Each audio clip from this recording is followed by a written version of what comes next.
The serpent swallows the dragon. Within the brightly illuminated inner chamber, resplendent in gold and jade, an air of majestic authority prevails. The perpetual flame burns within, fueled by a piece of green sandalwood, emitting a delicate fragrance that wafts through the room, enhancing focus and tranquility, an essential element for any cultivator. The high cost of such fuel indicates the significant status of its owner. In the chamber stand a middle-aged man clad in a brilliant yellow robe, his demeanor resolute, exuding an aura of command indicative of his long tenure in power. Behind him, a presence emanates, akin to flame and thunder, producing a low, rumbling sound. However, a glance at his right arm reveals a disconcerting emptiness, a severed limb. Beside him stands a noble woman adorned in palace attire, her figure slender and her beauty exquisite. Yet, her complexion appears unusually pale and frail. This evidently high-ranking pair bears expressions tinged with anxiety as they gaze forward on a nearby bed. A boy of approximately 13 or 14 sits cross-legged, his physique somewhat delicate, eyes tightly shut. The youthful visage, typically brimming with vitality, is overshadowed by a peculiar blood energy. This strange, sanguine aura writhes beneath his skin, echoing with faint, resentful, dragon-like roars. Accompanying this sound, the boy's forehead bulges with veins, his body trembling incessantly, and his face contorts in a grimace, as if enduring unspeakable agony. At the boy's side, an elderly man with white hair holds a bronze mirror from which a gentle light emanates, casting its glow upon the boy's form. Under this illumination, the bizarre blood energy on the boy's face begins to gradually subside. Observing this, the elder exhales a sigh of relief and turns to the anxious middle-aged man and the noble woman, bowing slightly as he speaks. "Congratulations, Your Majesty, Your Highness."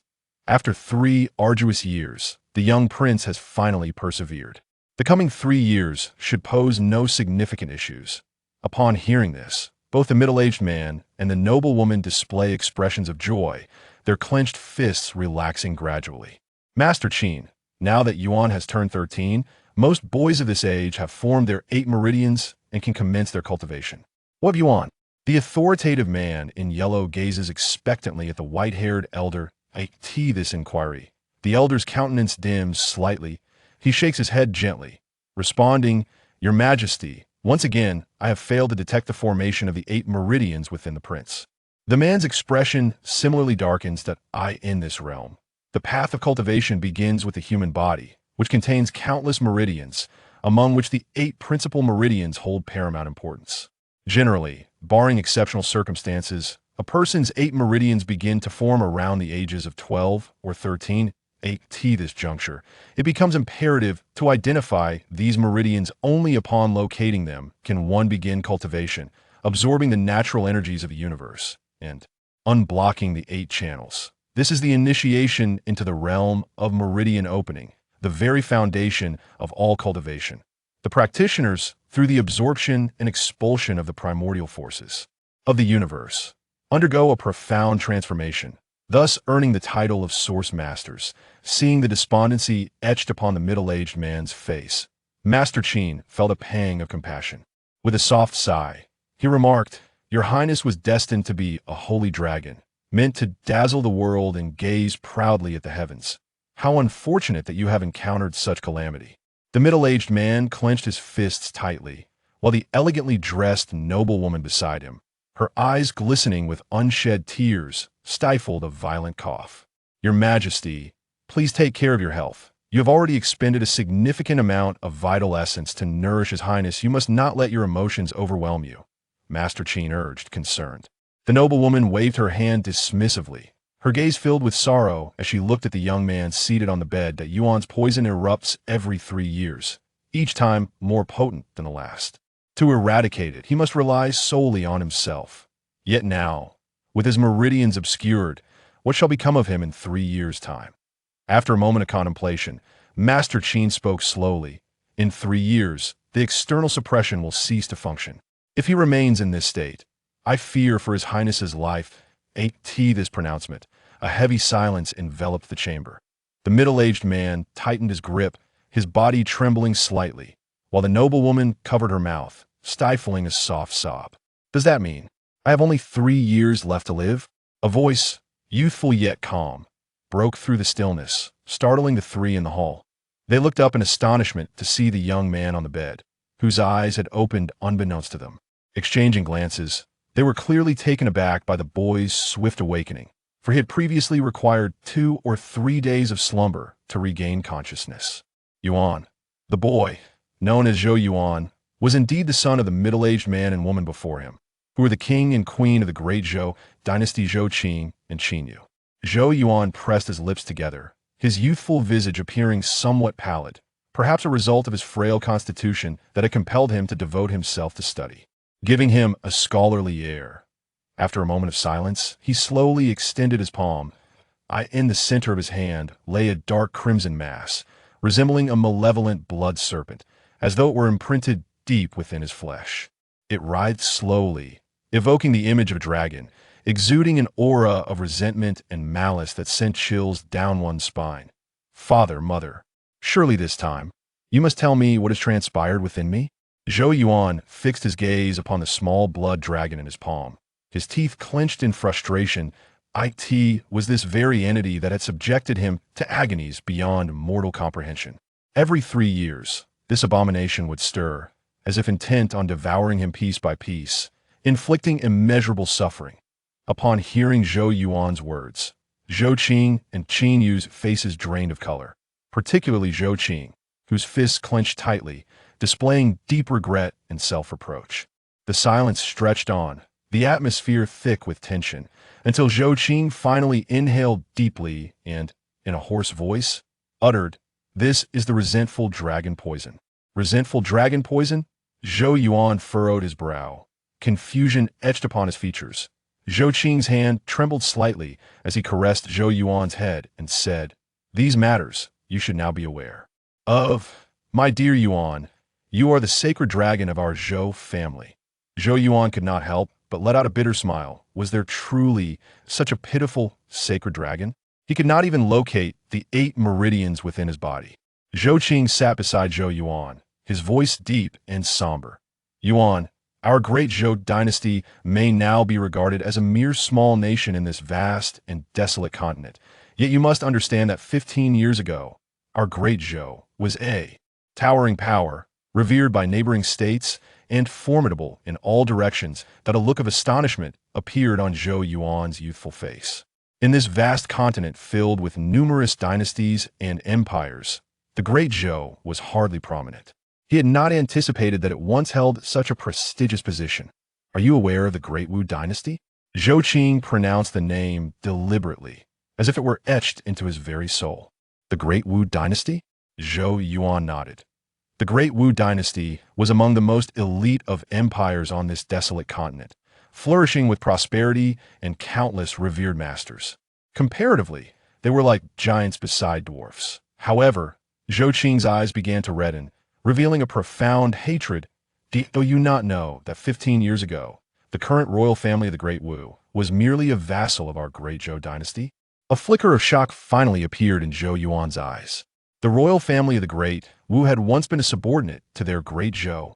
15 years prior, they had been so powerful. Then, why has it come to this? Zhou Yuan could not help but inquire. Throughout the several centuries since the establishment of our Great Zhou, the Wu family has loyally accompanied our Zhou family in battles across the lands. As a reward for their loyalty, we granted them the hereditary title of Martial King, bestowing upon them immense power. For 100 years, the Wu family safeguarded the borders of Great Zhou, instilling awe in all directions. Zhou Qing's body trembled slightly, the bloodshot veins in his eyes crawling forth. Yet, no one anticipated that 15 years ago, the Wu family would suddenly revolt. It was only then that our Zhou clan realized, after years of biding their time, the Wu family had amassed formidable strength, and many of the feudal lords within the dynasty had been swayed by them. In less than a year, our Zhou clan was defeated and forced to flee southward, back to the ancestral land from which we originated, now the territory of our Great Zhou. I do not understand why the Wu family would betray us, as their status within our Great Zhou was hardly inferior to that of the royal family. It was not until later that our spies uncovered some intelligence from the Wu familia prophecy that had circulated within their ranks for centuries. A prophecy? Zhou Yuan was momentarily taken aback. Zhou Qing gritted his teeth, articulating each word with intensity. The python sparrow swallows the dragon, the great Wu shall rise. The python sparrow swallows the dragon, the great Wu shall rise. Zhou Yuan softly repeated, yet failed to grasp its meaning. What does this signify? Zhou Qing's eyes turned crimson as he fixed his gaze upon Zhou Yuan, his expression filled with profound sorrow. At that time, I too did not comprehend its true meaning, until that fateful day. Our great Zhou has suffered a catastrophic defeat. I lead the remnants of our forces in a continuous retreat, pursued relentlessly by the Wu clan, until we reach this great Zhou city beneath our feet. Yet the Wu clan encircles us without launching an attack, as if they are waiting. What are they waiting for? Zhou Yuan felt a wave of unease. Zhou Qing fixed his gaze upon Zhou Yuan. A look of anguish and fury etched upon his face, making Zhou Yuan's heart tremble. They are waiting for your birth. Zhou Qing's words struck Zhou Yuan like a thunderclap, leaving him utterly taken aback. Nearby, Zhou Yuan's mother, Qin Yu, covered her mouth, stifling a cry that was the epitome of suppressed despair. Do you know what happened at the moment of your birth? Zhou Qing looked intently at Zhou Yuan, his eyes bloodshot. Yuaner, at the instant you entered this world, the heavens displayed unusual phenomena. Purple mist surged forth, dragon energy enveloped you, and the roar of dragons resonated. Through the cosmos, it was a celestial sign of the sacred dragon. You were born with 8 meridians already open, transcending the opening meridian realm and reaching the nurturing Qi stage. This is the legendary sacred dragon fortune, an occurrence so rare it is counted in billions. In the future, you may attain great realms, shining alongside the heavens and sharing longevity with the sun and moon. You are the unprecedented sacred dragon of the Zhou family. Zhou Qing's voice was charged with fervor, his body trembling violently. 1 Can only imagine the overwhelming excitement he felt at Zhou Yuan's birth. The heavens had not forsaken the Zhou family, and in their time of peril, a sacred dragon had emerged. Zhou Yuan's eyes widened in disbelief, struggling to grasp the extraordinary phenomena surrounding his birth. Then, why? His hand trembled slightly as it grazed his own body. If he was indeed born with 8 meridians open, why could he not find them within himself now? Zhou Qing's voice faltered, the light in his eyes seemingly extinguished, replaced by profound sorrow. He spoke with a defeated expression, because at the moment of your birth, outside the city, the wife of the Wu king also gave birth to a son and a daughter. The boy was enveloped in serpent energy, and the girl bore the essence of a spiritual sparrow. Both possessed extraordinary fortune. According to the intelligence we have gathered, the Wu king's wife was pregnant for 3 full years without giving birth, until today, when she suddenly delivered. In the past, I was unaware of the reasons, but now it becomes clear. It is said that those born on the same day, in the same month, and in the same year can devour each other's fortunes. The Wu clan has schemed for years, and their aim was not merely to undermine our great Zhou, but to target the dragon of the Zhou family. Zhou Yuan opened his mouth, a chill coursing from his feet to the crown of his head. This is a conspiracy. There is no such thing as coincidence in this world. It was evidently a plot that had been brewing for a century, targeting not only the Zhou clan, but specifically him. Zhou Qing nodded, his voice hoarse. Indeed, it is a conspiracy. The Wu clan has endured in silence for centuries, fighting for our great Zhou, earning our trust. Yet no one anticipated that their century of restraint was all aimed at you. On that day, the Wu king entered the city, threatening the millions of great Zhou citizens, intending to seize your sacred dragon fortune before your mother and me. As he spoke, Zhou Qing's eyes brimmed with tears of blood. Beside them, Master Qin's expression was one of profound sorrow as he spoke in a low voice. On that fateful day, the king fought valiantly against the martial king at Mount Dezhou to protect his highness, but was ultimately defeated, losing an arm in the process. Had it not been for the martial king's fear of others destroying the sacred dragon's fortune of his highness, the king might very well have perished at his hands. In his quest to seize the fortune of his highness, the martial king swore an oath to his ancestors, vowing that for a century, the great Wu would not set foot in Dezhou. The horrifying scene from that day surged back into their minds. Unable to contain her emotions, Qin Yu fell to her knees before Zhou Yuan, clutching him tightly as she wept, her cries piercing the air with heart-wrenching despair. "My dear Yuan, my precious child, mother is so sorry for you." The brutal memories of that day were violently reopened. She vividly recalled how her newborn son, Zhou Yuan, was placed as the focal point upon the altar set by the martial king, while the martial king's own pair of newborn twins lay. Within that very altar point one was taken, while two were granted. The stripping of fortune felt akin to flesh being torn away, a pain beyond imagination. That time, Qing had just experienced the joy of motherhood, yet could only watch helplessly as her child suffered on the cold altar, his tender cries becoming hoarse from the unbearable agony. The overwhelming despair and helplessness nearly caused her to faint. Suddenly, overwhelmed by her emotions, Qin Yu's face turned pale, and she could not suppress a spurt of blood that stained Zhou Yuan's hair. "Mother, what is wrong?" Zhou Yuan gasped, quickly dabbing at the blood at the corner of her mouth. Master Qin hurried to her side, his palm radiating a gentle energy, which he directed into Qin Yu's crown, stabilizing her internal energy. He glanced at her pale visage and sighed to Zhou Yuan. "Your Highness, do not blame the king and queen for not protecting you well. The king fought with all his might back then, nearly losing his life.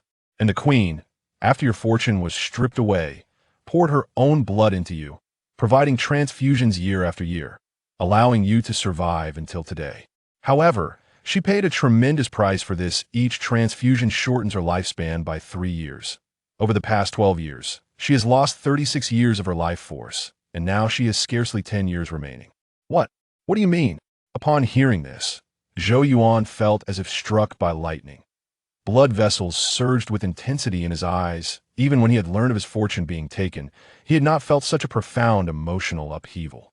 After all, these events transpired during his infancy, and he held no strong attachment to the so-called sacred dragon's fortune. Even when he was deceived and stripped of it, it only stirred mild astonishment. Though the Wu family had plotted against him for a century, he had managed to suppress the turmoil within. Yet, the knowledge that they had driven his beloved mother to the brink of exhaustion ignited an uncontrollable wrath within him for the first time. Thus, upon hearing Master Qin's words, Zhou Yuan could no longer contain his emotions. Blood rushed to his head, turning his face a deep crimson, and his youthful visage, once serene, now bore an expression of fierce rage. "How dare you, Wu family, to harm my mother?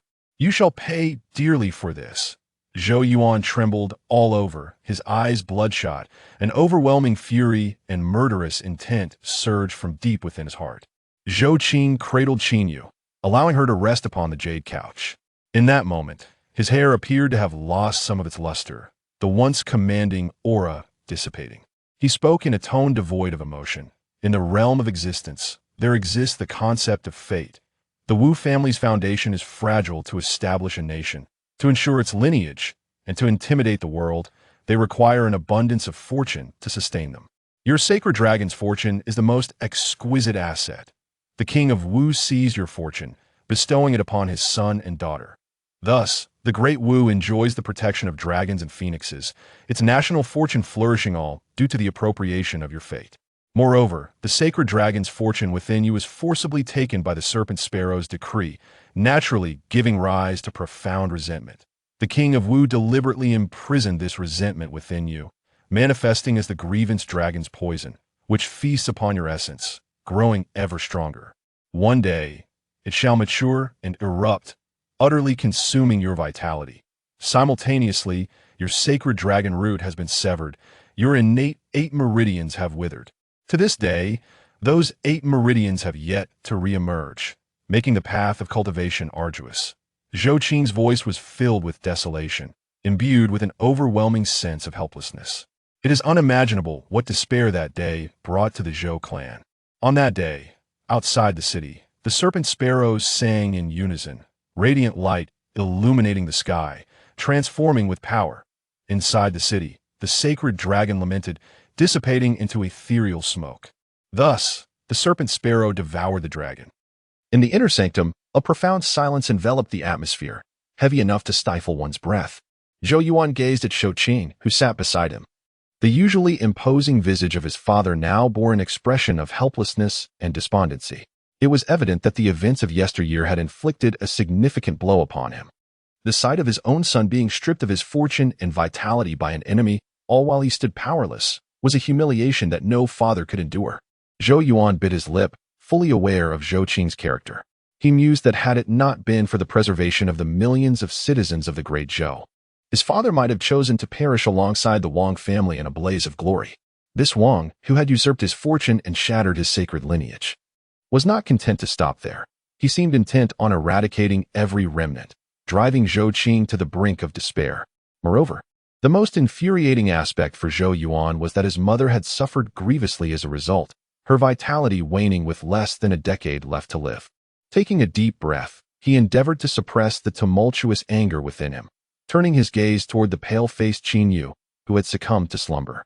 His heart ached as he inquired, "Father, what shall become of mother? Her lifespan?"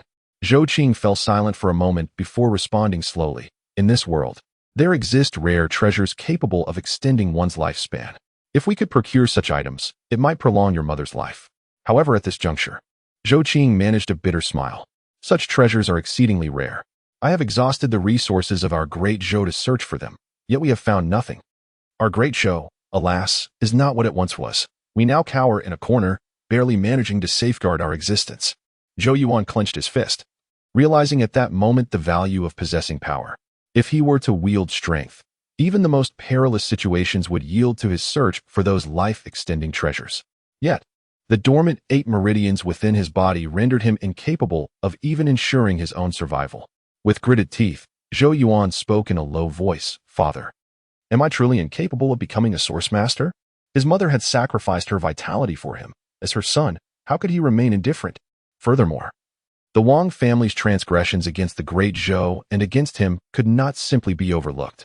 Now that he was aware, this debt could not be easily brushed aside. Yet, all of this hinged upon him acquiring sufficient strength. In this world, the individuals wielding the greatest power were undoubtedly the source masters. Upon hearing Zhou Yuan's words, Zhou Qing furrowed his brow, as though in deep contemplation. After a lengthy pause, he finally spoke softly, "Are you truly unwilling to relinquish your pursuit?" Zhou Yuan gently shook his head. The hardships of the past years, though torturous, had imbued him with a maturity and resilience beyond his years. He understood that when the Wang family rebelled and seized his fortune, a relentless conflict had been ignited. The mere survival of the Great Zhou was predicated upon the ancestral oath established by the Wang king. One could only imagine that once the centuries' end approached, the Wang dynasty would be the first to cleanse the Great Zhou in blood, ensuring no future threat remained. To alter such a fate, one must possess sufficient strength. Zhou Qing felt a sense of solace at Zhou Yuan's unwavering determination. After a brief moment of contemplation, he placed a heavy hand on Zhou Yuan's shoulder and declared, "Excellent. Your refusal to surrender is commendable. Indeed, you are my son. Since you hold this desire, your father shall surely lend his utmost support. Does father possess a solution?" Upon hearing Zhou Qing's words, Zhou Yuan's eyes sparkled with delight as he inquired eagerly. Zhou Qing nodded slightly, yet a bittersweet smile graced his lips as he cautioned, "Do not rejoice too soon, for even I cannot ascertain whether this method will yield any effect." "What method?" Zhou Yuan, brimming with youthful vigor, pressed on with anticipation. "In 3 days, we shall partake in the ancestral ceremony, and you will accompany me to the ancestral grounds." Zhou Qing did not elaborate further, only smiled. Before his tone shifted, however, "I have a condition." "What condition?" Zhou Yuan was taken aback, curiosity etched on his face. Zhou Qing stated earnestly, "Regardless of whether you can awaken your meridians, you must not abandon your studies in the path of source patterns. Understand that if your 8 meridians remain dormant, mastering source patterns shall be your final avenue. Moreover, should you attain mastery in source patterns, it may very well suppress the venom of the vengeful dragon within you. In this world, source masters are predominant, yet they are not the sole path. Many avenues flourish above this, such as the profound art of source patterns." During this period of waiting for the manifestation of his 8 meridians, Zhou Yuan diligently studied the art of source patterns under Zhou Qing's guidance, for as the saying goes, one can never have too many skills, and many source masters engage in a rudimentary understanding of source patterns. Zhou Yuan nodded gently, comprehending the deeper implications of Zhou Qing's words, which reflected a concern that he might fall into despair if his 8 meridians remained dormant, abandoning his last hope after failing to become a source master. Zhou Qing acknowledged this with a nod, a glimmer of reassurance evident on his face. You shall rest for a day. Tomorrow, continue your studies at the Great Zhou mansion. In 3 days, I will take you to the ancestral grounds. All right. The voice of the youth was imbued with fervent anticipation. Zhou Qing affectionately ruffled Zhou Yuan's hair before lifting the slumbering Qin Yu and, accompanied by Qin Shi, exited the inner chamber. As Zhou Yuan gazed at Zhou Qing's retreating figure, the usually imposing silhouette now exuded an aura of poignant helplessness and weariness. He recognized that his father, once filled with ambition, had been gradually worn down by the harshness of reality. The instigator of this plight was the martial king. Zhou Yuan pressed his lips tightly together, a cold glint appearing on his otherwise delicate and youthful visage. The Wu family, the martial king. These debts shall be settled, one by one, in due time. The following day, as dawn broke, Zhou Yuan departed the palace under the protection of a retinue of guards. Making his way toward the northwestern district of Great Zhou City, where the Great Zhou mansion was situated. The so-called Zhou Academy was personally established by Zhou Qing several years ago, who also summoned elite military experts to serve as mentors. When the academy admitted students, it did not discriminate based on social status. Even commoners with talent were permitted to enter and cultivate their skills. Over the years, the Zhou Academy has nurtured numerous talents for the Zhou dynasty, thereby elevating its status within the realm. So much so that even Prince Zhou Yuan is among its scholars. At the entrance of the academy, security is stringent, with armored guards meticulously checking the identity badges of all entrants. However, Zhou Yuan was exempt from this procedure. Within the city of Zhou, it is unlikely that anyone would be unfamiliar with his princely identity. Greetings, Your Highness. Upon his arrival at the gates, the guards respectfully bowed to him. In addition to the guards, many students of the Zhou Academy passed by, offering Zhou Yuan smiles that reflected a degree of reverence. Within the west courtyard of the Zhou Academy, in a spacious and well-lit classroom, desks were arranged in an orderly fashion. Before each desk, numerous young boys and girls knelt in silence. Zhou Yuan knelt at the front, his desk adorned with a polished jade board, beside which lay a dark red brush. This brush, crafted from red jade, featured bristles made from the softest fur of a fire rat. Glimmering delicately, it was indeed a source pattern brush. If asked what is most crucial for depicting source patterns, all would agree on 3 words: source pattern brush. All source patterns require this brush as a medium to outline the profound and intricate designs, thereby channeling the source energy of heaven and earth to unleash immense power. Thus, the significance of the source pattern brush is unmistakable. Without it, even the highest mastery of source patterns would result in diminished efficacy. Holding the red jade source pattern brush, Zhou Yuan's gaze was fixed ahead, where a middle-aged instructor spoke calmly. Source patterns rely on the spirit as a guide, converging at the brush's tip to sketch the source marks. Each stroke must be infused with spirit as ink, allowing the drawn patterns to attract the source energy of the world. You must remember, when inscribing source patterns, your mind must be tranquil, devoid of any distractions. Transform the source pattern brush into an extension of yourself, enabling the spirit to gather at the brush's tip, allowing the brush to move with your heart, creating seamlessly. Now, continue practicing the 3 source patterns I taught you a month ago. I hope that today, someone can successfully complete at least one of them. The instructor declared after concluding his explanation. As these words left his lips, the classroom erupted in a chorus of lamentations. The faces of the young students were marked by distress, for while practicing these source patterns may appear simple, each attempt drained their spirits, leaving them fatigued. Humph. What are you all howling about? The 3 source patterns I taught you, bull strength pattern, light body pattern, and iron skin pattern, are merely introductory levels. Upon hearing the anguished cries, the middle-aged instructor sternly rebuked the students, his voice brimming with disappointment. The group of young boys and girls shrank back at the instructor's fury, silencing themselves as they grasped their source pattern pins and began to etch upon the jade tablets before them. Zhou Yuan, however, merely smiled slightly, gripping his source pattern pin. He focused his mind, and the surrounding clamor faded into a serene silence. His heart was as tranquil as a secluded pond as he gazed at the smooth jade surface. A glimmer began to manifest between his brows, and soon a faint red light flickered at the tip of his source pattern pen. As Zhou Yuan set the pen to the tablet, it glided gracefully across the surface, leaving behind intricate source marks that resembled the majestic horns of an antelope, exuding a certain charm. When these marks coalesced, they seemed to possess an extraordinary power. Each source pattern was formed from a multitude of source marks, and generally, the more source marks a pattern contained, the higher its grade and potency. The pattern Zhou Yuan was currently inscribing was the iron skin pattern, one of the entry-level source patterns, comprising hundreds of source marks. However, to perfectly carve out these numerous intricate marks clearly required extensive practice. The tip of his pen flowed like water, gliding effortlessly without pause, embodying a beauty akin to drifting clouds and flowing water. Throughout the year, due to the lack of visible meridians in his body, he had devoted nearly all his time to studying source patterns, thus building a far more solid foundation than his peers. Moreover, he sensed that his spirit was superior to that of ordinary individuals. It seemed that despite having his fortune snatched away and the root of the sacred dragon compromised, he had fortunately escaped harm to his spirit. Likely because he was too young at the time for his spirit to have fully manifested, thus evading disaster. As the tip of his pen continued to flow moments later, accompanied by a gentle diagonal stroke of his slender hand, a radiance suddenly erupted from the jade tablet before him. There, a complex and exquisitely nuanced source pattern gradually took shape. Excellent. The intricacies were flawless, a testament to his artistry. This iron skin pattern could indeed be deemed a successful masterpiece. At that moment of completion, an admiring chuckle erupted from beside him. Zhou Yuan looked up to find the instructor standing next to him, a look of appreciation gracing his face as he admired the source pattern on the jade tablet. The other young students in the hall turned their gazes towards Zhou Yuan, their expressions filled with awe. Some had yet to even set their pins to the tablets.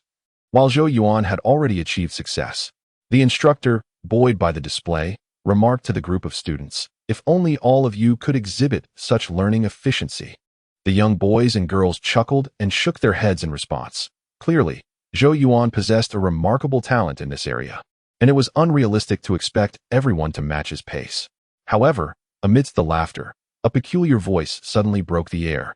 "Hee, the lecturer's words are misguided. Our primary focus is predominantly on the opening of the meridians, naturally preventing us from immersing ourselves entirely in the study of source patterns like His Highness Zhou Yuan. Otherwise, would it not be a case of misplacing priorities?" This laughter, somewhat jarring, instantly silenced the church, drawing numerous gazes in its direction. Zhou Yuan raised an eyebrow, directing his attention, only to find, not far off, a young gentleman in splendid attire, gazing at him with a smile that danced between amusement and mockery. Lazily twirling the source pattern brush in his hand, the corners of his mouth curling in a hint of derision. Chapter 3. The young man named Su Lin, adorned in splendid attire, was the son of the governor of the Jinshi prefecture in the Great Zhou dynasty. While his status could not compare to that of Prince Zhou Yuan, a member of the royal family, it was common knowledge that Su Lin had the backing of the young Prince Qi Yu from the Qi Wangfu. Su Lin's eagerness to ingratiate himself with Qi Yu suggested that his father had likely aligned himself with the Qi faction. Zhou Yuan's gaze deepened with contemplation. He had heard his father, Zhou Qing, speak of Qi Wang, who was supported by the Great Wu dynasty. Over the years, Qi Wang had covertly stirred unrest within the Great Zhou, evidently intent on disrupting their peace. Out of fear of provoking the Great Wu and providing them with a pretext to act against the Great Zhou, Zhou Qing found it prudent not to confront Qi Wang openly, though there were certainly clandestine skirmishes between them. Due to this tenuous relationship, Qi Yu, who was also studying within the Great Zhou Academy, frequently clashed with Zhou Yuan. Observing Zhou Yuan's silence, Su Lin's smirk deepened as he prepared to speak again, only to be met with the lecturer's piercing glare, compelling him to close his mouth. Within the walls of the Great Zhou Academy, expulsion would be a significant setback for him. As both young men settled into silence, the atmosphere in the lecture hall gradually returned to normal, with the lecturer continuing to elucidate the three fundamental patterns until the sound of a bell echoed 2 incense sticks later. That concludes today's lesson. We shall continue tomorrow. The lecturer tidied his belongings and exited the hall. With the departure of the lecturer, the previously tense atmosphere relaxed, and a lively chorus of laughter erupted as the students clustered together. Zhou Yuan busily organized his desk, preparing to leave. "Your Highness." As he tidied up, a gentle voice broke the air, causing Zhou Yuan to look up and see a girl smiling at him from beside his desk. The girl, clad in the academy's uniform, though somewhat loose-fitting, still accentuated her well-developed curves. Her simple trousers highlighted her long, straight legs. Her skin was fair and delicate, her nose elegantly shaped, and her enchanting eyes framed by willow-like brows, making her a rare beauty. A beauty mark at the corner of her eye added a touch of allure. Her lips, gently pressed together, bore no expensive ornaments, presenting a modest yet resilient aura. Her long hair was tied in a lively ponytail, radiating vitality. Her mere presence captivated the attention of many young men in the hall. Zhou Yuan regarded the intelligent and captivating girl before him, and a smile graced his scholarly face. It's Yue. The girl, whose surname was Su and given name Yue, met Zhou Yuan's gaze, her cheeks flushing slightly before she averted her eyes to Zhou Yuan's disheveled desk. Kneeling down, she said softly, "Your Highness, let me help you tidy up." Zhou Yuan smiled and did not refuse. After all, their relationship was indeed quite special. Thus, the young maiden busied herself at Zhou Yuan's desk, diligently organizing the clutter into a pristine arrangement, drawing the fervent gazes of numerous youths in the chapel, their eyes brimming with jealousy directed at Zhou Yuan. "Is your grandfather's health restored?" Zhou Yuan inquired, resting his chin upon his hand as he observed the industrious girl. Upon hearing his words, Su Yue lifted her charming face, her delicate hand deftly tucking a stray lock of hair behind her ear, a smile blossoming upon her cheeks. "He is well now. Grandfather mentioned that he would like to invite His Highness to our home when he has the time, though I fear our home is too dilapidated." "All right, we shall visit during the next holiday," Zhou Yuan replied with a smile. She still vividly recalled the day she first encountered Zhou Yuan a year prior. It was perhaps the most despairing day of her life, yet it heralded the dawn of hope. On that fateful day, her grandfather, who had been her sole companion since childhood, fell gravely ill, and their already shattered home crumbled further. Braving the torrential rain, she carried her grandfather on her frail back, and in her desperation, she knelt before the closed doors of numerous apothecaries, weeping and pleading for the physicians within to save her grandfather. At that moment, she was drenched in mud, utterly wretched. Ultimately, every apothecary remained coldly shuttered, and beneath the relentless downpour, the sky seemed to darken, her heart turning as cold as ice. Just as she was on the brink of despair, feeling almost numb, she sensed someone approach her, placing an umbrella in her hands. Then, through her unfocused gaze, she watched as he strode forward and forcefully kicked open the tightly shut door of an apothecary. A chilling voice echoed from within, commanding, "Open the door, save the person." The one who kicked open the door was none other than Zhou Yuan. In that moment, Su Yue gazed in stunned silence at his retreating figure. In the past, she had despised such frivolous youths, yet at that instant, she felt an indelible impression of this boy who had audaciously breached the door. From that day forth, she became acquainted with Zhou Yuan, later discovering his identity as a prince of the Great Zhou dynasty. Subsequently, through a fortunate turn of events, Zhou Yuan recognized her innate talent for cultivation and recommended her to the Great Zhou mansion, initiating a transformative journey in her life. Within just a month of entering the Great Zhou mansion, she successfully opened her first meridian, becoming the fastest in the mansion's history to achieve such a feat, thus earning the title of genius among the inhabitants. Suddenly thrust into the limelight, Su Yue felt somewhat uneasy, and at times, there were whispers of discontent regarding her relationship with Zhou Yuan, suggesting that his assistance was merely due to her beauty. However, Su Yue merely smiled in response, for she alone knew how dirty and frail she had been when she first met Zhou Yuan. "Hey, how high are you planning to stack my books?" Zhou Yuan remarked helplessly as he watched Su Yue, who appeared somewhat lost in thought, piling his books in a towering stack as if constructing a pagoda. Her appearance, however, rendered her even more endearing. Consequently, the gazes directed at Zhou Yuan grew decidedly more menacing. One could surmise that, had it not been for their trepidation regarding Zhou Yuan's noble status, they would have rushed forth to rescue the goddess. Now that she looked so charming, they dared not make demands of her. Noticing their stares, Zhou Yuan could only shake his head and murmur. Su Yue, upon hearing this, couldn't help but chuckle softly, suggesting, "Should I apply some makeup to make myself appear less attractive?" Zhou Yuan could only roll his eyes in response. By the way, Zhou Yuan tapped the table with his finger and inquired, "How many meridians have you opened now?" Su Yue paused, glanced at Zhou Yuan, and cautiously replied, "The third meridian." She was aware that Zhou Yuan, for certain reasons, seemed unable to cultivate his meridians, so she refrained from mentioning her progress during their interactions, fearing that it might inadvertently provoke his sensitivity. Opening the third meridian already, at this pace, it would likely take her just a year or two more to achieve full mastery of the 8 meridians. Zhou Yuan couldn't help but express his admiration for Su Yue's remarkable talent in cultivation. She had accomplished in less than a year what had taken others several years of effort. This filled him with immense pride. As it appeared, he had serendipitously stumbled upon a treasure. In 2 months, the major examination of the year would commence. If you put in the effort to open the fourth meridian, you could secure a place among the top 10. That spot is one I labored greatly to obtain for you. As long as you rank in the top 10, you will receive personal guidance from the governor and others, which would be immensely beneficial for you, Zhou Yuan urged. Su Youwei's delicate hands, which were tidying the table, froze momentarily, and she lowered her gaze, unable to meet Zhou Yuan's eyes. What is the matter? Zhou Yuan asked, noticing her change in demeanor, perplexed. Su Yuwei nearly buried her face in her chest as she whispered, I no longer have that spot. Though his tone was mild, it caused her heart to race slightly. Biting her red lip, she struggled to articulate her feelings, but a nearby girl, who had a good rapport with Su Yuwei, interjected. It's that Su Lin. Just a few days ago, he was spreading rumors about you within the estate. When Yuwei confronted him, he insisted that if she could defeat him in a duel, he would apologize. However, if she lost, she would have to forfeit her spot in the examination to him. Zhou Yuan's brow furrowed in concern. Su Lin has only opened 2 meridians. He shouldn't be able to defeat Yuwei, should he?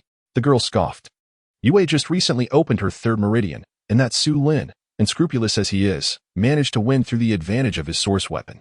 Zhou Yuan's expression darkened as he gazed at the downcast Su Yuwei and reproached her. Why didn't you tell me sooner? Su Yuwei clasped her hands nervously and replied softly, It's my fault for being inadequate. I didn't want to trouble your highness any further. Seeing her distressed demeanor, Zhou Yuan felt a pang of sympathy.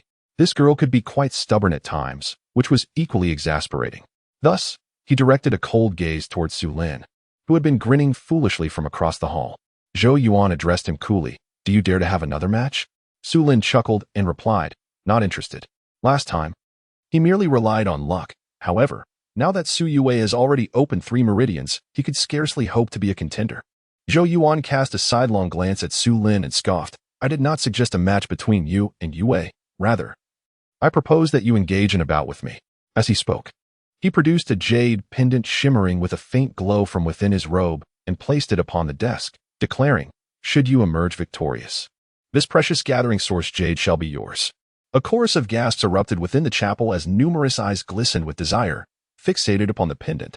This gathering source jade is highly beneficial for cultivation. When worn over time, it significantly accelerates the unblocking of the 8 meridians and is exceedingly valuable.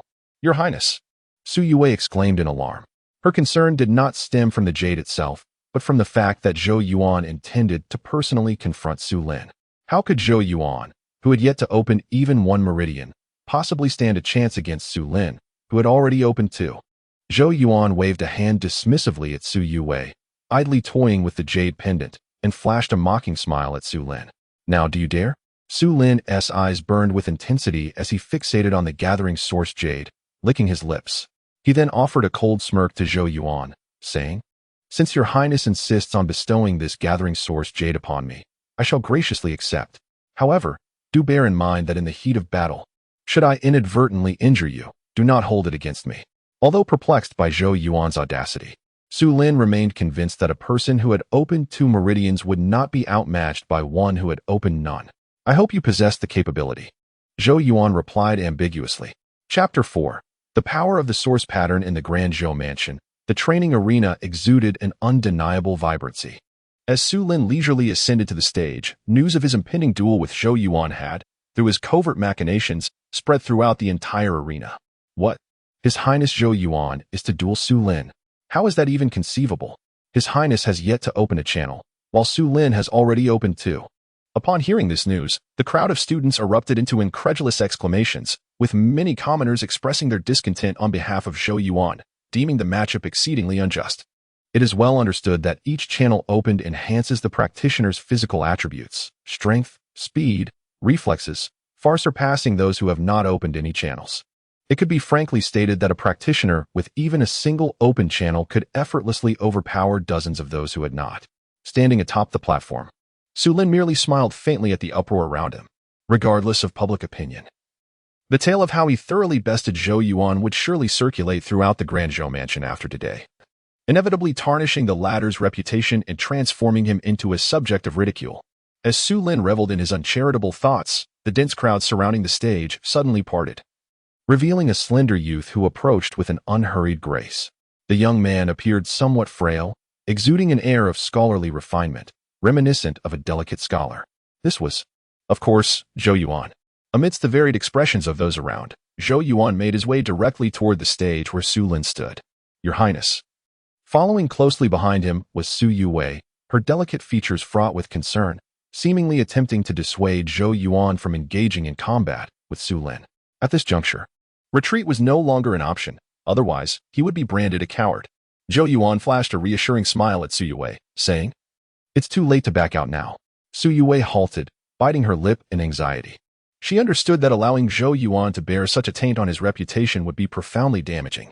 Raising her lovely face, her gaze fell upon Su Lin on the stage, and in that moment, her eyes narrowed slightly, betraying a hint of sharpness. Your Highness, this time it is my oversight that has brought you trouble. I assure you, I will not be so careless again, nor will I show mercy. Previously, her defeat at Su Lin's hands was largely due to her reluctance to strike decisively. Had she done so, Su Lin would not have even had the chance to wield his source weapon. This lesson had taught her that sparing the serpent's head may lead to being bitten. Zhou Yuan blinked in surprise and replied, "We are friends. It is only natural to help a friend in need." With those words, he stepped onto the training stage.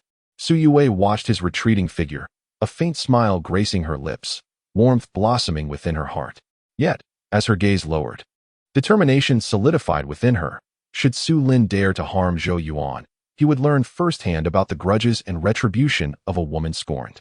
It seems you possess a considerable degree of confidence.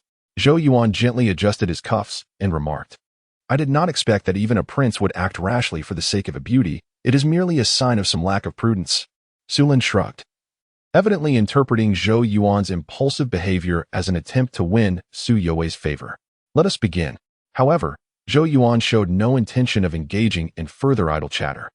He spread his feet apart, akin to an ancient tree firmly rooted in the earth, and beckoned Su Lin to take the initiative.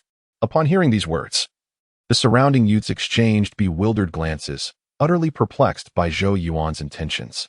Despite being in a disadvantaged position, he remained audaciously unrestrained.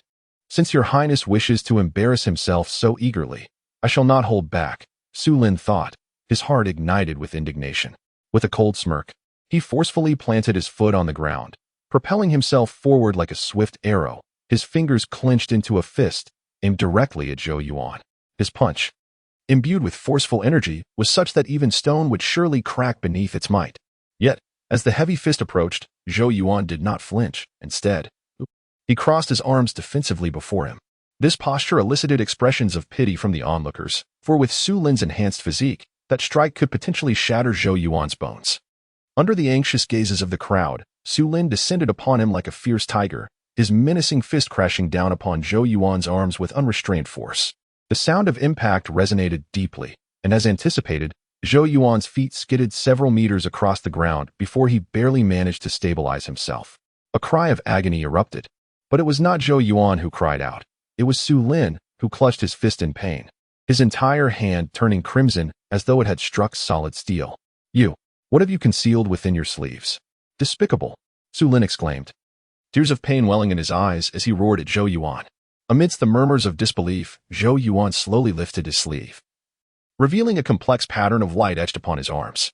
This pattern emitted a faint black glow, spreading forth until it enveloped his limbs, rendering his skin akin to impenetrable black iron. The students gazed in astonishment at the intricate light pattern, and suddenly, someone shouted, "That is the iron skin pattern taught by the instructor." Realization dawned upon the crowd. It was indeed a source pattern. Su Yuwei, her previously taught heart now at ease, exhaled a sigh of relief and scolded, "So, His Highness has already mastered the ability to inscribe source patterns onto his body." Although he had previously witnessed Zhou Yuan inscribing the iron skin pattern in the church, it was merely on a jade tablet. To engrave it upon the body, one must possess a profound understanding of the human body's acupoints and meridians in order to avoid harm from the source patterns. Thus, inscribing source patterns on the body is significantly more challenging than on a jade tablet. However, while they struggled to carve the source patterns on the jade, Zhou Yuan had already begun to apply his knowledge. The gap between them was indeed vast. "Do you truly believe that just because I haven't opened my meridians, I am powerless?" Zhou Yuan remarked with a smile. Su Lin's expression darkened, filled with a sense of indignation as if he had been mocked. He coldly retorted, "Do you really think that with just one iron skin pattern, you can defeat me today? Let me show you the disparity between someone who has opened their meridians and one who has not. Open meridians. With Su Lin's thunderous command, a subtle stream of light appeared around him, and the dust beneath his feet was swept aside as the source energy of the world surged into his body with his breath. His robes billowed, making a rustling sound, and a faint glow shimmered upon his skin. It was evident that Su Lin's aura was surging to new heights. The expressions of the surrounding students shifted. For within Su Lin flowed the source energy, circulating through his meridians, undoubtedly amplifying his strength and speed. Amidst the solemn gazes of many students, Zhou Yuan fixed his eyes on Su Lin, murmuring, "Two meridians opened, you say. I allowed you to attack earlier. Now it is my turn." The moment his voice fell, Zhou Yuan's foot struck the ground as he charged towards Su Lin. "Arrogant, your speed, strength, and physical prowess do not even amount to a tenth of mine, and you dare to attack?" Su Lin sneered at the advancing Zhou Yuan. "Is that so?" A faint smile graced Zhou Yuan's lips. In the next instant, a soft glow emanated from his ankles, revealing intricate light patterns spreading forth. Swish!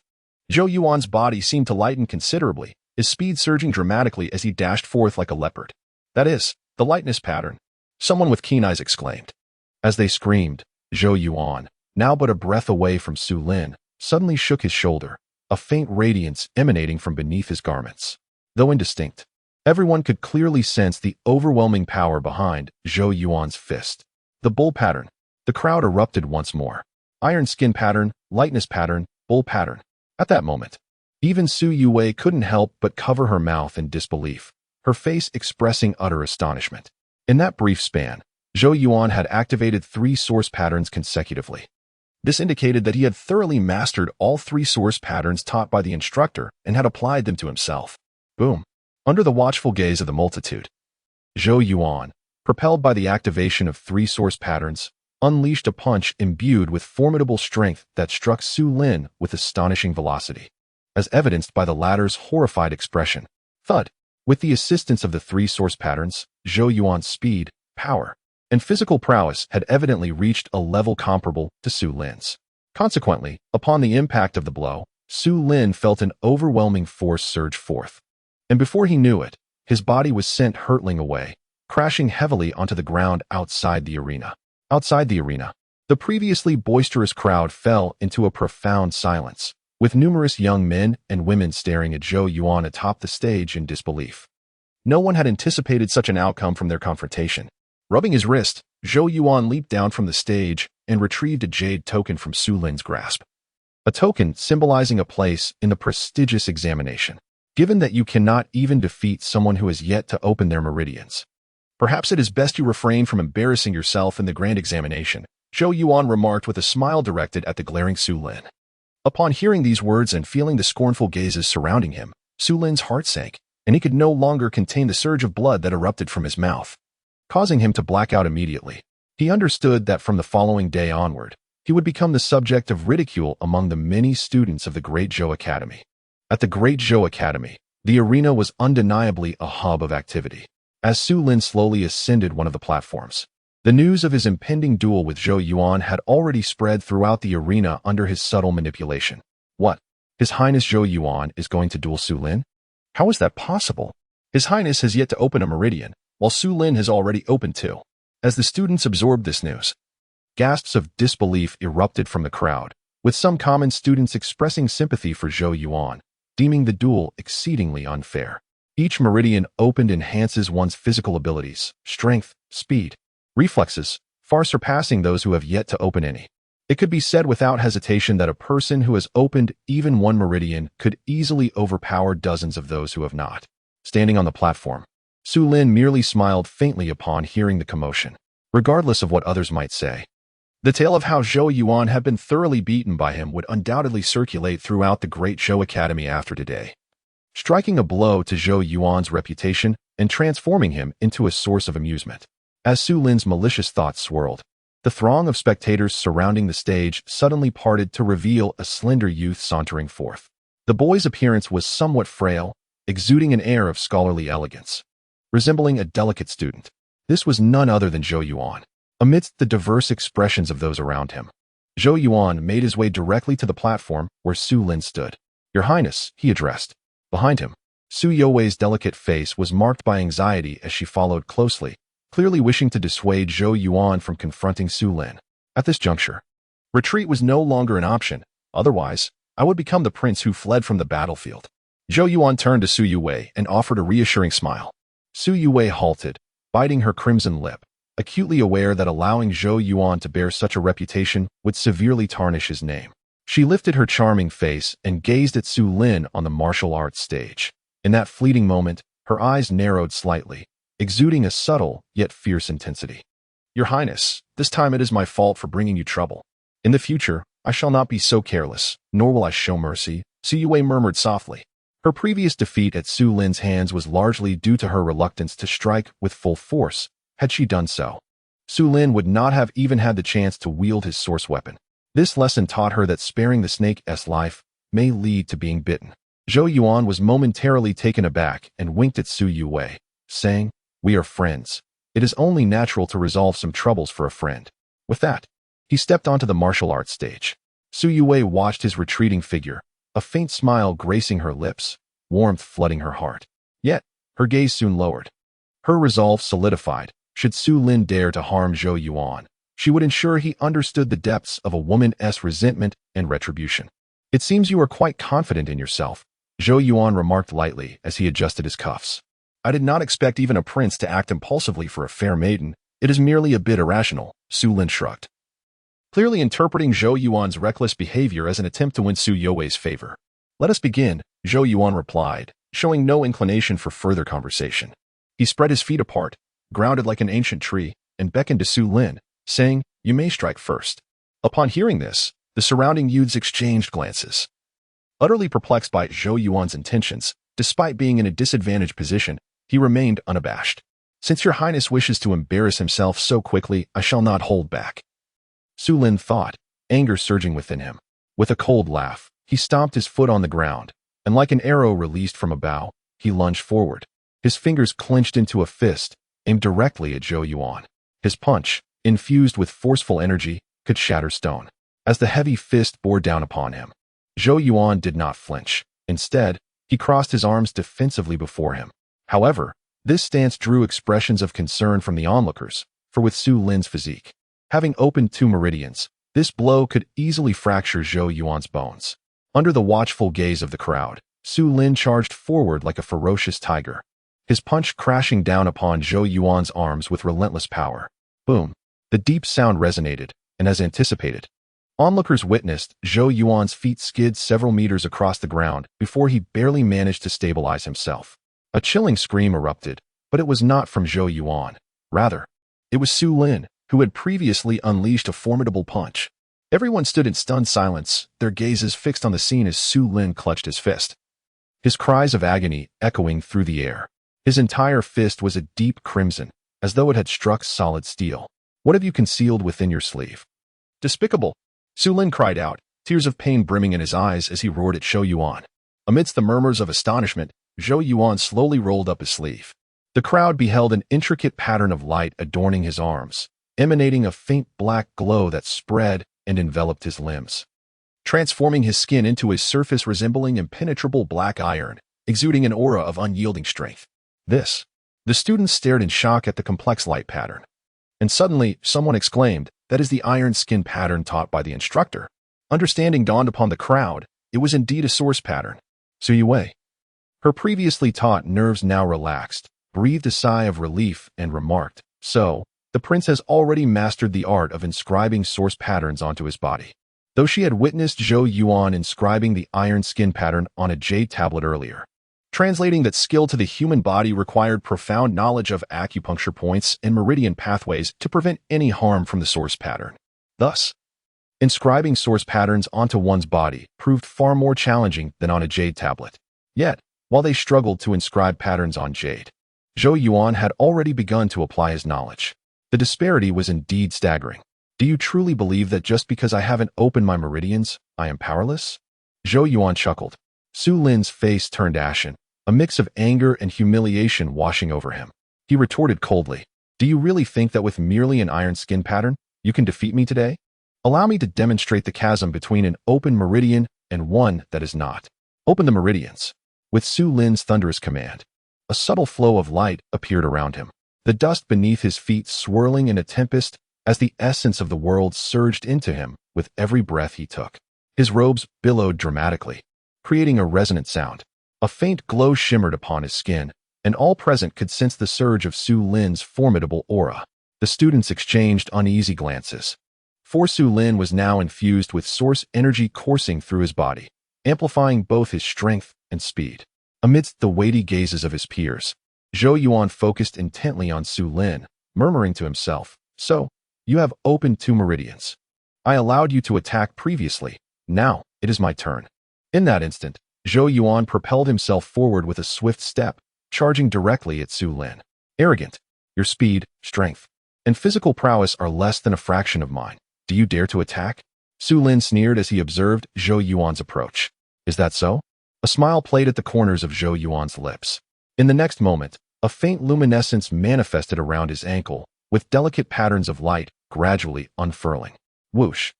Zhou Yuan's body seemed to lighten significantly at that instant, his speed surging dramatically, akin to a cheetah in full sprint. That was the lightness pattern. Someone with keen eyes spotted the glowing markings at Zhou Yuan's ankle and immediately screamed. Amidst their shouts, Zhou Yuan, now mere inches from Su Lin, suddenly shook his shoulder violently, a subtle radiance emanating from beneath his garments.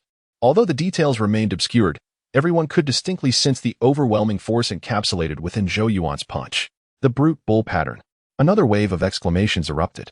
The iron skin pattern, the lightness pattern, the brute bull pattern. At that moment, even Su Yue could not suppress her astonishment, covering her mouth in disbelief, for within such a brief span, Zhou Yuan had activated 3 source patterns in succession. This indicated that the 3 patterns taught by the instructor had been fully mastered by Zhou Yuan and were now applied to himself. Bang! Under the scrutiny of countless eyes, Zhou Yuan, having activated 3 source patterns, unleashed a punch imbued with tremendous power, striking Su Lin with astonishing speed amidst his horrified gaze. Thud! With the support of the 3 source patterns, Zhou Yuan's speed, strength, and physical prowess were evidently on par with Su Lin's. Thus, when that punch landed, Su Lin felt an immense force surge toward him, and then his body was propelled backward, crashing heavily onto the ground beyond the training platform. Outside the arena, the previously raucous atmosphere fell into an eerie silence. Numerous young men and women stared at Zhou Yuan on the platform with incredulous expressions. No one anticipated that this confrontation would yield such a result. He rubbed his wrist, then leaped down from the platform, reaching into Su Lin's grasp to retrieve a jade token, which represented a qualification for the grand examination. If you can't even defeat someone who hasn't opened their meridians, perhaps it's best to spare yourself the embarrassment at the grand examination. Zhou Yuan remarked with a smile directed at the still staring Su Lin. Upon hearing this, and feeling the multitude of mocking gazes around him, Su Lin's heart sank, and a mouthful of blood could no longer be contained as it erupted forth. Subsequently, darkness enveloped him, and he fainted. He realized that from the following day, he would likely become the subject of ridicule among the many students of the Great Zhou mansion. Chapter 5. Qi Yu and Lu Shi. All right. The show has concluded. Everyone may disperse now. Zhou Yuan tossed the jade token in his hand and smiled at the gathering of youthful onlookers. Upon hearing his words, the crowd chuckled and began to scatter, yet the glances they cast towards Zhou Yuan were tinged with newfound astonishment. It was common knowledge in the Great Zhou prefecture that Zhou Yuan had yet to open his meridians, leading many to believe that, despite his noble lineage, he possessed no real strength. However, the scene today extinguished that notion entirely. Indeed, Zhou Yuan had not yet opened his meridians, but he wielded an alternative force, the source patterns. With this unique power, even Su Lin, who had opened 2 meridians, was no match for him. In this world, while status and rank confer a certain strength, the most universally acknowledged power is that which is cultivated through personal effort, for such power remains unaltered by shifts in status. Be careful not to lose it again, Zhou Yuan remarked as he tossed the jade token to the approaching Su Yue. The gentle breeze enveloped her, accentuating the graceful curves of her figure, evoking a sense of wonder. Feeling a touch shy, Su Yue bit her rosy lip and fixed her bright eyes on Zhou Yuan, asking, "Are you all right?" The girl, perceptive by nature, noticed that Zhou Yuan's hand appeared to tremble slightly. "Heh, you caught me," Zhou Yuan chuckled, raising his palm to reveal that the knuckles bore a slight redness, a remnant of his earlier vigorous strike. Without open meridians, I still lack a bit in physical condition. Zhou Yuan sighed. Despite temporarily enhancing his skin's hardness, strength, and speed through iron skin patterns, light body patterns, and bullish patterns, his internal physique remained fragile. The rebounding force had penetrated his body, leaving him feeling quite unwell. I've heard instructors mention that certain source patterns can temporarily strengthen the entire physique. If you could master one, you wouldn't suffer from recoil, Zhou Yuan pondered aloud. Zhou Yuan nodded, replying, such source patterns are of a high grade. It was said that source patterns were categorized into 9 ranks, yet Zhou Yuan's current level remained at the introductory stage, far from even the first rank. Thus, acquiring such patterns in a short time was out of reach. You must strive harder. In the upcoming major examination a month from now, unless you can inscribe a first-rank source pattern, it may be difficult for you to place in the top 10, Zhou Yuan said, biting her lip in concern. She feared that poor results for Zhou Yuan would invite unwelcome gossip. Gently massaging his palm, Zhou Yuan reassured her, do not worry, I know my limits. His eyes narrowed slightly. He could only place his hopes on the ancestral grounds journey in 2 days, which he hoped would aid him in resolving the challenge of his unmanifested 8 meridians. Otherwise, he might indeed have to devote all his energy to the study of source patterns alone, a prospect that left him feeling somewhat discontented. As Zhou Yuan observed Zhou Yuan fall into silence, she promptly shifted the topic with an understanding demeanor, her eyes sparkling and a smile gracing her lips. Your Highness, would you like me to apply some ointment for you? Let it be. Such a fortune might attract envy from others, and I fear they might resort to underhanded tactics. Zhou Yuan jested, aware that Zhou Yuan was quite popular within the grand estate of the Great Zhou. Upon hearing this, Zhou Yuan shot him a disapproving glance, saying, since you are so timid, I shall leave you to your own devices. I must attend to the library to organize the collection. This was a position she had secured for herself, enabling her to earn a modest income, as her family's situation was not particularly affluent, and she had a grandfather to care for. Thus, amidst her studies, she sought various odd jobs within the Great Zhou estate. Zhou Yuan hesitated for a moment before speaking. With the major examination merely a month away, time is of the essence. I believe you should devote more of your time to your cultivation. If you require assistance, Your Highness. Before he could finish, his words were interrupted. He turned to Zhou Yuan, who, with her lips slightly pressed together, gazed at him intently. Her voice was soft yet imbued with an undeniable strength. You have already assisted me greatly. You brought me to this place that may alter my destiny, and I am profoundly grateful to you. However, you did say that we are friends, correct? Zhou Yuan was taken aback, staring at the young lady before him. In the depths of her shimmering eyes, there lay a flicker of determination that was not easily discernible to others, a testament to her desire to uphold her remaining dignity. She understood that if she were to voice her needs, Zhou Yuan would undoubtedly facilitate everything required for her. Yet, such an action might distort the nature of their relationship. She had been meticulously maintaining the boundary between them. Zhou Yuan, as a prince of the Great Zhou dynasty, held an esteemed status, while she was merely a commoner. The disparity between their ranks was considerable, rendering them susceptible to unwarranted scrutiny. While she held no fear of such judgment, she did not wish to be regarded as inferior in Zhou Yuan's eyes. Thus, upon entering the Great Zhou estate, she exerted herself to achieve independence and diligently pursued her cultivation, striving to bridge the gap between their statuses. Her efforts bore fruit, as she emerged as the most talented individual in the history of the Great Zhou estate to cultivate the meridians, her innate abilities compelling attention from all, including Zhou Yuan's father, Zhou Qing, who had come to recognize her name. Very well, very well. Faced with the young woman's steadfast and resolute gaze, Zhou Yuan ultimately conceded. Raising his hands in surrender, and with a wry smile remarked, then I shall not interfere. Upon hearing this, Zhou Yuan's bright eyes curved gently, resembling a crescent moon. While she secretly exhaled in relief, she understood that had Zhou Yuan insisted, she would have found it difficult to refuse. However, she felt a slight sense of disappointment in that scenario. At the very least, she now realized that Zhou Yuan would choose to yield in order to preserve her remaining pride, which brought a glimmer of gratitude to her eyes. Your Highness, rest assured, I shall not neglect my cultivation. I promise you, in the upcoming examination, I will surely excel and gain admission to the top academy. Zhou Yuan smiled charmingly, her expression radiant and confident. Within the Great Zhou mansion, there existed numerous branches, with the Jia Academy being the most formidable among them.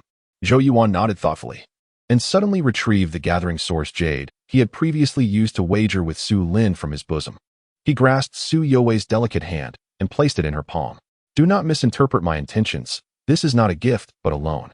I have yet to open my meridians, and I do not require it at present. Upon noticing Su Youwei's intent to decline, Zhou Yuan promptly added, I shall take my leave. Su Yuwei tucked away the gathering source jade with a soft huff and brushed past Zhou Yuan. Such a proud demeanor. Zhou Yuan mused as he observed the slender figure of the girl retreating into the distance, shaking his head. Just as he prepared to depart, he felt a sudden awareness.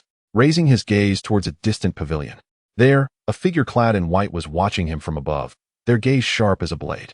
Qiyu, Zhou Yuan remarked, raising an eyebrow at the figure. This white-clad individual was none other than the scion of the Qi royal family, Qiyu. Noticing Zhou Yuan's stare, Qiyu's face broke into a faint smile, and he clasped his fist in salute from afar. Zhou Yuan scoffed inwardly but maintained a cordial smile, nodding in acknowledgement before turning to leave. From the pavilion, Qiyu's expression turned playful as he watched Zhou Yuan's retreating silhouette, muttering to himself, I did not expect this prince to have unconsciously made some progress in the realm of source patterns. Behind Qiyu, a graceful figure emerged, a tall maiden. Strikingly beautiful, yet with thin lips that lent her an air of sharpness. Compared to Su Yuwei, she lacked a certain allure. She cast a disdainful glance in the direction Zhou Yuan had departed, scoffing, source patterns are merely a trivial path, no matter how profound one's understanding.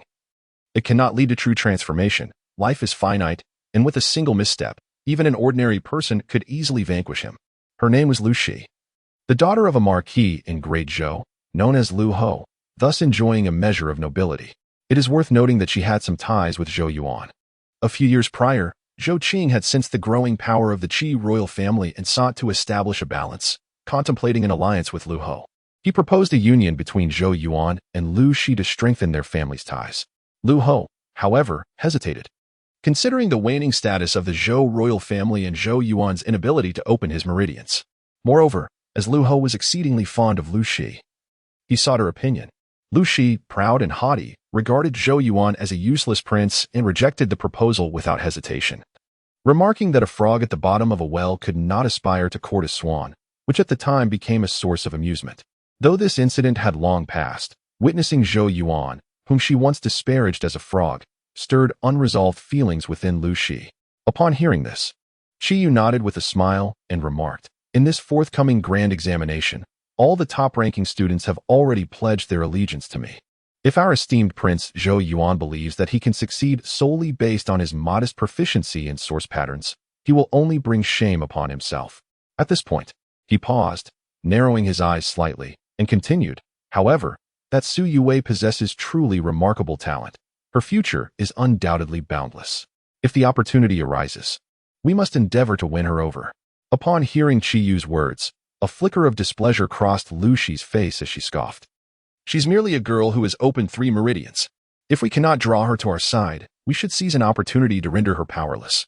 Lu Shi hailed from a prestigious background and was herself quite gifted. Previously, within the Dazhou estate, she had undoubtedly been the brightest jewel. However, since Su Youwei's emergence, Lu Shi's brilliance had been overshadowed, which undoubtedly fueled her disdain for Su Yuwei, who was merely a commoner. Qiyu could easily discern the disdain in the young woman's voice towards Su Yuwei. He chuckled softly, choosing not to elaborate further, but instead fixating his gaze on the distant figure of Zhou Yuan as he disappeared from view. It seemed that Zhou Yuan had completely lost confidence in himself, seeking to elevate a genius as his support. Oh, Zhou Yuan, the once mighty holy dragon of the Zhou family has truly become a wasted dragon. In light of this, your Zhou family is destined for ruin. Chapter 6. The ancestral hall of the patriarchs. As the sun rose majestically, its warm rays illuminated the city of Dazhou, casting a brilliant glow. At the Dazhou palace, the weary Zhou Yuan arrived at the palace gates, where a formidable assembly of soldiers stood at attention. Thousands of armored guards, their spears glinting with a cold brilliance, exuded an air of military authority. Zhou Qing sat astride a magnificent steed, its coat of fiery red, and smiled at the hurriedly approaching Zhou Yuan, inquiring, "Are you prepared? Today marks the day of the Dazhou ancestral sacrifice." Zhou Yuan nodded vigorously, hope flickering in his dark eyes. He understood that the revival of his 8 meridians and the commencement of his training depended upon today's events. A guard led forth a fiery steed, its tail ablaze, while its head bore a somewhat fearsome lion visage. This was the fire lion horse, a creature of unparalleled endurance, capable of galloping for 1,000 miles without respite. The once volatile fire lion horse had been tamed, and as Zhou Yuan mounted, it merely flicked its fiery tail before settling into calmness. "Father, let us depart," Zhou Yuan urged, gripping the reins, his obsidian eyes seemingly aflame with determination. Zhou Qing nodded with a smile and waved his hand. The sound of a horn echoed through the air, and in an instant, a torrent of armored warriors surged forth, encircling Zhou Qing and Zhou Yuan as they thundered out of the palace. Traversing the streets of the city and heading towards the outskirts, the site of the Dezhou royal ancestral sacrifice lay at the royal mausoleum, several hundred miles from Dezhou city. However, with their swift pace, they would arrive in just 2 hours, at the foot of a majestic green mountain. Zhou Qing and Zhou Yuan dismounted, the guards dispersing to secure various pathways, ready to intercept any intruders. Even birds that dared to approach would meet an untimely end. "This is the resting place of our Dezhou royal lineage," Zhou Qing declared. Observing the somber expression on his father's face, Zhou Yuan spoke softly. "Father, there is no need for remorse. The Wu family's schemes, spanning centuries, were unpredictable. The blame does not rest with you." Zhou Qing offered a bitter smile, choosing silence as he ascended the stone steps paved with green stones. "Follow me." Zhou Yuan nodded and followed closely. The staircase led to the summit of the mountain, comprising 9,099 steps, ascending towards the heavens. As they climbed slowly, their expressions solemn, they reached the mountain's peak after a time, where a black ancestral hall stood, ancient and weathered, as if it had borne witness to the passage of ages. Standing before the hall, Zhou Yuan turned to gaze down from this height, his vision brightening as he beheld 3 mountains rising in alignment below, forming a natural character. The serpentine mountains coiled gracefully, resembling hidden dragons, guarding the verdant peak beneath them, akin to 3 dragons cradling a pearl, emanating a grand aura. "What a formidable presence," Zhou Yuan exclaimed, marveling at the ancestral grounds of the Zhou family, recognizing the exceptional geomancy that had facilitated the establishment of their dynasty. "There exists a celestial fortune within the realm, and the energies of the land contribute significantly. Our family's ascent owes much to the auspiciousness of this ancestral site," Zhou Qing remarked with a smile.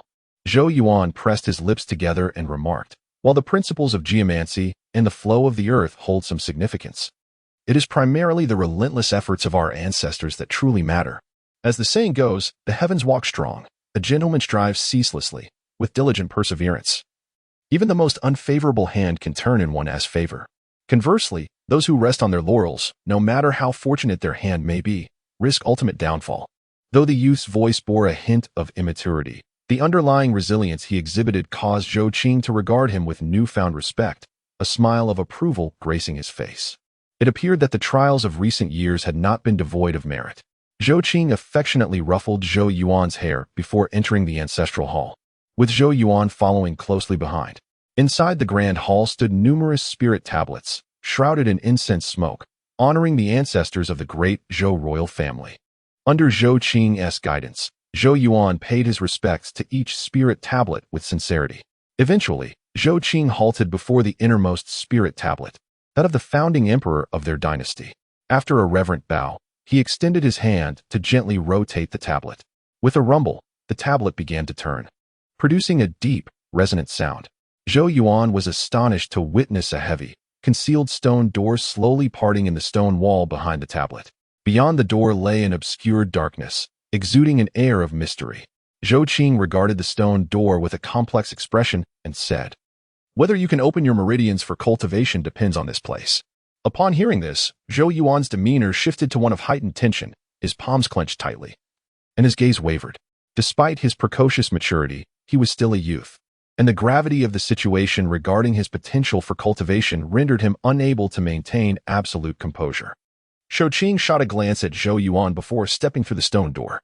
Beyond it lay a long corridor lined with stone walls, illuminated by flickering lamps that cast a dim light. The two remained silent, with only the faint sound of their footsteps echoing in the corridor. After traversing the passage for approximately 10 minutes, they arrived at the end, revealing a spacious, ancient cavern. At the cavern's conclusion stood a stone platform. Zhou Qing approached the platform, and it was then that Zhou Yuan noticed intricate, ancient patterns etched into the surface, forming an elusive design. "Father." Zhou Yuan looked to Zhou Qing, wondering if this was the place where his dilemma of 8 dormant meridians could be resolved.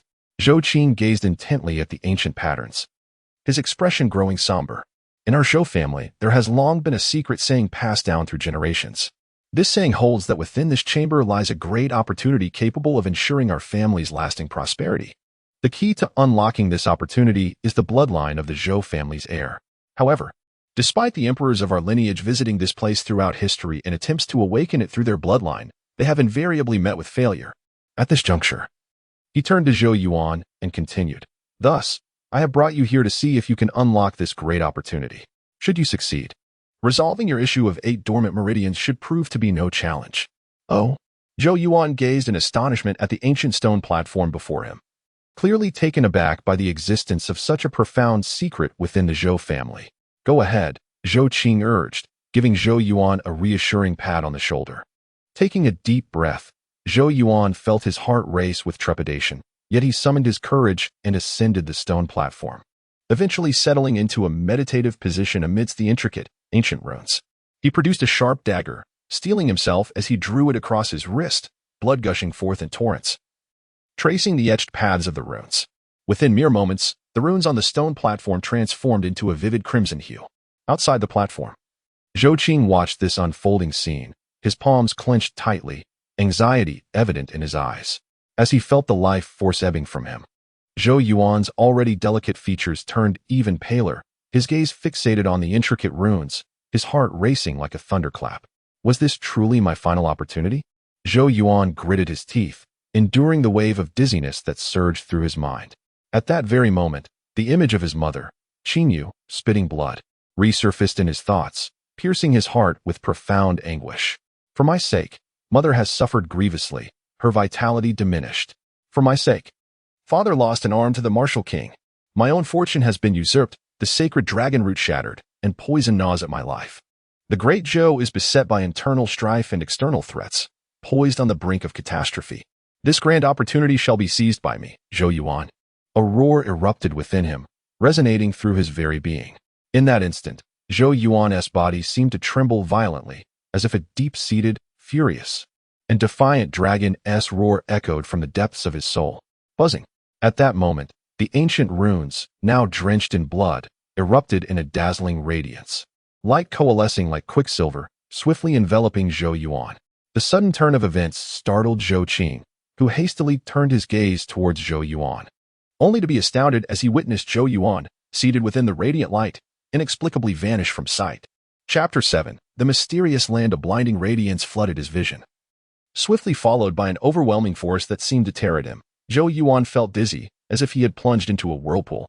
Fortunately, this sensation of being torn apart did not last long, as he soon sensed a tremendous power surging towards him, and his body was abruptly hurled into the air. Thud! Zhou Yuan's body crashed heavily onto the ground, mouthfuls of dirt filling his mouth.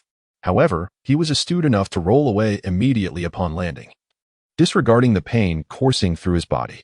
At the same time, the iron skin patterns etched onto his arm began to shimmer with a faint glow, poised to activate at any moment. Fortunately, the anticipated sudden attack did not materialize, allowing Zhou Yuan's tense body to gradually relax. It was at this moment that he finally had the leisure to observe the changes in his surroundings. Where am I? Zhou Yuan widened his eyes, taking in the scene around him. The cave he had been in moments ago had vanished, replaced by a tranquil and ancient forest. Towering trees stood majestically, their lush foliage obscuring the sunlight. Nearby, a crystal-clear stream flowed gently, producing a melodious sound, creating a serene atmosphere. What place is this? Zhou Yuan pondered, bewildered. He distinctly remembered being in the secret chamber of the ancestral hall just a moment ago. How had he suddenly arrived in this unfamiliar land? Strange. Zhou Yuan furrowed his brow and looked around. Could this place be the fabled opportunity he had heard of? Yet, there was not a soul in sight. He muttered to himself, scanning his surroundings. In the next instant, his pupils constricted sharply, and his expression froze in astonishment, as if he had seen a ghost. For there, beneath the great tree ahead, stood a graceful figure that had appeared unbeknownst to him. Upon closer inspection, he discerned that it was a young girl clad in green. She had a slender, delicate form and was leaning against the tree trunk, her bright eyes quietly gazing at him. Zhou Yuan's gaze met hers, sending an inexplicable shiver down his spine. Yet, He managed to regain his composure quickly, allowing a smile to bloom on his youthful face, striving to appear harmless. He clasped his hands in greeting and said, "Miss, may I inquire where this place is? I am Zhou Yuan, and I seem to have trespassed inadvertently. If I have caused any offense, please do not take it to heart." The young girl appeared to be of similar age, yet in such circumstances, it was prudent to be a bit sweet-tongued. However, the mysterious girl in green paid little heed to Zhou Yuan's respectful demeanor. She delicately tucked a loose strand of hair behind her ear and then gracefully approached him. As she stepped out from the shade of the trees, sunlight cascaded down upon her, and as she drew closer, Zhou Yuan could discern her features clearly, unable to suppress a surge of admiration. The girl possessed skin as fair as snow, her hair lightly bound, and though she wore a simple green dress, it accentuated her enchanting curves.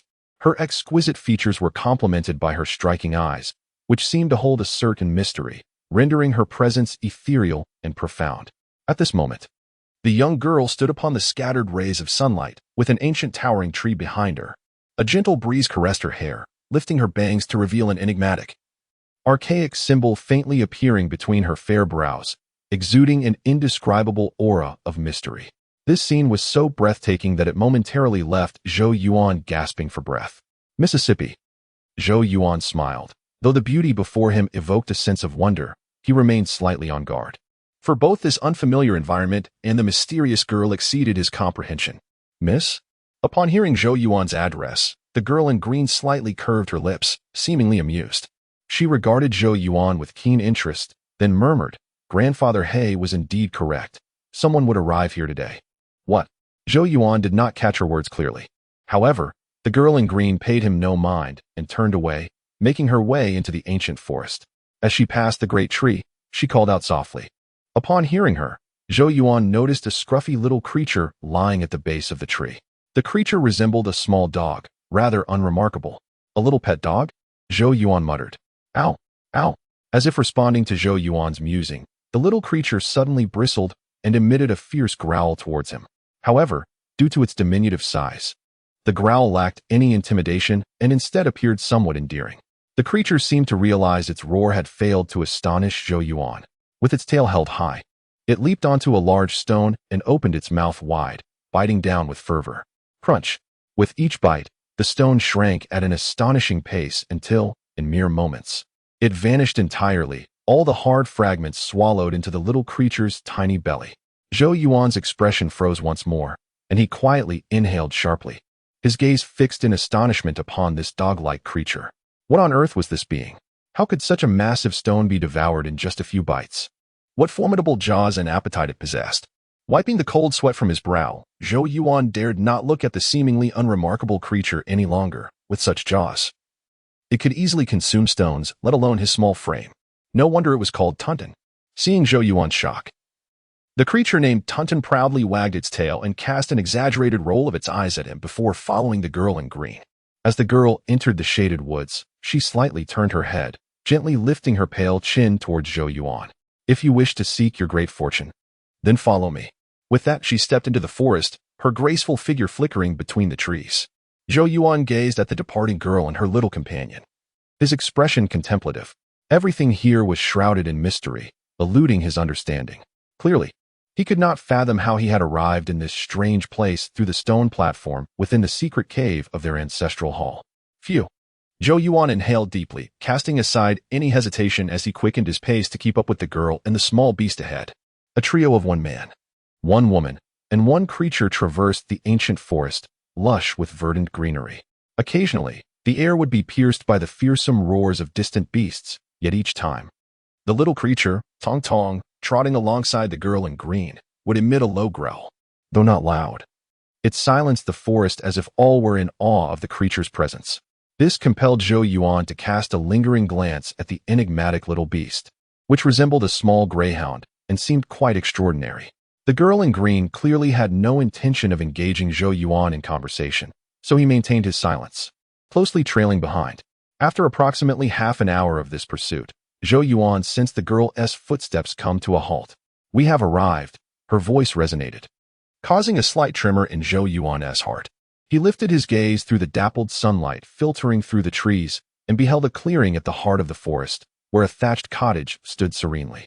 A few fences surrounded the cottage, and Zhou Yuan's attention was drawn to a reclining chair in front of it, where an elderly man clad in black lay at ease, gently swaying.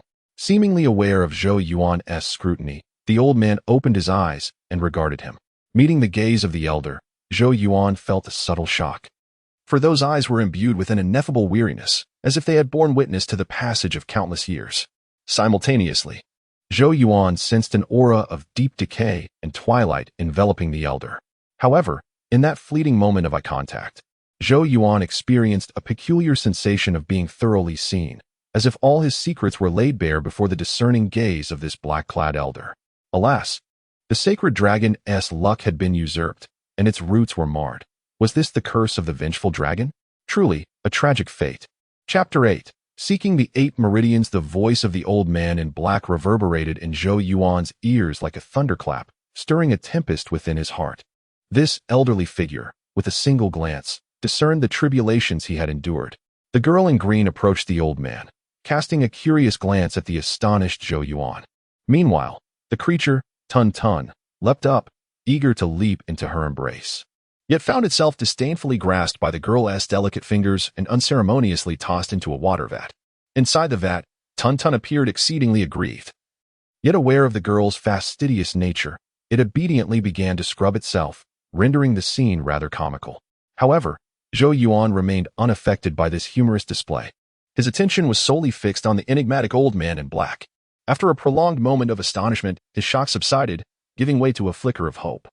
If this venerable figure could effortlessly identify the ailment afflicting his body, he must be extraordinary. Perhaps the issue of his concealed 8 meridians could indeed find resolution here. Taking a deep breath to quell the surging excitement within, Zhou Yuan clasped his fists and respectfully declared, "I am Zhou Yuan, a junior of the Zhou family, and I humbly greet you, esteemed elder." The old man in black nodded, acknowledging, "Indeed, you are one of the Zhou clan." He observed Zhou Yuan, who was on the verge of speaking yet hesitated, his gaze intense. It seemed the elder comprehended his unspoken thoughts, and with a peculiar smile, he remarked, "I am aware of your contemplation. Indeed, I can assist you with the issue of your 8 meridians, but tell me, why should I extend my aid to you?" Zhou Yuan was momentarily taken aback, pausing in silence before choosing his words carefully. "I am unaware of this place or your identity, esteemed elder. However, since the secret passage left by my ancestors of the Zhou family leads to this location, it stands to reason that you must have had some connection with them." The old man remained noncommittal in his response. At this moment, Zhou Yuan regained his composure entirely, fixing his gaze on the old man.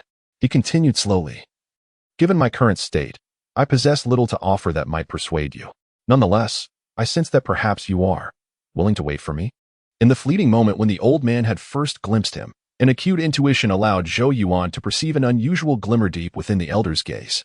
The old man in black, momentarily pausing in his rocking chair, narrowed his eyes, scrutinizing Zhou Yuan without revealing any emotion. "You speak boldly, young one. What makes you think you possess the merit that warrants my waiting?" In response to the elder's words, Zhou Yuan merely smiled and shook his head. "I do not know the answer to that question. Perhaps, esteemed elder, you possess some insight?" The old man's eyes, imbued with the weight of ages, fixated on Zhou Yuan.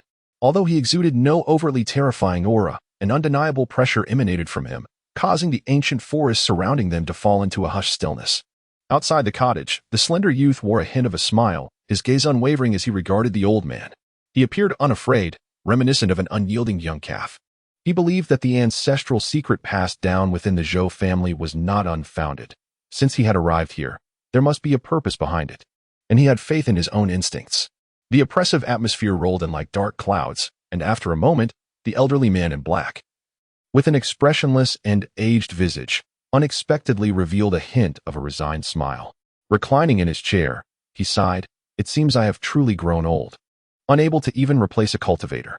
Behind him, the young girl in green, with her bright eyes, cast a glance at Zhou Yuan and spoke in a clear, gentle tone.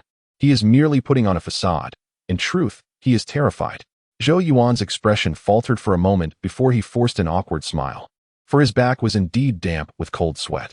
No matter how composed he tried to appear, facing this singular opportunity was daunting. "Senior." He gazed earnestly at the elderly man in black. "Never mind," the elder replied, regaining his composure as he turned to Zhou Yuan. I can resolve the issue of your 8 meridians being unmanifested, but there is one condition. A condition? Zhou Yuan was taken aback, then nodded seriously. Please, senior, speak. The elderly man sighed softly, glancing at the graceful young girl beside him before slowly stating, I want you to take Yao Yao away from here and protect her. Yao Yao? Zhou Yuan blinked in surprise, then looked at the girl, realizing that must be her name. Indeed, she was as delicate and charming as her name suggested. Grandpa, hey, the girl said, revealing a hint of reluctance on her exquisite face, her delicate features displaying a trace of resistance. The girl named Yao Yao's crystalline eyes dimmed as she glanced at Zhou Yuan, softly expressing, Grandpa, hey, he is too weak. Feeling embarrassed, Zhou Yuan recognized that in the eyes of others, he indeed appeared powerless, having yet to open a single meridian. The elderly man chuckled at her words, casting a glance at Zhou Yuan. Although this cultivator seems weak now, the future remains uncertain. Grandpa, hey, will I be able to see you again? Yao Yao asked softly, her intelligence allowing her to sense the weight of the elderly man's request, which bore the undertones of entrusting a legacy. Clearly, he might be preparing to undertake a perilous endeavor, potentially at the cost of his life. Turning to Zhou Yuan, the elder smiled and inquired, what do you think? Zhou Yuan's youthful face grew serious as he respectfully bowed to the elderly man, slowly declaring, though I possess no strength at present, I vow to you that if anyone wishes to harm Sister Yao Yao, they must first step over my corpse. Though the boy's voice was somewhat juvenile, it resonated with an undeniable conviction that drew attention. The elderly man, upon hearing this, revealed a satisfied smile upon his aged face. Very well, he replied with a smile. Fixing his gaze on Zhou Yuan, let us proceed to address the matter of your 8 meridians being unmanifested. Zhou Yuan's spirit surged. His eyes ignited with fervor as he looked at the elderly man, observing the anticipation in his gaze. The elder suddenly broke into an enigmatic smile and then waved his sleeve. Boom! The earth trembled as a vast chasm suddenly tore open beneath Zhou Yuan, forming a dark abyss that engulfed the astonished figure of Zhou Yuan. His body plummeted uncontrollably, cries of despair escaping his lips. Simultaneously, a viscous black liquid began to creep forth from the darkness, ensnaring his limbs. Inch by inch, the liquid eroded him, accompanied by excruciating pain, as if every inch of his skin was being corroded. The most terrifying aspect for Zhou Yuan was that this black liquid invaded through the pores of his skin, wreaking havoc within his very being. Where the liquid flowed, flesh, veins, and essence were all being ravaged. Agonizing pain intertwined with fear, gnawing at Zhou Yuan's spirit. As a dense aura of death enveloped him, he felt that if he allowed this black liquid to continue its assault, he would surely perish here. Zhou Yuan struggled desperately, invoking the 3 source patterns inscribed upon his body. However, just as the patterns began to radiate light, the black liquid surged forth, extinguishing the glow, ultimately erasing the 3 source patterns in its corrosive wake. Zhou Yuan's heart turned cold with the shattering of the source patterns. The black liquid advanced, finally enveloping his eyes, and the searing agony surged, as if his very sight was being eroded, plunging him into utter darkness. In this void, Zhou Yuan felt the relentless pain within as the black liquid continued its insidious invasion. The scent of death grew increasingly potent. This was no illusion. If he could not halt the encroachment of the black liquid, he would indeed perish. I cannot die here. I still need to restore my mother's lifespan. I must avenge my father's lost arm and reclaim my stolen divine dragon fortune. None of these have been accomplished. How can I die here? I cannot die. 8 beams of light coiled around him like a crouching dragon. Were these the 8 meridians of cultivation? Zhou Yuan gazed at the radiant lines, a sudden realization washing over him. They were the 8 meridians within him that had remained dormant until now. Roar! At the brink of imminent death. They seemed to sense the impending danger, slowly stirring to life like a hidden dragon, emitting a low, rumbling resonance. Buzz! In that instant, a brilliant light erupted from the depths of Zhou Yuan's being, sweeping away the black liquid at an astonishingly visible rate. Within mere moments, the darkness began to recede. Zhou Yuan's tightly shut eyes suddenly flung open, bright light flooding his vision, and he collapsed, as if pulled from the depths of water, sweat cascading down his youthful face. Panting heavily, Zhou Yuan surveyed his surroundings. He found himself once more before the thatched cottage. Everything that had just transpired felt like a mere illusion. Was that just an illusion? Zhou Yuan pondered, stunned. What do you think? Came an ancient voice from ahead, revealing the old man in black, who gazed upon him with a faint smile. Zhou Yuan's expression shifted dramatically as he could distinctly sense how palpable the earlier aura of death had been. He slowly raised his hand, only to feel his pupils constrict in astonishment. For at his fingertips, he discerned a faint black mark, which gradually faded into nothingness. This dark trace bore a striking resemblance to the black liquid encountered earlier. Take a moment to attune to your own body, the elderly man in black chuckled. Upon hearing this, Zhou Yuan's mind stirred, and he closed his eyes to introspect. It was at that instant that his heartbeat thundered like a tempest, and disbelief washed over his youthful and pallid visage. For in that moment, he became acutely aware of 8 meridians within him, akin to elusive dragons soaring from the depths of an abyss, coiling and intertwining. These 8 meridians were none other than the foundational pathways of cultivation. Zhou Yuan's eyes abruptly flared open, brimming with exhilaration, as he fixated intently on the elderly man in black, his voice trembling with fervor. My 8 meridians have manifested. Chapter 9. The emergence of the 8 meridians before the modest thatched cottage. The youthful face of the boy, delicate and somewhat slender, was now illuminated by an unmistakable excitement. His hands trembled as they caressed his own body, experiencing a sensation akin to rebirth, which even caused the usually composed Zhou Yuan to break into a foolish grin. After all, this moment was of paramount importance to him. As the years unfolded, his peers began to awaken their meridians, revealing various talents. Although Zhou Yuan had concealed his feelings well, deep within, he harbored an undeniable envy. He too yearned to open his meridians, to traverse the path of elemental energy, and to harness the formidable power that spanned the heavens and the earth. This day had been long anticipated. You were born with your 8 meridians already awakened, a natural conduit of energy, but alas, you encountered calamity at birth. The 8 meridians within you sensed impending destruction, and in a bid for self-preservation, they retreated to the deepest recesses of your being. Thus, even as you reached the age when the meridians typically manifest, they have remained hidden.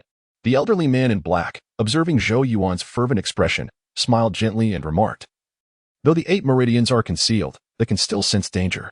To awaken them once more, you must place yourself in peril, compelling the 8 meridians to re-emerge." The elder's eyelids lifted slightly as he spoke. Do not presume that the aura of death you just experienced was illusory. If you fail to activate your 8 meridians for protection at the final moment, then you shall indeed perish. Zhou Yuan, caught in the throes of excitement, felt a chill wash over him upon hearing these words. He stared blankly at the elderly man, his complexion paling as he recalled the palpable aura of death. A premonition gripped him. Had he lingered for even a moment longer, he might truly have met his end. Clearly, the method proposed by the elder to awaken his meridians bore considerable peril. "What? Is it my fault for not informing you beforehand?" The elderly man replied with a grin. Zhou Yuan took a deep breath, shaking his head as he spoke slowly. "As long as I can open my meridians and embark on my cultivation journey, I shall embrace any risk. Thus, whether or not I was forewarned holds little significance. It is merely a matter of lingering trepidation." The elder nodded in acknowledgement, a hint of admiration in his gaze. "You, young lad, despite your tender age, possess a commendable spirit. However, even though your 8 meridians may now reappear, do not rejoice too soon. Though they were once awakened, years of concealment have rendered them obstructed once more. You must start anew, unblocking each of the 8 meridians to transcend the threshold of opening the meridians and enter the realm of energy cultivation. Moreover, your situation will prove more arduous than that of others, for in order to evade disaster, your meridians had sealed themselves. Thus, the difficulty of awakening them surpasses that of the average person." The elder shook his head solemnly. Zhou Yuan, upon hearing this, furrowed his brow momentarily, but then relaxed, stating, "At the very least, I now possess greater hope than before, do I not? No matter how dire the current situation may be, can it possibly compare to the time when he could not even locate the 8 meridians? What of the increased difficulty in opening the meridians? Yet, there is finally a glimmer of hope, is there not?" Behind the elderly man in black, a young girl clad in green lifted a small beast from the water jar and gently shook it, causing tiny crimson lights to emanate from the creature's body, completely evaporating the droplets of water. Only then did she contentedly cradle it in her arms. As she tenderly caressed the small beast, her tranquil eyes unexpectedly lingered a moment longer on Zhou Yuan, revealing her surprise at his unwavering dedication to the practice of opening the meridians. "The inability to engage in this practice is not a great concern. I too cannot wield source energy," she remarked softly, her red lips parting slightly. The girl in green clearly possessed a temperament that was rather indifferent, She rarely bestowed more than a fleeting glance upon anything or anyone that did not capture her interest. Yet, her words in this moment carried a hint of consolation. Zhou Yuan stared at her in astonishment. This girl in green, too, was unable to wield source energy? Hee. For certain unique reasons, Yao Yao indeed cannot utilize source energy. The elderly man in black chuckled, then turned to Zhou Yuan with a teasing glint in his eye. But do not underestimate her. Her mastery of source patterns is the result of my true teachings. Despite her age being comparable to yours in the realm of source patterns, she is more than capable of being your mentor. Oh, Zhou Yuan's eyes filled with incredulity. It turned out that this girl in green possessed profound insights into source patterns, which was truly unexpected. However, do not belittle yourself. The challenges you face in opening the meridians are indeed greater, but with sacrifice comes gain. Thus, every time you succeed in opening your meridians, the benefits you obtain will surpass those of ordinary individuals. The elderly man in black continued with a smile. Zhou Yuan's eyes brightened. He understood that with each successful opening of the meridians, his physical capabilities would be enhanced. According to the elderly man's words, it was evident that his eventual improvements would be more significant than those of his peers. Thus, although the process was more arduous, it seemed bearable. Thoughts swirling in his mind, Zhou Yuan suddenly turned to the elderly man with a pained expression, saying, "Senior, while I am now capable of pursuing the practice of opening the meridians, I am already a step behind. To reach a level where I can protect Sister Yao Yao, I fear it will take quite some time." The elderly man in black regarded Zhou Yuan with a knowing smile. "What are you hinting at, boy?" With a chuckle, Zhou Yuan replied, "Perhaps, Senior, you could be so kind as to grant me a stroke of fortune?" This enigmatic elder clearly possessed unfathomable depths, and Zhou Yuan estimated that his strength had likely reached an unimaginable level, far exceeding that of his father, Zhou Qing. Under normal circumstances, given Zhou Yuan's current status, he would hardly have the chance to encounter such formidable beings. However, now that this opportunity had presented itself, Zhou Yuan naturally wished to seize it to the fullest. "This is what we call fortune," the elderly man remarked with a grin. "What a cunning young lad you are, displaying such greed." Zhou Yuan perceptively detected no trace of anger in the elder's words and replied with a smile, "I assent it for the sake of fulfilling your entrusted task, Senior. Otherwise, if I truly encounter danger, my frail limbs seem to serve little purpose other than to perish before Sister Yao Yao." His woeful expression, complemented by his youthful visage, appeared rather comical. Beside him, Yao Yao's crimson lips couldn't help but curve slightly, her eyes sparkling. "This fellow is indeed amusing. Elder He, if you wish to avoid becoming a hindrance to me in the end and prefer that I protect you instead, it would be wise to acquiesce to his request," she gently suggested while caressing Tun Tun. Upon hearing her words, Zhou Yuan immediately cast a grateful glance her way, yet the young maiden maintained her indifferent demeanor, as if she had not heard him. The elderly man in black stroked his beard, his gaze flickering slightly as he fell into a contemplative silence. Ultimately, he let out a sigh and remarked, "Yao Yao, you speak truthfully. If this lad is too weak, he will only bring you trouble." He fixed his gaze upon Zhou Yuan, his eyes profound, and slowly added, "However, the methods of the old man are not to be imparted to outsiders." Zhou Yuan, possessing exceptional wisdom, upon hearing these words, immediately prostrated himself, respectfully declaring, "Disciple Zhou Yuan pays homage to master." "Ah, you clever little rascal," the elderly man in black exclaimed, impressed by Zhou Yuan's prompt and decisive action. He merely softened his tone slightly, and yet this lad was already kneeling to become his disciple. His deftness in seizing the opportunity was remarkable. Shaking his head, the elder continued, "Yet, to encounter one another here is indeed a matter of fate. Although you have come seeking my methods, I shall accept you as my disciple for the time being." Hearing this, Zhou Yuan was filled with elation and bowed in reverence. The elderly man regarded Zhou Yuan, who had completed the formalities of apprenticeship with utmost propriety, and his aged eyes softened somewhat. "Since you are so resolute, I shall not be stingy. Now that your 8 meridians have manifested, I will impart to you a technique for drawing in energy. In the opening meridian realm, one cannot store source energy within the body, thus authentic cultivation remains elusive. Only the technique of drawing in energy can be practiced. Once all 8 meridians are open and you enter the nourishing energy realm, you may then formally cultivate proper techniques." A glimmer appeared at the tip of the elder's finger, as if delicate characters were flowing forth, before he suddenly pressed his fingertip against Zhou Yuan's brow. Boom! As his fingertip made contact, Zhou Yuan felt a surge within his head, followed by a deluge of information flooding in, leaving him momentarily dazed. However, the dizziness quickly subsided as he began to savor the information that had surfaced in his mind. The technique of drawing in energy, known as the dragon absorption technique? Clearly, this technique bore the name of dragon absorption, a title that resonated with grandeur. One could only speculate on its effectiveness. But it was evident that it was not an ordinary technique if it had been bestowed by the Elder in Black. Zhou Yuan nodded and solemnly remarked, "The realm of source patterns is vast and profound. It must not be underestimated." Over the past 2 years, he had devoted himself to the study of source patterns, and he could faintly perceive their intricate depth.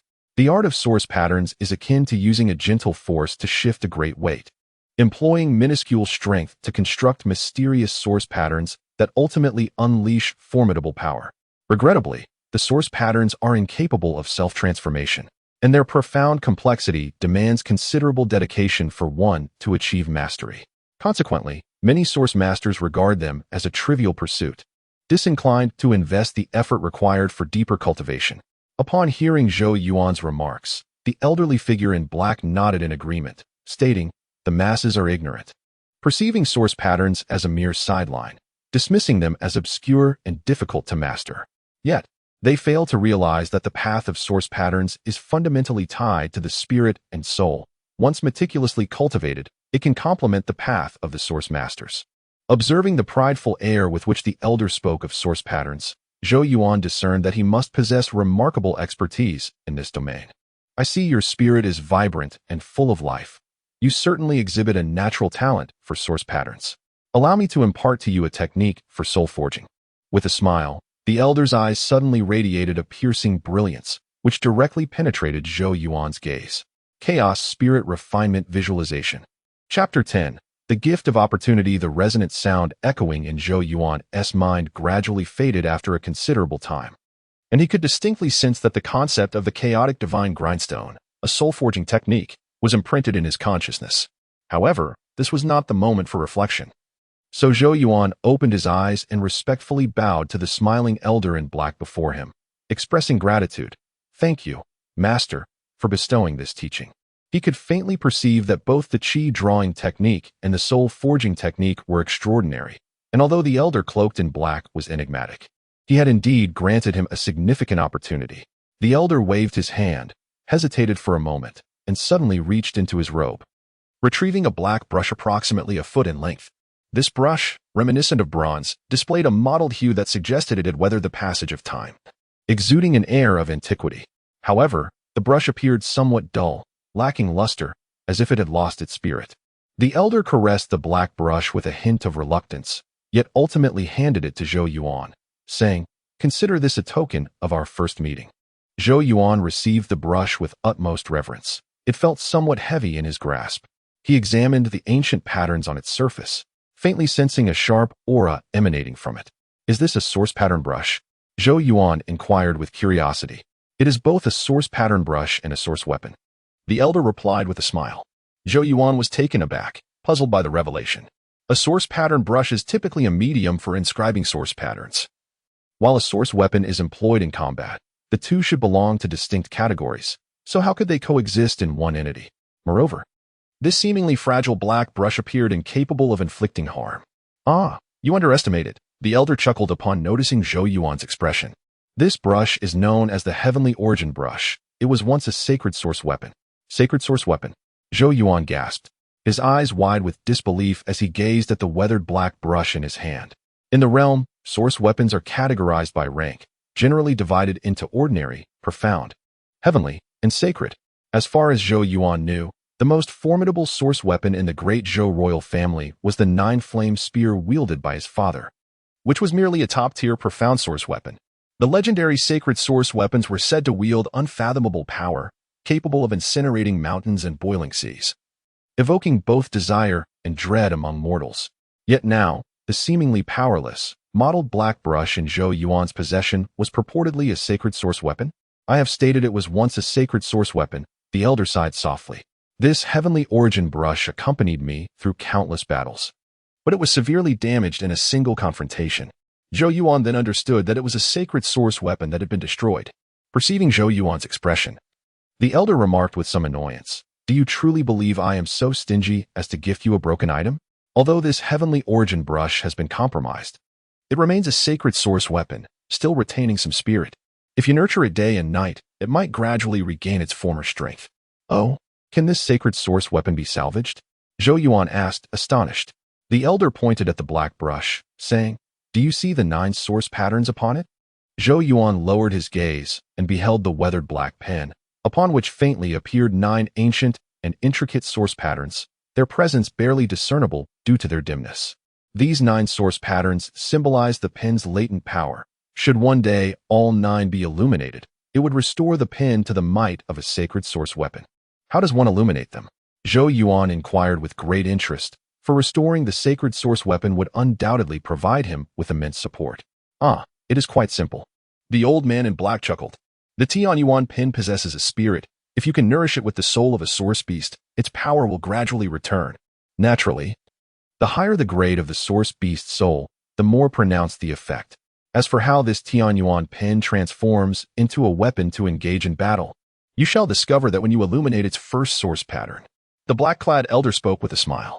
Although Zhou Yuan understood that restoring the Xuanhuang pen to the level of a sacred source weapon would not be a simple task, he nodded lightly. The pen twirled gracefully at his fingertips, and he smiled again at the elder. Thank you, master, for bestowing this pen upon me. However, I still do not know your name. Upon hearing this, the elder replied with a gentle smile, Zhou Yuan is my name. Additionally, I have 2 other disciples who are your senior brothers. If fate allows, perhaps you shall meet them. If not, then so be it. After speaking, Zhou Yuan turned his attention to the young girl in green, who bit her moist lips softly, her bright eyes cast downwards, revealing a hint of sorrow at the prospect of parting. Since the dawn of her memory, she had lived with Zhou Yuan, making him undoubtedly the closest person to her. Thus, even with her tranquil disposition, she could not help but feel a tinge of sadness. Alas, my dear child, in life, there are no everlasting banquets. Zhou Yuan sighed softly. After a moment of silence, he suddenly produced a jade pendant from his robe. The pendant emitted a gentle glow, upon which faintly burned a 9-petaled fire lotus, each petal displaying a different hue. Yao Yao, I know you have many questions, but now is not the time. Take this. If fate permits, you may come to understand in the future. Furthermore, when the fire lotus on the pendant ignites, be cautious, for they will come seeking you. Who are they? Why are they searching for me? Yao Yao asked urgently, her heart rife with mysteries. Who were they? Why had she lived alone with Grandpa Black since she could remember, as if evading something? Zhou Yuan felt a slight tremor within him as he glanced at the faintly visible light pattern between Yao Yao's brows. It was a seal. Thus, it seemed she was not incapable of harnessing source energy, but rather had been sealed. Yet why was this done? Zhou Yuan pondered, though he wisely refrained from pressing further.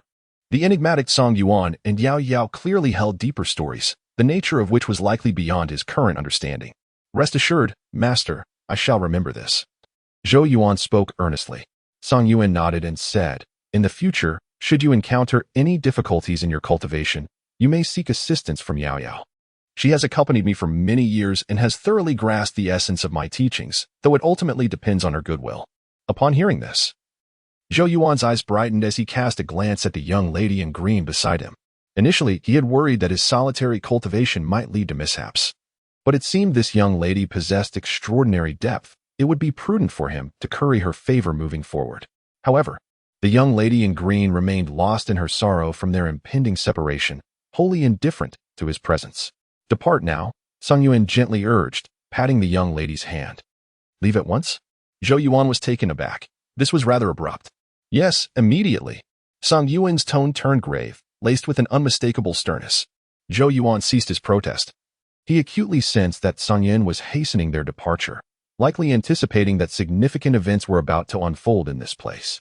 With a wave of his sleeve, the ground before the cottage erupted in dust, revealing ancient patterns that emerged with profound clarity.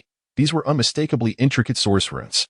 Zhou Yuan recognized that these runes were identical to those he had seen on the stone platform upon his arrival. Observing Zhou Yuan's intent gaze, he hastily stepped forward, entering the intricate formation composed of these runes, while the girl in green cradled the small creature named Tun Tun, gazing at Zhou Yuan in a state of bewilderment. Go on. It may not be the last time we meet, Zhou Yuan gestured with a wave of his hand. The girl's eyes glistened with unshed tears, but she refrained from displaying overt sorrow. Instead, she bowed deeply to Zhou Yuan before stepping into the rune formation to stand beside Zhou Yuan. Seeing this, Zhou Yuan flicked his fingers, and the surrounding runes suddenly blazed with light, converging rapidly to envelop Zhou Yuan and Yao Yao. Zhou Yuan, remember the promise you made to me. You must protect her. As the brilliance filled his vision and the space began to distort, Zhou Yuan heard Zhou Yuan's deep voice, which carried a hint of earnest pleading. Rest assured, Master. I shall uphold the teachings you have imparted and bear the responsibility of safeguarding her. Zhou Yuan murmured inwardly as he closed his eyes. Before the cottage, a radiant glow surged and a tumultuous wind roared. In the next moment, the figures of Zhou Yuan and Yao Yao vanished into thin air, leaving only the shimmering source runes on the ground, which flickered before eventually fading away, leaving no trace behind. Zhou Yuan gazed at the spot where they had disappeared, a trace of sorrow crossing his features as he softly murmured, "The Zhou family. Just as that old fellow predicted, I can still take on another disciple. But how the future unfolds will depend on his own destiny." Shaking his head, he suppressed his emotions and reclined slowly in his chair, gently rocking back and forth. The world around fell into a profound silence. This tranquility lingered for an indeterminate duration until, suddenly, Zhou Yuan opened his tightly shut eyes, his gaze drifting vacantly into the void. Boom! The heavens erupted with violent thunder, and in the distant sky, it appeared as though a deluge of lightning cascaded down, mercilessly tearing the fabric of this space asunder. The earth began to crumble, and the forests toppled one by one. Has the moment finally arrived? Zhou Yuan gazed upon the cataclysmic scene, his aged countenance remaining serene. As he muttered to himself, well, after years of repose, this old frame is almost rusted. It is time to stir. A faint smile graced Zhou Yuan's lips as he gradually rose from the recliner. His frail body appeared slightly stooped, yet at the moment he stood, his black robe billowed gently, exuding an indescribable aura of terror, akin to a slumbering dragon awakening in full fury. In the distant sky, thunder roared as it descended in overwhelming torrents.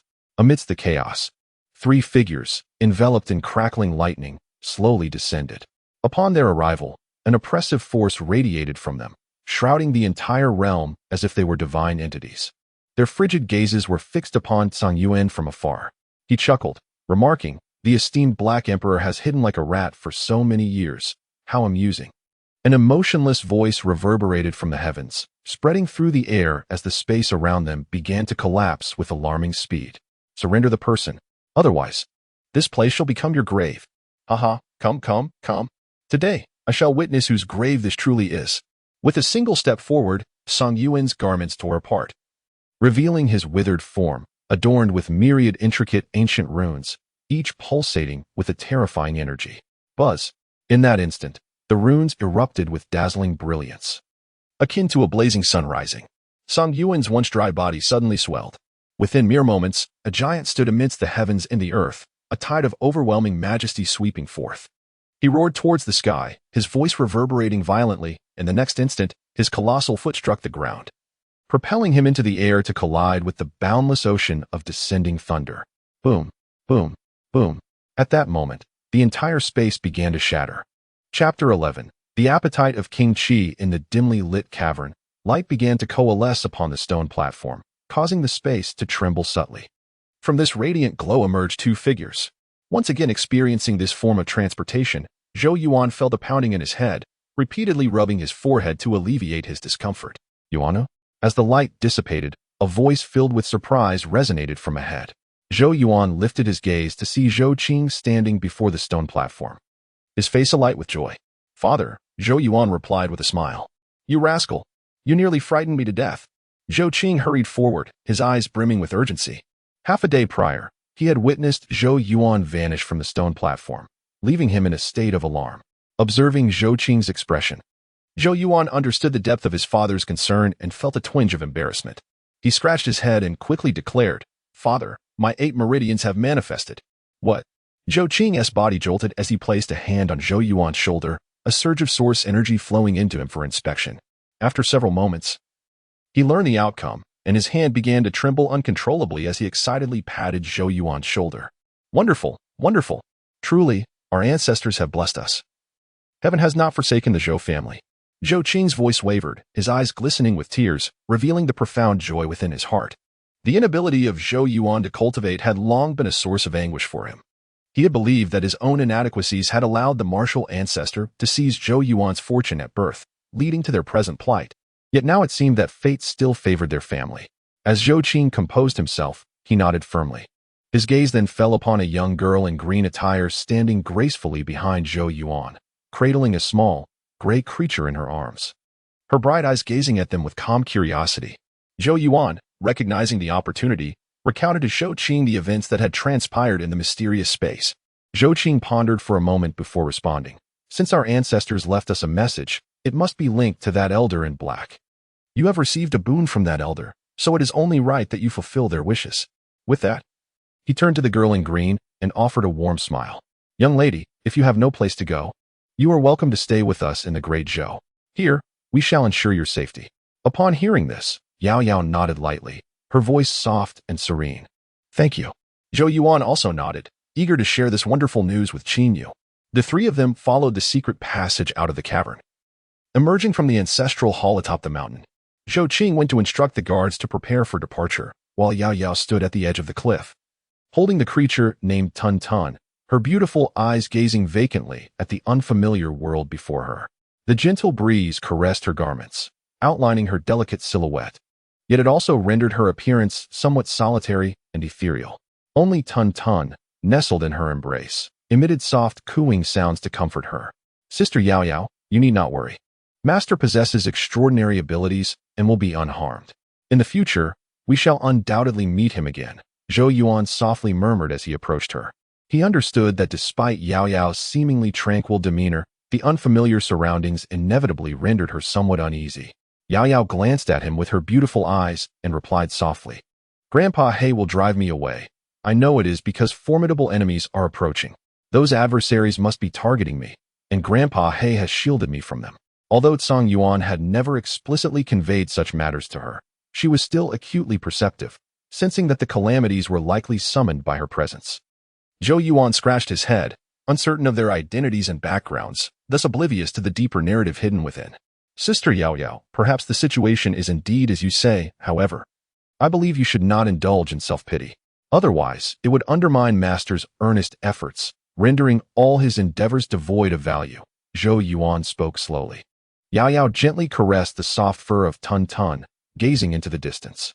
She then turned to Zhou Yuan, revealing a smile as radiant as a startled swan. Nodding slightly as she said, Do not worry. I am not that kind of person. In the future, I will uncover the truth of the matter. If anything were to happen to Grandpa He, I shall take vengeance. None of those individuals shall escape. Her voice was calm and icy. Yet the chill it carried sent a shiver down Zhou Yuan's spine. This young lady appeared as an ethereal fairy, yet once resolute. She seemed to possess a decisively lethal nature. In the Great Zhou Palace, upon learning of Zhou Yuan's ability to cultivate through the emergence of the 8 meridians, Qin Yu was instantly overwhelmed with emotion, embracing Zhou Yuan and shedding tears, leaving him both touched and helpless. All right. It is a good thing that Yuaner can cultivate. There is no need for tears, Zhou Qing remarked, equally exasperated. Did you not shed tears? Qin Yu wiped her eyes and glared at Zhou Qing. He awkwardly touched his nose, recalling how he nearly succumbed to tears when sensing the emergence of Zhou Yuan's 8 meridians in that cave. Though he managed to suppress his emotions. You should first make arrangements for Yao Yao. Zhou Qing wisely diverted the conversation. Only then did Qin Yu realize there were others present. Feeling somewhat embarrassed as she wiped away her tears, she then turned to Yao Yao, offering a gentle smile. Yao Yao, from now on, you shall reside here. We will ensure that you suffer no grievances. Qin Yu's demeanor towards Yao Yao was exceedingly warm, stemming largely from their gratitude towards Zhou Yuan's assistance. Yet it was evident that she held a genuine fondness for Yao Yao, as such a pure and beautiful maiden would endear herself to anyone. Yao Yao, however, found herself somewhat unaccustomed to Qin Yu's warmth, having spent her childhood secluded with Zhou Yuan in a world apart, devoid of interaction with outsiders.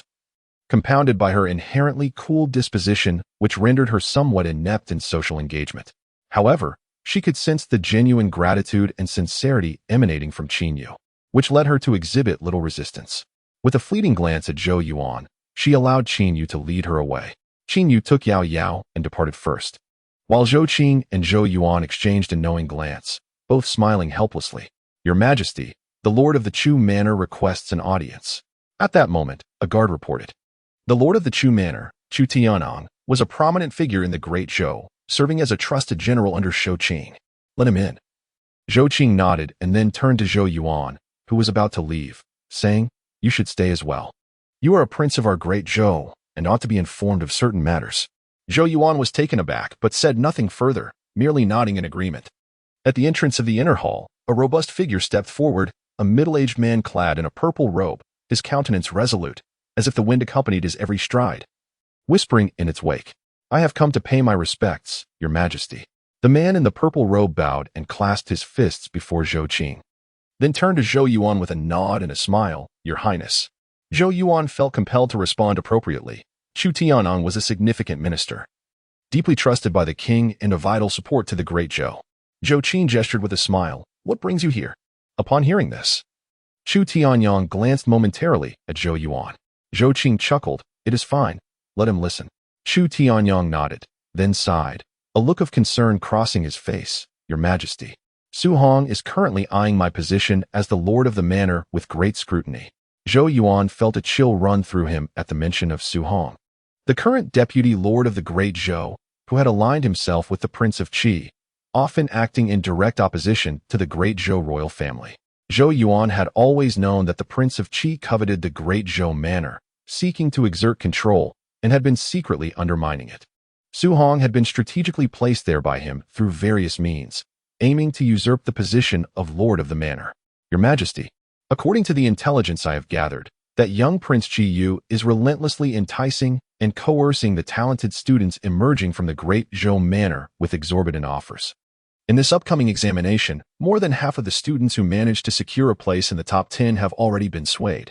Once these students pass the examination, they will be inclined to join Su Hong's second academy.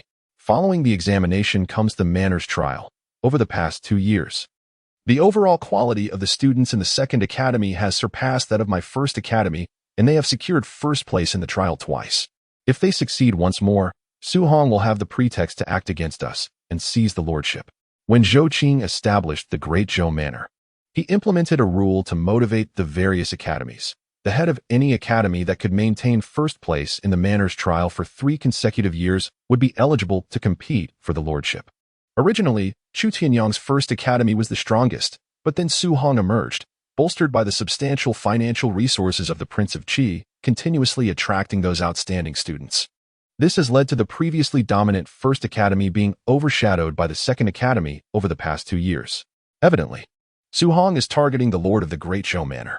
Should he ascend to that position, it is likely that the Great Zhou Manor would fall into the hands of Prince Qi. The influx of outstanding talents would consequently be seized by him, which would be akin to a brutal dismemberment of the royal family. Furthermore, the gravest concern lies in the potential success of Prince Qi's scheme. It would lead many observing factions to conclude that the royal family is in decline and incapable of contending with him. Once those factions align themselves with Prince Qi, it would spell catastrophic consequences. Zhou Yuan furrowed his brow, casting a glance at Zhou Qing, who, at that moment, was also subtly twitching his brows. After a prolonged silence, a somber voice emerged slowly from between his clenched teeth. "This Prince Qi truly possesses an insatiable appetite." Chapter 12. The source of food within the inner hall. The atmosphere was somewhat oppressive. Zhou Qing wore a somber expression, his eyes swirling with murderous intent. It was evident that the actions of the Qi king had ignited a profound wrath within him. However, in the end, Zhou Qing gritted his teeth and suppressed his bloodlust. The current Qi king was equally formidable, bolstered by the clandestine support of the great martial dynasty. Engaging in an overt conflict would render their years of recuperation for the Great Zhou futile. Should turmoil arise, they could face internal strife and external threats, potentially leading to the utter annihilation of their nation. The Qi king must be eliminated, yet this must be approached with careful deliberation. The present state of the Great Zhou could not withstand significant upheaval. Zhou Qing took a deep breath and spoke slowly. "There remains half a year until the provincial examination. Who do you believe stands the best chance of becoming the provincial leader this time?" Chu Tianyang paused in contemplation before responding. "This cohort of the Great Zhou has indeed produced some commendable talents. Among them, the most outstanding is likely Qi Yu from the Second Academy. He has already opened the 6th meridian. Qi Zhou Qing remarked, his face betraying no emotion, his voice low and grave. The sons of the Qi King are truly remarkable individuals. The Qi King had 2 sons, with Qi Yu being the second. Given this, it seems the top position in the provincial examination will likely fall to Qi Yu, Zhou Qing postulated. Chu Tianyang pondered for a moment before replying. That is not an absolute certainty. The Great Zhou still possesses a genius who surpasses Qi Yu. If she can gain entry into the first academy, she may very well contend with Qi Yu after 6 months. Oh, Zhou Qing was taken aback. There exists a student within the Great Zhou who is more exceptional than Qi Yu? Chu Tianyang smiled, and then glanced at Zhou Yuan, chuckling.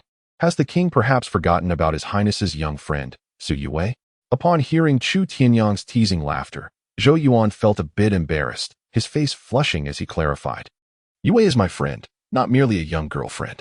At this moment, Zhou Qing comprehended the situation, realization dawning upon him. You are referring to the little girl whom Yuan recommended for entry into the Great Zhou Academy, correct?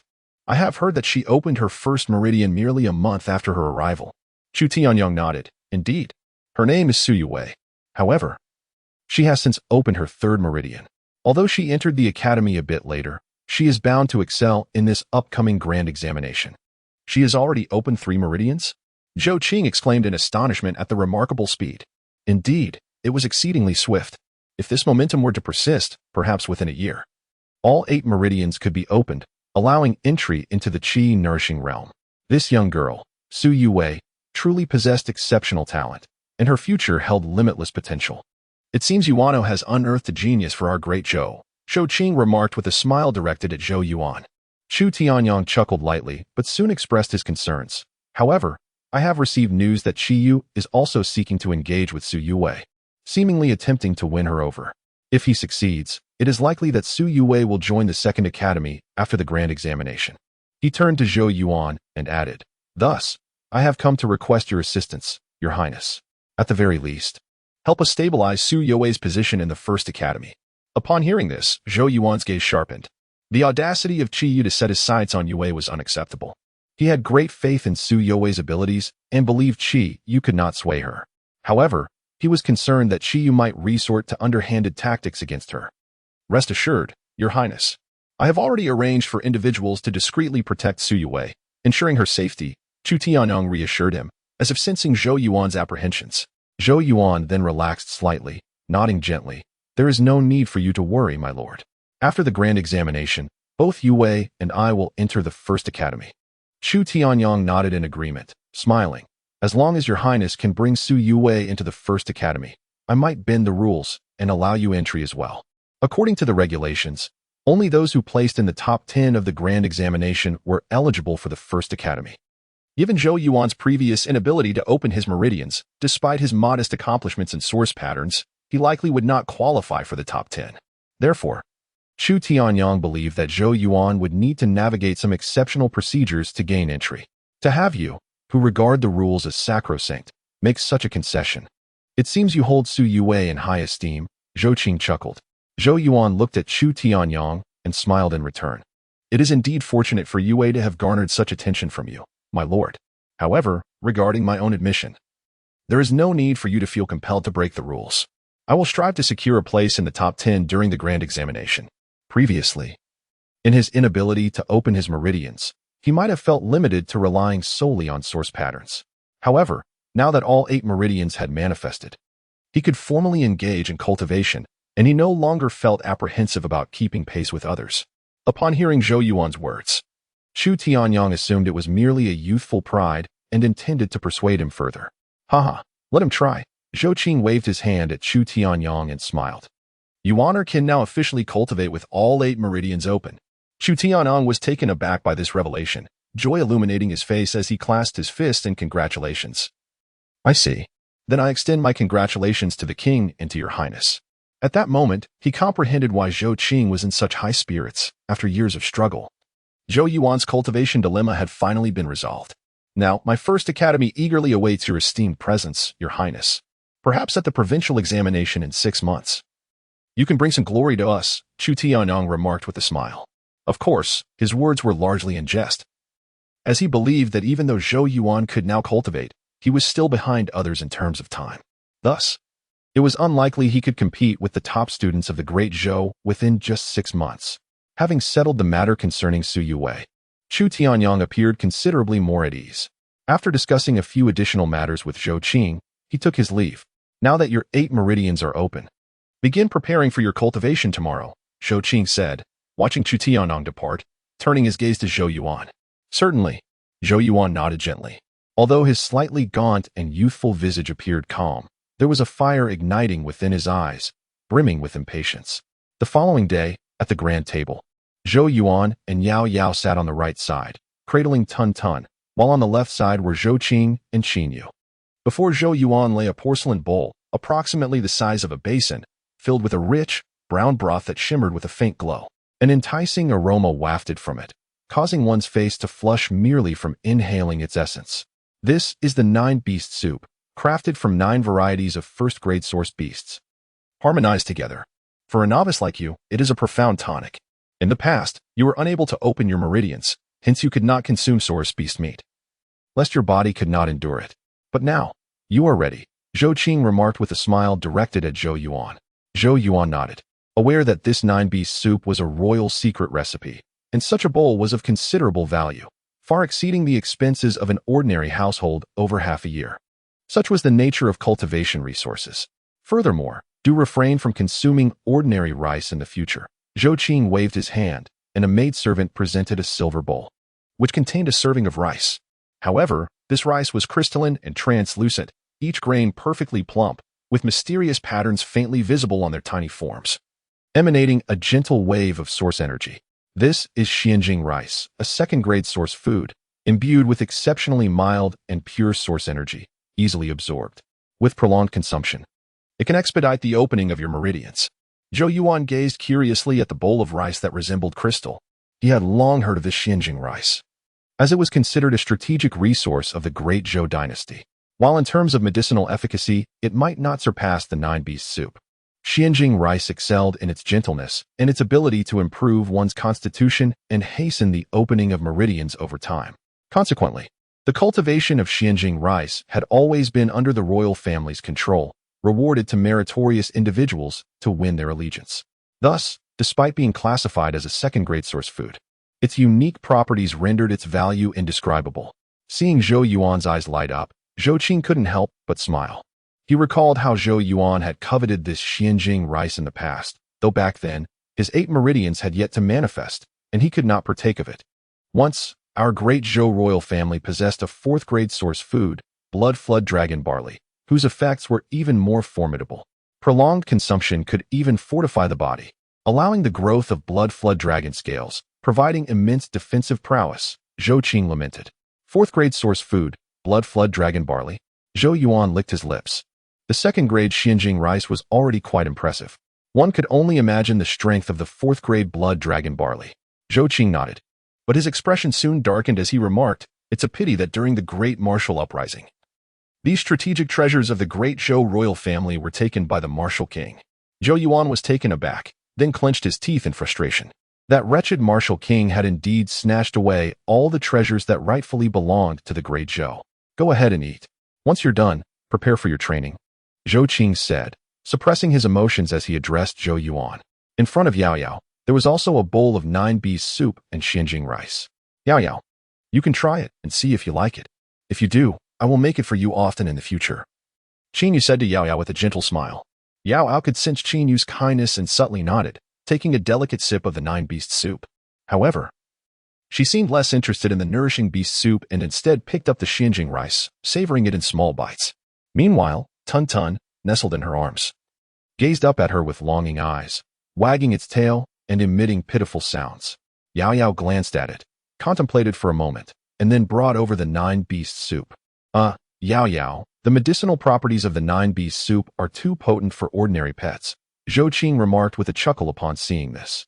Yet, before his words could fully settle, Tun Tun suddenly opened its mouth wide and gulped down the entire bowl of 9-beast soup in one swift motion. After swallowing, it let out a burp, patted its belly with its paw, and squinted its eyes, appearing somewhat unsatisfied. Zhou Qing looked at the unfazed Tun Tun, astonished. "Father, Tun Tun is an extraordinary beast. It is not ordinary. Zhou Yuan couldn't help but chuckle at the scene. Tun could devour boulders in just 2 or 3 bites, let alone a bowl of 9-beast soup. Zhou Qing could only smile wryly and nodded, then picked up a jade bottle beside him, pouring himself a bowl of liquor that shimmered like jade. The rich aroma of the wine wafted through the air, causing Yao Yao, who had been quietly eating her Xinjiang rice, to raise her delicate brows. She then turned her clear eyes toward Zhou Qing. Could you spare me some of that? Zhou Yuan and Qing Yu gazed at Yao Yao in astonishment. At that moment, her usually serene and exquisite face revealed an unprecedented interest. Zhou Qing was also momentarily taken aback, especially when he caught the reproachful glance from Qing Yu, which chastised him for drinking recklessly in front of the younger generation, making him feel even more awkward. This is jade brew, a strong liquor, unsuitable for young ladies, he remarked. Nevertheless, Yao Yao continued to fixate on him with her bright and clear eyes, prompting Zhou Qing to let out a wry smile. He instructed a maid to place a bottle of jade brew before her. Yao Yao delicately grasped the bottle and tilted her head slightly, exposing her long, swan-like neck, and took a generous gulp of the jade brew.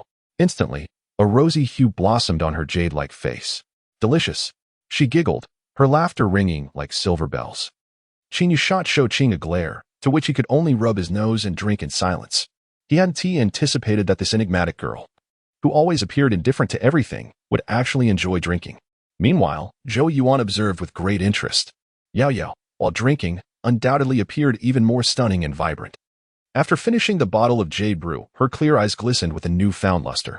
She chuckled softly and reached into her sleeve, producing a faint glimmer that landed before Qing Yu. Aunt Qing, I sense your energy is depleted. You must be in poor health. Consider this small gift as my payment for the liquor, Yao Yao said with a smile. The radiant light gradually dissipated, transforming into a palm-sized emerald lotus flower, within which 8 jade-like lotus seeds shimmered with a green glow. What is this? Qing Yu stared at the emerald lotus flower in disbelief. Zhou Qing's expression shifted, and he exclaimed in astonishment, these are jade lotus seeds, a rare source material capable of nurturing vitality and rejuvenating the body. With a complex expression, Zhou Qing added, this item would be immensely beneficial for you. Your constitution is too weak. These jade lotus seeds can help you retain your vital energy, which is quite rare even in our Zhou royal treasury. Upon hearing this, Qing Yu quickly shook her head, saying, Yao Yao, a bottle of jade brew is not worth this. Yao Yao merely smiled gently, cradling Tun, and leisurely walked out, leaving the three at the table staring at each other in surprise. Zhou Yuan scratched his head and suggested, Mother, you should accept it for now. We can find an opportunity later to repay Sister Yao Yao. He felt a deep sense of gratitude for Yao Yao's gesture, knowing well that Qing Yu's frail condition was entirely due to his own actions. Exchanging glances with Zhou Qing, Qing Yu could only nod, feeling a growing fondness for Yao Yao. Zhou Yuan chuckled, then lifted the 9 beasts soup to his lips, gulping it down eagerly until nothing remained. After finishing the soup, he took up the black crystal rice, chewing it into bits and swallowing it with delight. Delicious. Zhou Yuan praised the rice, its exquisite grains plump and tender, each exuding a delightful fragrance. After a few moments, he set down the bowl and released a long breath, which manifested as a wispy white mist before him. At that instant, his face flushed crimson, and his body felt akin to a furnace, radiating an intense warmth that coursed through him. Sensing the surge of heat within, Zhou Yuan licked his lips, his gaze ignited with fervor. At last, he was poised to embark on his formal cultivation. Chapter 13. The pulse of the dragon within the flower garden. Blossoms vie for fragrance, stone pavilions rise majestically, and gentle streams flow, creating an atmosphere of tranquility and coolness. Zhou Yuan sat cross-legged inside the stone pavilion, his eyes slightly closed, as the essence of the breathing technique known as Longxiu, imparted by Zhang Yuan on that fateful day, flowed through his mind. In the realm of meridian opening, one is unable to cultivate martial arts, and can only practice the breathing technique to draw the source energy of heaven and earth into the body, gradually cleansing the obstructed 8 meridians and unlocking them bit by bit. Thus, the significance of the breathing technique for those in the meridian opening stage is without question. A sophisticated breathing technique can yield extraordinary results for the practitioner. The royal family possessed their own version of the breathing technique, yet after careful consideration, Zhou Yuan ultimately opted for the Longxiu technique taught by Zhang Yuan, for the latter's profound mastery implied that the method he shared was certainly not ordinary.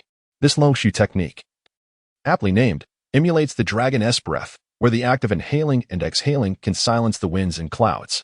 To mimic the dragon's breath with the human form demands profound and intricate skills, achieving a resonance between flesh and blood to produce a dragon's roar, thus enabling the absorption of the source energy from the universe.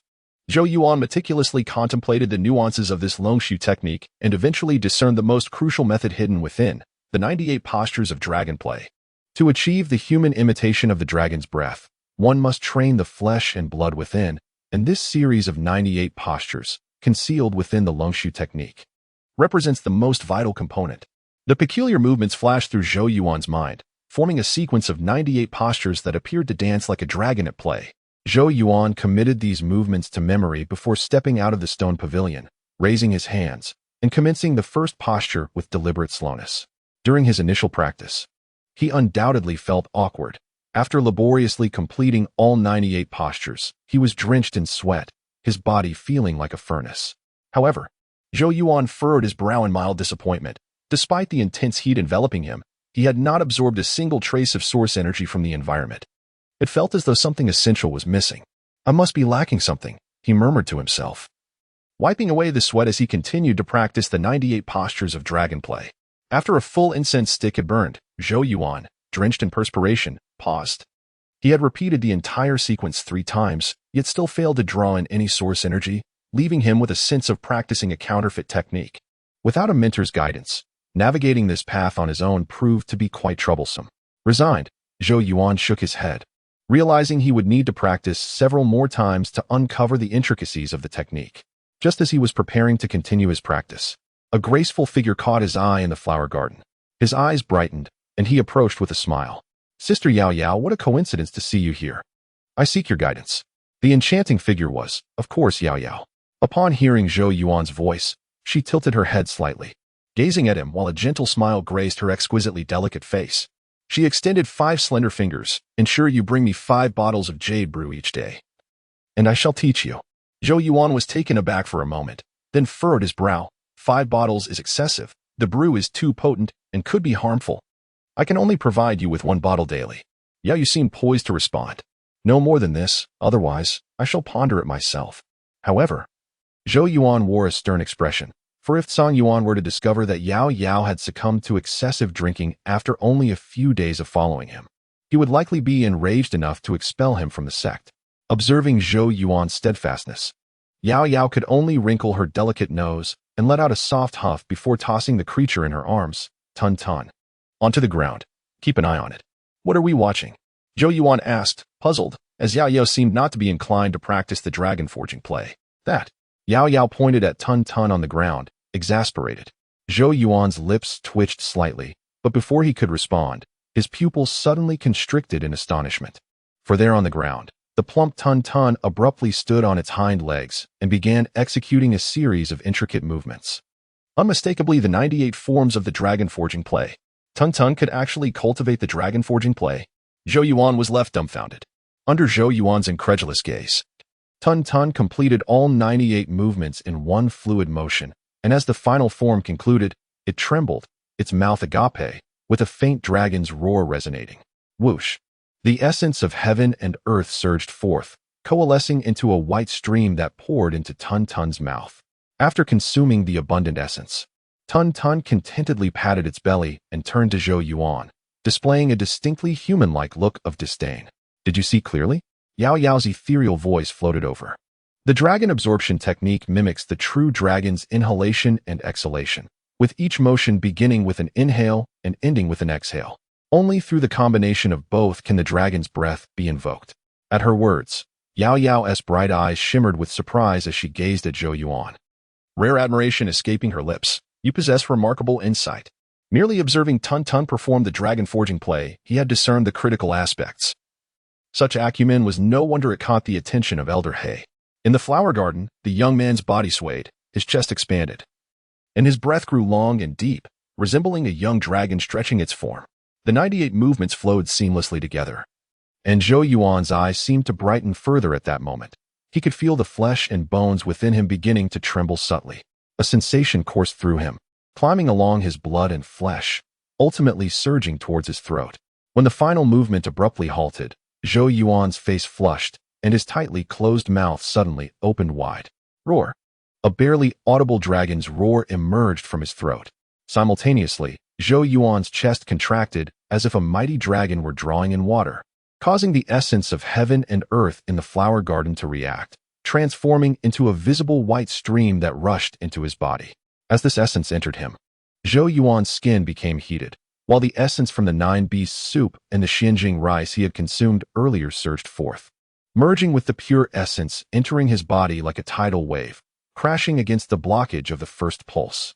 The source energy surged into the first blocked meridian, instantly provoking a sharp pain that made Zhou Yuan grunt involuntarily. Yet, he gritted his teeth, enduring the excruciating agony as he drove the streams of source energy to incessantly batter against the blockage in the first meridian. For a duration equivalent to half a stick of incense, the source energy relentlessly struck and washed over the first meridian until it finally ceased due to depletion.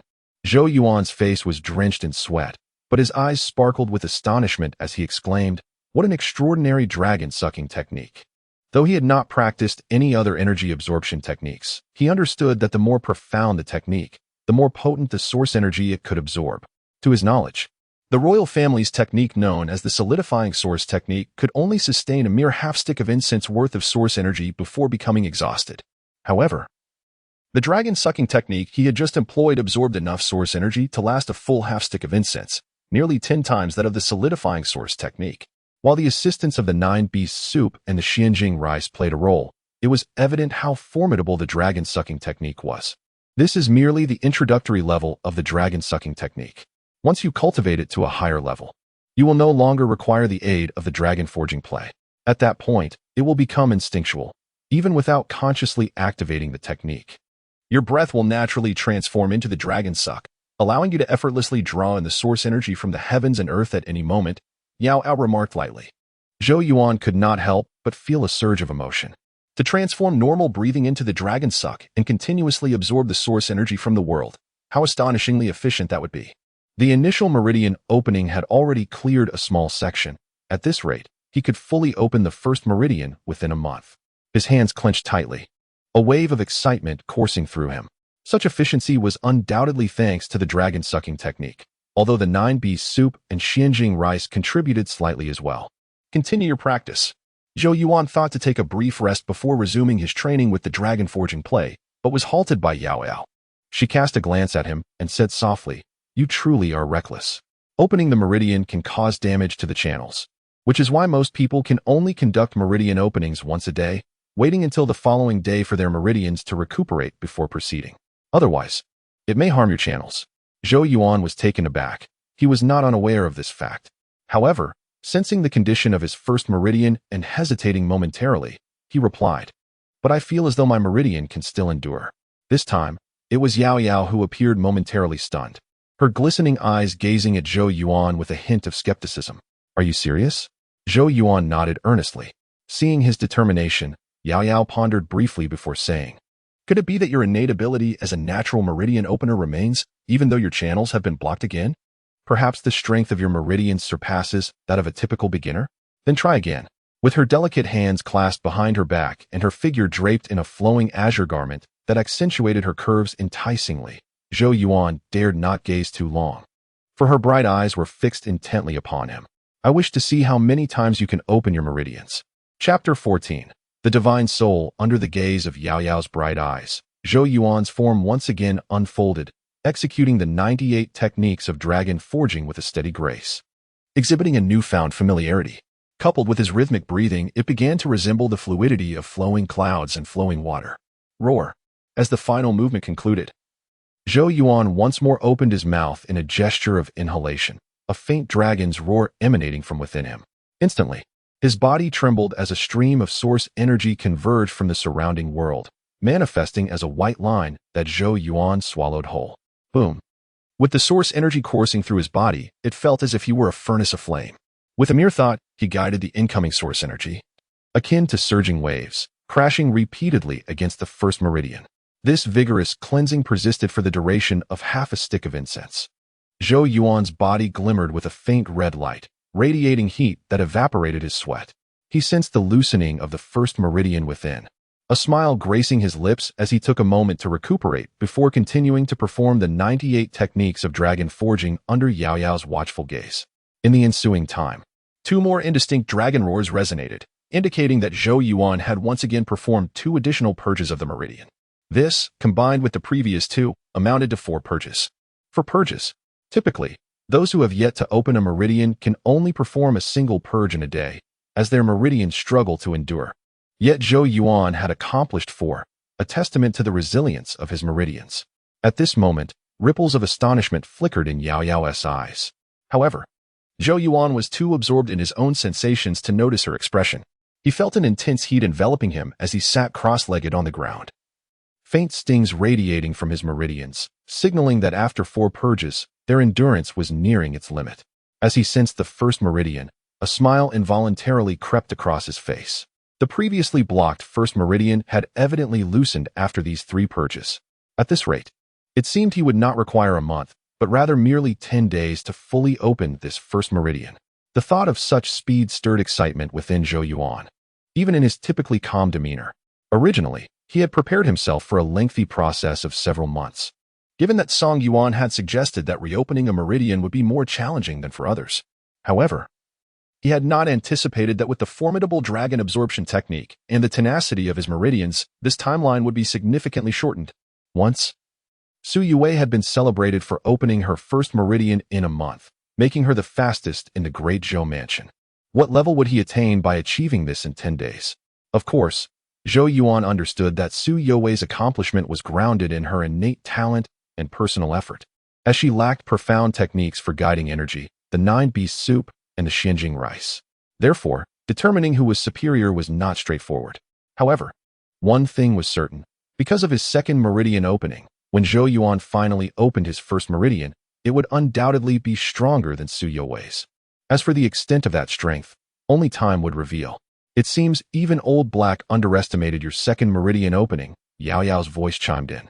Laced with a hint of surprise, Zhou Yuan chuckled softly and remarked, "Perhaps there are not many individuals as unfortunate as I." Upon hearing this, Yao Yao nodded in agreement, a faint smile gracing her flawless, jade-like cheeks. Indeed, it is quite rare for one born as a natural conduit to have their 8 meridians sealed later in life. Meanwhile, on the ground nearby, Tun Tun pointed at Zhou Yuan, its eyes betraying a hint of mockery. Feeling ridiculed by a small creature, Zhou Yuan gritted his teeth and picked up a stone, hurling it at Tun Tun. However, the creature simply opened its mouth and swallowed the stone whole, then proceeded to taunt Zhou Yuan with its playful gestures. Amused yet exasperated, Zhou Yuan shifted his gaze and retrieved a piece of dried meat from his robe, crafted meticulously from the flesh of source beasts, intended to replenish his stamina. Upon the appearance of the meat, Tun Tun's eyes locked onto it, its pink tongue flicking out in anticipation, drooling at the sight. Chuckling, Zhou Yuan took a few bites of the meat before teasingly addressing the little creature. "Here, let us see you compete." Tun Tun, incensed by this challenge, let out a low growl. Observing Zhou Yuan's playful interaction with Tun Tun, Yao Yao suddenly interjected. "If it becomes truly angry, it can indeed swallow a person whole. Would you care to see what lies within its belly?" "I have never witnessed anything alive emerge from Tun Tun." Zhou Yuan paused mid-bite, glancing at the irate Tun Tun with its tail erect. Then forced a smile at Yao Yao. "You would intervene, wouldn't you?" With a slight curve of her crimson lips, Yao Yao replied, "Perhaps." "You are ruthless," Zhou Yuan exclaimed, decisively emptying his pockets of all the source beast jerky and presenting it to Tun Tun with a broad smile. "Come, eat to your heart's content."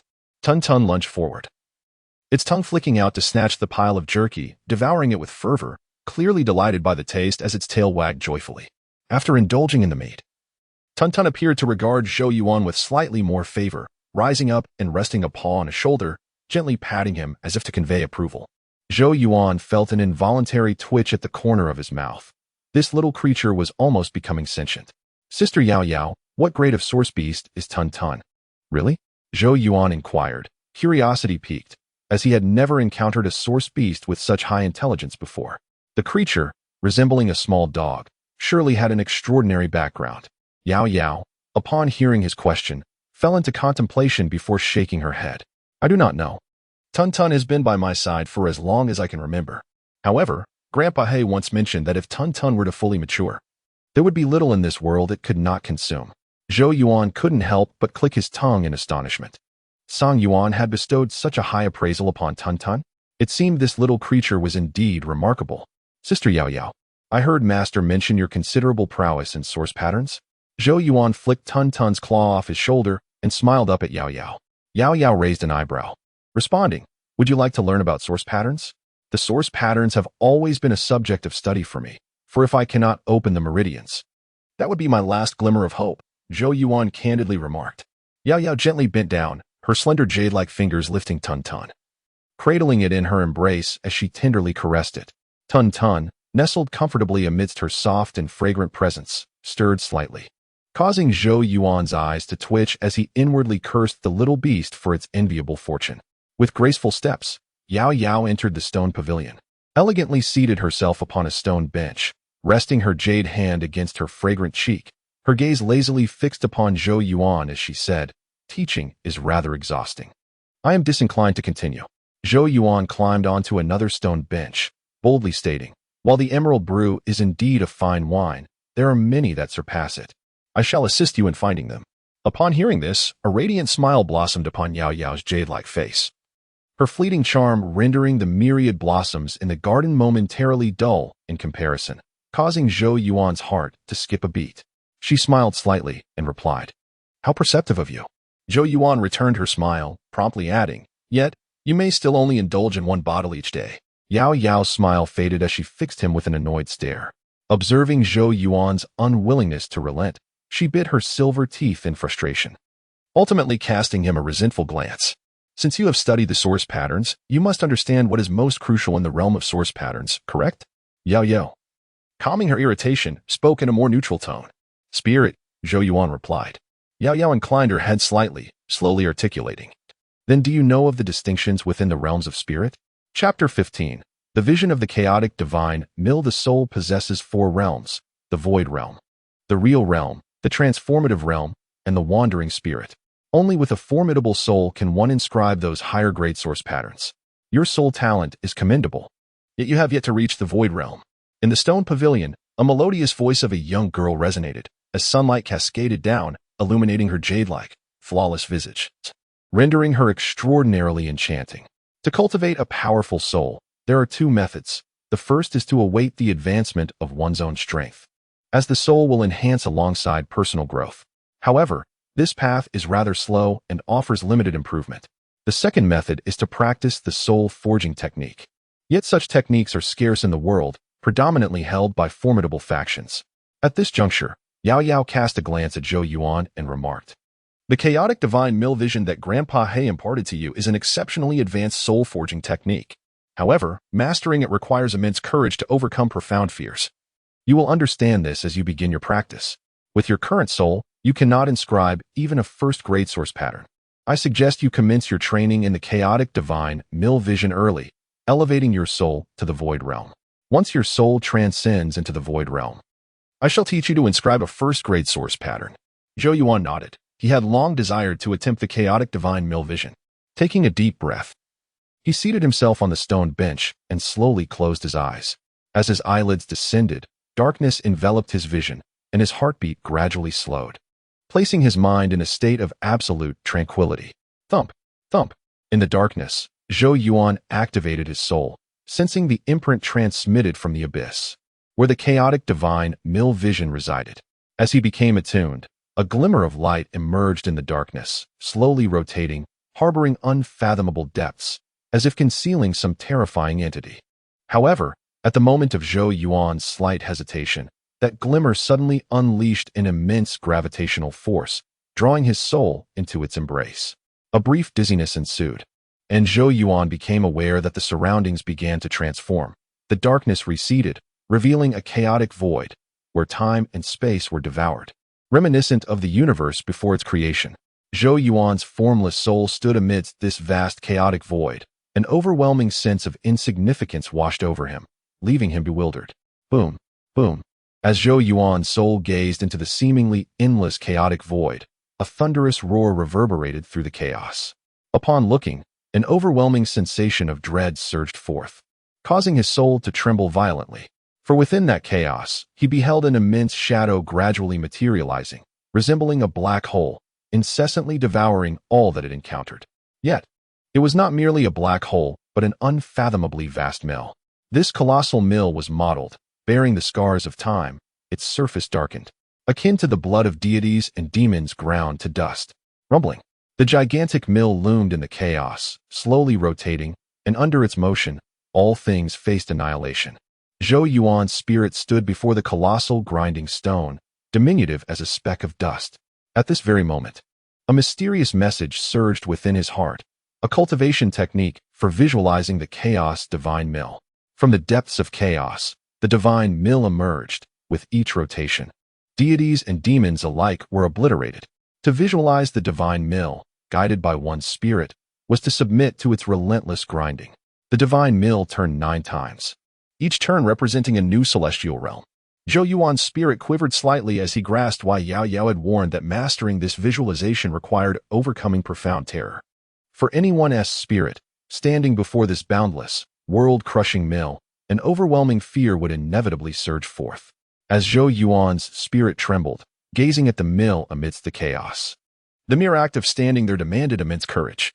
Moreover, this soul-forging technique required him to cast his very essence into the mill and endure its grinding.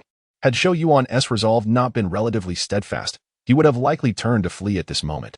Let death come, he thought. The shivers continued to course through him, yet he managed to retain a semblance of rationality. Gritting his teeth, his spirit surged forth, plunging directly into the boundless depths of the great mill. Boom! The instant Zhou Yuan's spirit entered the colossal mill, he beheld darkness enveloping him, swiftly followed by an excruciating pain erupting within his essence. Within mere moments, his spirit was reduced to nothingness under the relentless grinding of the divine and demonic forces. In the chaos, a subtle tremor coursed through, as formless waves converged. Zhou Yuan's spirit, if it possessed a countenance, would surely be pale, eyes filled with terror. For in that fleeting moment, the sensation of annihilation had been all too real. Despite the overwhelming fear that left him trembling, amidst the destruction and reconstruction, his spirit seemed to subtly condense, gaining a slight fortitude. What a monstrous soul-forging technique! Zhou Yuan's heart quaked. Had he possessed a weaker constitution, he might have succumbed to that paralyzing fear. Once the imprint of dread towards deities and demons was etched into one's heart, the chaos divine mill, marked by the profound abyss, would dissipate, leading to the failure of this cultivation technique. This technique required the spirit to be continuously immersed within the divine mill, enduring countless cycles of annihilation and rebirth, ultimately transforming into a more formidable self. According to the method, the chaos divine mill consisted of 9 turns, each turn corresponding to a new celestial realm. The so-called 9 turns represented the complete rotation of the divine mill 9 times. If the spirit could withstand a single complete cycle, it would undergo a transformation. Zhou Yuan gazed at the divine mill amidst the chaos, which was divided into 2 layers. Between these layers, a faint dark golden vertical line could be discerned, resembling a scale. However, when Zhou Yuan's spirit had entered, it had barely endured for a few breaths before being obliterated. It seemed that enduring the complete rotation of the divine mill was no trivial feat, however. The method of contemplating the chaotic divine mill is indeed intricate. Merely attempting it once, I could feel a subtle enhancement in my spirit. Truly, it is as Sister Yao Yao described, an exceptional soul-forging technique. Zhou Yuan took a deep breath, striving to suppress the fear that welled up within him regarding the chaotic divine mill. Gritting his teeth, his spirit once again soared forth, plunging into the slowly revolving, mottled divine mill. Boom! The divine mill spun, and Zhou Yuan's spirit was once more crushed into oblivion. Formless waves emerged, and Zhou Yuan's spirit was reforged anew, oscillating violently as it evidently struggled to stabilize its emotions. After a moment, he gritted his teeth and plunged into the divine mill once again. Boom! Amidst the chaos, the divine mill operated repeatedly, obliterating the dust that had been cast into it. Yet through this relentless obliteration, the continuously reformed spirit gradually began to transition from formlessness to a faint transparency. 88 times. After Zhou Yuan's spirit was annihilated and reforged for the 88th time, he finally came to a halt, overwhelmed by a profound fatigue and a sharp pain emanating from his spirit. This realization indicated that his training had reached its limit. To persist further would be detrimental rather than beneficial. Nevertheless, Despite the exhaustion of his spirit, Zhou Yuan's heart brimmed with joy. After more than 80 cycles of obliteration, his originally formless spirit had completely transformed into a transparent hue. The virtual realm. When the spirit transitioned from formlessness to a virtual state, it signified that his spirit had stepped into the threshold of the virtual realm. Such a remarkable method of contemplation, Zhou Yuan marveled again. Merely through this first training session, his spirit had entered the threshold of the virtual realm. While he recognized that this was likely due to the strength of his spirit, it nonetheless underscored the extraordinary nature of this method. Within the stone pavilion, Zhou Yuan's tightly shut eyes slowly opened. Although his visage appeared pale, the excitement in his eyes was unmistakable. I have entered the virtual realm. Upon hearing Zhou Yuan's words, Yao Yu was momentarily taken aback, expressing skepticism. So soon? How many times did you endure the divine mill? 88 times. Yao Yao's slender, beautiful eyes narrowed slightly, a peculiar glimmer shining within them. Typically, a normal person practicing the chaotic divine mills method could endure no more than a dozen times in their first attempt. Yet Zhou Yuan had endured 88 times, far surpassing the average. Truly, one worthy of the sacred dragon's fortune. Unlike your battle-worn body, your spirit remains unscathed, Yao Yao complimented softly. Then continued, today, your spirit is excessively weakened. Once you have recovered, I shall teach you the first grade source pattern. She stood upright, holding Tun Tun, and cast a glance at the mottled black pin at Zhou Yuan's waist, saying, you must carefully nurture this heavenly origin pin gifted by Grandpa He and strive to illuminate its first source pattern as soon as possible. Zhou Yuan lowered his head, deftly drawing the heavenly origin pin from his waist and spinning it gracefully in his palm, nodding with a smile. Song Yuan had mentioned that one could use the souls of source beasts to restore the pin's spirit, a task that would not pose any difficulty for him. As a prince of the Great Zhou dynasty, he could easily procure some source beast souls. Regarding the transformation that occurs after the celestial origin pin illuminates the first source pattern, Zhou Yuan is filled with anticipation. After all, he is quite curious about what changes this seemingly modest pin, measuring merely a foot in length, will undergo to ultimately evolve into a source weapon. Chapter 16. Digging corners on the following day as dawn broke. Zhou Yuan savored a bowl of 9-beast soup and a serving of Xianjing rice before resuming his practice of the 98 dragon play, absorbing source energy and attempting to open his meridians. After spending a small part of the morning, Zhou Yuan performed 4 additional meridian openings. Although drenched in sweat and experiencing a stinging sensation throughout his channels, he felt a growing looseness in his first meridian, stirring a sense of excitement and anticipation within him. At that moment, a maid approached, extending a towel. Once Zhou Yuan had wiped himself clean, she respectfully announced, Your Highness, the items you requested have arrived. Oh, Zhou Yuan responded with delight, hastening into the room. There, on the table, lay a jade plate adorned with 10 crystals, each varying in hue. Upon closer inspection, one could discern faint shadows within the crystals, taking the form of various beasts and radiating an otherworldly glow. These were beast soul crystals, formed from the souls of source beasts upon their demise, solidifying into crystal to safeguard their essence. Zhou Yuan intended to use these crystals to nurture the Tianyuan brush. All the crystals were of the first grade, originating from first-grade source beasts. This was fortuitous. Crystals of higher quality would likely overwhelm the Tianyuan brush in its current state. Zhou Yuan drew the Tianyuan brush from his waist, his fingers gliding over its weathered surface. The brush felt somewhat coarse due to its worn body, and the bristles appeared slightly dull, yet the ancient, mysterious patterns etched upon it spoke of its extraordinary past. He retrieved a small iron hammer and struck one of the beast soul crystals, shattering it to reveal a small opening. He then inserted the brush's tip into the crystal. The moment the Tianyuan brush made contact with the soul contained within the crystal, it vibrated slightly, the bristles curling as they encircled the soul. With a swift motion, the soul vanished, drawn directly into the brush. As the soul dissipated, a faint glow emanated from the Tianyuan brush, causing the first ancient source pattern to brighten ever so slightly. Indeed, it proves useful, Zhou Yuan mused with quiet joy. Proceeding to repeat the process, shattering each crystal and absorbing the souls with the brush. With each soul absorbed, the luminosity of the brush intensified, and the first ancient source pattern began to glow with a gentle radiance. However, when the Tianyuan brush attempted to absorb the 8th soul, the process abruptly halted. Despite Zhou Yuan's attempts to coax it further, The brush refused to consume any more, its glow gradually dimming. Is it full? Zhou Yuan paused, realization dawning upon him, and he couldn't help but chuckle in exasperation. This stubborn Xuanhuang brush, which had been so eager to absorb the beast's souls, now seemed to be sated. Left with no recourse, Zhou Yuan could only shake his head in bemusement as he put the brush away, planning to continue the nurturing process the following day. However, this delay meant that illuminating the first ancient source pattern would require a bit more time. However, Zhou Yuan remained unperturbed, casually inserting the Xuanhuang brush into his waist before stepping out of the house. He planned to visit the Great Zhou mansion today. Although he trusted that Su Yue would not be swayed by Qi Yu, it was prudent to keep an eye on matters, lest that fellow cause trouble in the shadows. Upon arriving at the Great Zhou mansion, Zhou Yuan wandered about but did not encounter Su Yue. After inquiring, he learned that she had gone to the library to work.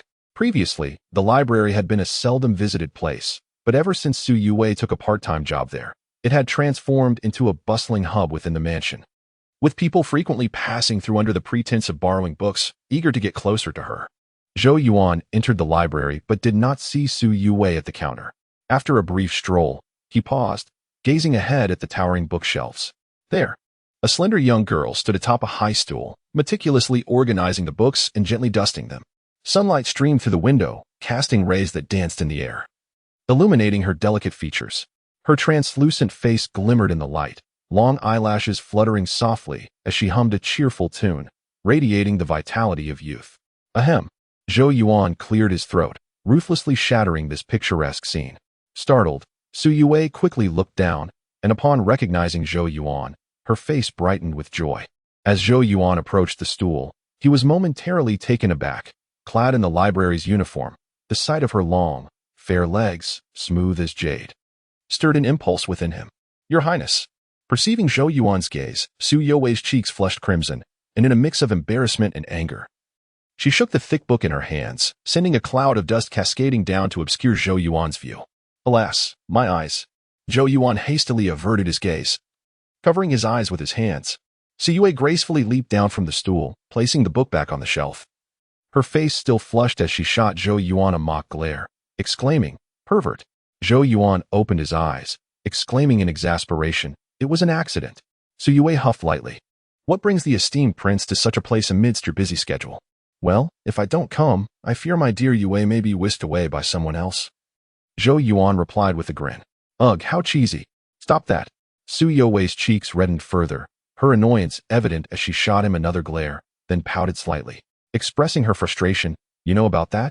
Qi Yu has been bothering me repeatedly. It's infuriating. Has he offered you anything for joining his faction after your major exam?" Zhou Yuan's eyes narrowed. Qi Yu was quite audacious to attempt to poach from him. Su Yue nodded. Though she was not well versed in the power struggles of the Great Zhou mansion, she was aware of the tension between Zhou Yuan and Qi Yu. So she had been deflecting Qi Yu's advances. What did he propose? Su Yue rolled her eyes at Zhou Yuan, finding his question distasteful, but she understood his intentions. He spoke of wealth and glory, but more importantly, he promised that once I enter the Qi nurturing realm, he would provide me with a technique capable of cultivating third-grade source energy. Such generosity. Zhou Yuan was somewhat taken aback. The cultivation technique of the third rank was indeed remarkable, considering that the highest level of cultivation techniques within their royal family was merely of the fourth rank. Nevertheless, he declined the offer.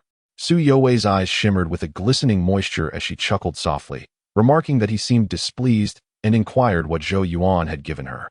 He responded, stating that His Highness had not bestowed anything upon him. He merely assisted in kicking open a door. Her voice grew increasingly faint, yet it elicited a wry smile from Zhou Yuan. He recalled that he had merely passed by, witnessing a young girl kneeling before the apothecary in the pouring rain, pleading desperately. In a moment of righteous indignation, he had impulsively kicked open the tightly shut door of the apothecary. Little did he know that this seemingly trivial act would leave a profound imprint on Su Yue's heart. Qi Yu, that fellow, would likely be infuriated, Zhou Yuan mused. That has nothing to do with me. Su Yue giggled, covering her mouth. Zhou Yuan nodded, contemplating that once Su Yue entered the Qi nourishing realm, he ought to prepare a cultivation technique of considerable quality for her. Otherwise, it would be a waste of her exceptional talent. How is your meridian opening progressing? Zhou Yuan inquired. Quite well. It shouldn't be difficult to open the fourth meridian before the grand examination, Su Yue replied casually. Zhou Yuan couldn't help but express admiration. Su Yue's talent was indeed exceptional. If she had the same resources as he did, daily consuming 9-beast soup and Xianjing rice, she would likely surpass even Qiyu. However, Zhou Yuan dared not suggest bringing her 9-beast soup and Xianjing rice daily. She was sensitive and quite stubborn, absolutely refusing such assistance from him. The head of the Chu family informed me that he intends to bring you into the Armored Academy, Zhou Yuan remarked, looking at Su Yue. After contemplating for a moment, she cheerfully responded, then tell him to let you into the Armored Academy, and I will go. Though her tone was casual, there was a hint of worry in her eyes, for admission to the Armored Academy required a top 10 finish in the grand examination. And Zhou Yuan had yet to open his meridians. Relying solely on those basic source patterns, it would be exceedingly difficult for him to secure a top 10 position. As she understood it, the head of the Chu family was a person who valued rules, and if Zhou Yuan did not place in the top 10, even with his status as a prince, the head of the Chu family might not extend any favors. Zhou Yuan glanced at her, fully aware of her concerns, and felt a touch of warmth. He smiled, reassuring her, "Do not worry about me. I will certainly gain admission to the Armored Academy." Seeing Zhou Yuan's unwavering confidence, Su Yue felt it unnecessary to say more and simply nodded. The two of them, engaged in light-hearted conversation, exited the bookshelf area, only to be greeted unexpectedly by a figure as they rounded the corner. It was a somewhat tall young man, handsome in appearance, who observed Zhou Yuan and Su Yue as they emerged, his expression shifting slightly before he donned a composed smile. "Your Highness," he greeted. His gaze then turned to Su Yue, softening considerably. "Yue, have you finished your tasks? Do you have time today? I would like to treat you to a meal." Zhou Yuan regarded the handsome youth, his eyes narrowing slightly as recognition dawned upon him. Lin Feng was indeed a prominent figure among the new students of the Great Zhou Academy, rumored to be a strong contender for first place in the upcoming grand examination. However, Zhou Yuan was aware that this fellow had already been allied with Qiyu. Chapter 17. Lin Feng. As Zhou Yuan's eyes began to narrow, Su Yue also caught sight of the dashing young man before her. She arched her brows slightly in surprise, then smiled and said, "Ah, it is young Master Lin. However, I fear I have no time today."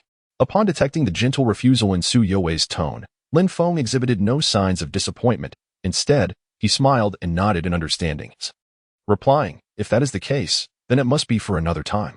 He refrained from pressing the matter further, maintaining an air of politeness.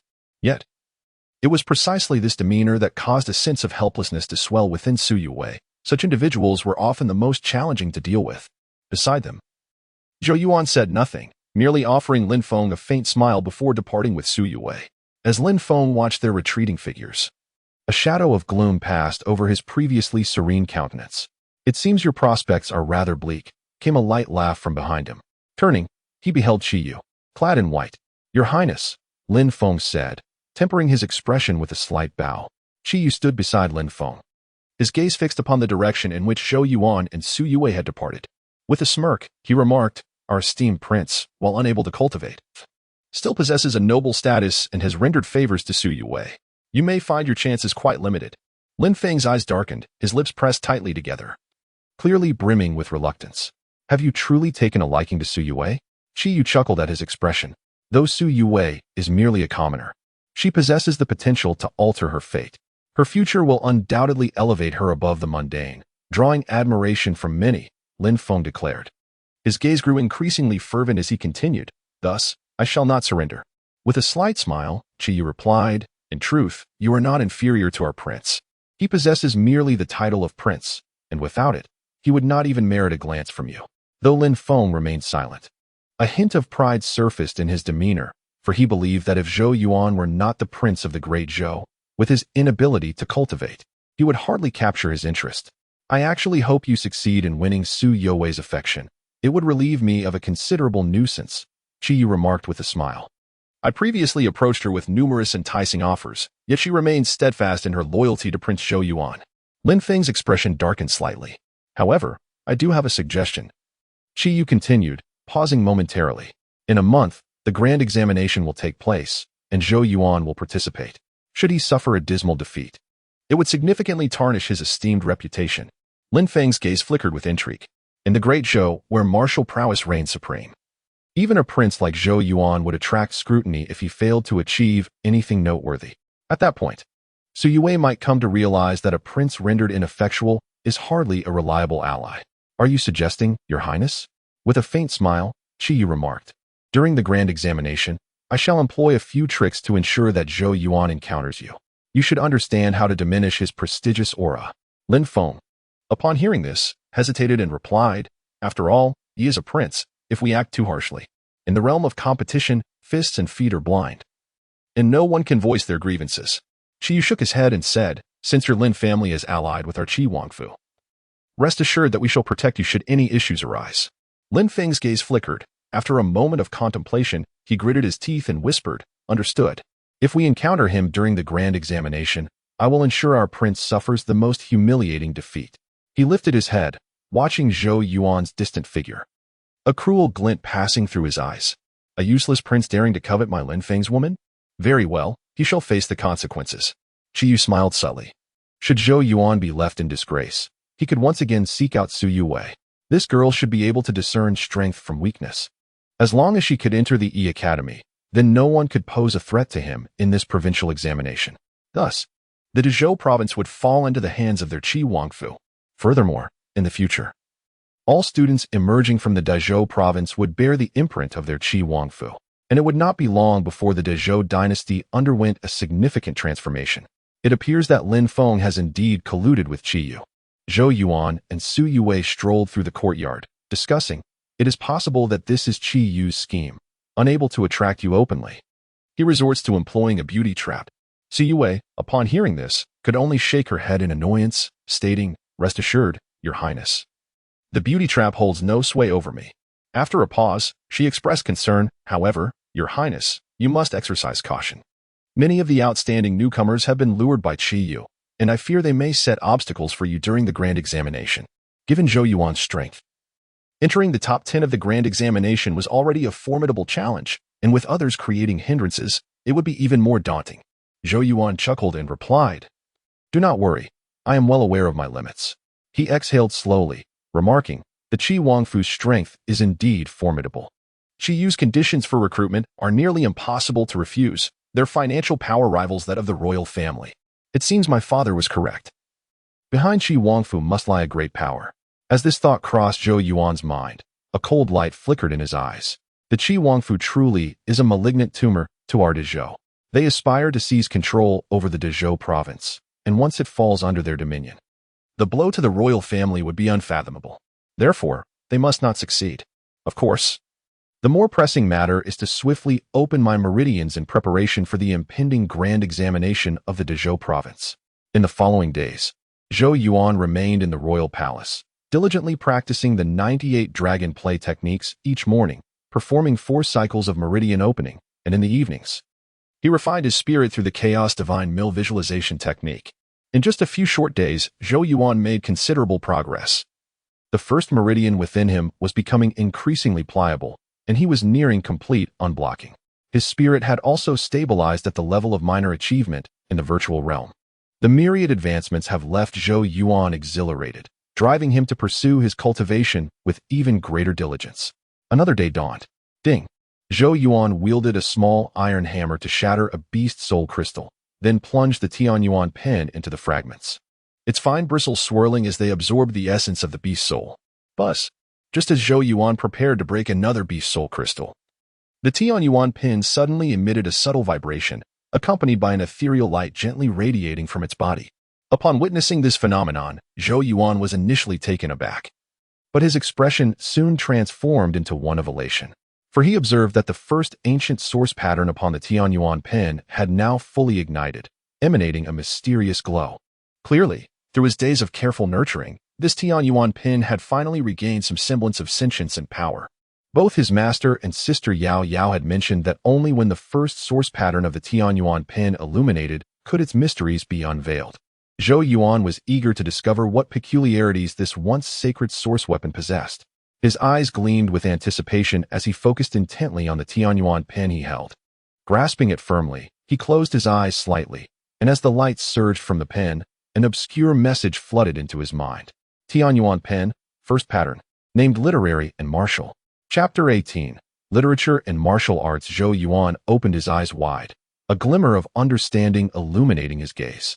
In that fleeting moment, he comprehended why Zhou Yuan had referred to the Xuanhuang pen as both a source weapon and a source pattern pen. It was due to a source pattern named literature and martial arts that endowed the Xuanhuang pen with two distinct forms. Martial form. Grasping the Xuanhuang pen, Zhou Yuan concentrated, letting out a soft exclamation. Buzz. A brilliant radiance erupted from the pen, and to his astonishment, he witnessed the pen in his hand, which measured only about a foot, suddenly swell in size. In mere moments, a hefty black pen, approximately 10 feet in length, materialized in Zhou Yuan's grasp. This pen was nearly as tall as he was, its body mottled and shimmering with a faint luster. Particularly at the tip, the once soft white bristles now tightly converged, glinting with a chilling brilliance, resembling the sharp point of a spear. What a substantial weight! Zhou Yuan gazed at the oversized black pen, feeling its heft pressing down on his arms. Time to test its power. Exiting the house, he stepped into the expansive courtyard. With a mere thought, the Xuanhuang pen vibrated slightly, causing the source energy of the surrounding world to ripple and quietly surge into the pen. A source weapon is one that can absorb the source energy of heaven and earth, unleashing formidable might. As the energy flowed into it, the pen's body gradually radiated light, especially at the tip formed by the converged white bristles, where a flickering brilliance became discernible, sharp and menacing. Gripping the pen's tip, Zhou Yuan felt as if he wielded a heavy spear. He swung it suddenly. Having never used such an unusual weapon before, he appeared somewhat clumsy. Yet, his strength was not to be underestimated, and as the pen swept through the air, it exuded a vigorous aura. Swish! The pen abruptly changed direction and fiercely thrust toward a nearby bronze cauldron. A crisp sound echoed as the pen's tip pierced through the cauldron, emerging from the other side. Indeed, quite sharp. Zhou Yuan raised an eyebrow.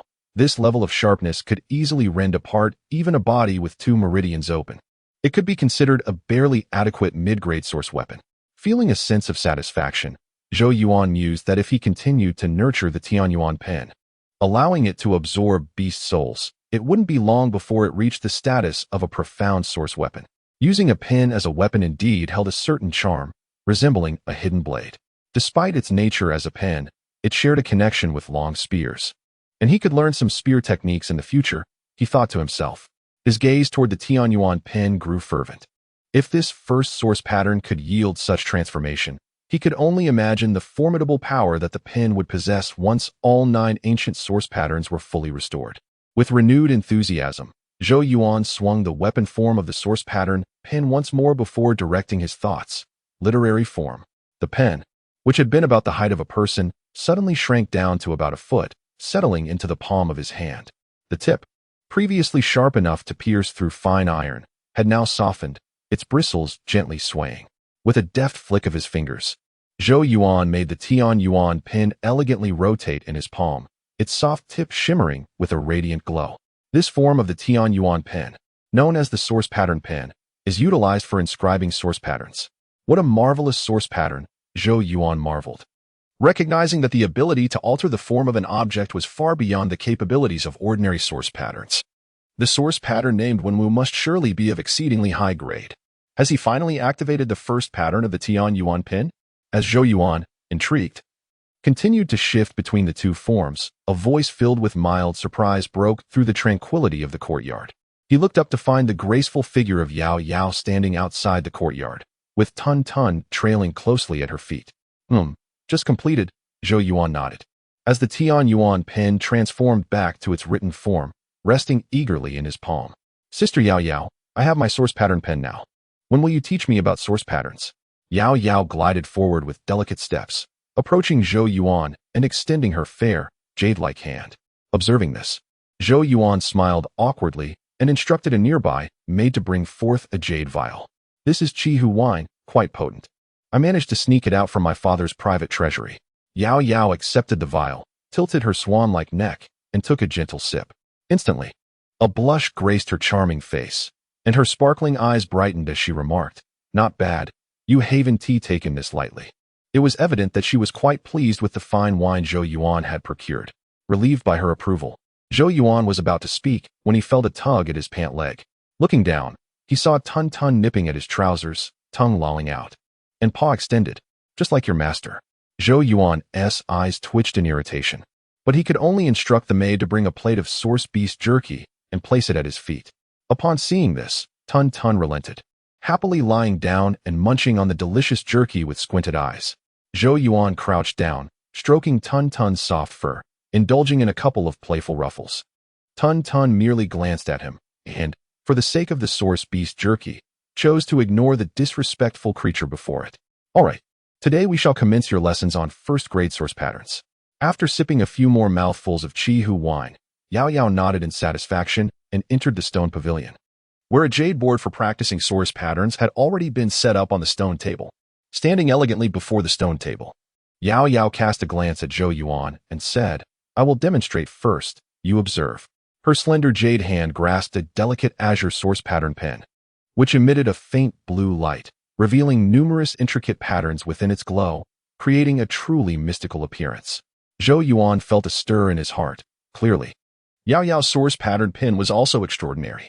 As Yao Yao held the pin, her expression shifted to one of seriousness, an aura of distinct energy emanating from her. The pin tip lightly touched the jade board, and then she began to move with grace. Zhou Yuan stood by, captivated by the gentle motion of Yao Yao's hand. Unable to suppress his admiration, what a beautiful hand.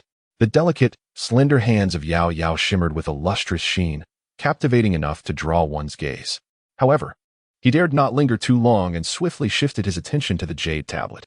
As Yao Yao completed her final stroke, a radiant light erupted from the tablet, revealing a complex source pattern that seemed to pulse with a faint sound reminiscent of a tiger's roar. This was the tiger roar pattern, a first-tier source design, capable of being inscribed at the throat. Once activated, it could unleash sound waves akin to a tiger's roar, effectively controlling foes at close range. Sound wave source pattern? Zhou Yuan exclaimed, taken aback. Such patterns were exceedingly rare and could prove life-saving or even alter the course of a battle in critical moments. Take a closer look. How many source traces does this pattern possess? Yao Yao casually inquired. Upon hearing this, Zhou Yuan realized Yao Yao intended to test his understanding of source patterns. After all, no matter how exquisite a source pattern may be, it is composed of numerous source traces, and recognizing these traces is fundamental to mastering source designs. Zhou Yuan scrutinized the tiger roar pattern on the jade tablet and, after a moment of contemplation, replied, "I discern 437 traces." Previously, the introductory source patterns Zhou Yuan had studied contained only about 100 traces, yet this first-tier pattern boasted 4 times that amount. Yao Yao nodded slightly, stating, "To be precise, there are 448 traces.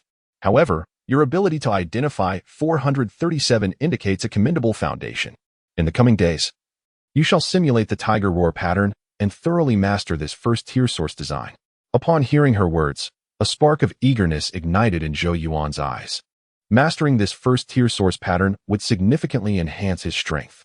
With the major examination approaching, he aspired to secure a position within the top 10, necessitating the power to contend with those who had opened for meridians. Thus, he was determined to seize every opportunity to augment his capabilities. Chapter 19. Opening the meridians. Mastering a source pattern is no simple feat, for it is not merely a matter of delineation. Each source mark requires the essence of one's spirit as ink, and even the slightest excess of spiritual energy during the inscription can render the mark unviable, resulting in a complete failure of the source pattern. Thus, achieving perfection and ultimately forming a source pattern demands extensive practice. In the days that followed, aside from diligently honing the 98 techniques of dragon forging and the chaotic divine grind visualization, Zhou Yuan dedicated time to the relentless practice of the tiger roar pattern. This meticulous arrangement filled Zhou Yuan's days with purpose, yet he was acutely aware of the urgency of time, committing himself to rigorous training without respite. This dedication soon brought him to a pivotal moment. One day, amidst his training in the flower garden, Zhou Yuan's expression was grave, yet his eyes glimmered with a hint of excitement and anticipation. He sensed that the first meridian within him had become increasingly unbound during the past days of energy flow. If all went well, it was likely to be completely open today. At last, the day had arrived. Zhou Yuan clenched his fists, having perhaps dreamt of this moment for years. Taking a deep breath to steady his emotions, he lifted his palms, and the 98 techniques of dragon forging moved gracefully, like flowing clouds. With a roar, as the final technique concluded, a surge of energy coursed through Zhou Yuan's veins, vibrating his bones. and a subtle sound reminiscent of a dragon's roar emerged from within him. He inhaled sharply, drawing in the ambient source energy, which coalesced into a white mist that he swallowed whole. Upon entering his body, the source energy surged under Zhou Yuan's guidance, forcefully striking against the last remnant of blockage in the first meridian. With a soft pop, that final barrier offered little resistance, akin to an imperceptible membrane being shattered. At that moment, Zhou Yuan felt the first meridian within him being thoroughly unsealed. It was as if the world around him fell silent.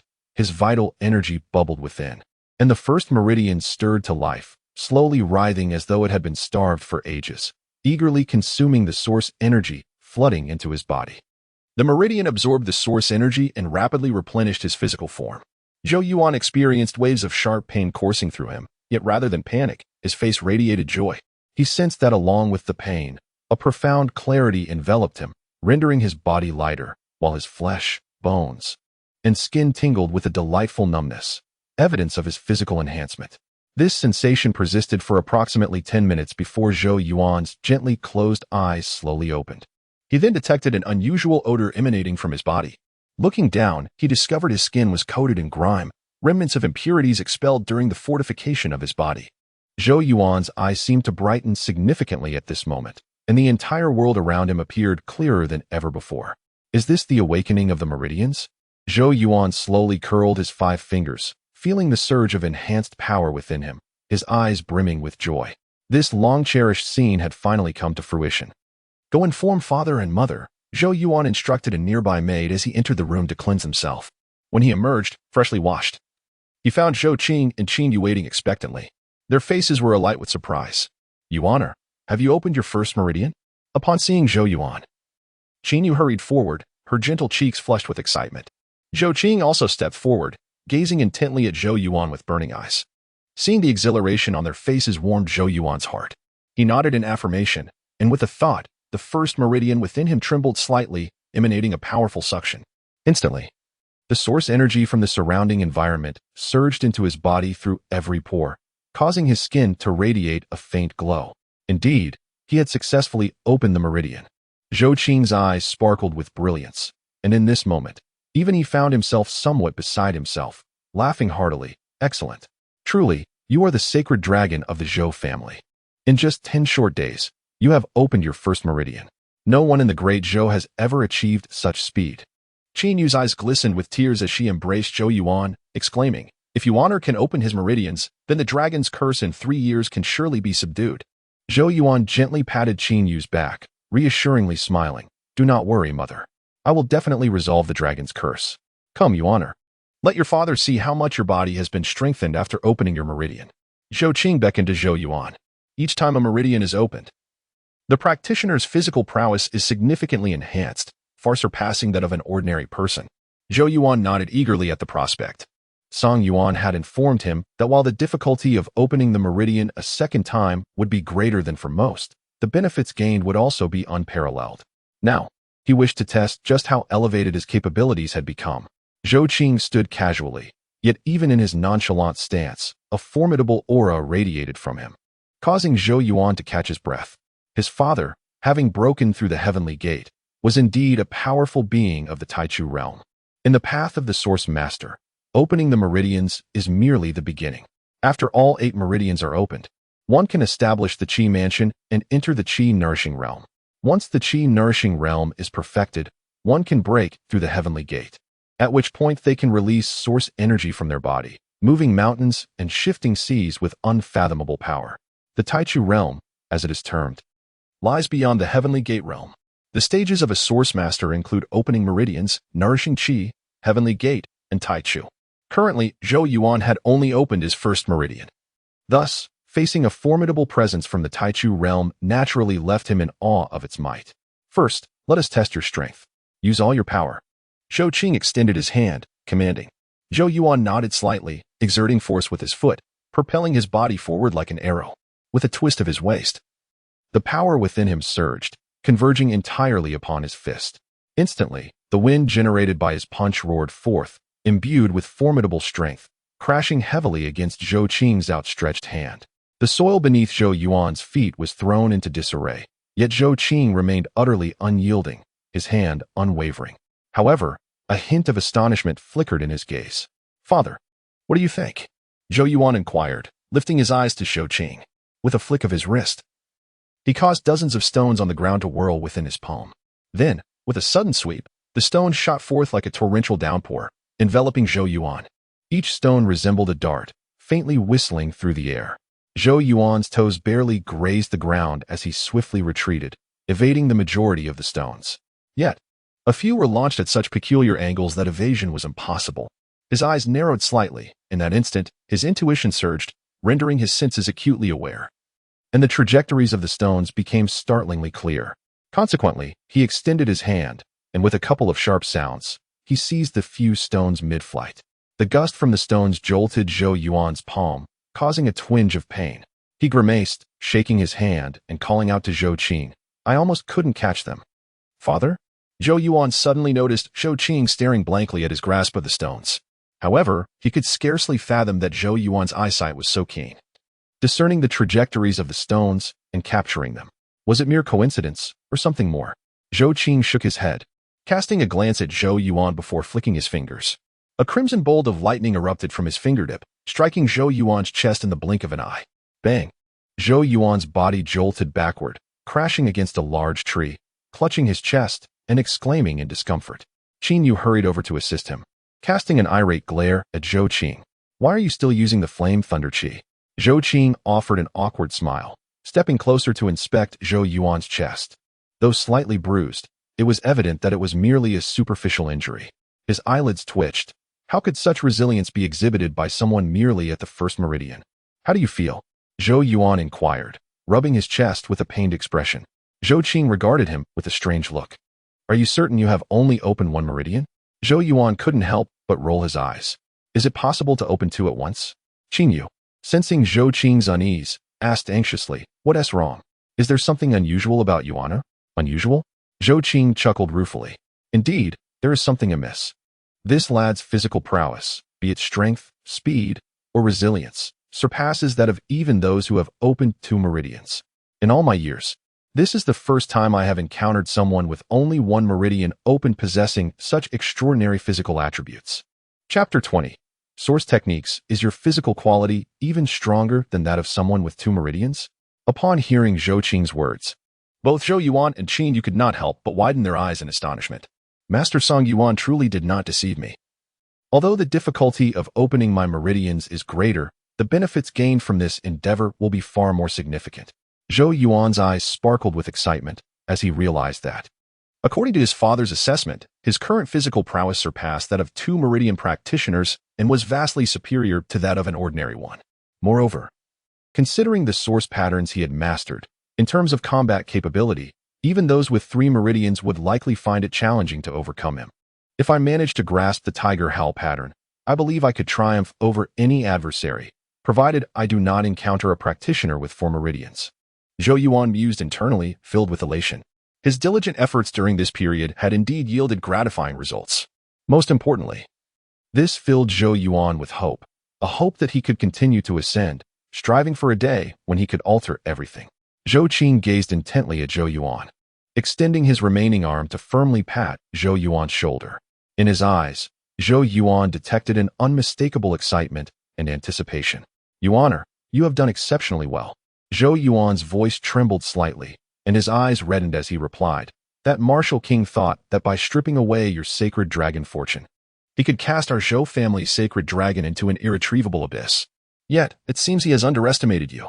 Observing the emotional turmoil within Zhou Qing, Zhou Yuan felt a surge of emotions himself.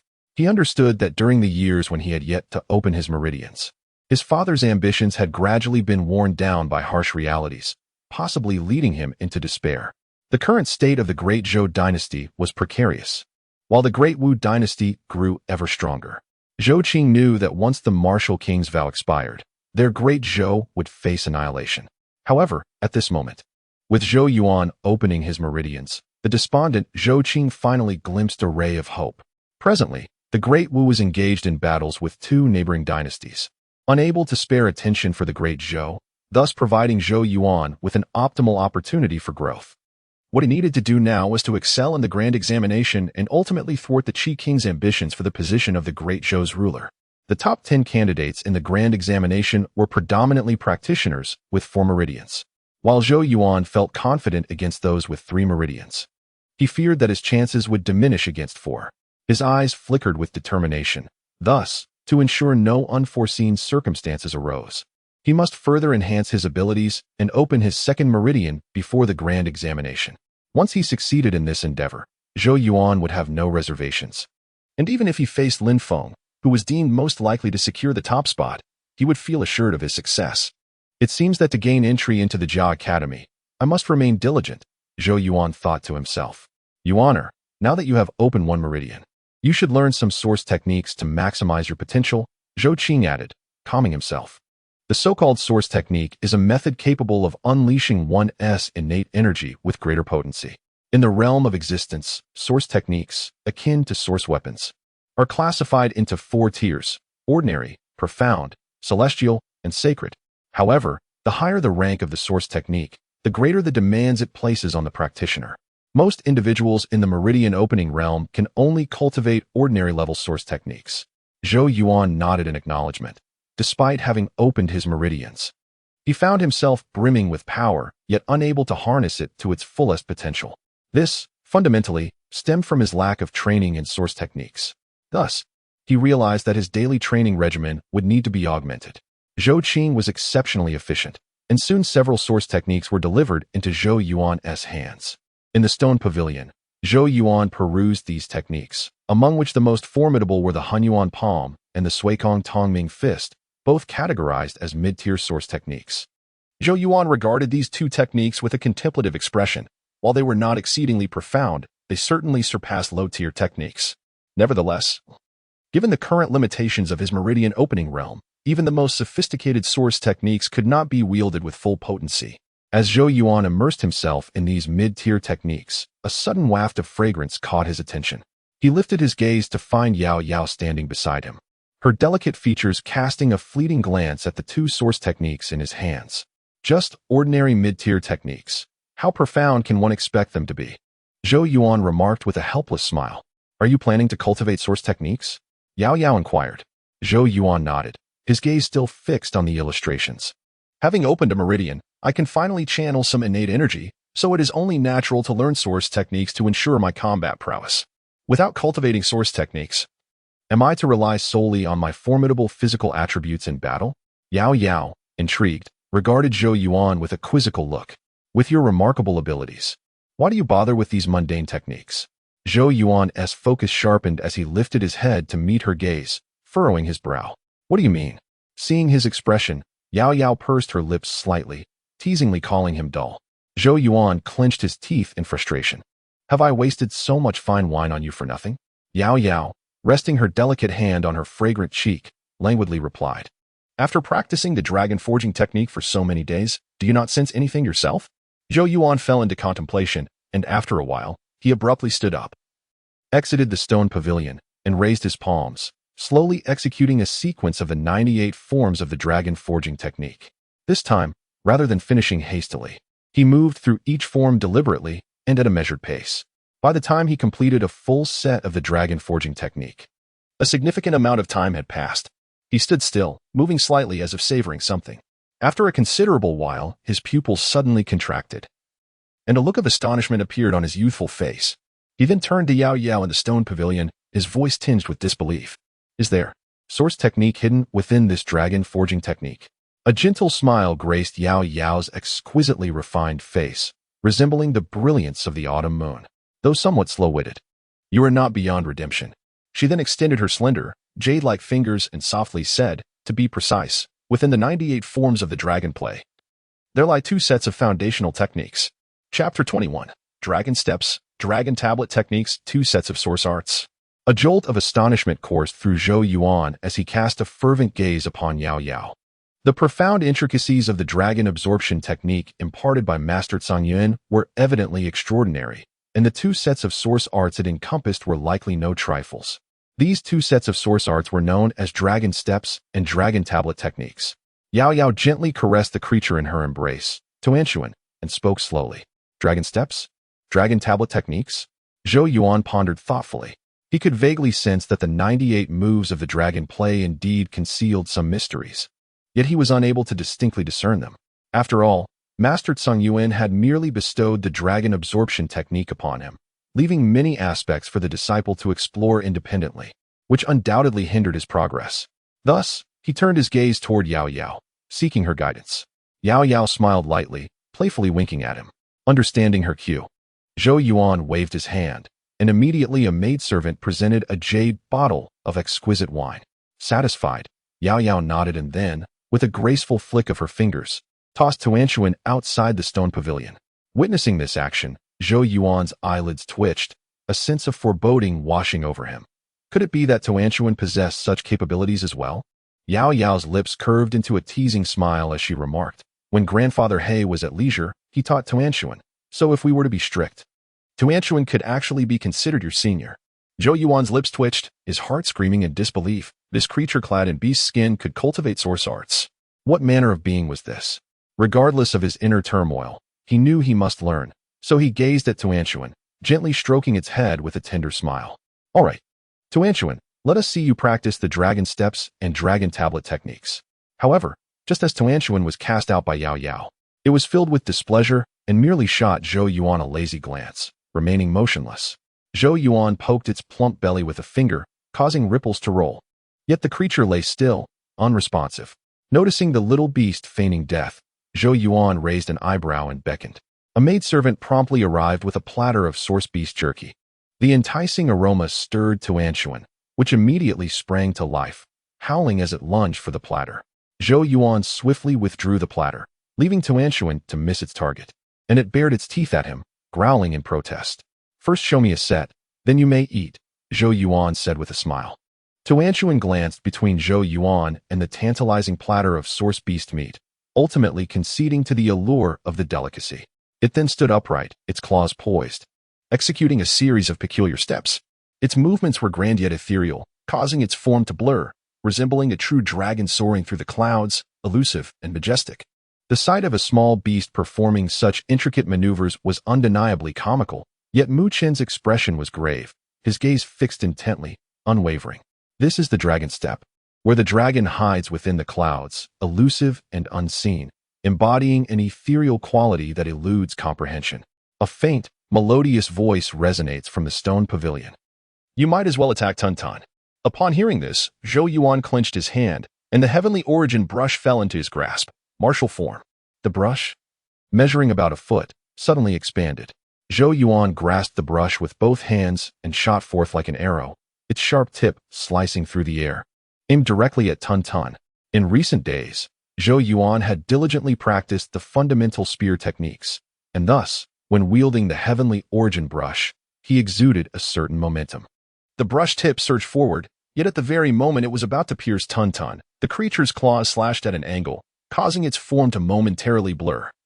Deflecting the attack away, Zhou Yuan, undeterred, exerted his strength, relentlessly thrusting the heavenly origin brush with precision and ferocity.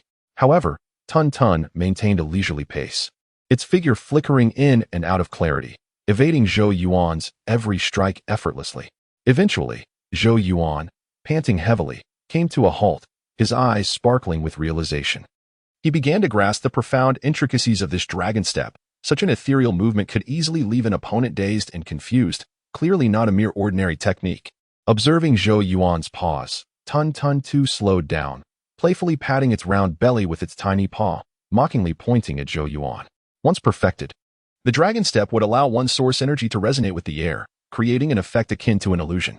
This means that while an opponent might perceive an attack directed at their throat, in reality, the strike would deviate by 3 inches. The essence of the dragon step lies in this subtle movement. Next, it was time for the dragon monument hand. A soft voice echoed, "Yao Yao." Zhou Yuan lifted his gaze toward Tuntan, who suddenly lunged forward, its claws swiping and grasping with great force, reminiscent of a mighty dragon extending its talons. Exuding a weighty, formidable presence, as though a colossal dragon were shattering mountains with its grip. With a resounding crash, the claw shadow struck a massive boulder, shattering it into countless fragments that scattered in all directions. Zhou Yuan's pupils contracted, The power of this technique was indeed overwhelming. Moreover, he could sense that Tun Tun did not employ a significant amount of source energy in this attack, implying that even he, if mastered, would not wield a lesser force. The Dragon Monument hand was evidently more potent than the mixed Yuan palm and the shattered void transparent fist. Ao. Tun Tun bounced in front of Zhou Yuan, pointing at a plate of source beast jerky and eagerly urging him. Zhou Yuan placed the jerky down, his eyes reflecting deep contemplation. In recent days, as he practiced the dragon play, he had made some progress and quickly discerned that both the previous Dragon Step and Dragon Monument hand were fundamentally derived from this technique. Zhou Yuan stood in silence for a long while before suddenly lifting his foot and stepping out at an angle. His movements were remarkably intricate, reminiscent of a dragon soaring.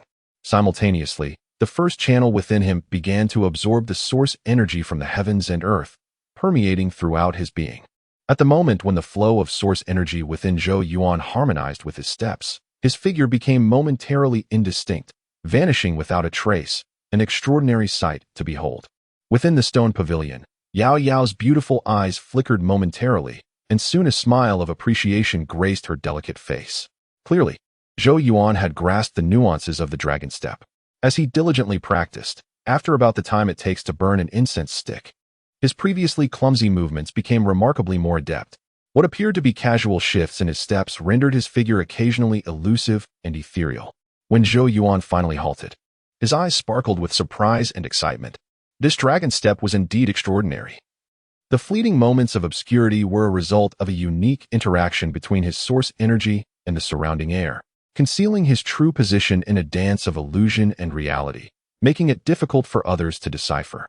Having gained some understanding of the dragon step, Zhou Yuan once again turned his attention to the technique of the Dragonstone Strike. This source technique resembled a mighty dragon hurling a stone, exhibiting a fierce and weighty force. Its explosive power was evidently astonishing. The execution of this technique was not overly complicated, yet it required one to visualize the overwhelming sensation of a giant dragon smashing a stone, allowing the source energy to flow through the meridians before striking with ferocity. Zhou Yuan's fists transformed with a slight slowness, yet they emanated a sense of heft, as if he were cradling a weighty stone, building up momentum. Within him, the source energy coursed through his meridians, ultimately converging into his palms. At a certain moment, Zhou Yuan's gaze sharpened, and his youthful visage took on a fierce intensity. His hands moved suddenly, pulling and guiding with the grace of a roaring dragon, as the stone tablet in his grasp descended towards the rolling mountains. With a resounding crash, Zhou Yuan's fist struck a sturdy tree trunk, unleashing a torrent of violent energy that erupted from the point of impact. Splinters flew as the entire trunk was pierced by his blow. Sweat streamed down Zhou Yuan's face, yet his eyes radiated an extraordinary brightness. For he understood that with the mastery of the dragon step and the stone strike, his combat prowess would undergo a significant enhancement. Moving forward, as long as he could clear the second meridian, he would face the forthcoming examination without trepidation. Chapter 22. The approaching examination as time flows relentlessly onward. The date of the grand examination draws ever closer. Throughout these past weeks, Zhou Yuan has not allowed himself a moment of respite. He has diligently practiced the dragon play and continuously opened his meridians. Each night, he has immersed himself in the chaotic divine grinding visualization technique, honing his spirit. In the intervals, he has sought counsel from Yao Yao on the source patterns while rigorously training in the dragon steps and dragon tablet hands. In the face of such rigorous and intense training, even Zhou Yuan finds himself weary and sore at the end of each day. Yet, with the nightly practice of the chaotic divine grinding visualization, he awakens each morning revitalized and brimming with energy. At this juncture, he has begun to perceive the profound benefits of this practice. Although the intensity of the training is arduous, the fruits of perseverance have filled Zhou Yuan with exhilaration. For with merely 2 days remaining before the examination, he has finally opened his second meridian. In the flower garden, Zhou Yuan moves with an ethereal grace, seemingly nonchalant. Yet his speed is astonishing, covering several paces in an instant. His fists and palms shift with purpose, each strike deliberate and heavy, yet when they land, a faint sound of wind splitting resonates, indicating the tremendous power contained within. This is undoubtedly the essence of the dragon steps and dragon tablet hands, light and airy in movement, yet weighty and forceful in execution. With a resounding thud, Zhou Yuan's fist, glimmering faintly, suddenly strikes a rock formation within the garden, causing it to tremble violently. Cracks spiderweb across its surface, culminating in a thunderous crash as the structure collapses. Exhaling a cloud of white mist, Zhou Yuan gazes at the rubble strewn about, his eyes alight with satisfaction. The dragon tablet hands comprise 3 levels. The first is shattering mountains, the second is rending earth, and the third is shattering heaven. At present, with the strength of my second meridian, I can only achieve the shattering mountains, he muses. After enduring weeks of relentless training, Zhou Yuan has gained a deeper understanding of the dragon tablet hands. This technique indeed possesses 3 levels. However, the names of these realms are ones Zhou Yuan has coined for dramatic effect, as with the strength of his second meridian, he could never hope to shatter a mountain. Ultimately, no matter how profound a source technique may be, it requires a robust source energy to unleash its full potential, and his own source energy remains somewhat thin. Were he to attain the Heavenly Gate realm, his source energy would be substantial, capable of shattering mountains with but a breath. Nevertheless, Zhou Yuan is quite pleased with the power of the dragon tablet hands, for the adversaries he is likely to face at his current level are not insurmountably strong. The examination approaches swiftly. He must secure a place within the top 10 to enter the A Academy. Otherwise, relying solely on Yue may prove insufficient to contend with Qi Yu. Zhou Yuan's gaze flickers. The Qi royal family covets the position of the Lord of the Great Zhou, and Qi Yu is their formidable asset in this endeavor. The position of the Lord of the Great Zhou mansion holds immense significance. Should it fall into the hands of the Prince of Qi, it is certain that he would initiate a purge, covertly transforming the Great Zhou mansion into the Great Qi mansion. Such a maneuver would deal a devastating blow to the royal family, and Zhou Yuan would never allow this to transpire. Consequently, he must secure the top position in the forthcoming mansion examination and remain in the prestigious Jia Academy. Taking a deep breath, Zhou Yuan's gaze sharpened. However, before that, he needed to ensure his success in the impending grand examination to smoothly enter the Jia Academy. On the day of the grand examination, as dawn broke on the horizon, the atmosphere in the Great Zhou mansion was notably lively. Every new student, after a year of cultivation, would participate in the grand examination, selecting their academy based on their results to continue their profound training. Thus, the significance of the grand examination within the Great Zhou mansion is indisputable. Upon Zhou Yuan's arrival at the examination arena, the place was already abuzz with excitement. Numerous young boys and girls congregated, engaging in conversation, their expressions a mixture of nervousness and exhilaration. Amongst the throng, Zhou Yuan spotted Su Yue, undoubtedly the focal point of the gathering, radiating an aura akin to that of a star surrounded by admirers. Not only was she strikingly beautiful, but her extraordinary talent and resilient spirit rendered her the most captivating newcomer of this cohort. Zhou Yuan observed this scene with a faint smile, recalling when he first met Su Yue a year prior. Back then, she was merely a dirty little girl. Now, however, she had undergone a remarkable transformation, exuding both beauty and confidence that captivated the hearts of many young admirers. This metamorphosis was entirely her own achievement, with Zhou Yuan merely providing guidance along her path. In the midst of the crowd, Su Yue, who was smiling and conversing with others, seemed to sense something. She lifted her delicate face, her gaze meeting Zhou Yuan's, and instantly, her smile blossomed into a radiant expression, illuminating the surroundings and catching the attention of the young men nearby. Yet, before they could express further admiration, Su Yue politely smiled at them, stepped away from the crowd, and, with her hands clasped behind her, approached Zhou Yuan with a gentle smile, her eyes twinkling like crescent moons. "Have you opened your meridians?" Zhou Yuan inquired, noticing a discernible increase in the energy fluctuations surrounding her. "I have indeed. But you haven't been around the Great Zhou mansion these days, so you wouldn't know," Su Yue replied, her bright eyes blinking with a hint of melancholy. Feeling slightly embarrassed under her gaze, Zhou Yuan chuckled. "I have been diligently training as well. How about you? Are you confident?" A trace of worry flickered in Su Yue's eyes. She was unaware that Zhou Yuan had already opened his meridians and assumed he was still reliant on source patterns. Zhou Yuan nodded with a smile, assuring her, "Rest assured, I am certain to secure a place in the top 10. Seeing his confident smile, Su Yue felt somewhat reassured and nodded gently. As Zhou Yuan and Su Yue exchanged light-hearted banter, several pairs of eyes from a nearby staircase were fixated on them, harboring malicious intent. It seemed our esteemed prince truly dared to participate in the grand examination. With a smile that carried a hint of sarcasm, Qi Yu remarked that it was rather foolish to become arrogant simply because one had acquired a modicum of knowledge about source patterns. Beside him stood the young lady named Lu Shi, who was remarkably beautiful, with delicate lips. At this moment, she cast a disdainful glance at Zhou Yuan, her eyes occasionally drifting towards Su Yue, revealing a glimmer of jealousy.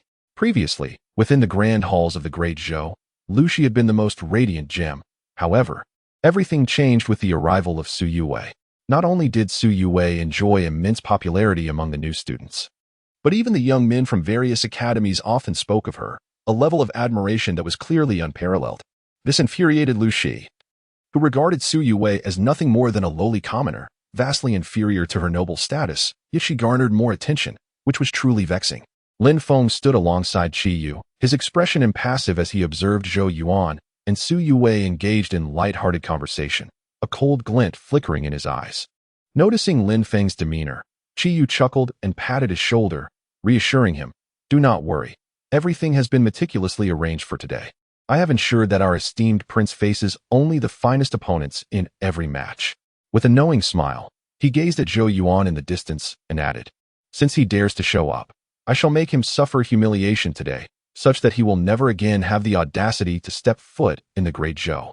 Upon hearing this, Lin Feng and Lu Shi exchanged glances, both unable to suppress their laughter, for it seemed that today's grand examination would indeed be a spectacle worth witnessing.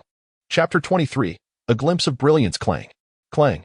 As an increasing number of newcomers converged in the training arena, a resounding voice echoed from the high platform, capturing everyone's attention. They gazed upward to behold a supervising teacher standing above. This examination was to determine opponents by drawing lots, and all participants stepped forward to draw their numbers, with those bearing the same number becoming adversaries. The teacher's robust voice resonated throughout the arena. With the teacher's words concluded, the throng of new students advanced to draw their numbers, intensifying the atmosphere. On the observation platform to the west of the arena, the high-ranking officials of the Great Zhou Prefecture gathered, with the prefect, Chu Tianyang, seated prominently in the center.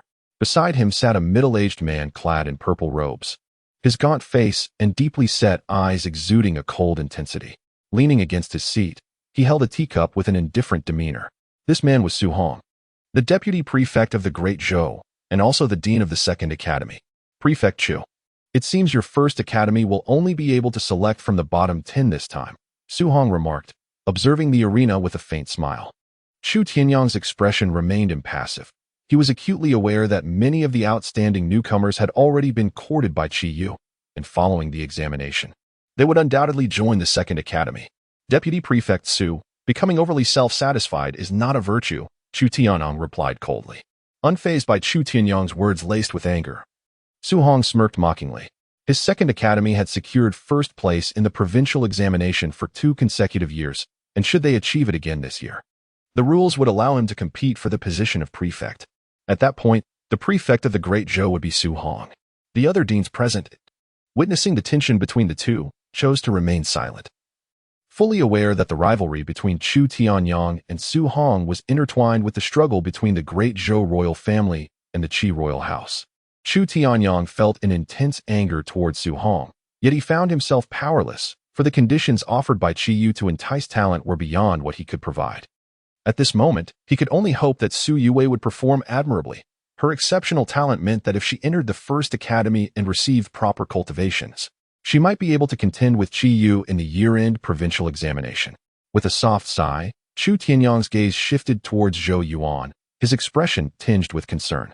Although he was aware that Zhou Yuan had successfully opened his meridians, it had only been a month since, and even if Zhou Yuan's talent rivaled that of Su Yue, he likely had only just opened one meridian. Given this level of strength, it was doubtful he would even secure a place in the top 10 today, let alone win many matches. Furthermore, as a prince of the Great Zhou, Zhou Yuan's status would inevitably draw attention. Thus, should he suffer a significant defeat, it could tarnish the royal family's reputation. I hope the prince can endure through several matches, Chu Tianyang mused, shaking his head. Meanwhile, in the arena, Zhou Yuan and Su Yue had drawn their numbers, with Zhou Yuan obtaining number 18 and Su Yue number 47. Fortunately, we did not draw the same number, Zhou Yuan remarked with a smile. Su Yue chuckled lightly before adopting a serious tone, saying, "If you encounter me, I will not show any mercy." Zhou Yuan could only roll his eyes at this. Amidst their laughter and merriment, the arena was already bustling with activity as various competitors took to the stage, punctuated by a series of commanding shouts echoing throughout. Number 1. Qinya Luing. Number 2. Chengyu Zhao Qingshan. As agile figures leapt onto the martial arts platforms, the entire venue soon filled with an enthusiastic throng of youths, their cheers and encouragement resounding in the air. Zhou Yuan and Su Yuwei, however, chose not to join the fray, instead observing from a distance. As time progressed, the outcomes on the martial stages rapidly unfolded, resulting in cheers for the victors and solemnity for the defeated. Nonetheless, the grand examination would not pause for anyone's failure, and thus fierce battles continued to erupt across the platforms. Soon, it was Zhou Yuan's turn. Number 18. Zhou Yuan, Peiyun. At the announcement, a ripple of excitement surged through the crowd, their gazes shifting toward him, for Zhou Yuan's identity was well known throughout the Great Zhou prefecture. What astonished them even further was the identity of his opponent, Peiyun. This individual had garnered significant recognition among the newcomers, having already opened 3 meridians and distinguished himself as an exceptional talent among them. Zhou Yuan faced Peiyun in his very first match? What misfortune! Peiyun was indeed a formidable contender among the 3 meridians. While Zhou Yuan was adept in source patterns, overcoming a 3-meridian practitioner seemed a daunting task. Was it possible that Zhou Yuan would be eliminated in his inaugural round? Whispers of speculation spread throughout the arena, as many lamented Zhou Yuan's predicament. Given his respectable reputation in the Great Zhou prefecture, it's Peiyun? Su Yuwei's delicate features darkened. She had heard of Peiyun and was well aware of his considerable strength. Zhou Yuan narrowed his eyes, sensing something amiss as he glanced towards the high platform, where Qi was observing him with an unusual smile. A flicker of realization crossed Zhou Yuan's mind as he murmured to himself. To encounter such an opponent in my first match is quite the coincidence. His gaze shifted, contemplating the likelihood that Qi had orchestrated this, indicating the profound infiltration of the Qi Wang manor into the affairs of the Great Zhou prefecture, to create trouble for me. They would even risk exposing some of their covert operatives. Thoughts raced through Zhou Yuan's mind before he turned to Su Yuwei, whose eyes were filled with concern, and smiled reassuringly. Do not worry. A 3-meridian practitioner is unlikely to impede my progress. I shall take my leave now. With that, Zhou Yuan waved goodbye to Su Yuwei and swiftly made his way to the martial arts platform. On the high platform, Qiyu observed the unfolding scene and exchanged a knowing smile with Lin Feng and Lu Shi. The show is about to begin. I hope our esteemed prince can hold his own for a while, allowing us to enjoy the spectacle. Lin Feng and Lu Shi, upon hearing this, exchanged glances of schadenfreude, their eyes gleaming with anticipation as they turned their attention to the martial arts stage. On the observation platform on the western side, Chu Tianyag also noticed this scene. He furrowed his brows slightly and sighed helplessly. Encountering such an opponent in the first match made victory seem a daunting task for Zhou Yuan. Amidst the many gazes of sympathy, Zhou Yuan ascended the martial stage with an air of calm, lifting his gaze to the front, where a young lad clad in blue stood tall, his expression replete with mockery. Who would have thought that he would face His Highness in the very first match? If I strike too hard later, I hope His Highness will not take offense, Peiyun remarked with a peculiar smile. Was this arranged by Qiyu? Zhou Yuan replied indifferently. Peiyun's eyes narrowed, and he replied, I am unaware of what your Highness is referring to. Zhou Yuan adjusted his sleeves and said, Those who recklessly seek the limelight may find themselves in dire straits. Peiyun, now somewhat irate, coldly retorted, Your Highness should concern yourself with your own affairs. Today, do not bring shame upon yourself. As they exchanged words, the referee's sharp command echoed. Begin, with a gaze filled with frost. Peiyun launched himself like a leopard at the instant the referee's shout concluded, his fingers clenched tightly as he unleashed a powerful punch directed at Zhou Yuan. This punch was delivered without restraint, channeling the full force of his 3 meridians, with energy swirling around his fist, creating a sound reminiscent of the wind being sliced. Such a ferocious and domineering strike should not be underestimated, even by those who had activated 3 meridians. The spectators surrounding the martial stage shook their heads in dismay, anticipating that this punch would surely lead to Zhou Yuan's defeat. Under the scrutiny of numerous eyes, the fierce wind of the punch surged forth. Zhou Yuan, gazing at Peiyun's somewhat grotesque visage, suddenly extended his palm to grasp the incoming fist. Seeking death, Peiyun exclaimed, his rage transforming into a mocking laughter. Could it be that Zhou Yuan had lost his wits? This punch could shatter stone, and yet Zhou Yuan dared to meet it head-on with his bare hand? Did he not fear having his arm broken? Bang! In the midst of Pei Yun's sinister gaze, the powerful punch collided heavily with Zhou Yuan's palm, and a triumphant smile appeared at the corner of Pei Yun's mouth. However, that smile froze in an instant, for he saw that Zhou Yuan's outstretched hand remained utterly unmoved. His violent force rushed forth as if it had plunged into a black hole, yielding no response whatsoever. How could this be? Pei Yun's heart raced in shock, his expression shifting dramatically as he sensed impending doom. Zhou Yuan, observing Pei Yun's pale countenance, a cold smirk graced his lips. Having now opened 2 meridians, his physical prowess had significantly increased, rendering him superior even to those who had activated 3. He slowly tightened his grip on Pei Yun's fist, his hand as unyielding as an eagle's claw, the mounting strength making Pei Yun feel as if his fist might be crushed. 3 meridians activated. Pei Yun's face turned ashen, and with a fierce gritting of his teeth, he let out a low growl. The 3 meridians within him suddenly vibrated, drawing in the energy of heaven and earth, and a formidable force erupted from his body. However, just as he was about to break free from Zhou Yuan's grasp, Zhou Yuan suddenly struck, not with his hands, but with his foot. His leg moved with a fierce wind, the sole of his foot entwined with strands of source energy, and in a manner as swift as thunder, it slammed onto Pei Yun's chest. "Begone!" A deep voice resonated, and Pei Yun instantly felt an indescribable surge of immense force. Even with his 3 meridians activated to absorb source energy, he found himself unable to withstand it. Consequently, his body was unceremoniously sent flying off the martial platform, crashing heavily onto the ground, and he coughed up a mouthful of blood. The surrounding sounds fell into an eerie silence at that moment, as all eyes were glued in astonishment to this scene. The confrontation between Zhou Yuan and Pei Yun had transpired so swiftly, moments ago.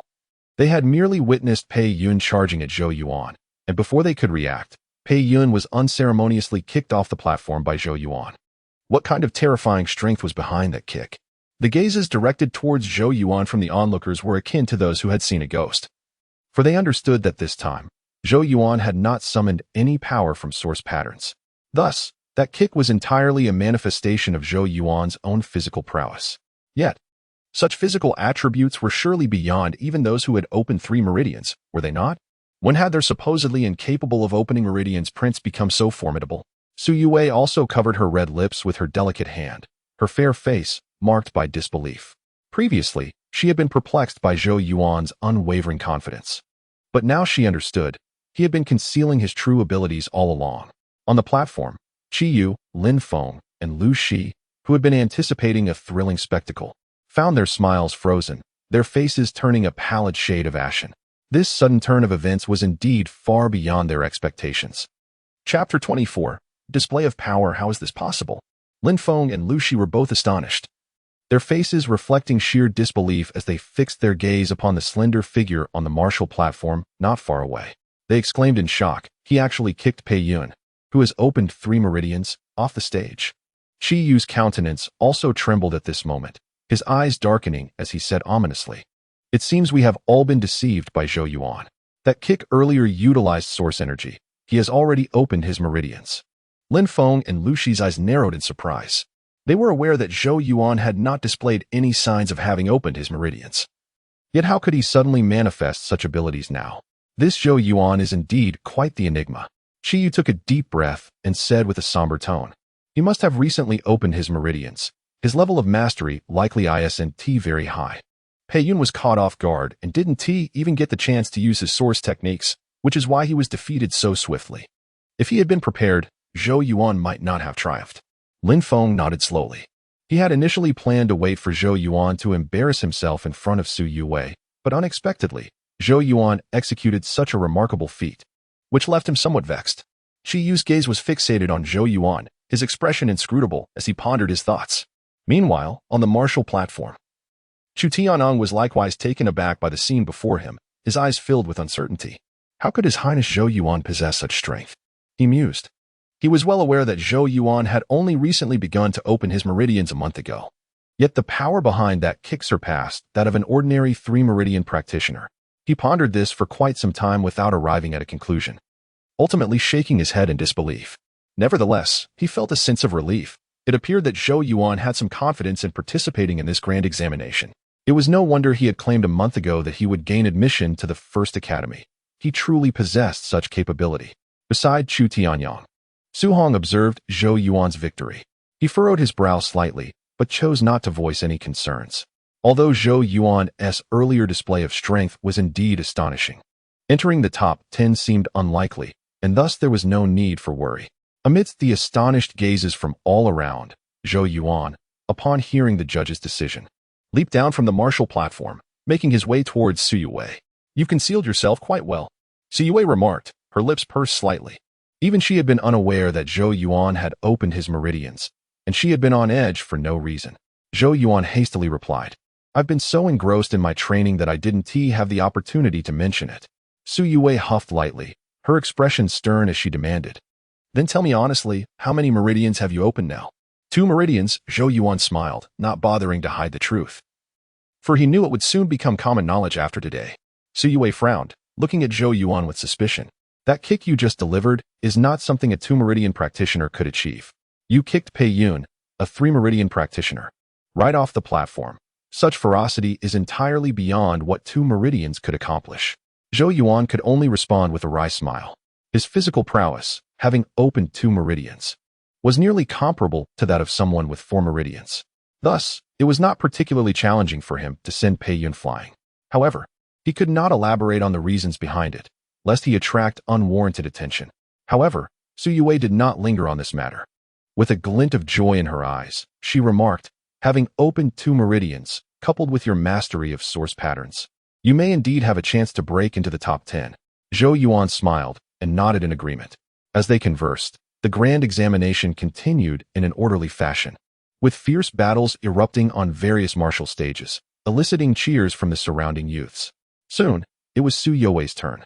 Her opponent was merely a freshman with 2 open meridians, and upon facing her, his complexion paled, for the disparity between them was strikingly vast. After a few more rounds, it was finally Zhou Yuan's turn. "Zhou Yuan, sure you." As this announcement resonated, numerous gazes converged upon the martial arena. In the earlier match, the battle had concluded too swiftly for many to comprehend how Zhou Yuan had triumphed. Thus their curiosity regarding this encounter was palpable. Amidst the multitude of eyes, Zhou Yuan ascended the martial stage, while his opponent, the formidable Shi Yu, stood before him. Tall and robust, yet now brimming with vigilance and caution, evidently having learned from the previous competitor's misfortune. "Begin." At the sound of the referee's command, Shi Yu sprang into action, 3 meridians activated. With a thunderous roar, the essence of the heavens surged into his body, his garments billowing as visible streams of light coiled around him, exuding an imposing aura. As he felt the explosive power coursing within, Shi Yu's initial trepidation waned significantly. He fixed his gaze on Zhou Yuan, and in the next instant, he propelled himself forward with a powerful thrust of his foot. His figure materialized before Zhou Yuan. Fingers curled like talons, with streams of source energy swirling at his fingertips, a fierce energy capable of rending stone. Shi Yu's assault was extraordinarily swift, aimed directly at Zhou Yuan's neck. Yet, just as the strike was about to land, Zhou Yuan sidestepped with a sudden, diagonal movement, causing his form to momentarily blur. The claw-like appendage, infused with source energy, descended violently but, to Shi Yu's astonishment, the seemingly inevitable strike missed its target entirely, as if it had struck at nothingness. A chill gripped his heart. Before he could retract his claws for defense, Zhou Yuan's figure flickered, closing the distance rapidly. Simultaneously, a slender hand pierced through Shi Yu's defenses, lightly imprinting against his chest. Though the gesture appeared gentle, it harbored an astonishing force. Boom. Shi Yu barely had time to summon the source energy to shield his chest before he felt an overwhelming power erupt from that point. His body was sent hurtling backward, landing awkwardly on the stage. He scrambled to regain his footing, hastily rolling to evade Zhou Yuan's subsequent strikes. However, as he finally steadied himself, he caught a glimpse of Zhou Yuan's silhouette trailing closely behind him, which sent a wave of terror coursing through him. Before he could react, he felt a hand clasping the crown of his head, the pulsating energy within the palm immobilizing him entirely, leaving him no choice but to refrain from any further movement. As that force erupted, it seemed as though his very skull might be crushed. "I concede," Shi Yu exclaimed, drenched in cold sweat, his voice resounding without hesitation. Upon hearing his admission of defeat, Zhou Yuan finally released his hand from the top of Shi Yu's head and then surveyed the surroundings of the martial stage, where a profound silence enveloped the crowd. Everyone gaped in astonishment at the decisive outcome displayed before them. Is this truly the prince rumored to be incapable of cultivating his meridians? On a nearby elevated platform, Qiyu, Lu Shi, and Lin Feng fell into silence, their expressions shifting like shadows. What astonishing speed! Lin Feng remarked slowly, a grave look finally settling in his eyes. Observing from outside the fray, they could clearly discern that Zhou Yuan had been thoroughly outmatched by Zhou Yuan's swiftness. No matter how fiercely he retreated, Zhou Yuan relentlessly pursued him like a relentless shadow. Lu Shi, biting her silver teeth in irritation, scornfully muttered, "What a useless fool." Qiyu, his face impassive, gently stroked the railing, his voice devoid of warmth as he remarked, "His physical prowess is formidable, rivaling that of those who have opened 4 meridians."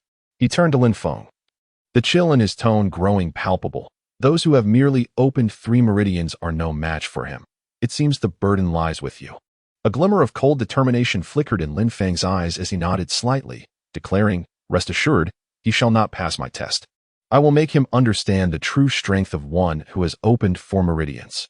On the martial stage, Chu Tianyang expressed astonishment, murmuring to himself, such physical qualities, comparable to 4 meridians, yet his source energy fluctuations are not as robust. How peculiar. As Zhou Yuan descended from the martial platform, he sensed the gazes around him, now imbued with a measure of reverence that surpassed past encounters. This respect was not merely due to his noble status, but rather a recognition of the prowess he had exhibited.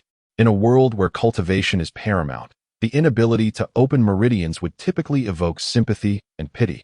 Even for one of his standing, Zhou Yuan detested such glances, which drove his fervent dedication to cultivating his source energy. However, now, those who regarded him bore no traces of such emotions. "Impressive," Siyue remarked, her face alight with admiration as she watched Zhou Yuan approach. As one who had opened 4 meridians, she could easily discern the ferocity of his strikes on the martial stage, particularly his speed, which even she dared not underestimate. Zhou Yuan smiled, then turned his gaze toward the distant elevated platform, where Qiyu's eyes met his, each recognizing the icy intensity swirling within the other's gaze. Qiyu's eyes glinted with malice as he fixed his stare on Zhou Yuan, a grin revealing his pearly white teeth. He then made a throat-slashing gesture toward Zhou Yuan, a blatant provocation. Zhou Yuan regarded Qiyu's taunting gesture with a chuckle, muttering softly to himself, "Such audacity. Just wait until the end of the year's provincial examination, and I shall show you how to truly defeat someone." Chapter 25. The Battle of Lin Feng. In the arena, the atmosphere was electrifying, with the fierce clashes on the various battle platforms inciting deafening cheers from the throngs of young spectators. As time progressed, an increasing number of newcomers faced elimination. However, those who remained were increasingly formidable, resulting in battles of ever greater excitement. In the subsequent rounds, Zhou Yuan triumphed effortlessly, defeating all his opponents, each having unlocked 3 meridians. Consequently, he secured a place among the top 20. Before one of the battle platforms, Zhou Yuan observed the swift exchanges between 2 figures.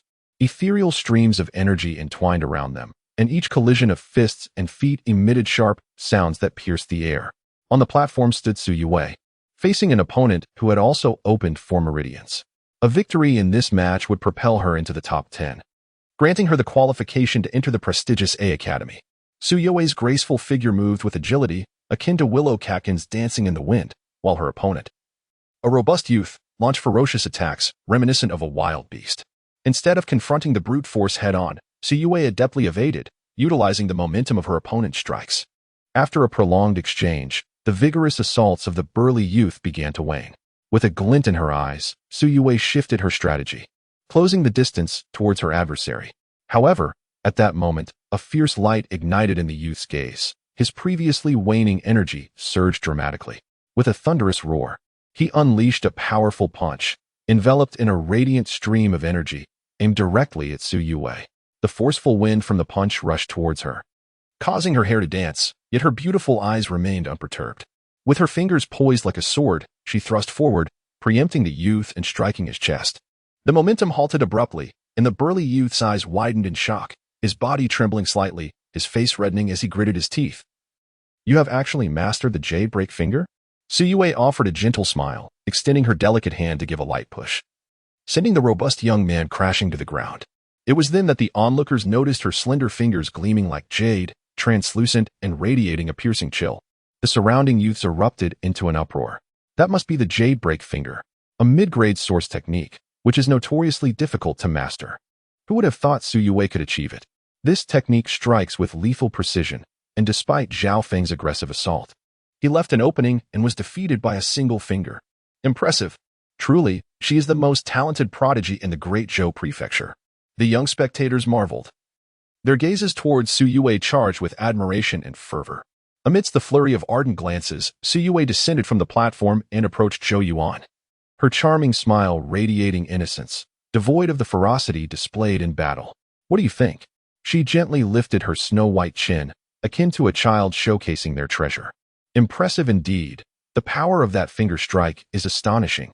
Even a body that is opened for meridians cannot withstand it. Zhou Yuan sincerely marveled, reflecting that if such force were to land upon him, he would surely be unable to endure it. Receiving Zhou Yuan's praise, Zhou Yuan's rosy lips subtly curled upward. Just as she was about to speak, a referee's voice rang out from the not-so-distant martial arts platform. Zhou Yuan, Lin Feng. At the sound of this announcement, the previously bustling arena fell momentarily silent, only to erupt into a cacophony as nearly everyone surged toward the combat stage. Following his earlier victories, Zhou Yuan had undoubtedly emerged as the most remarkable dark horse in this grand examination. However, this time, he found himself facing Lin Feng, renowned among newcomers. Lin Feng was rumored to be a strong contender for the top position in this assessment. Among this cohort of freshmen, Lin Feng's prowess was indisputable. Would this battle see Zhou Yuan continue his winning streak, or would Lin Feng prevent him from breaking into the top 10? Curiosity enveloped the crowd. Zhou Yuan's delicate features also transformed at this moment. She clearly did not expect Zhou Yuan to encounter Lin Feng. It was known that even she would face a fierce battle against Lin Feng, let alone Zhou Yuan, who had only opened 2 meridians. Zhou Yuan narrowed his eyes slightly, lifting his gaze toward the elevated platform where Qi Yu was smiling at him. He then reached out to pat Lin Feng's shoulder beside him. The latter turned his gaze toward Zhou Yuan, his expression impassive, though a glimmer of cold disdain flickered in his eyes. After exchanging a few words with Qi Yu, Lin Feng sprang forth, landing gracefully on the martial arts stage, his agile demeanor eliciting a chorus of applause. Lu Shi observed this scene with a smirk, declaring, "This time, let us see how he can win." Qi Yu nodded in agreement, knowing that Lin Feng's strength ranked among the finest among those who had opened for meridians. Dealing with someone like Zhou Yuan should not prove too difficult.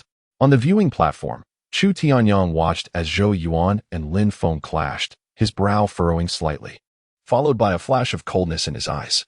He summoned a guard and coolly instructed, "After today, expel the organizers of this examination from the Dezhou residence." Having found it peculiar that Zhou Yuan repeatedly faced formidable opponents, he now understood the underlying machinations upon witnessing Lin Feng's arrival, igniting a simmering rage within him. How dare they conspire against Zhou Yuan in his presence? Beside him, Su Hong remarked, maintaining his composure, "Isn't this action a bit excessive, Lord?" Chu Tianyang replied with a cold smile, "You are well aware of your actions. Furthermore, I am the Lord now. It is not your place to instruct me." Su Hong's eyes flashed with anger, but he ultimately only huffed disdainfully, choosing not to elaborate further. Although Qi Yu had revealed some of those aligned with the Qi Wang residents, it did not alter the overall situation. Amidst the many regretful gazes in the martial arts arena, Zhou Yuan ascended the stage. Lin Feng stood with his hands clasped behind his back, appearing tall and handsome. He regarded Zhou Yuan with a smile that did not reach his eyes, saying, "Your Highness, you truly are full of surprises, managing to make it this far." Zhou Yuan cast a glance at Lin Feng, casually remarking that he would be even more surprised shortly. Lin Feng let out a cold laugh, responding with a hint of indifference that he was indeed looking forward to it.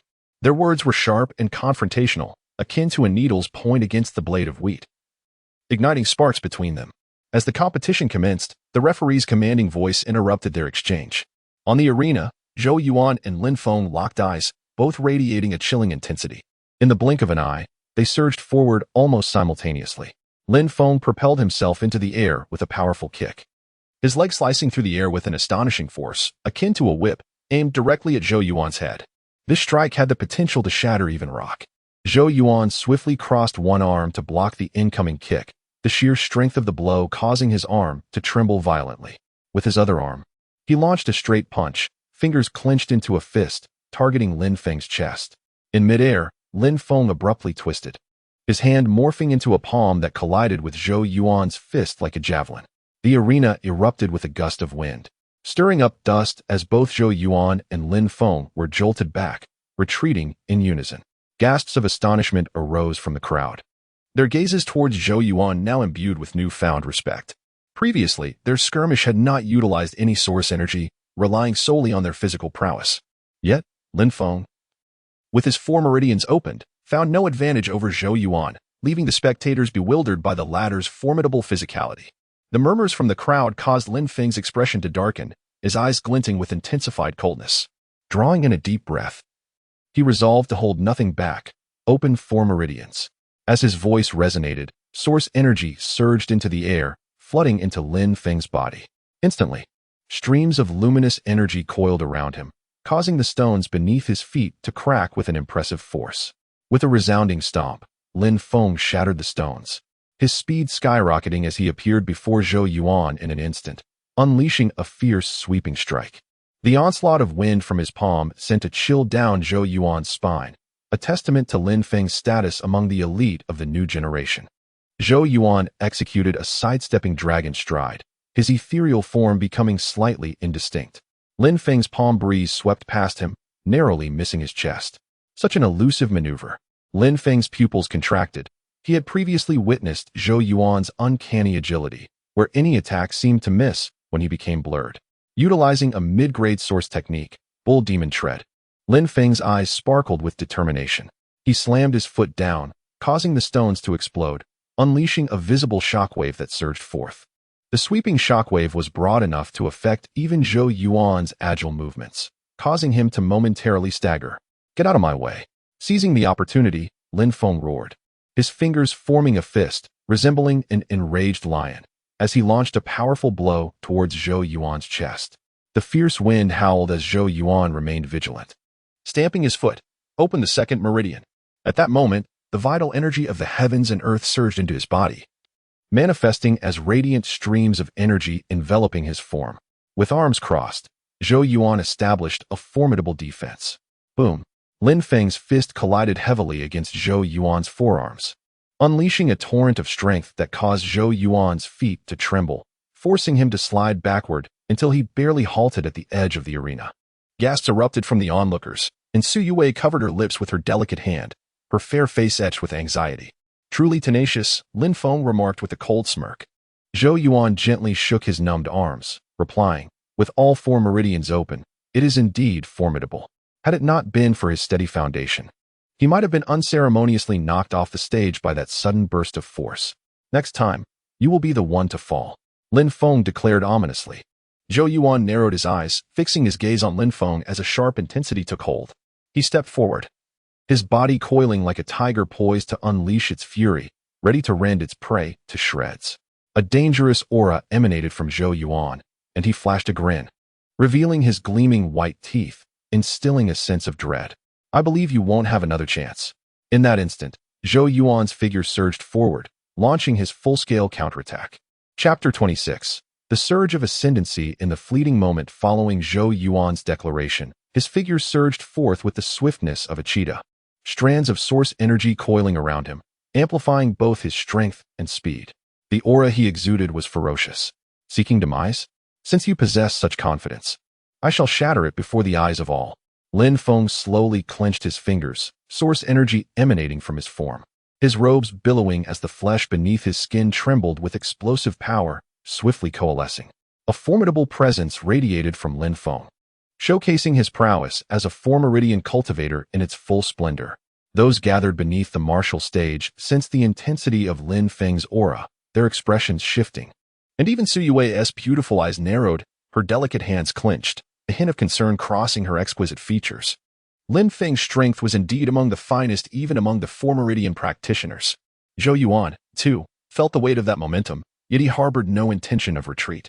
Instead, he stamped his foot, source patterns illuminating from his ankles. Light body pattern. His speed surged once more. Iron skin pattern. A black sheen enveloped his arms, resembling steel. Barbaric bull pattern. Zhou Yuan's shoulders quaked, a low roar echoing forth, heralding raw power.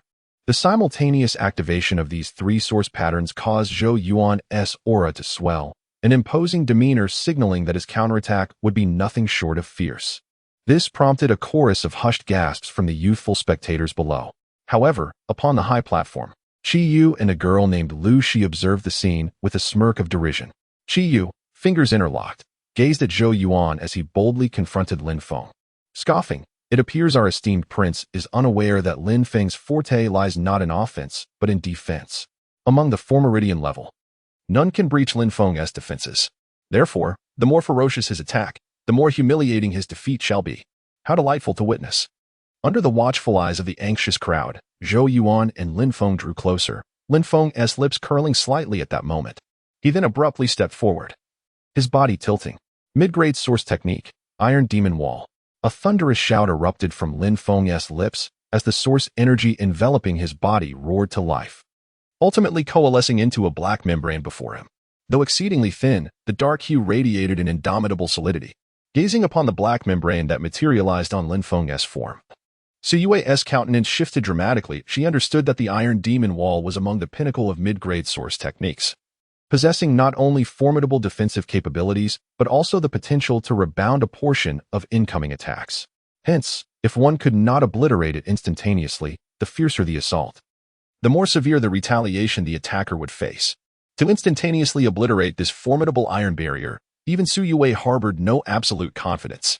Let you be vanquished by your own assault, Prince Zhou Yuan. Your disgrace shall soon echo throughout the Great Zhou court. Lin Feng observed the approaching Zhou Yuan, a hint of disdain curling his lips into a smirk. Amidst the multitude of gazes, Zhou Yuan's eyes caught sight of the dark luminous membrane that enveloped Lin Feng's body, the surging power within it causing his brow to arch slightly. So he relies on this turtle shell. Zhou Yuan scoffed, his eyes flashing with intensity. Since you have such unwavering faith in this turtle shell, I shall shatter it before your very eyes. In an instant, he propelled himself forward, appearing directly in front of Lin Feng. The next moment, he drew in a sharp breath, and everyone beheld radiant patterns manifesting at his throat. Source patterns. Lin Feng's pupils constricted in alarm. Just as he was reeling from this revelation, Zhou Yuan's mouth flew open, unleashing a thunderous roar that reverberated like a tiger's growl, sending shockwaves through the air. First-tier source pattern, Tiger Roar. The cacophony of the tiger's roar compelled those surrounding the martial stage to hurriedly cover their ears. Feeling their very blood and energy tremble within them, their faces paling in horror, the might of such a source pattern was far beyond that of an entry-level one. While others were caught in the tumult, Lin Feng, positioned at the forefront, felt his head ringing from the force of the roar. The black luminous membrane around him quivered violently, radiating ripples that seemed to momentarily falter. In that fleeting instant, Zhou Yuan closed the distance to Lin Feng. His fingers clenched tightly as he assumed a heavy stance and swung his fist forward, the very air seeming to explode beneath its might. Dragon Steel Fist, shatter the mountain. The source energy coiled around his fist, colliding fiercely with the dark membrane. Buzz. The origin of that overwhelming power was none other than Zhou Yuan's fist. How can his strength be so terrifying? Lin Feng's heart trembled, fear flickering in his eyes. Break for me. Zhou Yuan's chilling command resounded at that moment. Boom. As his voice echoed, everyone was astounded to witness the black luminous membrane enveloping Lin Feng shatter in response. Lin Feng's face was a mask of horror as he hastily attempted to speak. However, before he could finish, Zhou Yuan's fist, imbued with all his might, crashed heavily against Lin Feng's chest. A spray of blood erupted from Lin Feng's mouth as his body was sent hurtling through the air, flying over several martial platforms before crashing down with a heavy thud, leaving a long trail in his wake, ultimately rendering him unconscious. As Lin Feng hit the ground, the entire martial arena fell into a profound silence, all present staring in dumbfounded awe at the scene, even Su Yue covering her lips with her delicate hand, her beautiful eyes wide with shock. How could this be? Everyone murmured in disbelief, their faces etched with astonishment. Just moments ago, they had marveled at Lin Feng's formidable defense, yet in the next instant, that seemingly indestructible Iron Demon Wall was obliterated by a single punch from Zhou Yuan. What kind of immense power could accomplish such a feat? Could this truly be the work of someone merely opening 2 meridians? Enough. Chu Tianyang bellowed from the observation platform. Rising abruptly, his eyes sparkled with intensity, his countenance a mixture of surprise and shock. The power behind Zhou Yuan's punch was certainly beyond that of a mere 2 meridian practitioner. It appeared that their prince, after years of obscurity, was finally ready to reveal his true prowess, a moment of great rejoicing for the Great Zhou. To one side, Su Lin's face twitched slightly, his gaze filled with uncertainty as he regarded Zhou Yuan's figure. On the high platform, the smiles of Qi Yu and Lu Shi froze in disbelief. With a sharp grip, Qi Yu crushed the railing before him, his handsome visage transforming into a mask of darkness and fury. How could he possibly have shattered Lin Feng's iron demon wall? Lu Shi's face turned pale as she gritted her teeth in anger. The iron demon wall was a barrier that few meridian practitioners could breach. Yet now it had been shattered by Zhou Yuan, who had merely opened 2 meridians. The shock was palpable. Was this truly the same waste of a prince they had known? Qi Yu's gaze remained fixed on the youthful figure on the martial arts platform, a surge of murderous intent rising within him. Previously, he had regarded Zhou Yuan as nothing more than a joke, yet in this moment, he felt an undeniable sense of threat.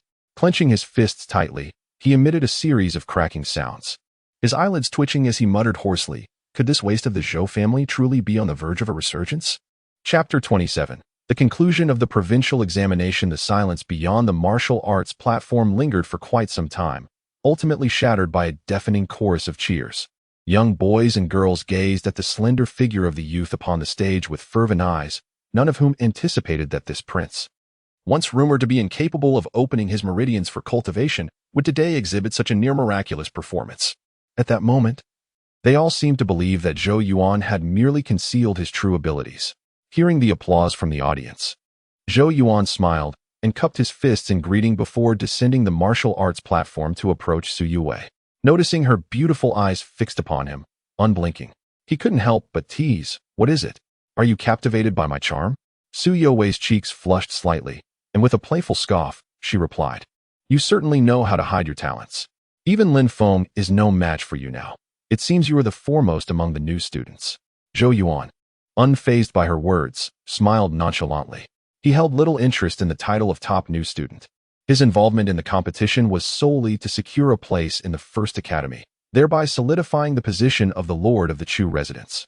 After all, the Great Zhou residence was of utmost importance to their royal family. His original aim was to place within the top 10, a goal he had now achieved.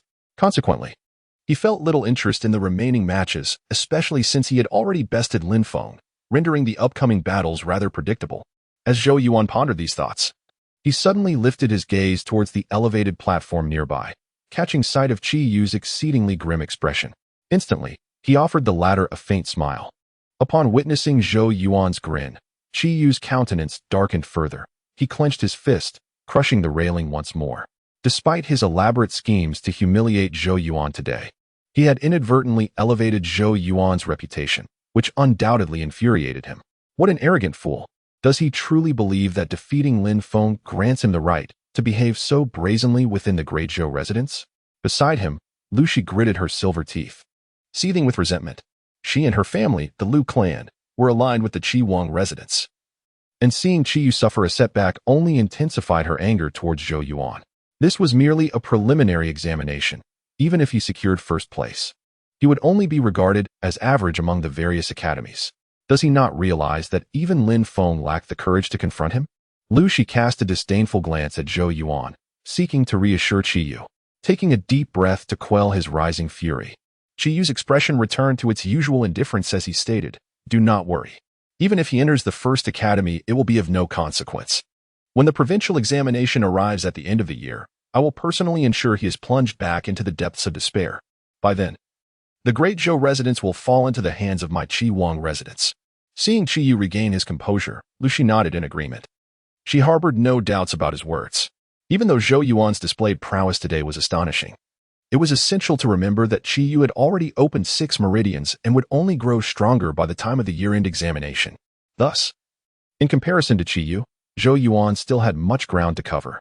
Although the reasons for Zhou Yuan's sudden rise remain unclear, Lu Shi perceives Qi Yu as the true scion of heaven, while Zhou Yuan, the seemingly ineffectual prince, will inevitably be overshadowed by Qi Yu and the Qi royal residence.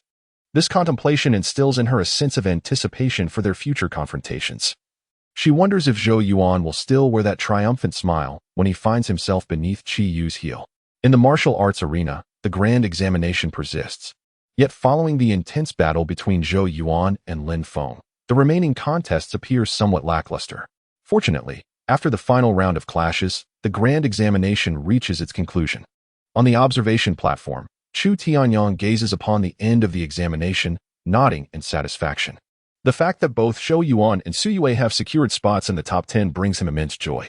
Initially, he had only anticipated Su Yue's success, but he never expected Zhou Yuan to display such formidable prowess, even defeating Lin Feng. Moreover, he is acutely aware that Zhou Yuan has only been cultivating for a mere month, having opened 2 meridians and even surpassing the combat capabilities of Lin Feng, who has 4. Such extraordinary talent likely eclipses even that of Su Yue. This unexpected triumph fills Chu Tianyang with exuberance, instilling a glimmer of hope for the previously deemed hopeless year-end provincial examination. With the grand examination concluded, the next phase involves the division of academies, allowing individuals to choose their institution as long as they meet the criteria. Chu Tianyang surveys the multitude of young men and women in the martial arts arena, his resonant voice echoing in each ear.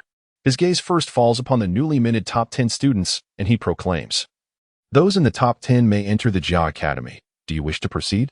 At this moment, Su Hong approaches Chu Tianyang, a smirk playing upon his lips as he adds, "If you wish to join my E-Academy, that is also an option. Do keep in mind that our E-Academy has been the foremost in the Great Zhou province for the past 2 years." Chu Tianyang's expression darkens at Su Hong's words, yet he knows they hold truth, prompting him to grunt in resignation. "I wish to enter E-Academy. I shall join E-Academy as well." As Su Hong's words resonate, several voices simultaneously declare their intentions, revealing that 7 from the top 10 have chosen to enter E-Academy, clearly having been enticed by Qi Yu's generous offers. Witnessing this, Chu Tianyang, though forewarned, cannot help but feel a tinge of dismay, for just a few years prior, nearly all top 10 contenders would select Jia Academy, whereas now, only 2 or 3 choose that path. Su Hong, observing Chu Tianyang's disconcerted expression, chuckles heartily. "Very well. Henceforth, you shall be members of my E-Academy. I will enter Jia Academy." At that moment, Zhou Yuan calmly interrupts Su Hong's laughter. "I too shall join Jia Academy," Su Yue promptly asserts. The final contender hesitates briefly before ultimately deciding to enter Jia Academy.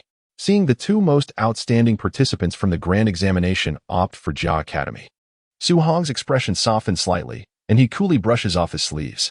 Noticing this, Chu Tianyang's demeanor lightens, and he addresses Zhou Yuan and Su Yue, saying, "In that case, you 3 shall be the new members of my Jia Academy. Esteemed heads of the various academies, it is time to commence the selection of new students." Chu Tianyang cast a glance towards the other academy leaders. The top 10 promising candidates had already been claimed, and the remaining ones would soon be allocated among the other academies. The training grounds were alive with a cacophony of excitement, gradually settling down after a considerable time, as all new students were assigned to their respective academies. Today marks the conclusion of the grand examination. From now on, all must diligently pursue their studies within their assigned academies, declared the head of the Chu family solemnly. The assembled youths responded with reverent acknowledgement. Once all matters were resolved, the head of the Chu family glanced towards the direction of Zhou Yuan and Su Yue, offering them a slight nod before turning to depart. The training grounds buzzed with jubilation as the youths rejoiced. From this day forth, they would shed their identities as mere newcomers and embrace their status as genuine students of the Great Zhou Academy. The privileges afforded to true students would starkly contrast with those of new arrivals. Zhou Yuan called out to Su Yue, intending to leave, but was suddenly struck by an instinctive feeling. He looked up to see Qi Yu on a distant platform, his expression inscrutable, eyes glinting with a chilling light before he turned away. Zhou Yuan observed Qi Yu's departing figure, his own gaze equally frosty. He gently flicked his long fingers, aware that the rivalry with Qi Yu would not conclude with the end of the examination. Rather, as he entered the first academy, the ensuing clashes would likely intensify. Yet, Zhou Yuan felt no trepidation. He recognized that the Qi royal house sought to seize control of the Great Zhou Academy, and as a prince of the Great Zhou, he would not allow them to succeed. While confronting the Qi king was a challenge he was not yet prepared to tackle, he was determined to engage Qi Yu in a spirited contest in the days to come. Chapter 28, The Armored Academy, the Royal Palace. Ah, indeed. Yuaner is truly the dragon of my Zhou family. Before the dining table, Zhou Qing wore a radiant expression, his stern visage now adorned with an unmistakable joy. He beamed at Zhou Yuan, saying, "You know not how Xuanhuang specifically visited the royal palace to sing your praises in my presence." Clearly, he was aware of Zhou Yuan's performance in today's grand examination at the Great Zhou mansion. Beside them, Qin looked at Zhou Yuan with a beaming face. Her eyes filled with pride. Zhou Yuan, while savoring his meal, merely smiled in response to the praises from Zhou Qing and Qin Yu, saying, "It is but a grand examination. What truly matters is the provincial test at the year's end." Hearing this, Zhou Qing nodded thoughtfully, expressing his contentment. Modesty and victory, indeed. All the hardships you have endured in these years were not in vain. The provincial test at year's end is of utmost importance. He continued with a grave tone. The Qi Wangfu has long coveted the Great Zhou mansion, scheming in the shadows. Should they claim first place in the upcoming provincial test, they may very well begin to act against us. A flicker of cold light passed through Zhou Qing's eyes, revealing his intense disdain for the Qi Wangfu. Yet, Qi Yu had already opened 6 meridians, and it was evident that he would be even stronger by the time of the provincial test. Yuana has started later than him. Qin Yu observed Zhou Yuan with a hint of concern, hesitating as she spoke. To bridge this gap, Zhou Yuan would undoubtedly need to exert immense effort. Zhou Yuan appeared remarkably calm, offering Qin Yu a reassuring smile as he said, "Father, mother, do not worry. I shall not allow them to succeed." In the past, he had been unable to open his meridians and had to remain under his father's protection. However, now that he could cultivate, he would spare no effort to alleviate some of the burdens on his father, fully aware of how precarious their situation in the Great Zhou was. Seeing Zhou Yuan's mature demeanor, Zhou Qing and Qin Yu felt a mix of comfort and sorrow. They could not help but lament that had they discovered the schemes of the martial king earlier, they would not have allowed the Great Zhou to descend to such a state, nor would Zhou Yuan have to bear such weight at his age. Noticing Zhou Qing and Qin Yu's somewhat despondent mood, Zhou Yuan promptly shifted the conversation, saying, "My success in this grand examination was largely due to Sister Yao Yao's guidance." At that moment, Yao Yao, quietly enjoying her meal, cast a subtle glance at Zhou Yuan, seemingly displeased that he had steered the topic toward her. Zhou Qing, upon hearing this, nodded with a smile, saying, "Indeed, Miss Yao Yao has been a benefactor to us. Come, let me toast you." As soon as he finished speaking, Qin Yu shot him a disapproving look. To her, Yao Yao was merely a young girl, and Zhou Qing's actions seemed inappropriate. However, before she could voice her thoughts, Yao Yao, who had previously remained silent, brightened her eyes, lifted her wine cup, and drank heartily, displaying an unexpected boldness. Zhou Qing was taken aback, and upon noticing Qin Yu's discontented gaze, he awkwardly smiled and quickly finished his drink, refraining from mentioning toasts again. Meanwhile, in the Qi Wangfu, within a study, the flickering flame of an oil lamp illuminated the dim surroundings. Behind the desk sat a middle-aged man clad in a yellow robe, engrossed in his reading. His expression was indifferent, yet a cold, stern aura emanated from him, instilling a sense of subtle oppression that commanded respect. Before his desk stood Qi Yu, hands respectfully lowered, his demeanor one of deference. "Are you implying that the former can now cultivate?" After a moment of silence, the man in yellow finally lifted his gaze from the book and spoke in a calm tone. "Indeed, father.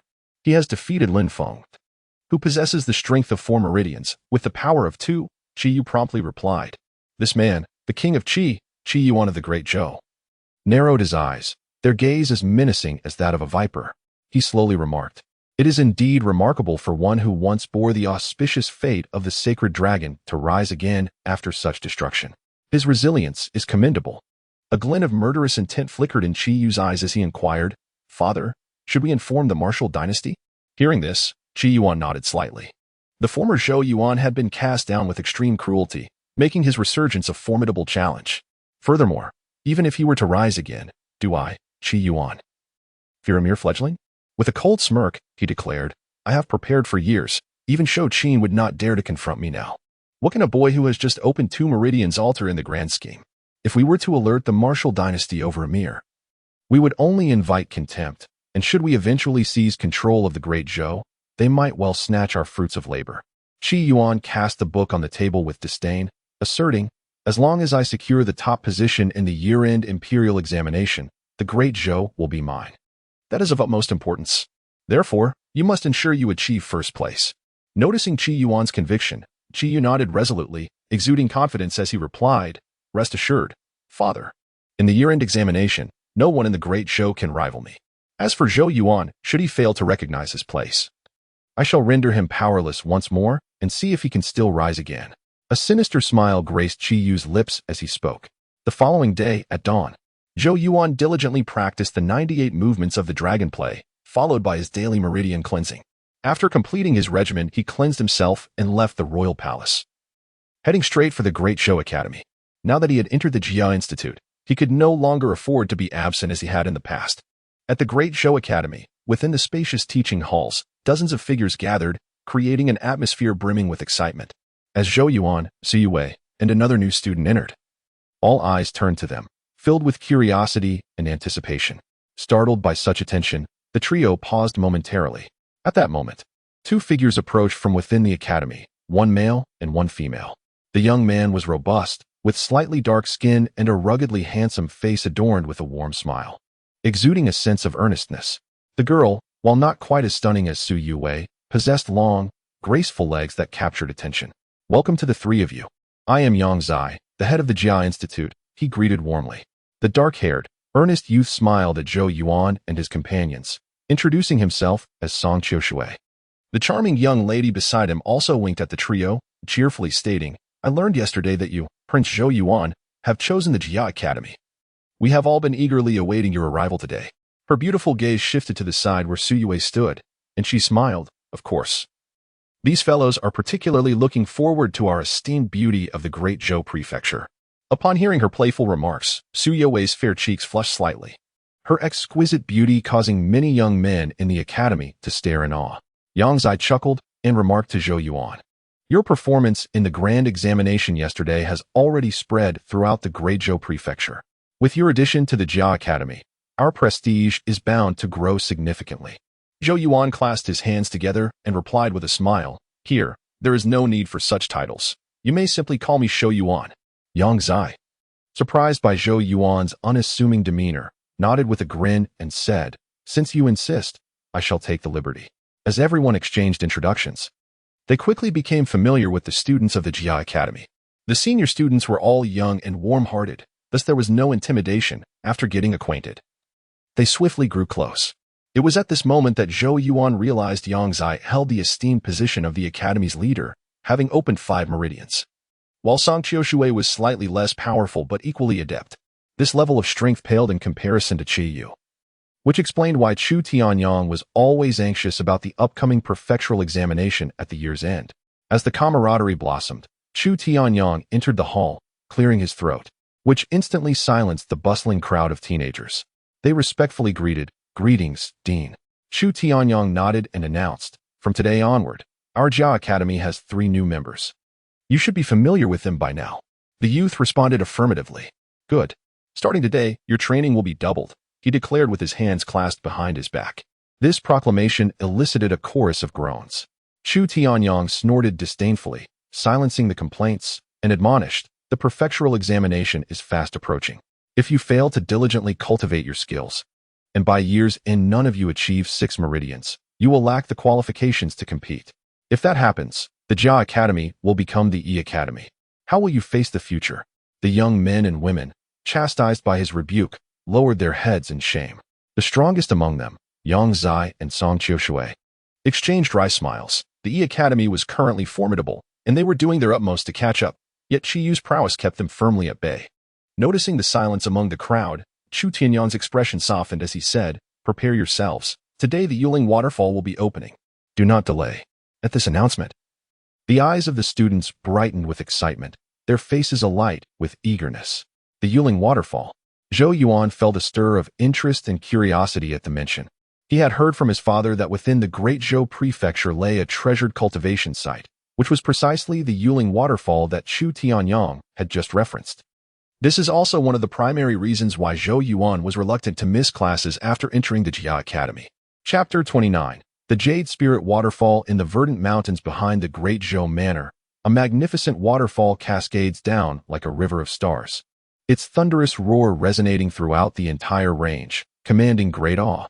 Zhou Yuan, Xu Wei, and all the students from the A-Class Academy stand beneath the majestic waterfall, where a vast, crystalline lake mirrors the sky above. Is this the Jade Spirit Waterfall? Xu Wei gazes at the waterfall with sparkling curiosity, clearly having heard tales of its grandeur. Beside her, Song Qiushui nods enthusiastically, exclaiming, "This is our Great Zhou Manor's sacred cultivation site, the Jade Spirit Waterfall. It is said that atop the falls grows a rare purple jade essence, and whenever the water cascades down, it carries a trace of exceedingly gentle jade essence energy. When the powerful rush of water strikes the body, this jade essence is infused within, aiding us in breaking through our meridian limitations. Moreover," he continues, "the jade essence is remarkably gentle and does not harm the meridians, allowing us to cultivate without risk even after reaching our daily limits." Upon hearing this, Su Yue's eyes shine with delight, for the meridians have their limits, and each person has a restricted number of cultivation attempts per day. Yet, the Jade Spirit Waterfall allows continued cultivation without exhausting the meridians, highlighting its immense value. Zhou Yuan nods in agreement, understanding why he values the Jade Spirit Waterfall so highly. After reaching his daily cultivation limit, he can still utilize the waterfall to continue his practice, undoubtedly enhancing his training efficiency. However, the purple jade essence requires the absorption of natural energy to continuously generate its beneficial qualities, which is why the Jade Spirit Waterfall is only accessible once every 2 days. Yang Zai grins at Zhou Yuan and Su Yue, remarking, "You two are quite fortunate to encounter it so soon after entering the A-Class Academy." Zhou Yuan, contemplating the waterfall that subtly glimmers with a hint of purple, ponders aloud, "How is access to the Jade Spirit Waterfall allocated?" With only one waterfall and 5 academies at the Great Zhou Manor, the students total in the hundreds, it is clear that not everyone can enter simultaneously. Zhou Yuan nods in realization, then clicks his tongue, so there are only 3 hours for each session. Yang Zai chuckles, 3 hours is quite ample. Though you might not last that long. Oh? Zhou Yuan raises an eyebrow in surprise. Yang Zai merely chuckles again, saying nothing further, "You'll find out soon enough." All right. Enough chatter. Prepare to enter and inscribe the source patterns. In the distance, Chu Tianyang claps his hands, interrupting the discussion and pointing towards 2 large bamboo huts by the lakeside. More source patterns? Zhou Yuan and Su Yue exchange puzzled glances. Yes, Song Qiushui explains. Each time we come to the Jade Spirit Waterfall for cultivation, the Great Zhou Manor sends skilled teachers to inscribe a gathering source pattern on each student. This first-grade source pattern enhances the body's ability to absorb the jade essence from the waterfall. As they conversed, they arrived at the bamboo house, which was divided into 2 sections for males and females. The students lined up to enter, though the male candidates occasionally cast furtive glances toward the female side. Soon, it was Zhou Yuan's turn to enter the bamboo house. A teacher, wielding a source pattern brush, gestured for him to remove his upper garments and lie down on the couch. As the brush tip descended, it gradually inscribed a source pattern upon Zhou Yuan's back. When the final stroke was completed, a faint luminescence emanated from his back before fading away. However, as the source pattern took shape, Zhou Yuan sensed an increased sensitivity to the source energy surrounding him. This gathering source pattern was akin to the gathering source jade, albeit of much shorter duration. After donning his attire, Zhou Yuan bowed respectfully to the teacher and exited the house. Reflecting on the source jade, Zhou Yuan glanced at the cool jade pendant hanging from his neck.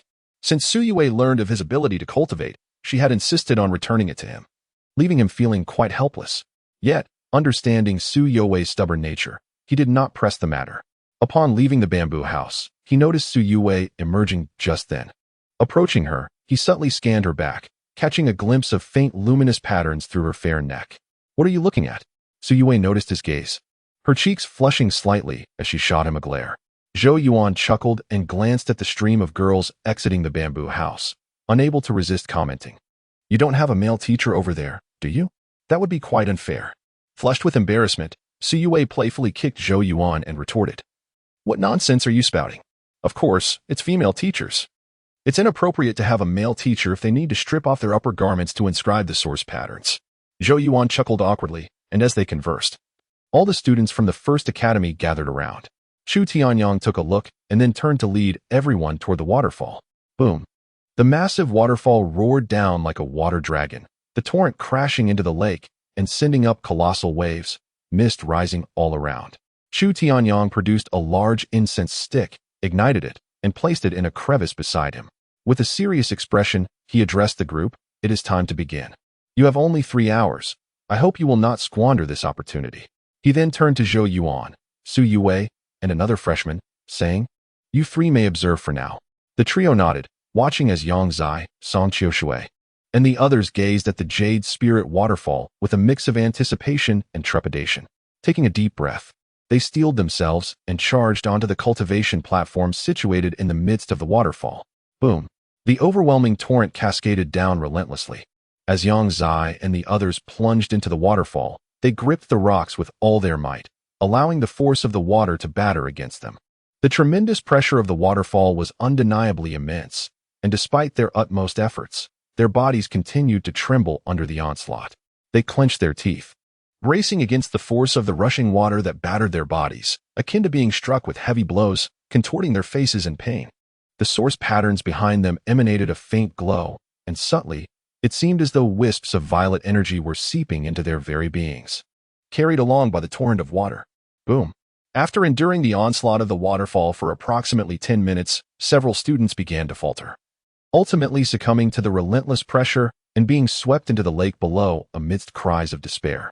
Yang Zai and Song Qiushui managed to endure the longest, yet they too fell into the lake after a mere 20 minutes. As they emerged from the water, their skin appeared bruised and battered, resembling the aftermath of a severe beating, their expressions betraying their agony. At that moment, Zhou Yuan comprehended the duality of their feelings towards the Jade Spirit waterfall. While the Jade essence here could indeed assist in opening their meridians, it came at the cost of enduring severe bruising from the waterfall's relentless impact, akin to receiving a savage thrashing. Now it is your turn, Shu Tianyang instructed Zhou Yuan and Su Yuwei. Come on, you'll adapt quickly your first time. Yang Zai grinned at Zhou Yuan, encouraging him. Zhou Yuan exchanged glances with Su Yuwei before stepping forward. They stood before the waterfall, gazing at the thundering cascade. And with a resolute bite of the lip, they plunged in. The moment Zhou Yuan entered the waterfall, his skin tightened, and his feet, like sturdy roots, gripped the ground. In the next instant, he felt an overwhelming force crashing down upon him, enveloping his entire being. How painful! The torrential water struck him fiercely, causing him to gasp, the intensity nearly propelling him into the lake. Yet amidst the tumult, he could faintly sense the gathering source patterns behind him emitting a pulling force, a cool, soothing energy permeating into his body. As this cool essence manifested, it alleviated the piercing pain coursing through him. Is this the Jade essence? A spark of realization ignited within Zhou Yuan. At that moment, he indeed felt the third meridian within him loosen slightly. Sensing this change invigorated him, and gritting his teeth against the immense water pressure, he greedily absorbed the Jade essence. As Zhou Yuan persevered, a sudden scream pierced the air. A new student could no longer withstand the force and was swept into the lake by the powerful current.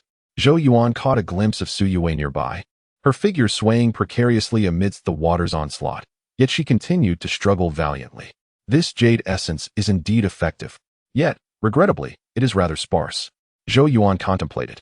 If only the Jade essence he absorbed were stronger, it could wholly mitigate the physical pain inflicted by the torrential waters, allowing for an extended duration of resistance. However, given the vastness of the Jade Spirit waterfall, the water's impact could only yield a mere trickle of Jade essence. Acquiring more seemed an improbable endeavor. Upon contemplating this, Zhou Yuan could not help but shake his head.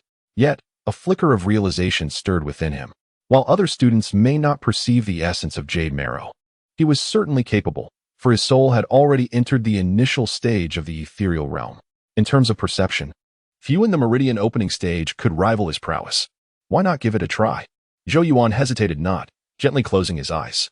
Instantly, the spirit within his brow began to stir, and his perception expanded. The thunderous sound of cascading water fell silent, and amidst the ceaseless torrent of the waterfall, he could distinctly sense wisps of violet energy rushing downward with the flow. Indeed, he could perceive the essence of Jade Marrow.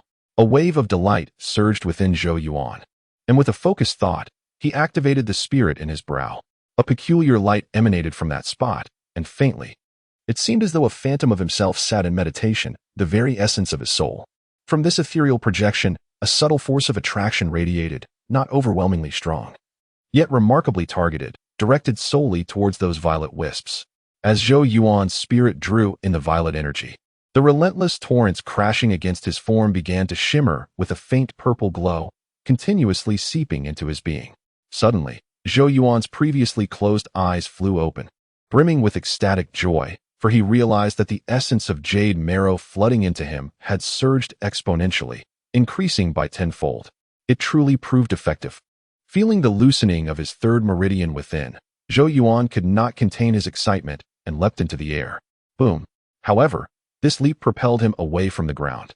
And as the waterfall cascaded down with a thunderous roar, it forcefully plunged him into the depths of the lake below, accompanied by his cries of despair. Chapter 30. Unveiling the 3 meridians with a splash, Zhou Yuan emerged from the lake, his face alight with exhilaration. His fervent gaze was fixed upon the magnificent jade spirit waterfall, astonished that by harnessing the power of his spirit, he could truly draw in the surrounding jade essence. While others could only passively absorb the jade essence from the water crashing against their bodies, he was able to actively absorb it over a wider area. The disparity between the two approaches was self-evident. At this rate, it would not be long before he could open the 3rd meridian. Originally, Zhou Yuan had estimated that it might take him around half a month to open the 3rd meridian, but now it seemed that time had been halved, underscoring the profound efficacy of the jade spirit waterfall. This was the advantage of possessing a transcendent spirit. Zhou Yuan couldn't help but marvel. Other students who hadn't practiced soul-forging techniques could not possibly possess a spirit as potent as his, and thus could not sense or draw in the jade essence like he could. With another splash, a figure landed beside him in the water, surfacing to reveal Su Yue. Her delicate face appeared somewhat pale, and her porcelain-like wrist bore the marks of bruises. Zhou Yuan's gaze swept downward, and he found himself momentarily captivated, feeling a warmth rise to his cheeks. Due to her fall into the water, Su Yue's garments clung to her form, accentuating her alluring curves, with glimpses of her fair skin revealed, radiating the warmth of spring. Just as Zhou Yuan was about to take a closer look, a splash of water hit his face, and he raised his eyes to see Su Yue glaring at him, her cheeks flushed.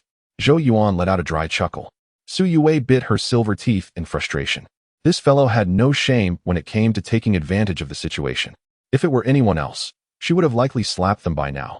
But facing Zhou Yuan, she felt more flustered than resentful. Rogue. With a push of her delicate palm, she sent a wave crashing onto Zhou Yuan's head. Using the momentum, she gracefully leaped out of the water, landing deftly on the shore, while a stream of spiritual energy coiled around her body, swiftly evaporating the moisture from her clothes. Zhou Yuan, drenched and resembling a drenched chicken, could only shake his head in resignation as he exited the lake and stepped onto dry land. Well done, both of you.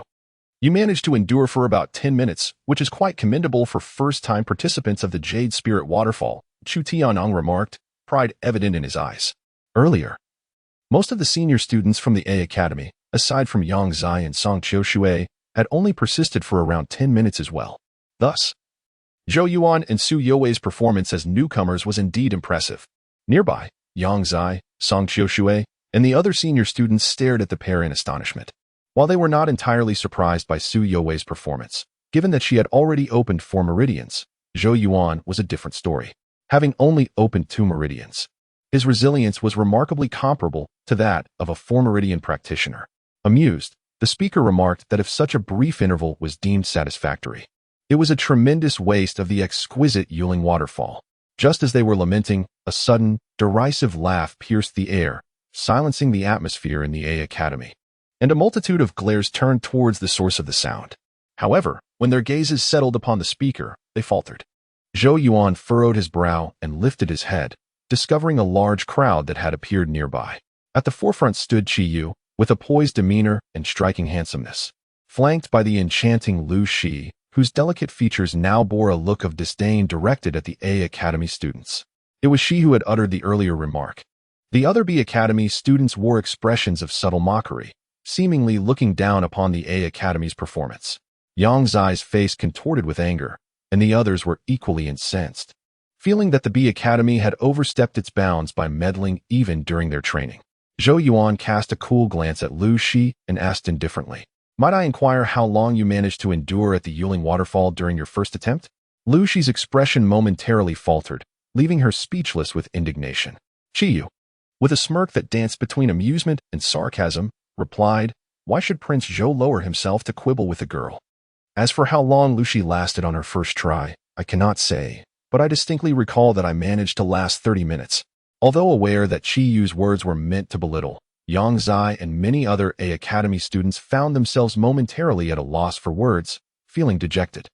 If one could last 30 minutes on their first attempt, where did that leave them, who had only managed just over 20 minutes? With a prodigy like Qi Yu in the B Academy, was there any hope for the A Academy's resurgence? The morale of the A Academy students began to wane. Are you all still intent on training? Suddenly, Chu Tianyang's sharp voice cut through the silence, and he turned towards Qi Yu and his companions, his expression devoid of warmth. If it is not yet your turn, do not disrupt the training of others, or you shall face the usual penalties. At the sight of Chu Tianyang's icy gaze, the other B Academy students shrank back slightly, yet Qi Yu remained unfazed, offering a nonchalant smile. There is no need for the governor to be upset. We are merely assembling here in advance to await the Yuling waterfall. If merely watching is deemed a disruption to training, then the students of the A Academy must be rather fragile. The veiled mockery in his words ignited a simmering resentment among the A Academy students, who ground their teeth in frustration. Yang Zai and the others turned back towards the Yuling waterfall, though the atmosphere remained heavy. This fellow is truly insufferable, Su Yue murmured softly. Their training had been progressing well until Qi Yu's arrival had dampened everyone's spirits. Zhou Yuan gently flicked his long fingers and regarded Qi Yu, remarking, "Half an hour? Is that truly a lengthy duration? How stubborn." Lu Shi scoffed, clearly dismissing Zhou Yuan's words as mere bravado. While Zhou Yuan had performed admirably in the examinations, it was essential to consider the competition. Before him stood Qi Yu, the most formidable student within the Great Zhou prefecture. Qi Yu chuckled, his smile imbued with a teasing quality. "I am quite eager to observe this," he remarked, though I sincerely hope he displays some bravado. The hardships he endures will solely be his own. The other students from the B Academy nodded in agreement, equally oblivious to the qualifications that Zhou Yuan possessed. Having opened 2 meridians, to compare with Qi Yu, under the watchful eyes of the B Academy crowd, Zhou Yuan approached the majestic Yuling waterfall once more. Gazing at the thunderous torrents cascading down, he stepped forward without a moment's hesitation. With a resounding crash, his body plunged into the waterfall. As he submerged, Zhou Yuan slightly bent his knees and firmly grasped the ground. Simultaneously, as the powerful current surged toward him, he closed his eyes, allowing his spirit to resonate at his brow. An imperceptible suction emanated from him, and in an instant, wisps of jade-like energy began to coalesce from the curtain of water, striking against Zhou Yuan's body amidst the tumultuous flow. The gathering pattern on his back radiated light, continuously drawing in the streams of jade energy. A cool and soothing current surged through his being, alleviating the excruciating pain caused by the relentless water's assault. Zhou Yuan, who had initially been swaying, gradually steadied himself, becoming as unyielding as a rock against the onslaught of the waterfall. Meanwhile, waves of jade energy surged within him, persistently impacting his 3rd meridian, loosening it further. Plop, plop. In the lake, several students were once again swept away, and perhaps due to their dwindling morale, many displayed even poorer performances than before, their endurance waning. On the shore, Chu Tianyang's expression darkened upon witnessing this. Conversely, Qi Yu, Lu Shi, and the others from the B Academy wore increasingly broad smiles. Plop. Su Yue also fell, having endured for a commendable 20 minutes, drawing astonished glances from the students of the A Academy, as this duration nearly matched that of Yang Zai and Song Qiushui. Her performance caused a slight easing of Chu Tianyang's expression. Following Su Yue, Yang Zai and Song Qiushui descended into the water, both sighing quietly. As they too had failed to last 30 minutes, the group silently returned to shore, the atmosphere heavy with gloom, when suddenly Su Yue exclaimed, "Is Zhou Yuan still up there?" Startled, the crowd turned their gazes back to the Yuling waterfall, where indeed, they perceived a faint silhouette remaining. "Is Zhou Yuan on the verge of reaching 30 minutes?" Song Qiushui gasped, her delicate hand covering her mouth in astonishment. Yang Zai scratched his head, equally incredulous. Meanwhile, Su Yue's brows furrowed slightly, her eyes reflecting concern. She feared that Zhou Yuan might be straining himself, which could potentially harm him and impede his meridian opening. How intriguing. Qi Yu gazed upon the scene before him, a faint smile gracing his lips. As he beheld the elusive figure within the waterfall, a deep-seated scorn flickered in his eyes. In his estimation, Zhou Yuan's feigned bravado would only lead to his own downfall. I shall see how long he can maintain this facade. Lu Shi also let out a cold chuckle, her delicate visage adorned with schadenfreude. Consequently, all eyes were drawn to the figure amidst the waterfall. with Zhou Yuan and the others lacking even the inclination to ascend again, fixated solely on Zhou Yuan. Time slipped away swiftly under their unwavering gaze.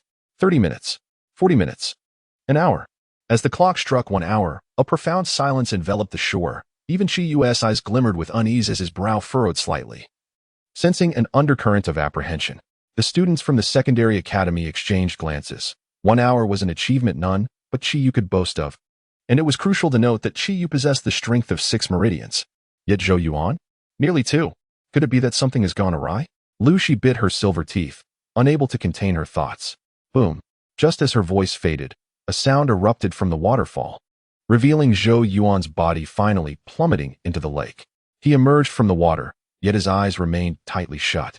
Observing this scene, Lu Shi could not help but sneer. It appears he has sustained considerable injury.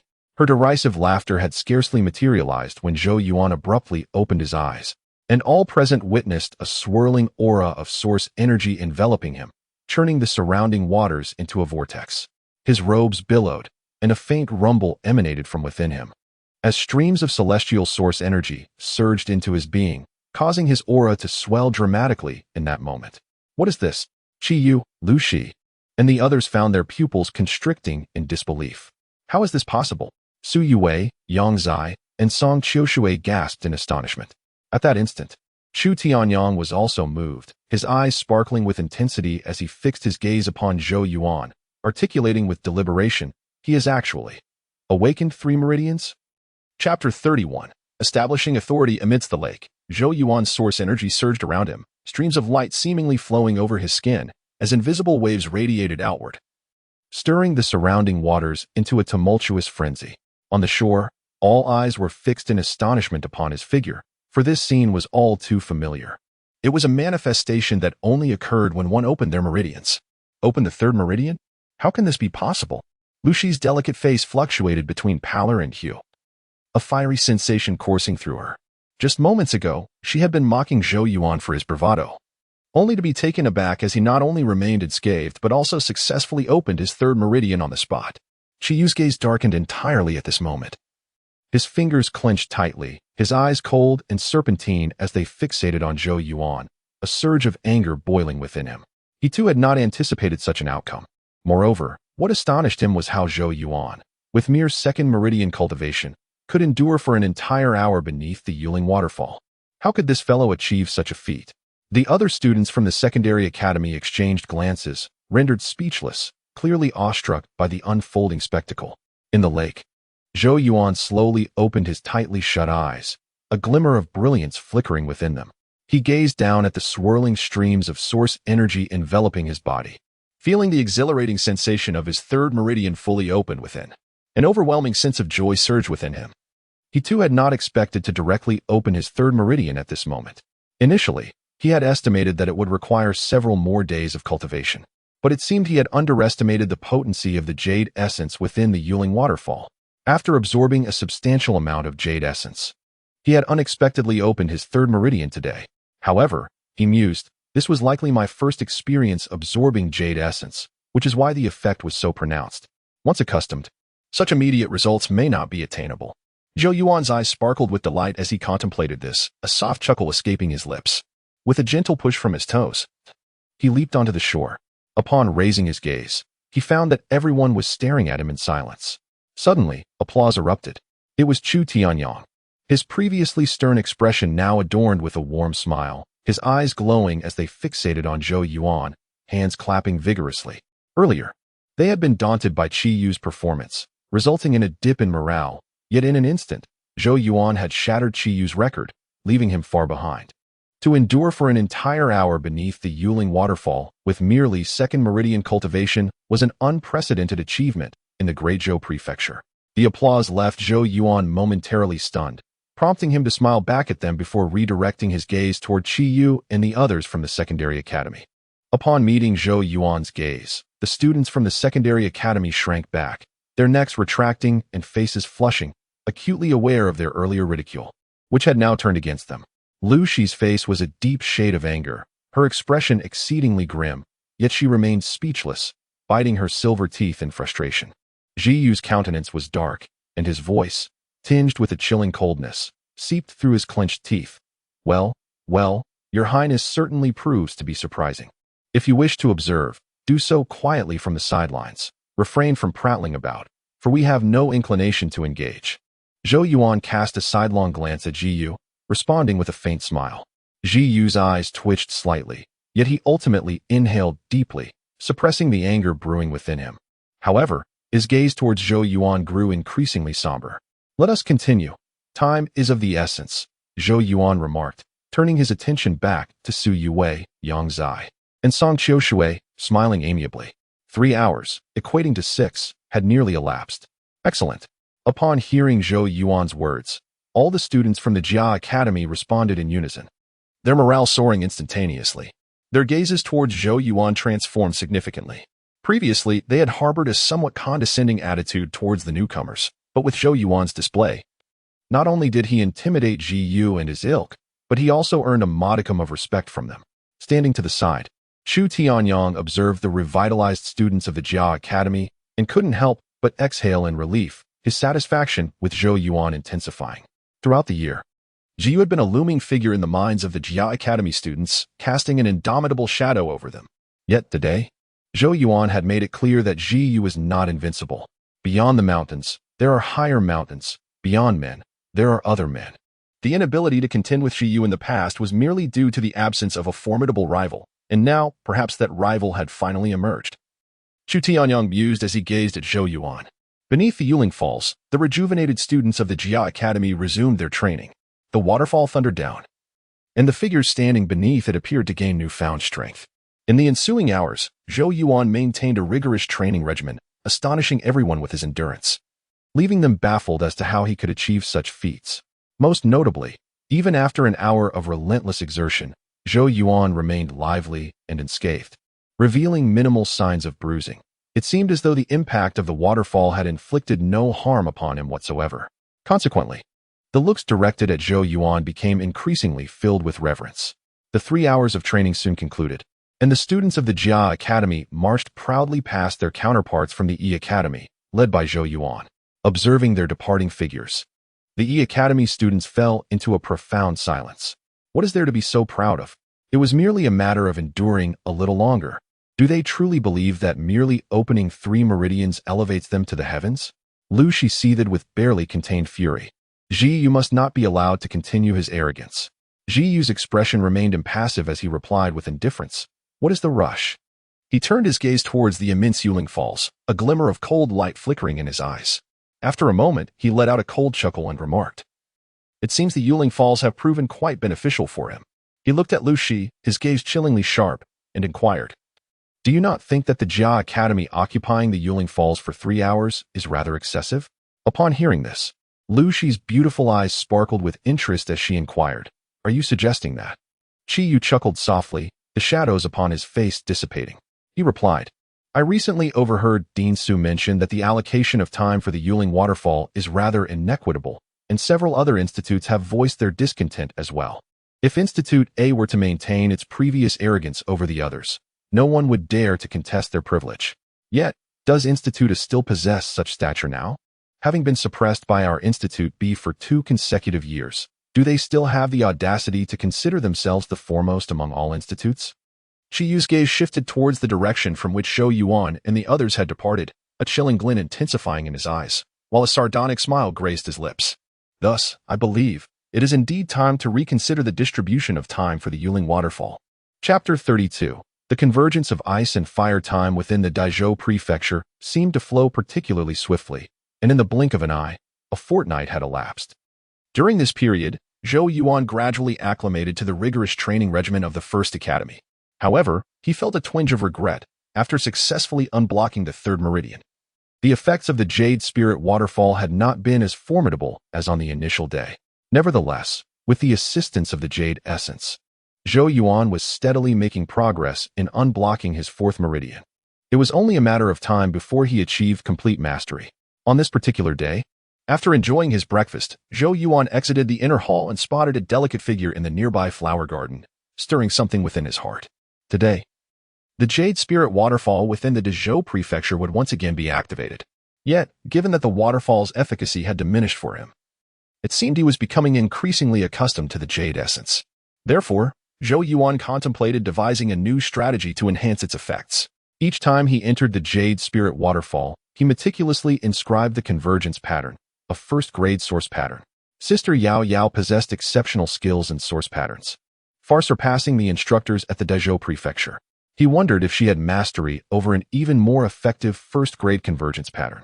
If so, it could significantly elevate his efficiency in absorbing the jade essence. With this thought, Zhou Yuan's eyes sparkled with anticipation, and he quickened his pace toward the stone pavilion within the flower garden. Inside the pavilion, Yao Yao stood gracefully, her delicate hand grasping a source pattern brush as she deftly manipulated it across a scroll on the stone table. Her exquisite, fair visage was wholly absorbed in her work, radiating a unique charm when she focused intently.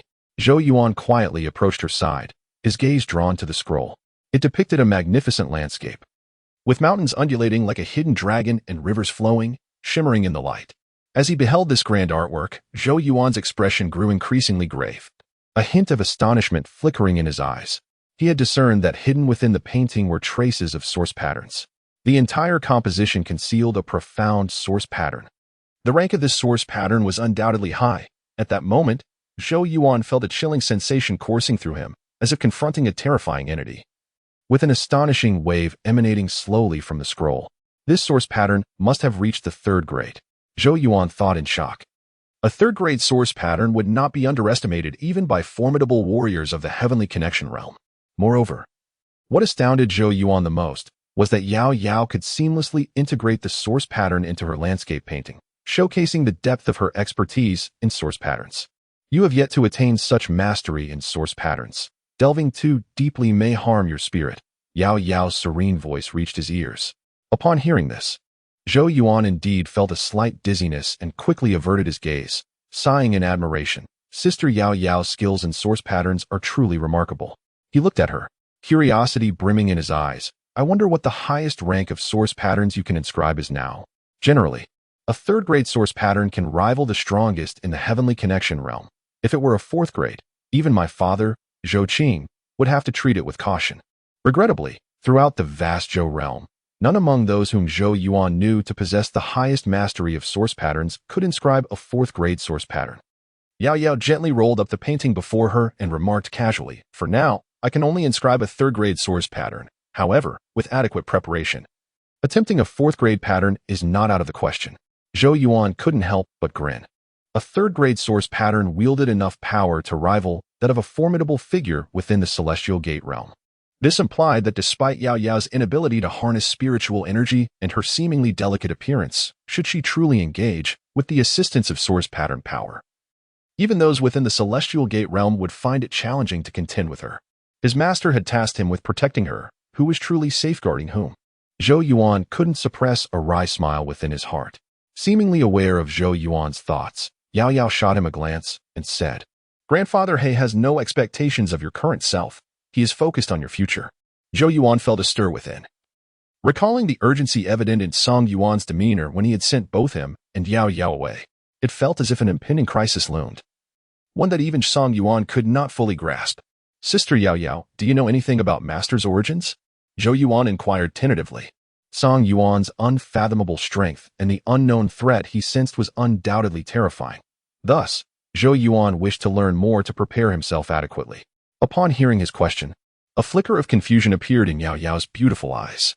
She retrieved an ancient jade pendant from her bosom, intricately carved with a vividly lifelike seven-colored fire lotus.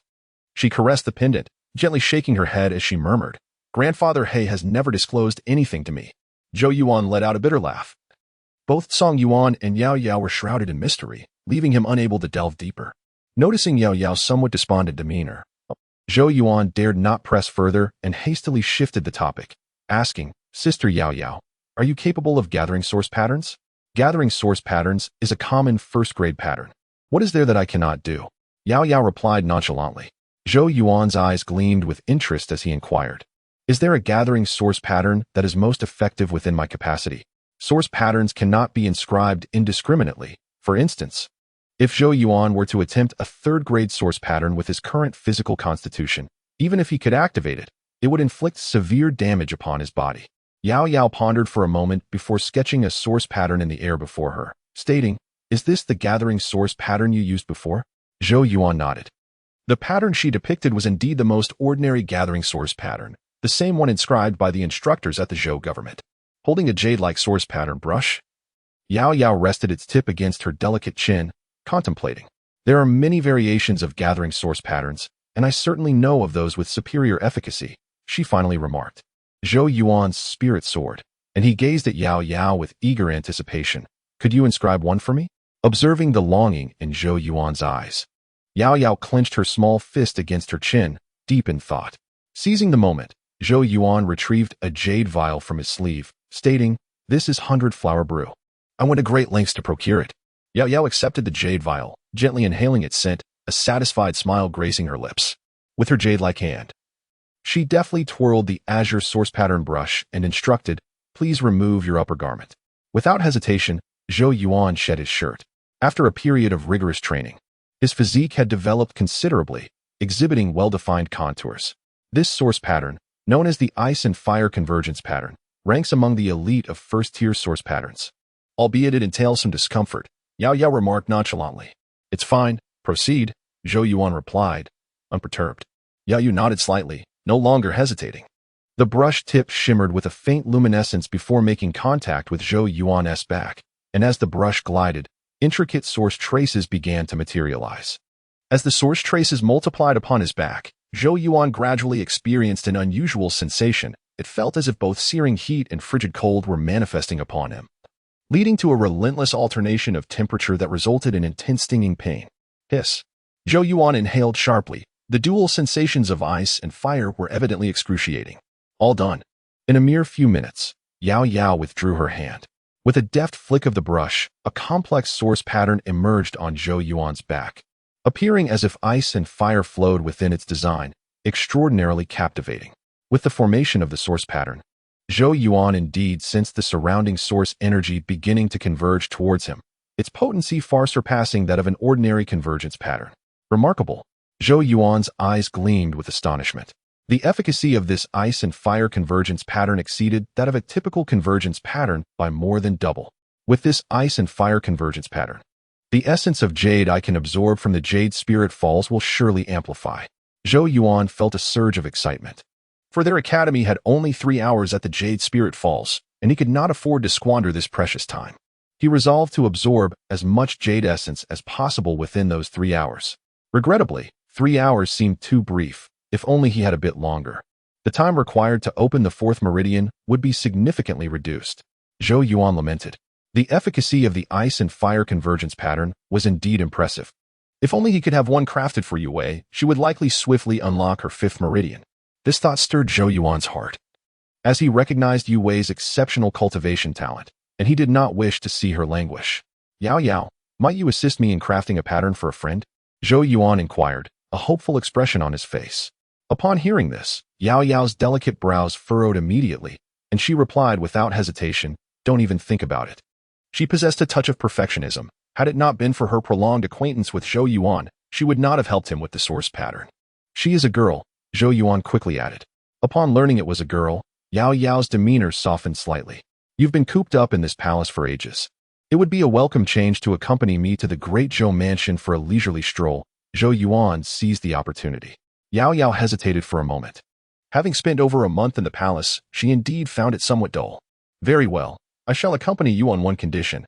I will assist only one." The delicate features of Yao Yao were slightly furrowed, yet she still opted for a precautionary measure. After all, should Zhou Yuan invite a handful of girls over, she might truly lose her composure. Zhou Yuan promptly nodded, feeling an immense relief wash over him. One was certainly sufficient. His primary intent was to assist Zhu Yue. As for the others, once he mastered the intricate ice and fire gathering patterns, he might consider extending a helping hand to those with whom he had cultivated a favorable rapport. Chapter 33. The Meeting of Two Maidens at the Great Zhou Mansion. As Zhou Yuan strolled alongside Yao Yao, he could distinctly sense an unusual stillness enveloping their surroundings, with gazes, tinged with awe, continually directed towards them from all corners. However, these glances were not aimed at him, but rather at Yao Yao, who walked gracefully by his side.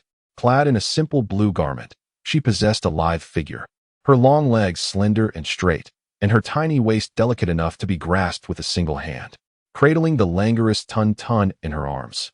Every subtle twist of the creature would accentuate her curves, inciting countless onlookers to curse the little beast, wishing to take its place. Adorning her elegant, fair neck was a countenance as exquisite as snow, with a faint luminous pattern subtly visible between her brows, bestowing upon her an air of unattainable mystery. In terms of beauty, both Yao Yao and Su Yue possessed their own unique allure. Yet, Yao Yao radiated an ethereal quality that was both elusive and compelling, igniting an irresistible desire to pursue her. Thus, when Yao Yao graced the Great Zhou mansion, the passing youths were rendered awestruck by her beauty and demeanor. Despite their astonished gazes, none dared to approach her. Unperturbed by the attention, Zhou Yuan continued onward with Yao Yao, making their way directly to the armor courtyard. As they departed, the students of the Great Zhou mansion erupted into hushed whispers of curiosity. What a beautiful girl! Who is she? Could she be a student here? Yet, I have never heard of such a person at our Great Zhou mansion. In terms of beauty, perhaps only Su Yue can compare. I feel this girl is even more stunning. I still think Su Yue is better. She is both beautiful and approachable, while this one seems too aloof for interaction. Meanwhile, at a corner of the Great Zhou mansion, Qi Yu and Lu Shi observed Zhou Yuan and Yao Yao disappearing into the distance, their expressions markedly different. Humph. This fellow may lack strength, but his ability to attract attention is not to be underestimated, Lu Shi remarked, her silver teeth clenched as she gazed at their retreating figures. Once nearly betrothed to Zhou Yuan herself, she had ultimately rejected him, leading her to regard him with disdain. Yet, the emergence of such exceptional girls by his side left her feeling profoundly unsettled. Qi Yu's gaze lingered on Yao Yao's enchanting silhouette, a flicker of admiration crossing his features. While both Yao Yao and Su Yue possessed their own charms, Qi Yu, given his status, favored the allure of the mysterious and the unattainable. What others could not possess was what he desired most. However, he had never heard of this girl before. What was her connection to Zhou Yuan? Why is she so closely associated with him?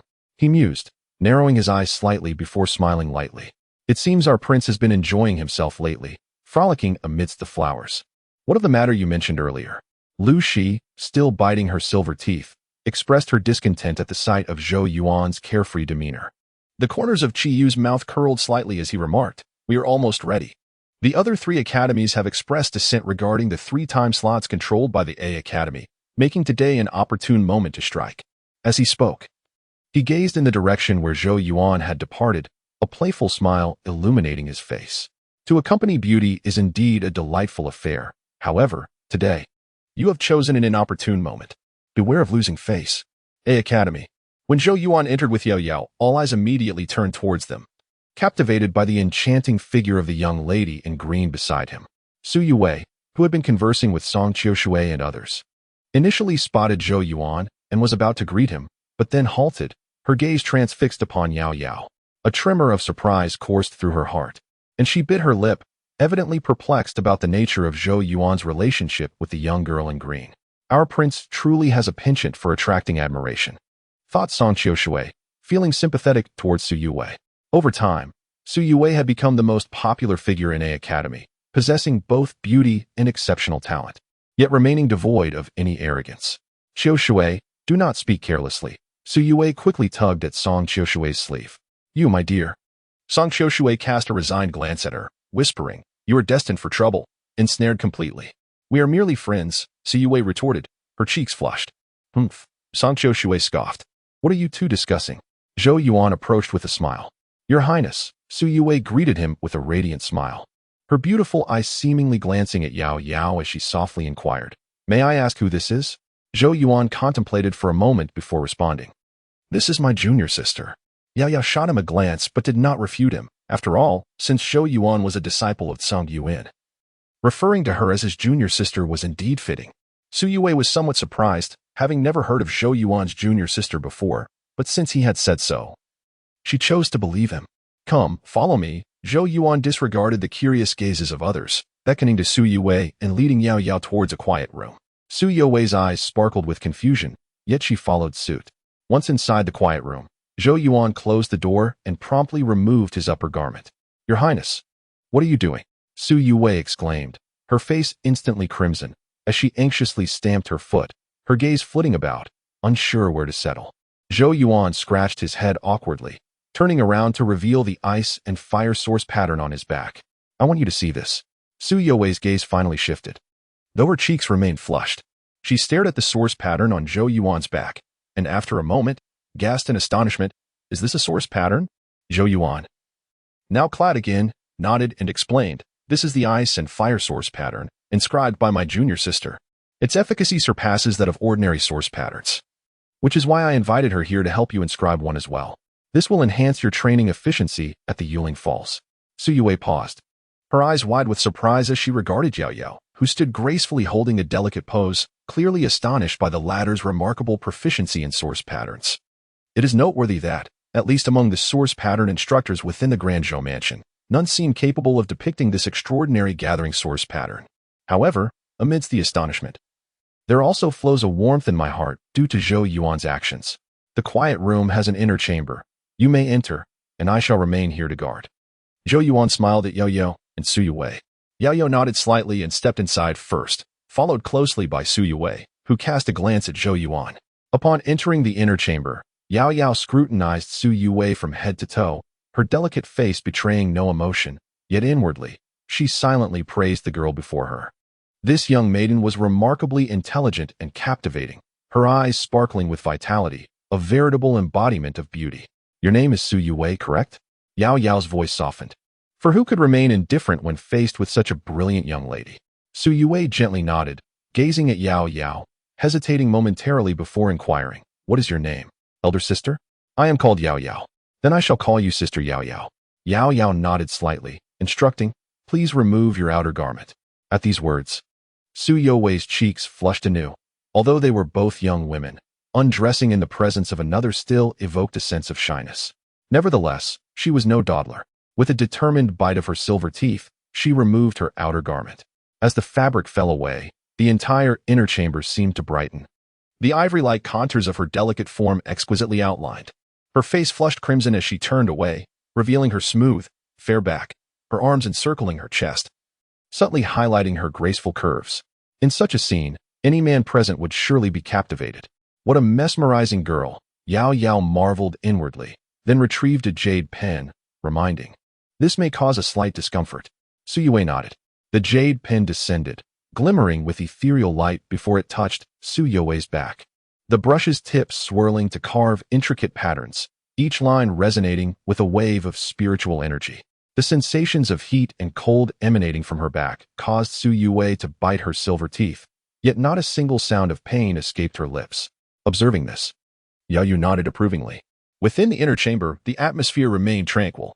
After a while, Yao Yao withdrew the pin, revealing on Su Yue's back a source pattern resembling intertwining water and fire, slowly emerging and radiating a peculiar energy, absorbing the source qi of the heavens and earth.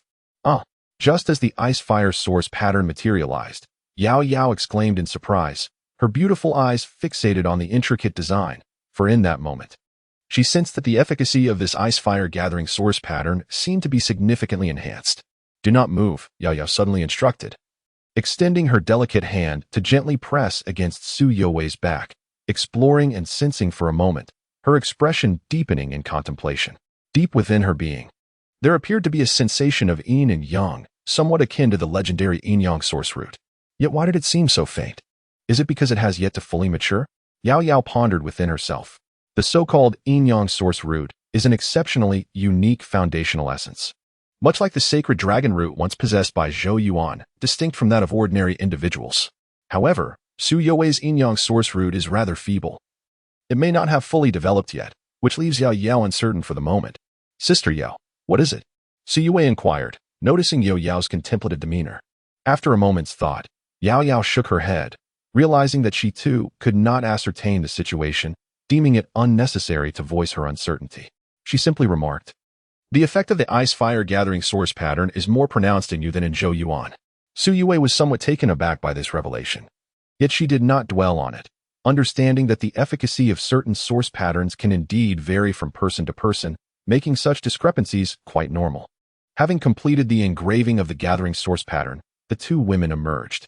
Zhou Yuan, who had been waiting outside, smiled and asked, "Is it done?" Both Yu Yao and Su Yue nodded in affirmation. That's good, Zhou Yuan sighed in relief, then opened the door to the quiet chamber.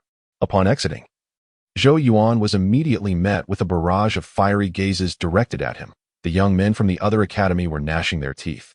For Zhou Yuan's actions had incited their ire by bringing two stunning beauties into a small room.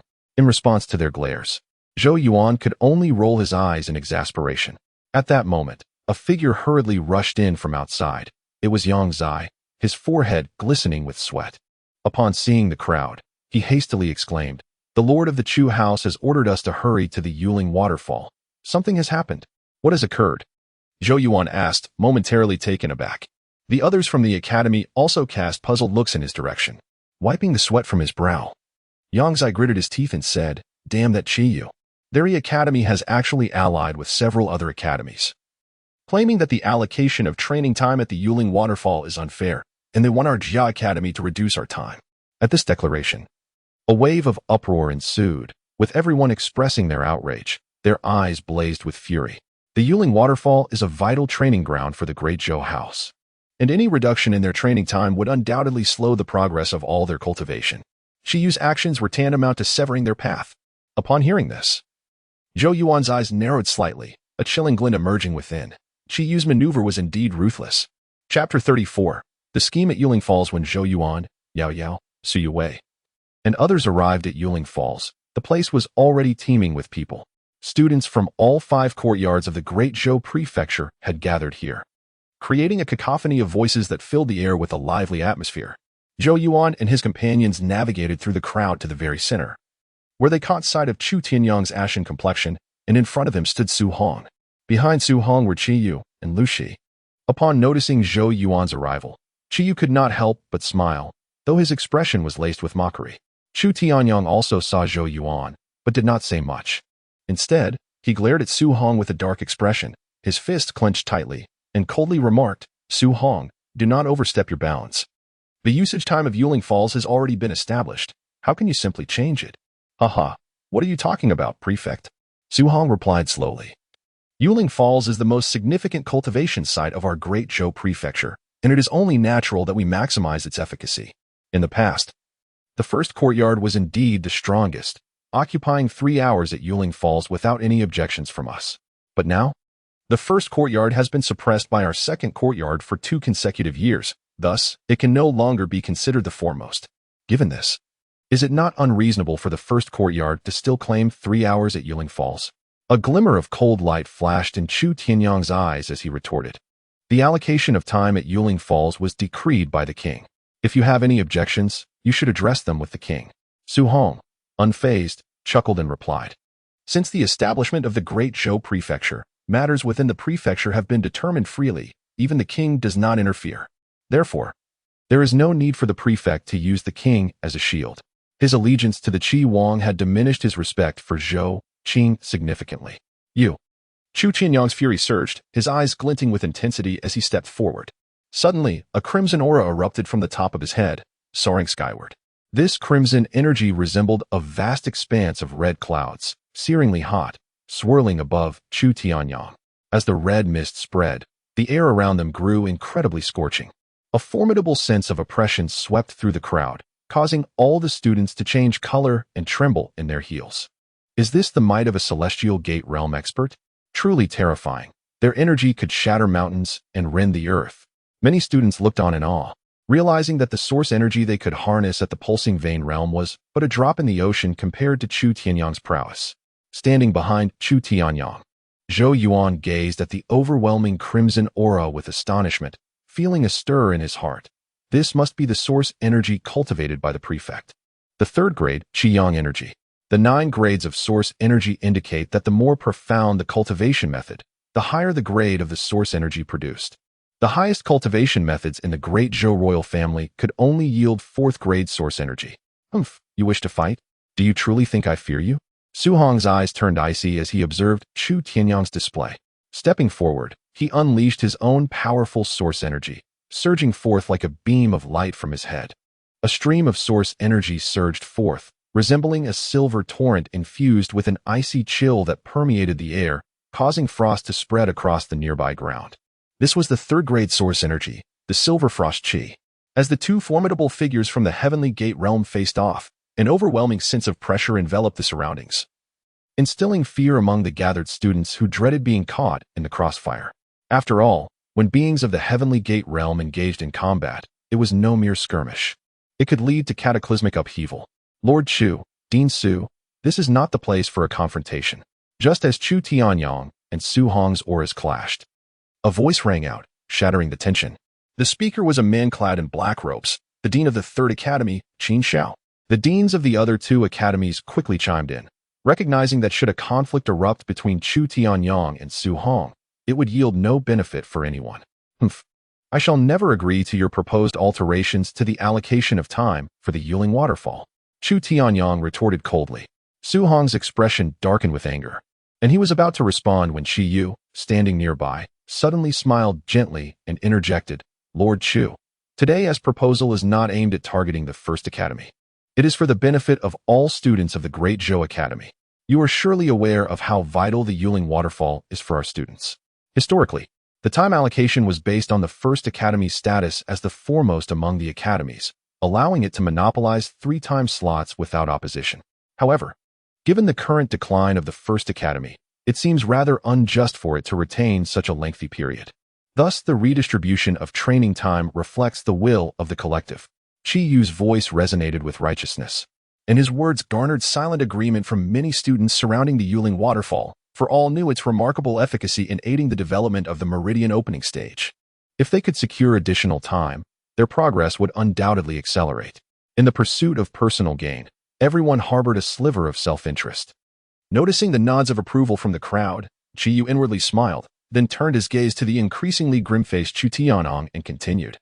Though you are the dean of the First Academy, do not forget that you are also the lord of the Great Zhou Academy. Should you fail to uphold impartiality, you risk losing the support of the people. Chu Tianyang's expression shifted drastically, for Qi Yu's words struck at the very core of his conscience. To deny them would alienate the other students. Chu Tianyang's jaw twitched slightly in agitation. Behind him, the students of the First Academy were left speechless, their faces reflecting discontent, for Qi Yu had adeptly seized upon their academy's current underperformance, rendering their position indefensible. According to the rules, to strip the First Academy of its position as the foremost among the academies, it would require a failure to secure first place in the provincial examination for 3 consecutive years. Yet, with this year's examination yet to occur, was it not a bit hasty to cast the First Academy down from its pedestal? As the countenance of many students in the First Academy turned grim, a calm voice suddenly resonated through the air. Numerous gazes converged towards the source of the sound, revealing a slender youth with an air of scholarly grace standing behind Chu Tianyang.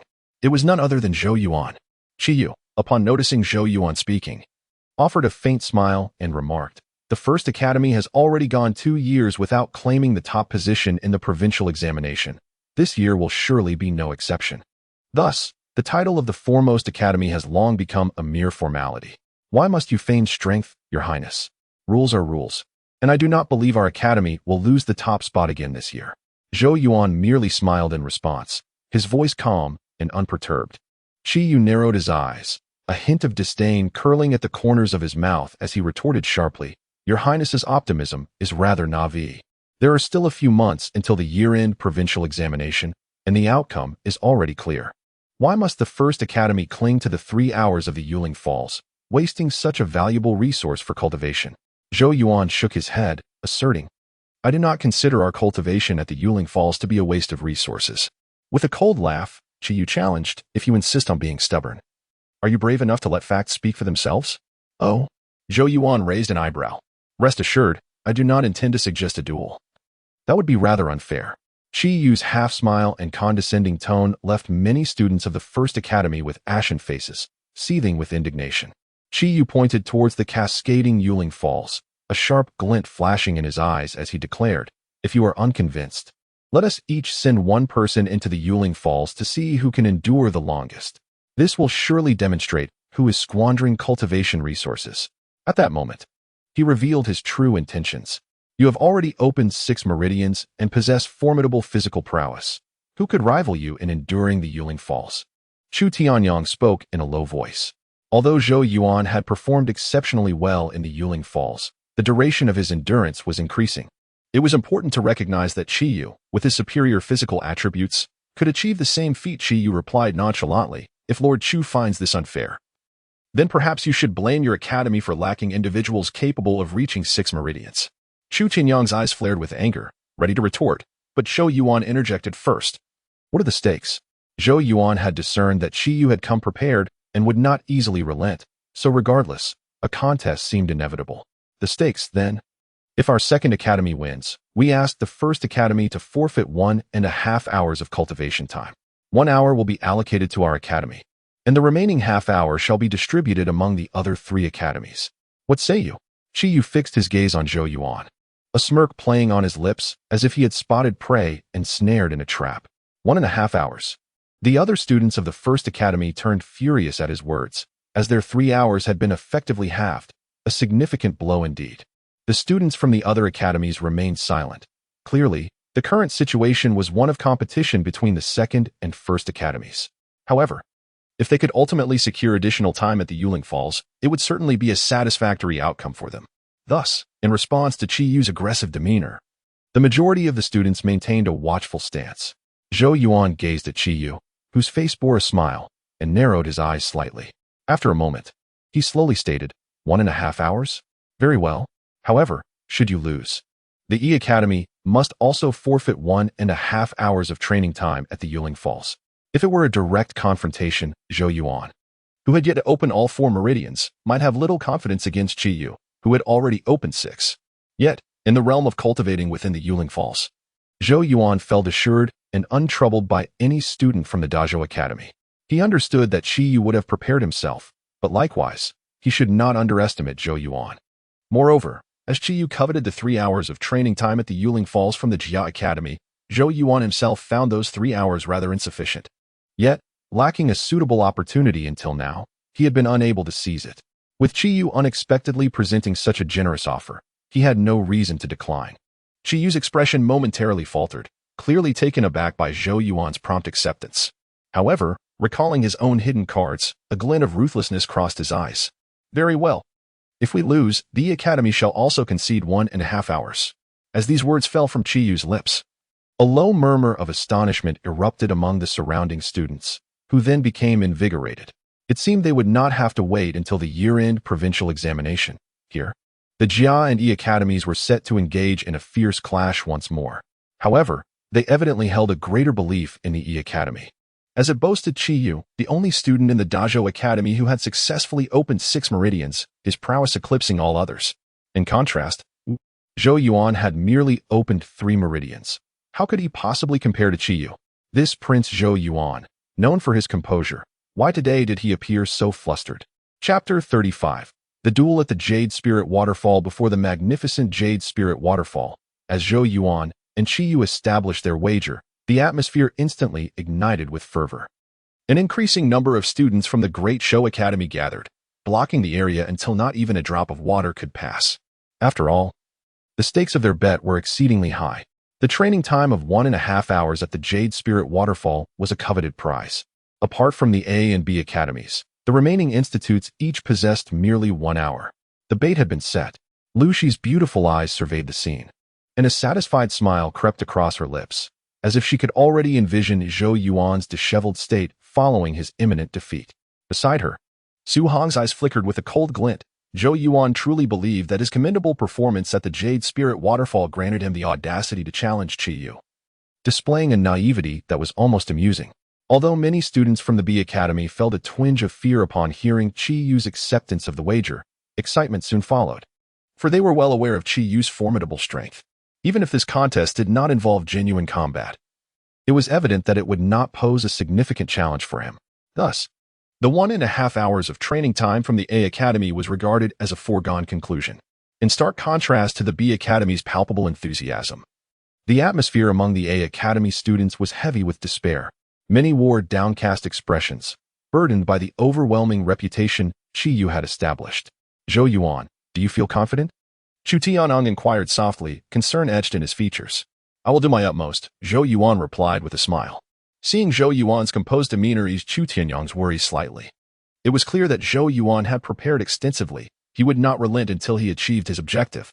Accepting the wager was the only recourse available to him. Go for it, Zhou Yuan encouraged, raising her small fist in support. Zhou Yuan, the future of our A Academy rests on your shoulders. San Qiushui gazed at Zhou Yuan earnestly. Currently, in the ongoing competition against the B Academy, the A Academy was already at a disadvantage. Should they lose another 1.5 hours of training time at the Jade Spirit Waterfall? It would be unlikely for anyone from their academy to reach the 6th pulse during the upcoming provincial examination. Thus, this wager was indeed crucial for the future of all A Academy students. Noticing the eager yet anxious gazes of his fellow students, Zhou Yuan refrained from saying much and merely nodded in acknowledgement. Under the scrutiny of countless eyes, he and Qiyu stepped forward together, approaching the Jade Spirit Waterfall. If you have any second thoughts, Your Highness, you may concede now to avoid unnecessary hardship, Qiyu remarked nonchalantly, a smile gracing his lips. That sentiment applies to you as well, Zhou Yuan replied coolly, without casting a glance in Qiyu's direction. It seems you will not shed tears until you see the coffin. If that is the case, I shall not hold back, Qiyu said with a hint of disdain. And without further ado, he leaped to the opposite side of the waterfall. Zhou Yuan and Qiyu stood on either side of the waterfall, their gazes locking in a distant confrontation, each sensing the chilling intensity in the other's eyes. In the next moment, both individuals took a deep breath and, under the scrutiny of countless gazes, stepped decisively into the surging waters of the Jade Spirit Waterfall. The torrent, imbued with formidable force, crashed against their bodies. Yet they stood resolute as if anchored to the earth, impervious to the onslaught. Zhou Yuan closed his eyes slightly, his mind pulsating with energy. As strands of spiritual awareness emanated from him, drawing in the jade essence within the water and alleviating the excruciating impact of the flow. Simultaneously, behind him, the ice-fire convergence pattern began to emit a faint glow, intertwining coolness and warmth as it rapidly absorbed the jade essence. The rate of absorption surpassed that of ordinary convergence patterns. The ice-fire convergence pattern proves to be effective. Zhou Yuan marveled at this transformation. The powerful waterfall roared downwards, with the silhouettes of Zhou Yuan and Qiyu appearing intermittently within its cascade, while outside the waterfall, everyone's eyes were fixed intently upon them. Zhou Yuan's previous limit seemed to be 1 hour, whereas Qiyu had managed to extend it to 1 hour and 50 minutes. Lucy watched the two figures in the waterfall with a cold smirk, stating, thus, after 1 hour, the victor will be determined. Zhou Yuan, it appears, has grown a bit arrogant after his successes in the examinations, mistakenly believing Qiyu to be akin to those defeated fools he encountered before. In Qiyu's perspective, he and those vanquished opponents were hardly distinguishable. Su Hong nodded slightly, harboring confidence in Qiyu, given that his physique had unlocked 6 meridians, enabling him to navigate the Jade Spirit Waterfall with ease. The students from the A Academy wore smiles, appearing quite relaxed. For Qiyu's reputation in the Great Zhou prefecture was formidable, making Zhou Yuan seem inferior by comparison. In stark contrast, the students from the B Academy displayed tense expressions. Yao Yao glanced at Su Yue, whose hands were tightly clenched, and offered a calm reassurance. Do not worry, Zhou Yuan will not lose. Her formidable spiritual strength was unmatched in the vicinity, allowing her to sense Zhou Yuan's reliance on spiritual power to absorb vast amounts of jade essence. Coupled with the assistance of the ice-fire convergence pattern, Zhou Yuan could persist in the waterfall with minimal depletion of energy. Conversely, Qiyu relied solely on his robust physique. Yet, even the strongest body would inevitably succumb to the relentless barrage of the waterfall, ultimately reaching its limit. Thus, the outcome of this contest was clear from the outset. Though Su Yue could not comprehend Yao Yao's unwavering certainty, she felt somewhat reassured by her confidence. Yet her beautiful eyes remained glued to the waterfall. Under the watchful gaze of all, time began to swiftly elapse. 10 minutes, half an hour, 50 minutes. As the hour approached, the crowd was left in a state of astonishment, for Zhou Yuan's figure appeared unyielding, as if he were quite at ease, showing no signs of nearing his limit. Su Hong furrowed his brows slightly and glanced at Lu Shi, who, biting her lip, remarked, "It's merely a facade. Let's see how long he can maintain it." Another 10 minutes passed, making it a full hour. A low murmur of astonishment arose from the riverbank as they realized that, after an hour, Zhou Yuan showed no signs of being swept away by the waterfall, remaining as steadfast as a rock. Su Hong's expression began to betray his uncertainty. While Lu Shi felt her cheeks flush with heat, her demeanor shifting as she hesitated to speak further. acutely aware of the peculiar gazes from the numerous students of the second courtyard directed at her. This fellow is still holding on? In the midst of the Yuling waterfall. Qi Yu also noticed Zhou Yuan's continued perseverance, his brow furrowing in concern. Even he was beginning to experience excruciating pain throughout his body. Yet he remained within the bounds of endurance. Let us wait a bit longer to see if he is truly feigning strength. As Qi Yu waited, another half-hour ticked by. Zhou Yuan remained silent. Now, even Qi Yu's expression darkened, feeling that he was nearing his limit. This brat, no wonder he agreed so readily. It seems he has been holding back. Qi Yu's gaze turned ominous as he glanced toward Zhou Yuan, a cold light flickering in his eyes. However, did you think I would enter into such a wager unprepared? With his eyes slightly closed, Qi Yu awaited the passage of time. Another 20 minutes elapsed, bringing the total to 1 hour and 50 minutes, reaching the limits of Qi Yu's endurance. He opened his eyes, a chilling glint shining within them. Zhou Yuan, since you refuse to recognize my generosity, do not blame me for what follows. As his words fell, he flicked his tongue, and a dark red pill appeared, which he promptly swallowed. Chapter 36. Underhanded tactics. As the dark red pill was swallowed, a chilling aura surged within Qi Yu, coursing directly to his brow. At this moment, however, Qi Yu was evidently too preoccupied to dwell on such sensations. His spirit expanded, and a faint radiance emerged between his brows, transforming into an ethereal shadow that embodied his soul. Clearly, with the aid of the soul-strengthening pill's potent effects, Qi Yu's spirit had ventured into the realm of the intangible. Once his spirit entered this elusive domain, Qi Yu immediately became aware of phenomena that had previously eluded him. He sensed that within the jade spirit falls, wisps of jade essence were actively flowing towards the direction of Zhou Yuan. So it was. The reason you could endure within the jade spirit falls for so long was indeed due to your spiritual prowess. Qi Yu's pupils constricted. At this moment, he finally uncovered Zhou Yuan's secret to enduring longer than he. Fortunately, I was prepared today. Otherwise, I would have truly met my downfall. Qi Yu's expression darkened, and soon a source pattern gradually materialized on his brow. This pattern, known as the soul needle pattern, was a first-grade source pattern that he had commissioned someone to inscribe beforehand. Its purpose was to condense the spirit into a needle form, enabling him to launch an attack. Generally, using one's spirit for offense required at least reaching the mid-stage of the intangible realm, yet Qi Yu, relying on the soul-strengthening pill, barely reached the initial stage. Thus, he had to depend on this external force to execute a spiritual assault. Within the waterfall, direct confrontation was impossible for Qi Yu, leaving him with no choice but to resort to a stealthy spiritual attack. Whoosh!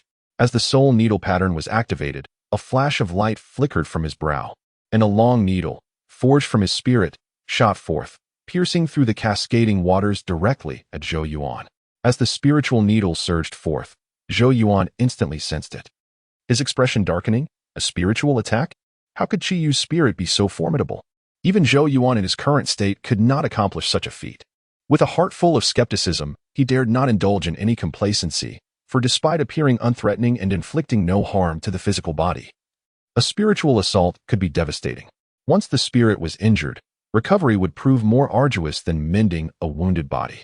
Thus, Zhou Yuan promptly abandoned the absorption of jade essence, retracting his spirit to form a layered defense at his brow. Hiss! A faint sound echoed as a wisp of spiritual energy entered his eye, and Zhou Yuan glimpsed a spiritual needle emerging from the water, striking directly at his brow. Hiss! A slight sting pierced Zhou Yuan's brow, his expression growing increasingly grave, for the spiritual needle was remarkably sharp, piercing through his layered defenses. If you seek to bring about your own demise, I shall oblige. Zhou Yuan's gaze flickered, a cold smile curling at the corners of his lips. If it were a battle of physical prowess, he would indeed not stand a chance against Qi Yu at this moment.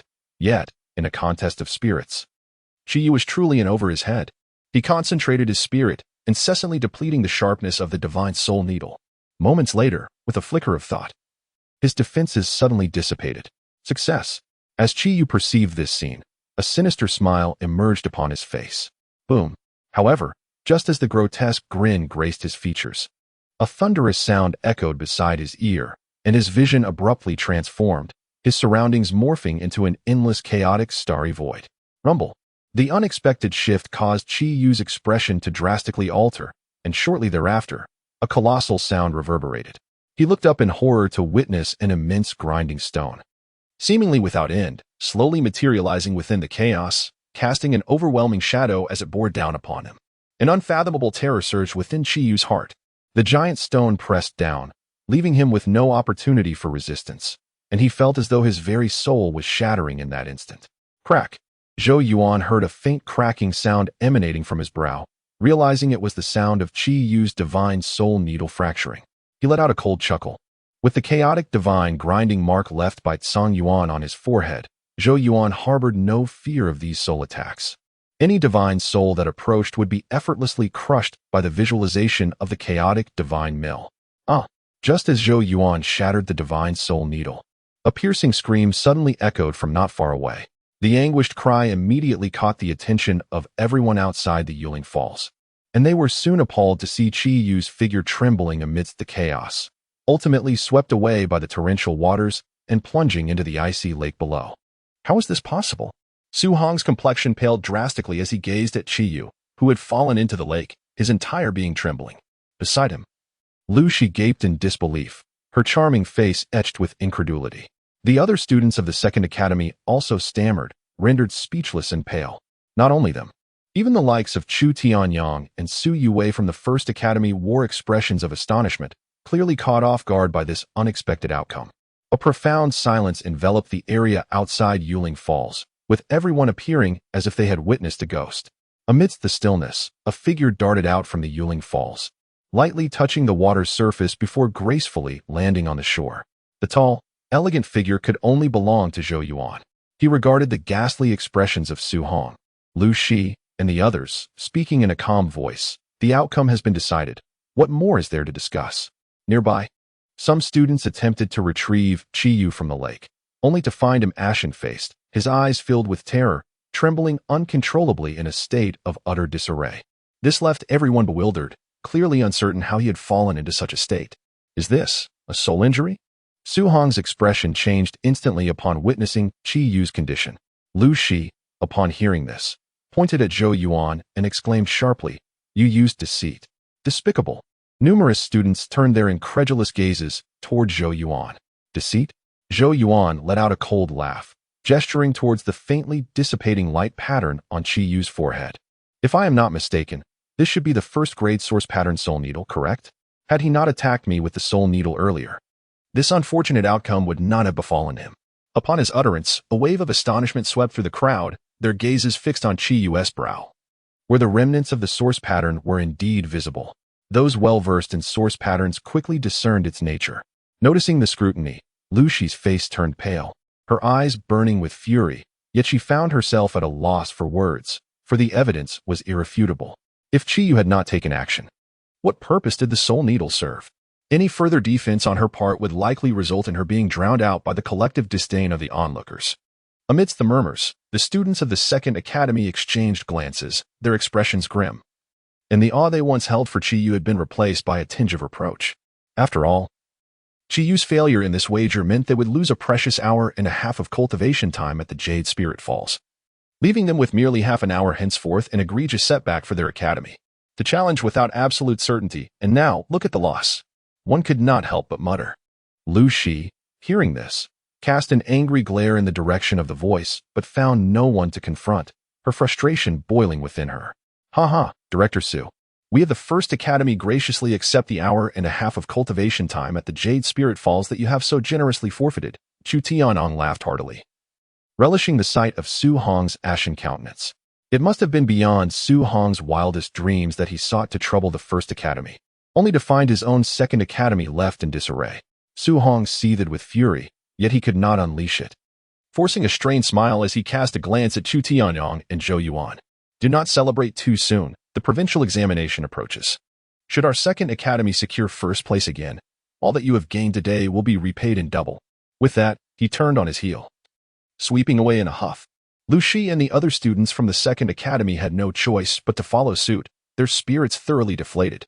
As they departed, the First Academy erupted in jubilant cheers, crowding around Zhou Yuan, eager to lift him in celebration. Zhou Yuan hurriedly quelled their exuberance and smiled at the students from the other academies. The hour and a half we have won will see half an hour shared with the Third Academy, as a token of gratitude for your support today. At his words, The students from the other 3 academies were taken aback, their expression shifting to one of embarrassment.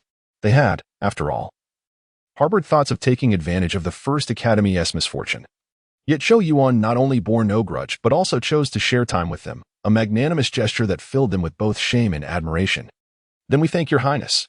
The students collectively clasped their fists in gratitude towards Zhou Yuan, their expression sincere.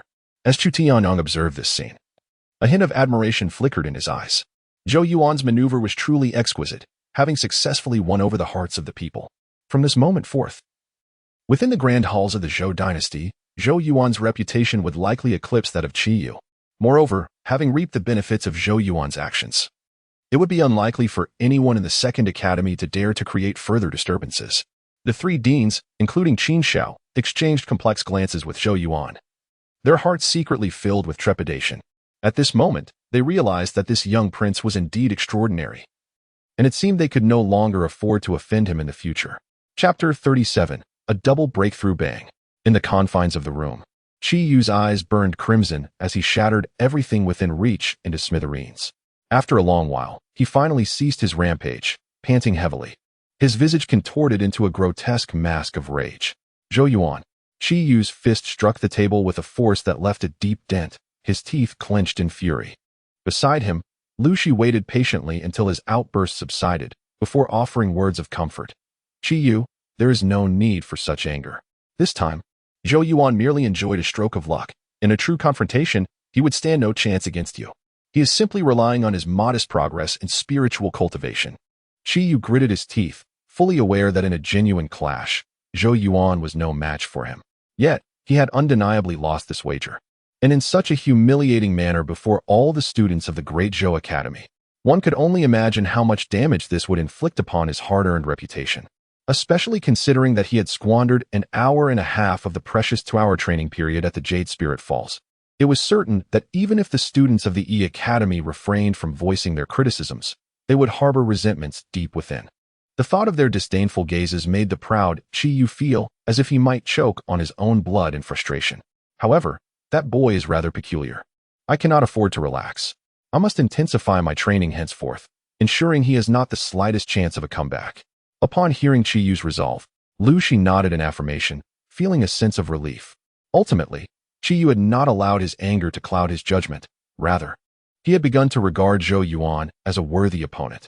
She believed that with Qi Yu's innate talent, as long as he did not underestimate Zhou Yuan as he had in the past, there would be no possibility for Zhou Yuan to contend with him. At the end of the year's Academy trials, Qi Yu would undoubtedly emerge as the most brilliant star, and her previous remark about him being a toad had not been misplaced. Qi Yu slowly relaxed his grip, his eyes narrowing, a vicious glint flickering within them. "Zhou Yuan, remember this." In the ensuing days, the students of the Jia Academy enjoyed an unprecedented sense of ease. Their training time at the Jade Spirit Falls had increased from 3 hours to 4, resulting in a noticeable enhancement in the speed at which many students opened their meridians, with some even attempting to do so for the first time. Moreover, the once arrogant students of the Academy now avoided them, no longer hurling insults, which brought immense satisfaction to the Jia students.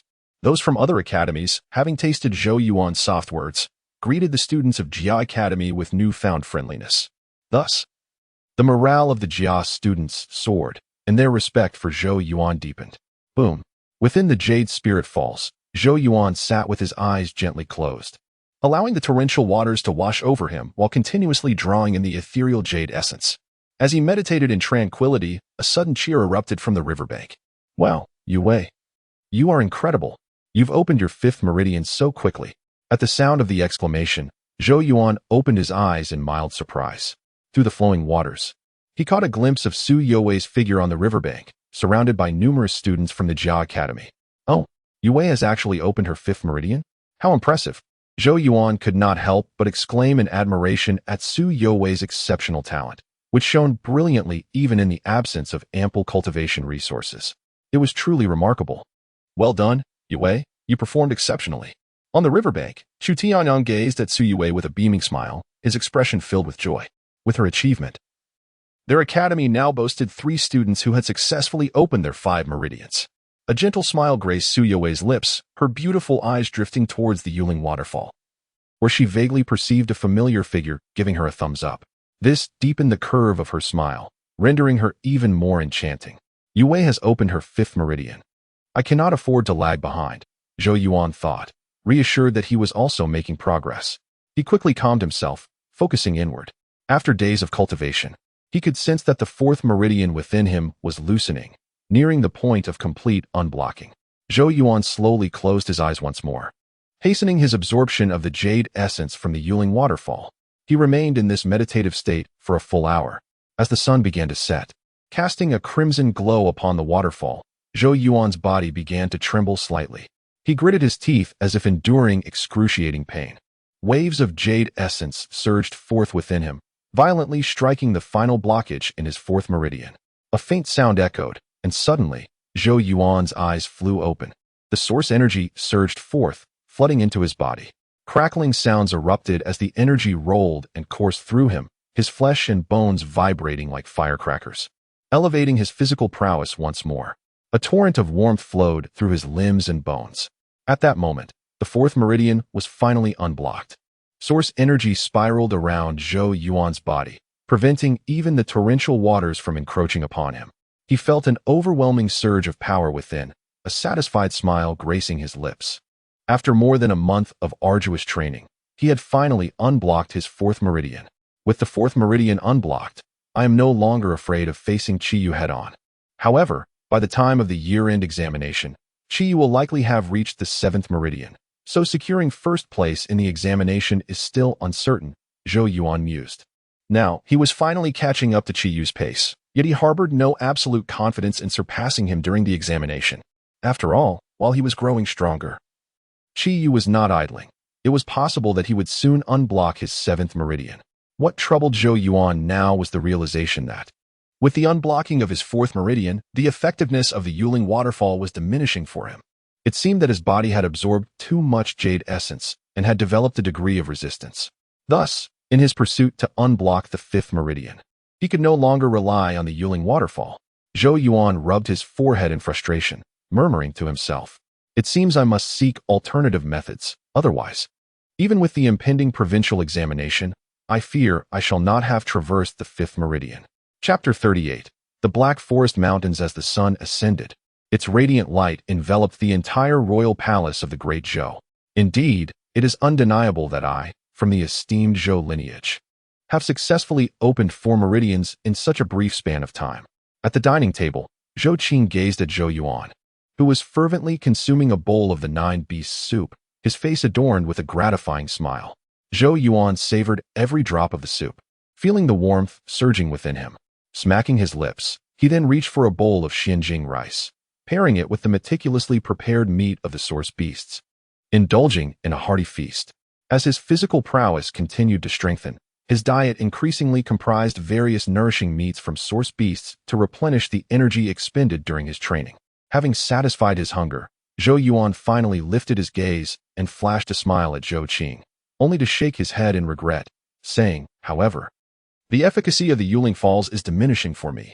To hasten the opening of my 5th meridian, I must explore alternative methods." His challenge in opening meridians was significantly greater than that of the average individual, and adhering to conventional means would likely prove time-consuming, a prospect he was not keen to endure. Upon hearing this, Zhou Qing's expression turned contemplative. He was now aware that Zhou Yuan's second attempt at opening meridians posed a far greater challenge than for most. "I do have a method to expedite the process," interjected Yao Yao, who had been quietly enjoying her Xuanhuang rice. "Oh." Both Zhou Yuan and Zhou Qing turned to her in surprise. Meeting their gaze, Yao Yao, with her serene demeanor, continued, "I possess a technique known as the 36 Beasts Meridian Opening Pattern, which utilizes the blood of 36 first-grade source beasts as a conduit to inscribe this pattern upon the body, harnessing the ferocity within the source beast's bloodline to facilitate the opening of meridians. However, this method carries certain risks. The blood of the source beasts harbors a fierce energy, and those of wavering may find their consciousness scattered by its malevolence. In simpler terms, it could lead to a state of stupor." At these words, both Zhou Qing and Qin Yu's expression shifted subtly. Yet, a glimmer of excitement flickered in Zhou Yuan's eyes, for he held unwavering confidence in his resolve. After all, he had endured the torment of the vengeful dragon's poison. There was no reason to fear the malevolent energy of mere first-grade source beasts. Sister Yao Yao, let us proceed with the 36-beast meridian opening pattern, Zhou Yuan declared without hesitation. Qin Yu seemed poised to voice her concerns. But Zhou Yuan flashed her a reassuring smile, saying, Mother, rest assured, I shall be fine. Upon hearing this, Qin Yu felt compelled to hold her tongue, offering only a gentle nod in response. Since you are resolute in your decision, I shall not stand in your way. I will arrange for the collection of the blood from the 36 first-grade source beasts, Shou Qing remarked, nodding thoughtfully. Zhou Yuan's determination brought him a sense of relief. For the path of cultivation was fraught with challenges, and without immense courage and tenacity, it would be difficult to progress far. Yao Yao shook her head softly, suggesting, let him gather the blood of the 36 first-grade source beasts himself. He currently lacks practical experience, and his combat awareness is insufficient. If he does not engage in some training, he will merely become a brute with strength. Zhou Yuan was momentarily taken aback. Then his eyes reflected a contemplative glimmer. Indeed, what Yao Yao had said was not without merit. He had encountered far too few battles, resulting in a somewhat deficient combat awareness. This deficiency had hindered his recent progress in mastering the dragon's steel hand. He remained unable to cultivate the second layer of this technique. If this situation persisted, even if his strength were to rise, he risked a calamitous downfall should he confront a life-or-death struggle. The Black Forest Mountains, a majestic range adjacent to the Great Zhou city, teemed with countless source beasts and presented considerable peril. Survival in such a treacherous locale necessitated combat. Zhou Qing pondered for a moment before slowly nodding in agreement. Your desire for growth is commendable. Without experiencing some actual combat, one inevitably appears juvenile. You may proceed. Yet I shall have Lu Taizhan accompany you with a few men for safety. Rest assured, they will not interfere with your endeavors. Lu Taizhan, the commander of the royal palace's elite guard, was a formidable figure at the Heaven Gate realm and enjoyed Zhou Qing's utmost trust. Observing Zhou Qing's resolute expression, Zhou Yuan understood there was no room for negotiation and thus nodded in acquiescence. The following day, at dawn, as Zhou Yuan and Yao Yao approached the palace gates, a robust figure, as dark and solid as an iron tower, greeted them. Your Highness. The newcomer's countenance was as cold as ice, exuding a faint aura of iron and blood, clearly a veteran of the battlefield, none other than Lu Taizhan. Thank you, Commander Lu. Let us be off. Zhou Yuan acknowledged with a slight nod, avoiding any delay. Lu Taizhan nodded in return, gesturing for 10 agile figures to swiftly approach, ultimately surrounding Zhou Yuan as they exited the palace and merged into the throng, disappearing from view. The Black Forest Mountains lay several dozen miles from Great Zhou city. Due to its rugged terrain, it was home to numerous source beasts and a plethora of rare materials, making it a hub for adventurers. Many source masters flocked from all directions, eager to seize opportunities in this perilous expanse, hoping to alter their fates and rise above the common folk. At the entrance to the mountains, various source masters sought teams or companions, yet Zhou Yuan's group pressed on without pause, confident in Lu Tieshan's prowess. As long as they did not encounter third-tier source beasts, they were largely safe. After traversing approximately 50 miles into the mountains, they halted in the outer region of the Black Forest. The source beasts encountered thus far were predominantly of the first tier. In a secluded valley, they hastily erected 2 tents, after which Lu Taizhan led his men away, leaving the space to Zhou Yuan and Yao Yao.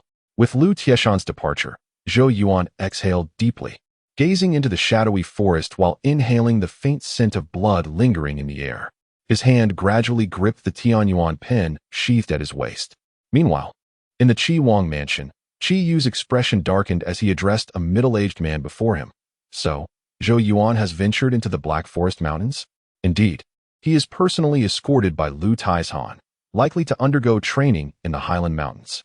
The middle-aged man, with sunken eyes and skin ashen and rough like stone, is none other than Qiling, the steward of the Qi Wangfu. Upon hearing this, Qiyu could not help but let out a cold laugh, his eyes glinting with a chilling light as he murmured to himself, if you had remained in the city, I would have had no means to deal with you. Yet you recklessly ventured into the Highland Mountains, truly unaware of the peril you court. Is the second young master planning to take action against him? Qiling inquired, his brow furrowing. If discovered, it may provoke a backlash from the royal family. Qi replied with a faint smile, thus, a meticulous plan is necessary. I do not wish to kill him outright. Merely to inflict a grievous wound will suffice. He pondered briefly before continuing in a detached tone. Go find 2 individuals to stage a nocturnal raid on the Qi Wangfu. Subsequently, you shall lead the pursuit, driving him into the area where Zhou Yuan resides within the Highland Mountains. At that juncture, seize the opportunity to delay Lu Tai's Han, while the rest will be left to them. Should any complications arise, it will be those two who bear the blame, leaving us unscathed. After all, the Qi Wangfu has also suffered losses, and you shall eliminate them swiftly to ensure silence. No one will have a word to say.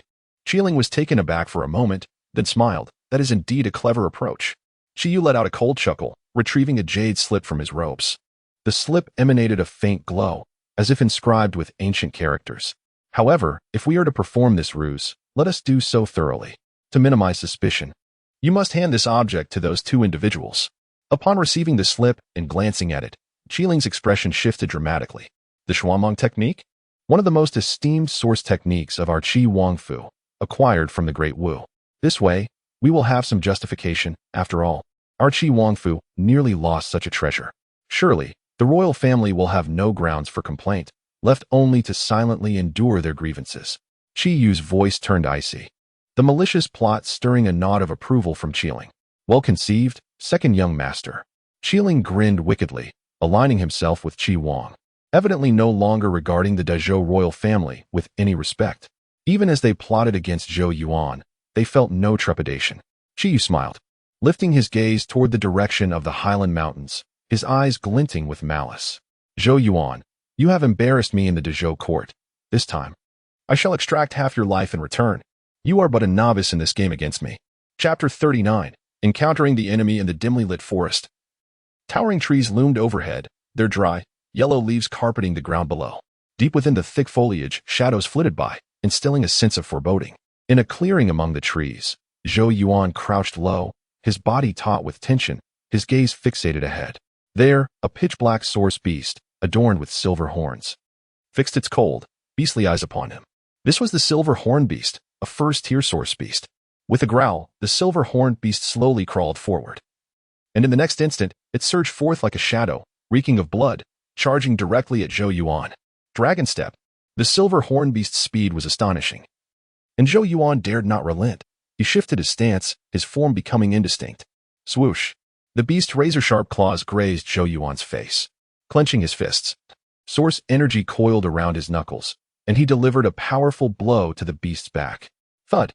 The silver-horned beast let out a pained howl as it crashed to the ground, creating a crater where it landed. However, as it fell, its tail lashed out like an iron whip, striking Zhou Yuan's arm. Zhou Yuan was swept off his feet, skidding across the ground before finally regaining his balance after several steps. Ignoring the searing pain in his arm, Zhou Yuan launched himself forward once more, his palm striking out as source energy surged through his meridians, channeling into his hand. Dragon Monument Technique, Shatter Mountain. His deep voice echoed as the air crackled with intensity, almost resembling a faint sonic boom. Bang!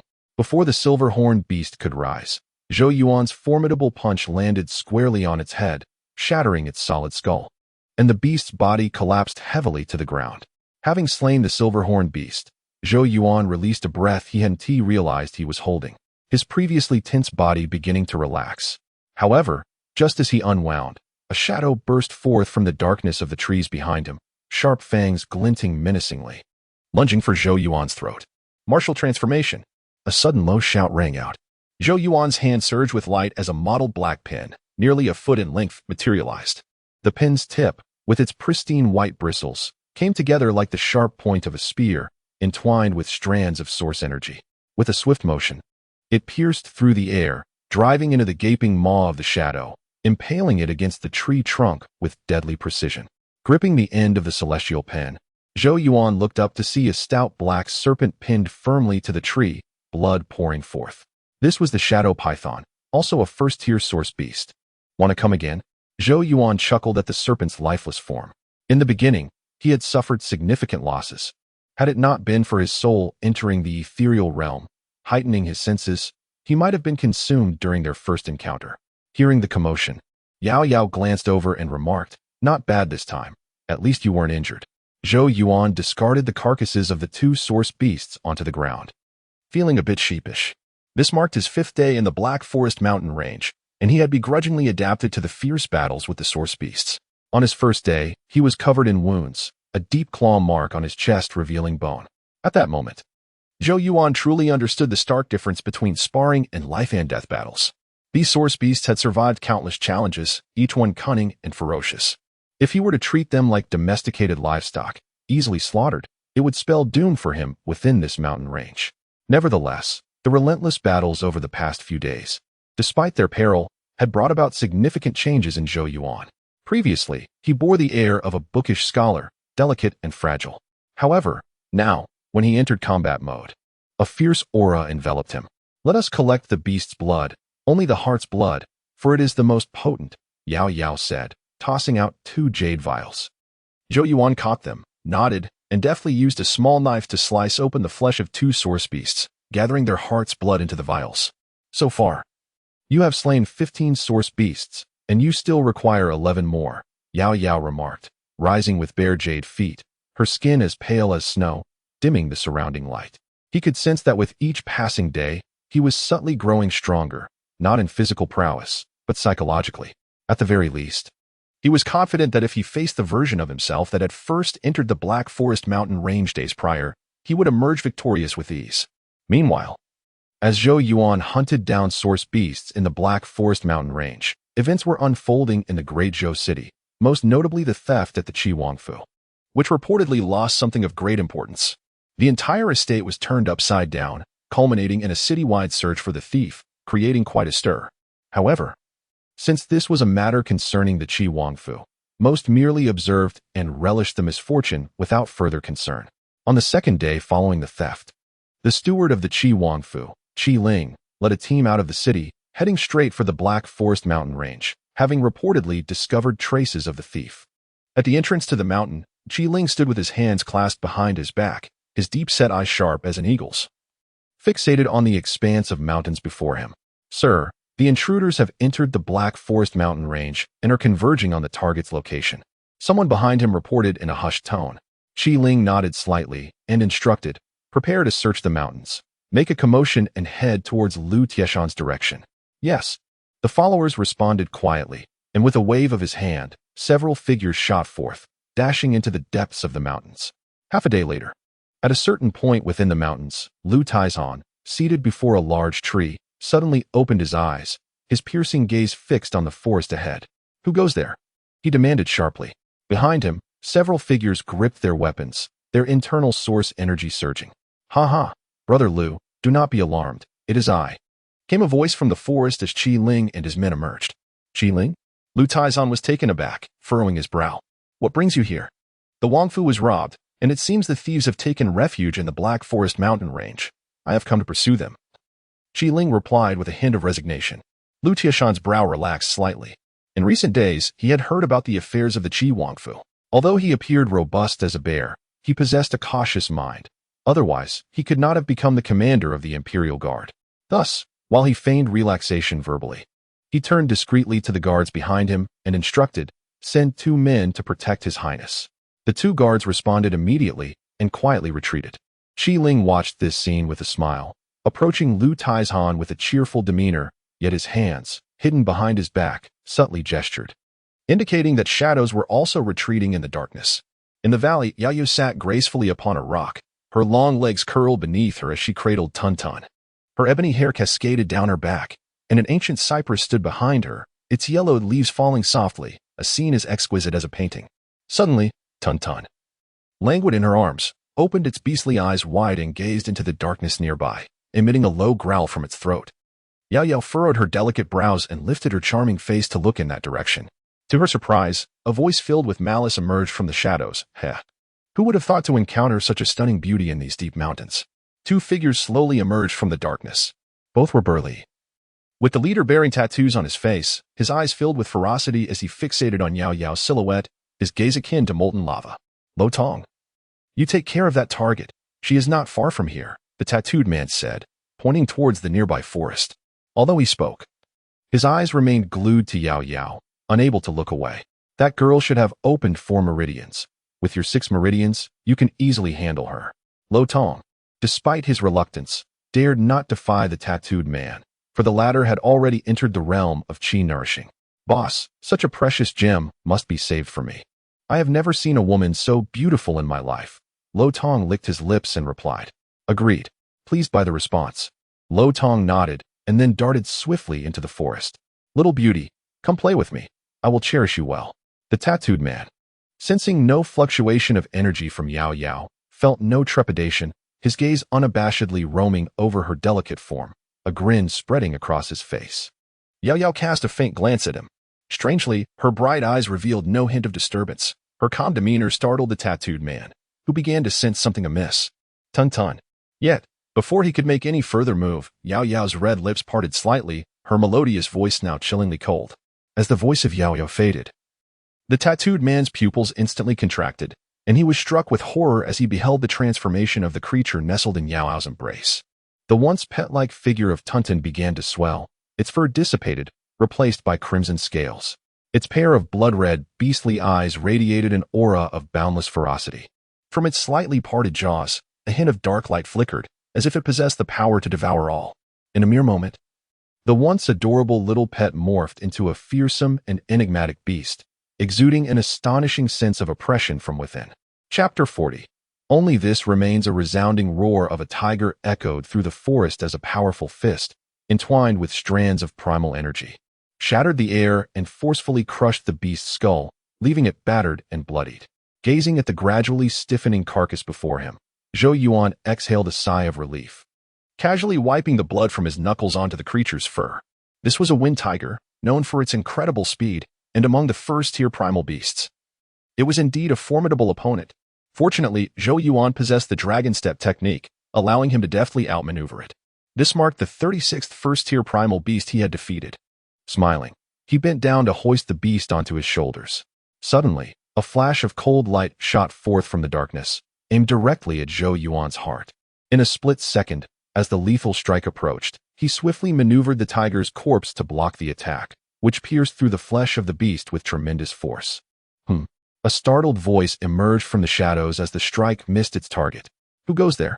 Step forward. The unexpected, vicious assault caused Zhou Yuan's expression to shift, and with a quick shake of his arm, he hurled the tiger's body into the darkness. From the shadows, a figure darted out, lightly landing before him after briefly touching the tiger's carcass with his toes. Who are you? Zhou Yuan inquired, frowning at the imposing figure before him, whose fierce gaze suggested danger. The one here to take your life. The newcomer, Luo Tong, responded with a sneer, his voice dripping with contempt. You better submit quietly, for that lovely young lady over there is waiting for me to enjoy her company. At his words, Zhou Yuan's expression changed, but he quickly regained his composure. Although Yao Yao appeared delicate and defenseless, he knew it was merely an illusion. Additionally, she was guarded by the enigmatic and formidable Tun. He surmised that even in the face of a formidable opponent at the Heavenly Gate realm, Yao Yao would remain safe. After all, such powerful beings were rare in their Great Zhou and would not appear recklessly. Though reassured, a cold glimmer flickered in Zhou Yuan's eyes. These ruffians dared to lay hands on Yao Yao, which was utterly unforgivable.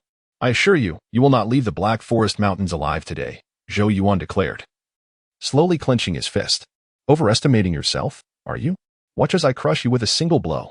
Luo Tong retorted with a menacing grin, his figure blurring as he lunged forward, his fist enveloped in swirling primal energy, creating a sonic boom.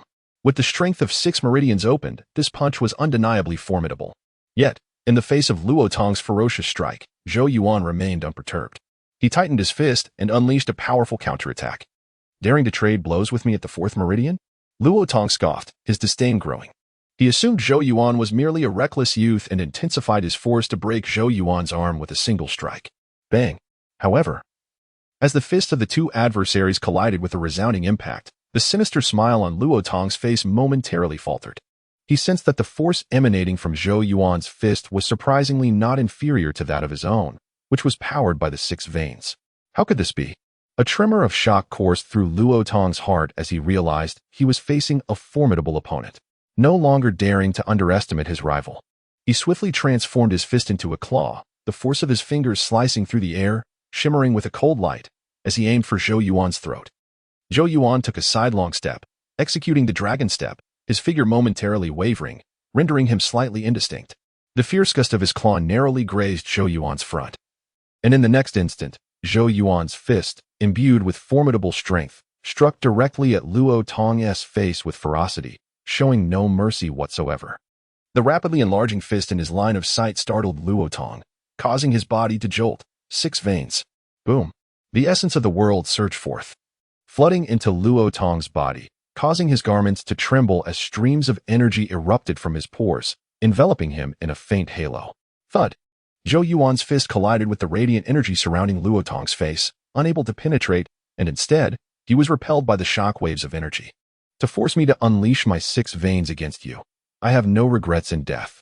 Luo Tong gritted his teeth, infuriated that he had nearly met his demise against a mere 4 veins practitioner. With a swift motion, he surged forward once more, this time with even greater speed. The tips of his fingers beginning to darken ominously, a faint metallic scent wafting through the air. Medium-grade source technique, Black Ghost Palm. Zhou Yuan, observing the approaching Luo Tong, narrowed his eyes slightly. He extended his hand, moving slowly and heavily, as if bearing the weight of a colossal mountain. Yet, as his palm shifted, the air around it emitted a piercing sound. For veins, the meridians within Zhou Yuan trembled, exuding a compelling force that continuously drew in the surrounding essence, transforming it into a torrent of power that surged into his palm. A subtle yet formidable aura radiated from Zhou Yuan's being. Dragon Tablet Hand, Earth Shatter. The words slipped from his lips softly. Bang! Zhou Yuan unleashed a punch, causing the very ground beneath him to tremble violently. The air before him torn asunder as a fierce punch was unleashed, essence breaking through the body. Luo Tong's expression turned ashen. To achieve such a feat required the strength of the Qi-nurturing realm or the mastery of advanced source techniques. Yet, how could a mere practitioner of 4 veins possibly cultivate such advanced techniques? However, regardless of his astonishment, the fierce punch, now glowing faintly, surged toward him, leaving no time for evasion as it slammed into his chest. Boom. Luo Tong's figure was propelled backward like a cannonball, a spurt of blood erupting from his mouth. Ignoring his grievously injured body, he scrambled to his feet and fled. After this series of confrontations, he had discerned that this seemingly ordinary 4 veins youth possessed terrifying combat prowess. Seeing Luo Tong attempting to escape, Zhou Yuan's eyes flashed with a cold light. A source pattern materialized at his throat, and he opened his mouth to unleash a thunderous roar. The exquisite patterns of the 1-grade source and the roar of the tiger resonated through the air, sending shockwaves that rendered Niao momentarily paralyzed. His senses engulfed in disorientation as his internal energy surged tumultuously. However, upon reaching the valley, he was taken aback, for it was enveloped in tranquility. There sat Yao Yao upon the verdant rock, delicately sipping from a jade vial, while beside her, Tun Tun lounged, yawning leisurely. This scene left Zhou Yuan momentarily dumbfounded, as there were no traces of battle to be found. Sister Yao Yao, are you unharmed? He approached, breathless, observing Zhou Yuan's anxious and disheveled state. Yao Yao couldn't help but smile gently, her expression warm. I am perfectly fine, she replied, pausing before adding, though an unfortunate soul has encountered some trouble. Zhou Yuan, alarmed, inquired, where is he? Yao Yu pointed with her delicate finger towards Tun Tun, who wagged his tail and opened his mouth to reveal a jade slip. With a playful grin, Yao Yao gestured towards the slip, saying, this is all that remains. Chapter 41. The Art of Xuanhuang, is this all that remains? Zhou Yuan stared blankly at the jade slip that had been spat out, coming to the realization that the unfortunate individual had been consumed by the creature. Such a tragic demise. A twitch at the corner of Zhou Yuan's mouth betrayed his deep sympathy. That individual had indeed suffered greatly, and one could only wonder about the extent of his psychological trauma in those final moments. Bending down, Zhou Yuan picked up the jade slip and was momentarily stunned. A radiant glow emanated from it, revealing a multitude of characters inscribed upon its surface. This must be a record of source techniques, he mused. Oh? Zhou Yuan's eyes brightened at this revelation. Ordinary source techniques would not warrant such an extraordinary form of documentation. Could it be that these 2 rogues possessed something of value? Clutching the jade slip, he infused it with his source energy. Instantly, the slip shimmered, casting luminous shadows into the air before him, where clear characters began to cascade down. Zhou Yuan's gaze swept across them, and then he paused, his expression shifting slightly. A low-grade Xian source technique. Xuanhuang? A Xian source technique? Zhou Yuan felt a stir of excitement. To reach the level of a Xian source technique was no small feat, even within their royal treasury. It would be deemed a treasure, typically reserved for those of great merit. The name Xuanhuang rang a bell. After a moment's contemplation, he vaguely recalled having heard it before. I remember now, the Qi royal manner. This Xuanhuang technique is the pinnacle of their source arts, reportedly bestowed upon them by the great martial dynasty. Zhou Yuan's expression fluctuated. Could it be that these two rogues hailed from the Qi royal manor? Yet, how could they possess such elite source techniques with their apparent strength? Shaking his head in confusion, Zhou Yuan could not fully comprehend the situation. However, a cold smirk formed on his lips as he tucked the jade slip into his robe. He recalled Zhou Qing mentioning that the Xuanhuang technique was exceedingly formidable, though it was merely a low-grade Xian source technique. Its power rivaled that of a mid-grade Xian source technique. Since this treasure had now fallen into his hands, he had no intention of relinquishing it. But where was Captain Liu? Zhou Yuan lifted his gaze toward the distance, furrowing his brow. A strong practitioner at the Tianguan realm should have sensed the commotion here by now, shouldn't he? Half an hour earlier, Lu Taizhan had dispatched 2 guards to protect Zhou Yuan. However, shortly thereafter, he sensed some disturbances emanating from the nearby forest. Let us go. Lu Taizhan frowned, abruptly rising to his feet. Without further words to Qi Ling beside him, he summoned his source energy, transforming it into a luminous shadow as he swiftly darted toward the source of the commotion. Minutes later, Lu Tieshan's figure materialized. He gazed at the clearing ahead, where 4 individuals were engaged in combat, 2 of whom were the very guards he had sent to escort Zhou Yuan. What are you doing? Lu Tieshan's sleeves billowed as he unleashed a surge of source energy, forcibly separating the 4 combatants. The 2 guards, upon seeing Lu Tieshan's arrival, hurriedly explained, "My lord, we were on our way to the prince when these 2 ruffians suddenly intercepted us. Are you seeking death?" Upon hearing this, Lu Tieshan's icy gaze turned towards the 2 individuals. "Commander Lu, do not be enraged. These are people from the Qi Wangfu. I had previously instructed them to investigate the fiend, and they may have mistakenly identified your men as the culprits." At that moment, Qi Ling hastened over. His expression filled with regret, and he scolded the 2, "Get out of the way, you nuisances." Lu Tieshan's frigid eyes scrutinized the scene before him, then fixed an intense stare upon Qi Ling. "Qi Ling, what exactly do you intend to do?" he bellowed. Qi Ling chuckled lightly, about to respond, when suddenly, a fierce roar of a tiger echoed from the distant forest. The tiger roar. This is dire. It must be His Highness. At the sound of the roar, Lu Tieshan's pupils constricted sharply as he seemed to grasp the gravity of the situation. His face contorted with fury as he glared at Qi Ling. "Qi Ling, you have the audacity." "Huh. I am unaware of what Commander Lu is insinuating," Qi Ling replied with a slight smile. "By now, those 2 fiends should have succeeded, no? If anything befalls His Highness, I shall not spare you." Lu Taizhan growled, and with a sudden surge of energy, he stomped the ground, causing it to crack, and his figure surged forth like a streak of light towards the ravine. Watching Lu Tieshan's hasty departure, Qi Ling's lips curled into a cold smirk as he waved his hand, leading his group to follow swiftly. The party hurried along, and after a while, they reached the ravine. Qi Ling emerged from the forest with a beaming smile, gazing towards the ravine, anticipating the chaos that would surely ensue. And one could only imagine that Zhou Yuan would be half dead by now. As he thought this, his smile deepened.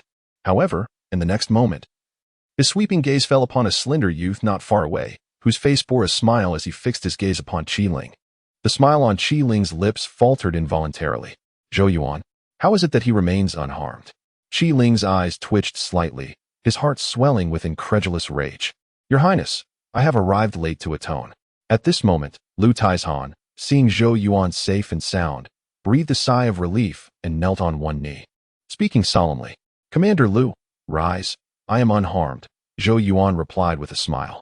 Lu Taizhan stood, his fierce gaze now directed at the unconscious Luo Tong beside him, and he coldly inquired, "Is this the man who attacked His Highness?" "Indeed, he is the fiend."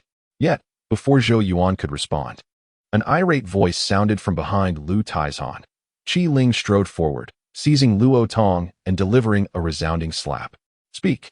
Where have you hidden the items stolen from my Qi Wangfu?" The unconscious Luo Tong was startled awake by the slap, and, upon seeing Qi Ling's menacing visage, struggled in desperation, attempting to speak. "Qi stubborn fool, then meet your demise." Before he could finish, Qi Ling's eyes turned icy, and with a swift exertion of force, he crushed Luo Tong's throat. Luo Tong's eyes widened in disbelief as he stared at Qi Ling, unable to comprehend his fate. Qi Ling, however, paid no heed to the lifeless gaze of the deceased, instead tearing apart the garments in a frantic search. After a brief moment, his expression darkened, and he halted. "Qi Ling, are you attempting to silence a witness?" Lu Tieshan's eyes glinted ominously as he gestured, causing 10 imperial guards to quietly encircle them.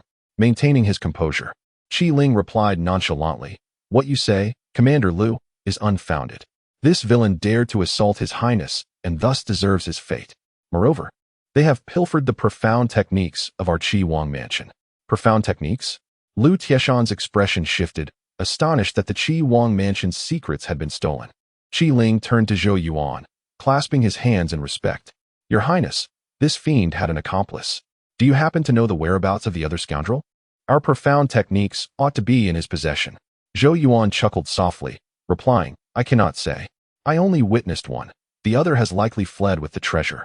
Qi Ling's face twitched as he asserted resolutely, "That is impossible. How can you be so certain that he will not escape, Steward Qi?" Zhou Yuan queried with a knowing smile. A jolt of anxiety coursed through Qi Ling, his expression wavering between hope and dread. "I indeed have not seen the other man. Please continue your search, Steward Qi." With a wave of his hand, Zhou Yuan added coolly, "The situation here is rather chaotic. It would be best if you did not linger, Steward Qi." Though Qi Ling was uncertain of the events that had transpired, he harbored a foreboding suspicion that the profound techniques had fallen into Zhou Yuan's hands. Yet, what could he do with such conjecture? Would he dare to forcibly search Zhou Yuan? Did he not see the murderous intent in Lu Tieshan's gaze, which seemed to crave his very being? As thoughts raced through his mind, Qi Ling ultimately clenched his teeth, bowed respectfully, and without uttering another word, turned on his heel and retreated in disgrace. He understood all too well that this time, the Qi Wang mansion had suffered a significant loss. Chapter 42. The 36 Beast Pulse Opening Pattern. Your Highness. Lu Tieshan gazed at the departing Qi Ling, feeling a deep sense of resentment. It was evident that the Qi Wangfu was orchestrating something sinister. Allowing them to escape so easily was simply unacceptable. Zhou Yuan waved his hand dismissively and remarked, "They are quite astute and have already prepared their excuses. Now that those two are dead, they will never admit to it unless we declare war on the Qi Wangfu immediately." Upon hearing Zhou Yuan's words, Lu Tieshan's heart stirred with intrigue. It appeared that the other notorious criminal had indeed met his demise here. However, he was perplexed. It was said that the infamous rogue possessed the strength of the Qi cultivation realm, yet only Zhou Yuan and the seemingly unremarkable Yao Yao remained here. How had the Qi cultivation realm rogue perished? Lu Tieshan's mind was filled with questions, but he hesitated to voice them. Instead, he stated, "Your Highness, I shall first dispatch someone to inform the king of what transpired here. Such a significant event must be relayed to Zhou Qing for appropriate precautions." Zhou Yuan nodded in agreement, and Lu Tieshan led his men away. However, this time they did not retreat too far. They spread out to encircle the valley protectively. Within the valley, Yao Yao examined the 36 jade vials arranged before her, each containing the heart's blood of a first-grade source beast. After a thorough inspection, she nodded slightly and said, "Excellent, all the materials are ready. I will begin the preparation, and tomorrow I shall assist you in inscribing the 36 Beast Pulse opening pattern." Zhou Yuan nodded, filled with anticipation, and then inquired, "Sister Yao Yao, what grade is the 36 Beast Pulse opening pattern? I have never encountered a source pattern that aids in opening meridians. It seems that none exist throughout the entire Great Zhou, highlighting its rarity." "It is a second-grade source pattern," Yao Yao replied nonchalantly. "Once you cultivate the chaotic divine grind visualization technique to the second level, I will teach you." Zhou Yuan scratched his head and asked, "Am I permitted to pass it on to others?" The value of the 36 Beast Pulse opening pattern was immense, particularly for the Great Zhou. Although the technique bore risks, if applied to individuals with unwavering will, the chances of success would be considerable. Thus, if it could be imparted to the army, it would undoubtedly enhance the strength of many in the pulse opening realm, bolstering the power of the Great Zhou. However, as this source pattern belonged to Yao Yao, her consent would be necessary for its dissemination. Yao Yao busied herself with the jade vials and casually remarked, "Once I teach you, you may pass it on to anyone without needing my permission. These are all lessons imparted by Grandpa He, and since you are his disciple, you naturally possess the right to manage it." "Thank you, Sister Yao Yao," Zhou Yuan exclaimed with delight, feeling profoundly grateful. A second-grade source pattern might seem trivial to Yao Yao, but for the current state of the Great Zhou, it held immense value. "You should rest now. Tomorrow we shall test the effects of the 36 Beast Pulse opening pattern." "All right. What? The Xianmeng technique cannot be found?" At the Qi Wangfu, Qi Yu sprang to his feet upon hearing Qi Ling's words, his face turning ashen and his eyes ablaze with fury. Faced with Qi Yu's ferocious demeanor, Qi Ling could only steel himself and nod, saying, "When I arrived, Luo Tong had already been captured, but Luo Hao was nowhere to be found. Luo Hao possesses the strength of the Qi refinement realm. Zhou Yuan is undoubtedly no match for him. The girl named Yao Yao exhibits no fluctuations of source energy. Thus it is certain that Luo Hao remains unharmed." Qi Yu gritted his teeth. Could he have fled with treasures? Qi Ling pondered hesitantly. The thought of that scene sent a shiver down Qi Yu's spine. His expression contorted. He inhaled deeply, lifting the teacup beside him. Yet ultimately unable to contain the fury within, he smashed the cup onto the ground with a resounding crash. "Zhou Yuan, I shall not let you escape unscathed." In the room, Qi Yu's voice erupted in a rage akin to that of a wild beast. He had initially intended to teach Zhou Yuan a lesson, but the situation had abruptly transformed, turning him into a mere benefactor.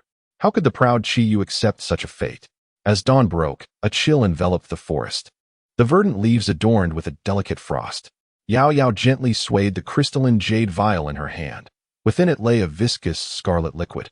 With a slight shake, a menacing aura surged forth, faint echoes of beastly roars seemingly emanating from within. "Is this the result of so much essence blood?" Zhou Yuan exclaimed in astonishment. For it consisted of the heart's blood from 36 first-grade source beasts, yet it amounted to scarcely half a vial after the concoction was complete. "Indeed, I have only taken the most refined portion." The ferocious aura contained within the blood of the 36 source beasts converges, causing its potency to swell. This half vial should suffice for 5 uses. Yao Yao twirled the azure jade source pattern brush in her delicate hand, then raised her pristine chin towards Zhou Yuan, instructing, "Remove your outer garment." Upon hearing this, Zhou Yuan promptly shed his shirt, revealing a robust physique. Though devoid of bulging muscles, his form was well-defined, exuding an aura of masculinity. "His physique is commendable," Yao Yao remarked with an air of calm, offering a casual compliment. Zhou Yuan felt a tinge of embarrassment.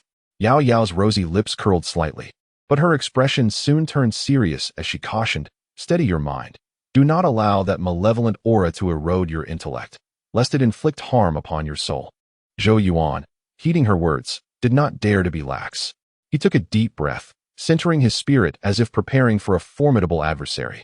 Observing his demeanor, Yao Yao dipped the azure jade brush into the viscous scarlet blood, then slowly lowered it. As the brush tip glided, Zhou Yuan couldn't suppress a sharp intake of breath. For the sensation was akin to molten lava sweeping across him, delivering an intense heat. Obscure source marks began to emerge on his back. After several minutes, Yao Yao gracefully flicked her fair wrist, completing the final stroke. "Prepare yourself." At that moment, her sharp command echoed in Zhou Yuan's ears. "Buzz." In the instant her voice fell, a surge of blood light erupted from behind Zhou Yuan, and a chorus of beastly roars resounded in succession. Zhou Yuan's pupils constricted sharply, for he sensed an overwhelmingly violent aura surging madly from behind, crashing into his very core. Roar, roar, roar. Fortunately, Zhou Yuan was well prepared. A subtle tremor coursed through his spiritual essence at the center of his brow. He envisioned the chaos divine mill, which began to rotate, effectively shattering the cacophony of ferocious beast roars into silence. His once dulled consciousness gradually began to revive. Subsequently, Zhou Yuan felt a surge of heat within him, an exceptionally scalding and fierce torrent that rampaged through his body. He understood that this torrent of heat was the power of the 36 beast meridian opening pattern. With a focused thought, he guided the seething energy, directing it forcefully into the obstructed 5th meridian. As the heat surged in, the previously sealed 5th meridian began to exhibit subtle loosening. Sensing the shift, Zhou Yuan felt a surge of joy in his heart, concentrating intently on manipulating the torrent, which continued to strike with vigor. After some time had passed, when the torrent finally dissipated, a small segment of the once closed 5th meridian had been successfully opened. This advancement filled Zhou Yuan with elation, rivaling the effects of his initial experience with the Jade Spirit waterfall. With a deep breath, he opened his eyes, expelling a foul breath from his mouth, disregarding the unpleasant odor as brilliance radiated from his gaze. The efficacy of the 36 beast meridian opening pattern exceeded his expectations. At this rate, he was confident that he could completely unblock the 5th meridian within a month.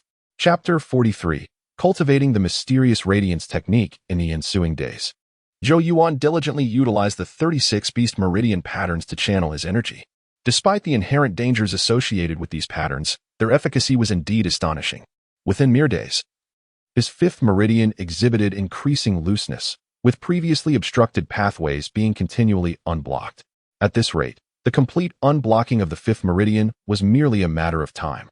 However, a slight hindrance to his efficiency arose from the complexities involved in engraving the 36 beast meridian patterns. The precious blood he painstakingly collected could only be used 5 times before it was entirely consumed, necessitating that he allocate a substantial amount of time each day to hunt first grade source beasts for more blood. Thus, time slipped by in the forest, and before he knew it, 10 days had passed. Suddenly, a colossal beast with a blood-red exterior charged towards Zhou Yuan, who had just slain a source beast. The creature's ferocious momentum was so formidable that Zhou Yuan had no choice but to leap onto a tall tree to evade the onslaught of the crimson giant. Unfazed by Zhou Yuan's irked gaze, the beast lowered its head and began to feast upon the carcass of the source beast Zhou Yuan had just dispatched. Damnable creature! Zhou Yuan muttered under his breath as he observed the scene from his perch atop the tree, feeling helpless against the blood-red behemoth. This beast, known as the flame-armored rhinoceros, was a first-grade source beast, yet it was notoriously difficult to contend with. Its strength was comparable to that of a human with 6 meridians opened, while its defensive capabilities rivaled those of a 7-meridian individual, making it a minor overlord of this region. Faced with such a formidable adversary, even Zhou Yuan's dragon tablet hand would yield little effect. And while his Tian Yuan brush could inflict superficial wounds, it could not deliver a significant blow. Consequently, he had taken to avoiding encounters with the flame-armored rhinoceros. But it had grown increasingly brazen, now even daring to snatch prey from him, being bullied by a mere beast. Having his food stolen by a flame-armored rhinoceros, Zhou Yuan felt a wave of embarrassment wash over him. Upon noticing his expression, Yao Yao couldn't help but chuckle, stating, "The flame-armored rhinoceros possesses formidable defenses. Even those with 7 meridians find it troublesome to deal with. If your Tian Yuan brush could attain the level of a superior source weapon, it might breach its defenses." Zhou Yuan nodded.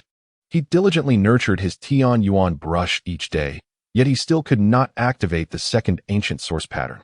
If you don't devise a means to deal with this flame-armored rhinoceros, you may find it impossible to hunt source beasts here in the future, unless you change locations, Yao Yao remarked with a slight smile.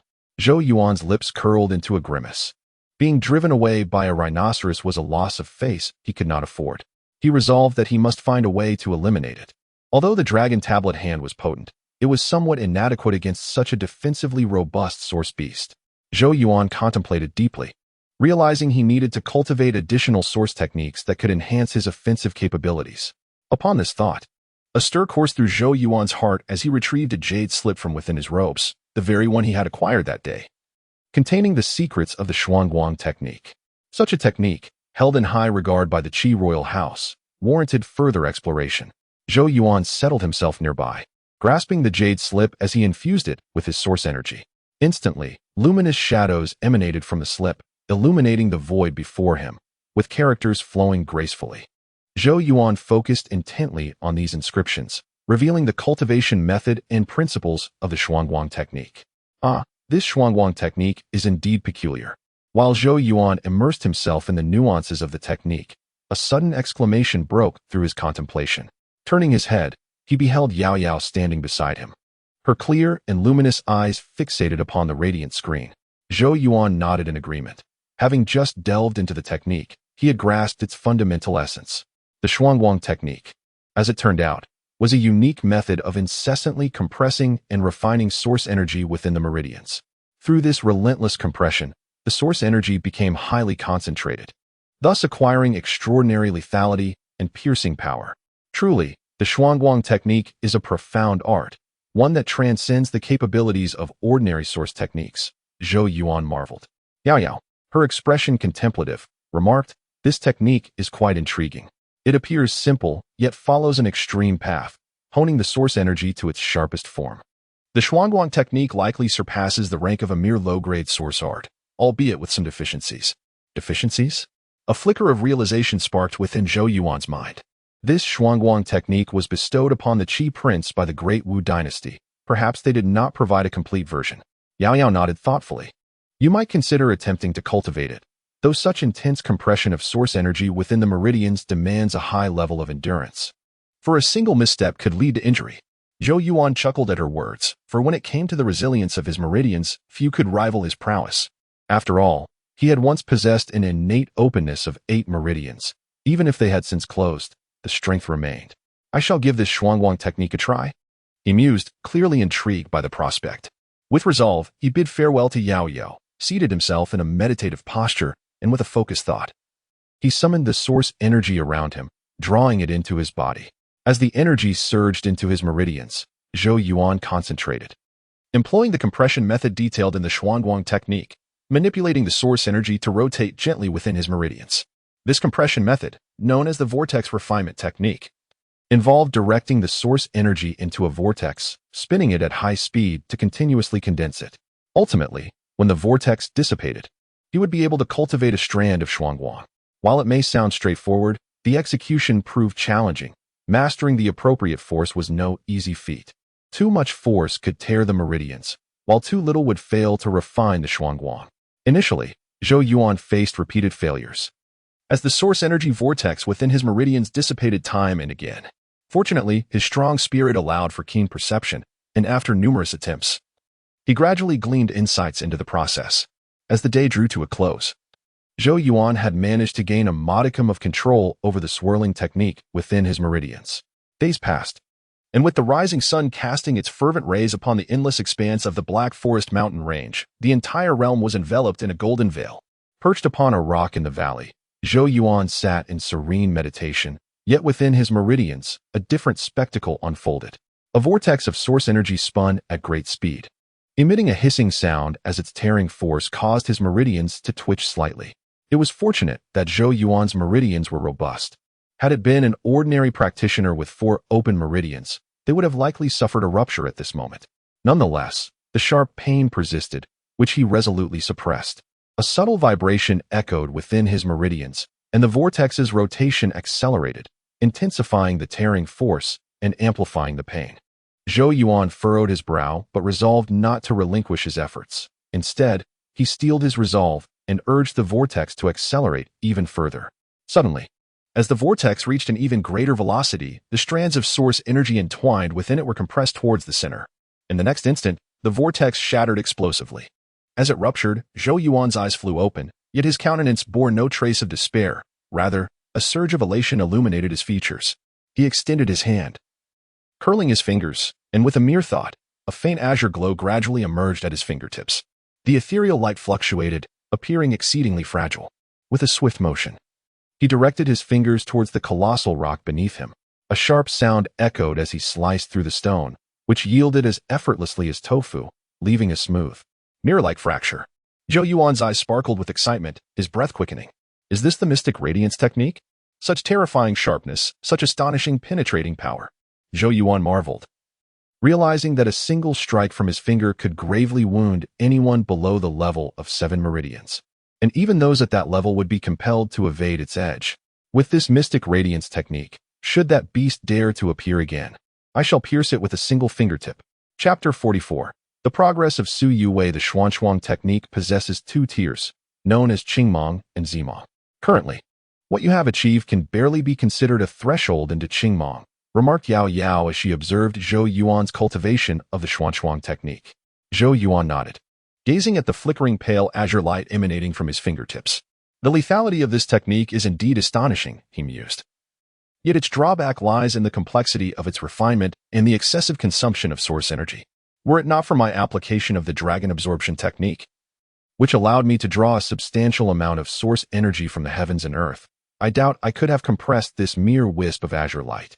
With his current capability of opening 4 meridians, even with utmost effort, he could only condense such a slender strand. Thus, when facing adversaries, it must be a decisive strike. Otherwise, prolonged engagement would result in the dissipation of the Xuanhuang. If only I could step into the qi-nourishing realm, Zhou Yuan lamented. Only then could I truly enter the Hall of Mastery, establishing a qi residence within me to store the cultivated source energy, vastly surpassing the pitiful extraction of impurities from the world as I currently must. With sufficient source energy to support him, the Xuanhuang technique could fully unleash its potential. After a moment of reflection, Zhou Yuan resolved to focus. The journey must be taken step by step. His immediate task was to open all 8 meridians. laying a solid foundation for future cultivation. Very well, I shall first dispatch that beast. It is utterly unforgivable for it to hinder my training. Zhou Yuan rose, calling out to Yao Yu before swiftly darting toward the forest. He could hardly contain his eagerness to test the power of the Xuanhuang technique. Upon entering the woods, Zhou Yuan ventured deeper until he perched atop a large tree, sitting cross-legged. He understood that the flame-armored rhinoceros was acutely sensitive to disturbances. Thus, as he delved further, it was likely that the beast had already detected his presence. He only needed to wait patiently for the beast to approach. With his eyes slightly closed, he sensed the ground trembling after a brief interval. His gaze shifted towards the heart of the forest, where he witnessed great trees being uprooted, a fiery silhouette charging forth, accompanied by a thunderous roar. The towering crimson figure ultimately halted in a clearing, its blood-red eyes locking onto Zhou Yuan perched atop the tree, emitting a series of agitated grunts. It was indeed the flame-armored rhinoceros, its body enveloped in a blazing armor, both hot and formidable. Has it arrived? Zhou Yuan observed the beast from his elevated position with a slight smile. Unlike before, he did not retreat. Instead, he leaped down to the ground. Come forth, beast. Zhou Yuan beckoned, gesturing provocatively with his finger. Seemingly incited by Zhou Yuan's scorn, the beast's crimson eyes flared with fury. With a powerful stomp, the ground cracked beneath it, and its massive form transformed into a fiery shadow, charging directly at Zhou Yuan with terrifying momentum. Simultaneously, the thick layer of flame armor on its body radiated a red glow, as if ablaze. The air resonated with an explosive sound under the impact. Confronted with the fierce charge of a flame-armored rhinoceros, even the 7 pulse practitioners had no choice but to momentarily retreat from its onslaught. Yet, Zhou Yuan remained utterly unperturbed, showing no intent to withdraw. His gaze lowered. He concentrated as the source energy within his meridians spiraled into a vortex, continuously compressing and refining. After several breaths, Zhou Yuan slowly extended his palm, revealing a faint azure radiance that gradually emerged. The ethereal glow fluctuated as Zhou Yuan's figure surged forth, colliding head-on with the flame-armored rhinoceros in an instant. In that fleeting moment before impact, his hand transformed into a blade, striking down with the force of a mountain cleaving through the air, landing squarely upon the rhinoceros's fearsome head. A faint sound echoed as his palm descended, and in the next instant, blood gushed forth, for the once formidable flame-armored rhinoceros was cleaved in two. Driven by its massive inertia, the severed beast continued to charge forward for a considerable distance before finally collapsing with a thunderous crash, staining the ground crimson. Zhou Yuan stood his ground, motionless, maintaining the posture of his strike, as droplets of blood cascaded down, lending him an eerie allure. The faint azure glow slowly faded from his palm, and Zhou Yuan's body swayed slightly before he collapsed onto the ground, utterly drained from that singular blow. Turning his head, he glanced at the bisected flame-armored rhinoceros, a grin involuntarily spreading across his face. The destructive power of the azure technique was indeed terrifying. From that moment on, he would reign as the little tyrant of this forest. In the mountains, time seemed to lose its meaning, the chill of winter oblivious to the passage of years. Second young master, we have expanded our search to several cities. Yet we still have not found a trace of Luo Hao. It is as if he has vanished entirely, Qi Ling remarked, his expression grim. Qi Yu's eyes gleamed with a cold light, and after a moment of contemplation, he replied, if even this level of search yields no results, I fear that Luo Hao has likely perished. Perhaps even his body is no longer to be found. Qi Ling furrowed his brow and asked, are you suggesting he has been killed? Grinding his teeth, Qi Yu replied, although I cannot ascertain who is responsible for his demise. I have a premonition that the azure technique is likely in Zhou Yuan's possession. Qi Ling's countenance shifted. If that is the case, it spells trouble. Ever since the last incident, Zhou Qing has intensified the protection around Zhou Yuan, and Lu Taizhan has expelled all strangers from the area Zhou Yuan inhabits, making it impossible for a repeat of the previous event. A sinister glint flickered in Qi Yu's eyes as he fell silent for a moment before coldly instructing, go fetch Lu Shi for me. Qi Ling cast a glance at Qi Yu, though uncertain of his intentions, complied with the directive. As the sun dipped low, its rays bathed the city of Dezhou in a warm glow. In the Dezhou manner, Su Yue completed her lessons and departed, making her way along the streets toward her home in the southern part of the city. With Zhou Yuan absent from the manor lately, she had not lingered there for long each day. She navigated the streets with a practiced ease, but as she turned the corner once more, her steps abruptly halted. Raising her beautiful eyes to the front, she beheld Lu Shi leaning against a wall, flanked by several figures. Lu Shi's fair face was icy, her gaze coldly fixed on Su Yue, whose exquisite appearance provoked a flicker of jealousy in her eyes. Su Yue, come with me, she commanded. What do you want? Su Yue furrowed her brows slightly. Humph, Zhou Yuan has stolen Qi Yu's possessions. You will go with me to exchange for them, Lu Shi retorted coldly. At her words, Su Yue's charming face turned slightly frosty as she replied, what a joke.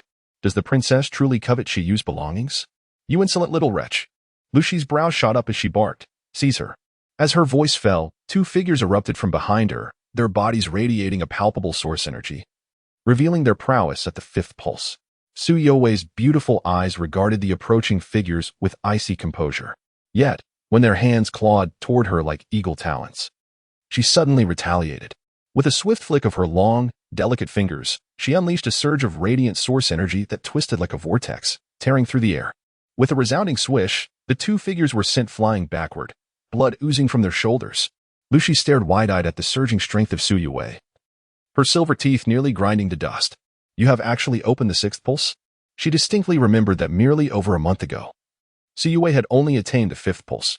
How could she have progressed so swiftly to the sixth? I opened it 10 days ago, Su Yue replied nonchalantly.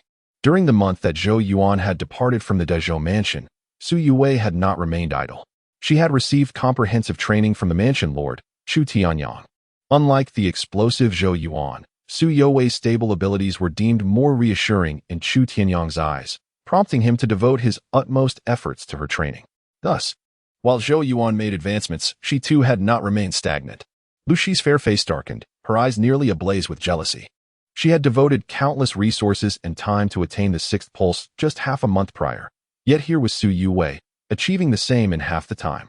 How could this not incite her envy? Do you think that just because you have opened the sixth pulse, you can walk away today? Lu Shi's voice dripped with frost. Lu Yi, capture her. It would be best to mar that little vixen's face.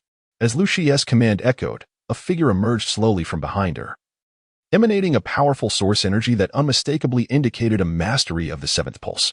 Upon witnessing this, Su Yue's delicate face finally grew solemn. Just as she pondered her next move, her heart suddenly stirred. Two figures shot forth from behind, landing right in front of her. They appeared to be ordinary men, yet the source energy they exuded clearly indicated their mastery at the seventh pulse. Who are you? Su Yue inquired, momentarily taken aback by their presence. The two individuals exchanged quiet laughter, remarking, Miss Su, we are sent by His Highness. He is concerned that Qi Yu might lose his temper and seek retribution upon you. Thus he has instructed us to protect you discreetly. Upon hearing this, Su Yue blinked her charming eyes, though she refrained from speaking. The corners of her rosy lips involuntarily lifted, her mood instantly brightened, alleviated from the troubles caused by Lu Shi. The two men lifted their gazes towards Lu Shi across from them and coldly advised, Miss Lu, we implore you to exercise restraint and not become a mere pawn in Qi Yu's game. Infuriated by their interference, Lu Shi's delicate face turned a shade of deep crimson. However, she understood that with their protection, she could no longer act against Su Yue. Curse Zhou Yuan, Lu Shi muttered in anger, and without prolonging the standoff, she stomped her foot and departed with her companions. Thank you, gentlemen. Su Yue expressed her gratitude without hesitation, pausing momentarily before inquiring, I wonder how His Highness is faring? He has been missing for 2 months. Chapter 45. Before the provincial examination, amidst the mountains and forests, Zhou Yuan stood atop a rocky outcrop, surrounded by 5 imposing azure wolves whose low growls reverberated through the air. These were wind spirit wolves, formidable first-grade source beasts renowned for their swiftness and their penchant for pack behavior, making them exceedingly troublesome adversaries. Even a practitioner of the 7 veins would find it prudent to evade their ferocity, as they ruled this territory with an iron grip. Nevertheless, Zhou Yuan's countenance betrayed little fear. Rather, he appeared eager for the challenge. In a flash, one of the wind spirit wolves lunged forward, its blue form darting like a shadow, claws tearing through the air as it aimed for Zhou Yuan's back. Yet, the attack proved futile. Zhou Yuan's figure flickered, momentarily blurring, and the sharp claws found only emptiness. With a thunderous crash, the wolf's strike missed its target, prompting Zhou Yuan to retaliate with explosive force. His fist, clenched tightly, unleashed a torrent of source energy as it thundered into the wolf's flank, shattering bone with a resounding crack. The wind spirit wolf, fell lifelessly to the ground.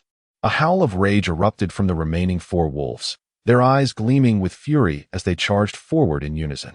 In a state of exuberance, Zhou Yuan laughed heartily and charged at the 4 wolves. Grasping the Xuanhuang brush, it expanded in his hand, resembling a mighty spear as he swung it wide, sending one wolf flying. Amidst the forest, a fierce clash ensued between one man and 4 wolves. Zhou Yuan wielded the Xuanhuang brush like a formidable iron lance, the gusts of wind swirling violently around him, preventing the wolves from closing in. The brush's bristles, glistening with lethal brilliance, left deep gashes across the wolves' bodies with every sweep. The battle was fierce yet brief. Minutes later, Zhou Yuan stood resolutely, the Xuanhuang brush angled toward the ground, droplets of blood trickling from its tip. Surrounding him lay the gradually cooling bodies of the 5 wind spirit wolves. A heavy breath escaped Zhou Yuan's lips, and as his eyes opened and closed, a sharp glint flickered within them, akin to a blade's edge. The 2 months spent honing his skills in the mountains had imbued him with a subtle, fierce aura. Transforming the Xuanhuang brush, it swiftly shrank to about a foot in length and was sheathed at his waist. After over 2 months of training in these woods, he had completely opened the 5th vein a month prior. However, anticipating that leaving this beast-infested forest would slow his progress, Zhou Yuan chose to remain, using the source beasts to refine his abilities. Having previously dwelled in solitude with Zhang Yuan in an uninhabited realm, he had grown accustomed to such a lifestyle, and thus, these past 2 months had been quite agreeable for him. Nodding with a smile, Zhou Yuan whistled, and soon, a dozen figures emerged from the shadows of the forest, his loyal guards who had been silently protecting him. As he observed the respectful retreat of his guards, Zhou Yuan turned his gaze, seemingly peering through the dense woods towards the distant Dezhou city. Not long ago, the guards reported that Qi Yu had successfully opened the 7 meridians. This individual possesses quite a considerable capability. Zhou Yuan pressed his lips tightly together, a glimmer of cold light flickering in his eyes. Since Qi Yu entered the Great Zhou mansion, he has continuously caused him trouble. Recently, he even resorted to underhanded tactics against him, and after losing the Cun Mang technique, he attempted to use Su Yuwei as leverage to threaten him. Such actions have incited Zhou Yuan's murderous intent. Until now, opportunities to confront him had been scarce, but with the upcoming mansion examination, Qi Yu, we shall settle these scores one by one. In the Great Zhou palace, upon seeing Zhou Yuan, Qi Yu hurriedly approached, wrapping his arm around Zhou Yuan's shoulders, expressing heartfelt concern. My child, you've been gone for so long. Look at how thin you've become. Though Zhou Yuan had actually grown a bit more robust, Qi Yu perceived his time spent in the deep mountains practicing as nothing but sheer hardship. Zhou Yuan smiled and embraced Qi Yu, speaking soothingly for a while before allowing Yao Yao to accompany Qi Yu while he stepped aside with Zhou Qing. You've opened 5 meridians? Zhou Qing glanced at Zhou Yuan and smiled. Zhou Yuan nodded. Lu Taizhan informed me of the previous events. I never imagined Qi Yu would dare to act against you. A cold glint crossed Zhou Qing's face. It seems I have been overly lenient towards the Qi royal mansion all these years, allowing them to act with such impunity. However, he has his own burdens. If we were to sever ties with the Qi royal mansion, it would surely lead to a catastrophic war for the Great Zhou dynasty, which would be extremely detrimental to us. Thus, Zhou Qing felt some self-reproach regarding Zhou Yuan's attack. If not for his own inadequacies as a father, Zhou Yuan would not have found himself in such peril. Zhou Yuan understood Zhou Qing's burden of enduring humiliation, chuckling softly as he retrieved the jade slip containing the Xian Mang technique from his robe. Father, there is no need to dwell on it. I did not come away empty-handed this time. The Xian Mang technique? It has indeed fallen into your hands. Zhou Qing was momentarily astonished, then couldn't help but laugh. For he was well aware that the Qi royal mansion had been frantically searching for it. Let them pay a small price this time. As for Qi Yu, there is no need for you to worry, father. In 3 days at the mansion examination, I will settle accounts with him, Zhou Yuan declared, though his demeanor was calm. His words exuded a sharpness and confidence that brought Zhou Qing some comfort. The 2 months of secluded training in the mountains had indeed allowed Zhou Yuan's latent brilliance to surface. This forthcoming mansion examination was of paramount importance. Should the A Academy be defeated by the B Academy, the position of the Great Zhou Mansion's master could very well fall into the hands of the Qi Royal Mansion. Their schemes had been waiting for this day for years. Zhou Qing spoke slowly. Zhou Yuan nodded, fully aware of the significance of this examination. While it appeared to be merely a contest between 2 academies, it fundamentally concerned the prestige of the Great Zhou royal family and the Qi royal mansion. In the past, he was unable to open his meridians, thus he could not offer any assistance in this regard. However, now that he has successfully opened 5 meridians, if the Prince of Qi wishes to meddle in the affairs of the Great Zhou, they must first seek his consent. Zhou Yuan took a deep breath, his gaze sharp and resolute. The arduous cultivation he had endured over the past few months was all in anticipation of this very day. Chapter 46. The start of the provincial examination. 3 days passed in the blink of an eye. As the 3rd day arrived, a subtle yet palpable tension coursed through the streets of Dazhou City, with numerous factions casting their gazes in unison towards the direction of the Dazhou prefecture. They were all acutely aware that the day marked the commencement of the provincial examination. However, this was no ordinary examination, for it bore significant implications in the ongoing struggle between the Dazhou royal family and the Qi Wangfu. Should the Dazhou prefecture falter, it could covertly transform into the Qi prefecture. Such a shift would deal a substantial blow to the royal family, indicating that the Qi Wangfu was gradually gaining the upper hand in their rivalry. This development might entice other wavering factions to lean toward the Qi Wangfu, thereby precipitating the decline of the royal family. Thus, the significance of this provincial examination could potentially undermine the very foundation of the royal authority. In the Dazhou prefecture, within the Jia courtyard, as Zhou Yuan stepped inside once more, he was immediately met with the attentive stares of numerous students, followed by a synchronized applause that left him momentarily bewildered. What is the meaning of this?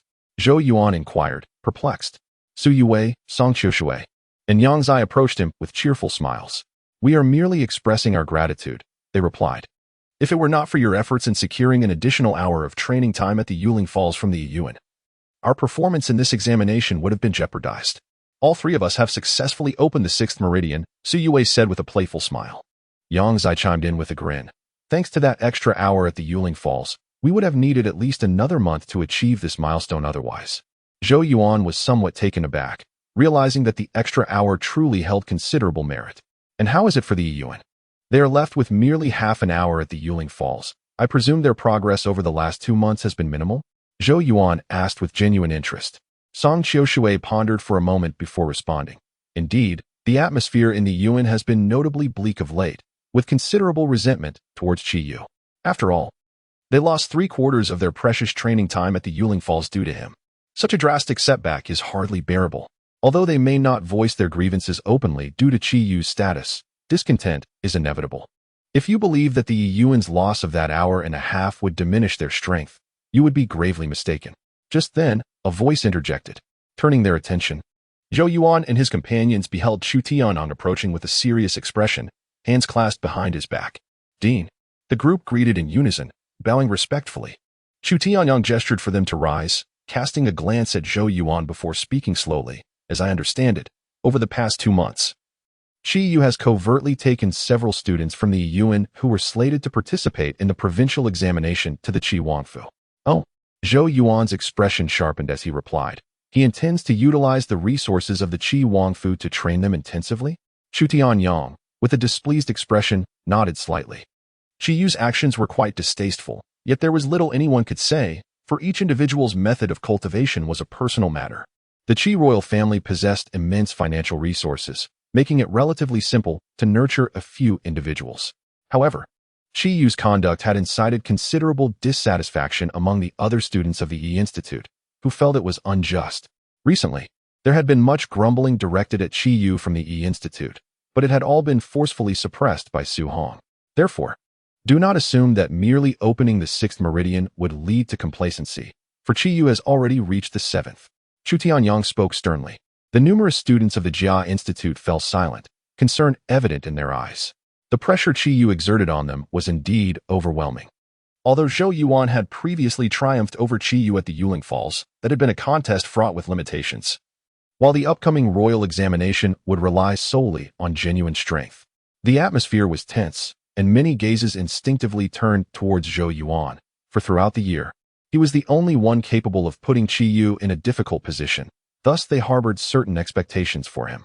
Rest assured, I will handle Qi Yu, Zhou Yuan said with a smile as he turned to Chu Tianyang. Chu Tianyang nodded, although worry still lingered in his eyes. This time was not akin to the contest at the Yuling Falls. Nevertheless, he understood the necessity of not demoralizing the others too much. So he waved his hand and declared, "If you are all prepared, let us proceed to the examination platform." With that, he turned and strode away, followed closely by Zhou Yuan, Su Yue, and the other students of the Zhou Institute. The examination platform, situated in the northern courtyard of the Great Zhou Prefecture, featured a vast square adorned with 5 varying heights of platforms, collectively known as the examination platforms. At this moment, the square was teeming with people. Nearly all the students of the Great Zhou Prefecture had gathered there, with numerous spectators arriving from within the city as well. Upon reaching the square, Zhou Yuan's gaze fell upon the 5 platforms, ultimately resting on the highest one, known as the Head Institute platform. Each year, the institute that claimed first place in the examination would hoist their flag atop it. Currently, a large flag emblazoned with the character E fluttered proudly from the Head Institute platform. "We have lost the Head Institute platform for 2 consecutive years," Chu Tianyang sighed quietly. A sentiment shared by all the students of the Zhou Institute. This had become a source of pain for them, as it was once their glory. Now monopolized by the E Institute for 2 years, rendering their title of leader of the Institute's hollow.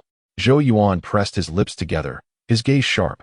This year, if the E Institute wished to retain their dominance over the Head Institute platform, they would have to reckon with his fists. As the sun ascended to its zenith, the crowd around the examination platform swelled, excitement mounting. Suddenly, a loud voice rang out, "The king and queen have arrived." At that moment, Zhou Qing, Qin Yu, and Yao Yao emerged prominently at the center of the examination platform and took their seats upon the high dais.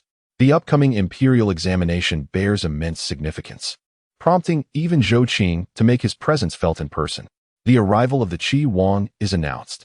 Shortly after Zhou Qing's arrival, another resounding call echoes through the air as a procession emerges from a different direction, captured under the scrutiny of countless gazes.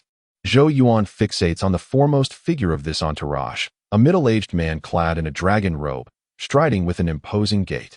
His demeanor is stern, his eyes gleaming with intensity, exuding an aura of authority that compels others to avert their gaze. This man is Qi Wang, Qi Yuan. Zhou Yuan squints at him, recognizing that this individual is indeed the most formidable scourge afflicting the Dezhou, a covert agent planted by Dewu within their realm. Qi Wang, possessing strength on par with the Taichu realm, stands as one of the pinnacle warriors of Dezhou. "It appears that Qi Wang holds today's imperial examination in high regard," remarks Chu Tianyang coldly. Upon the elevated platform, Qi Yuan greets Zhou Qing with a smile and a slight bow, yet refrains from performing the customary homage of a vassal. Zhou Qing remains impassive, merely nodding slightly, indicative of the tense relationship between the royal family and the Qi Wang residents. Boom. The imperial examination commences.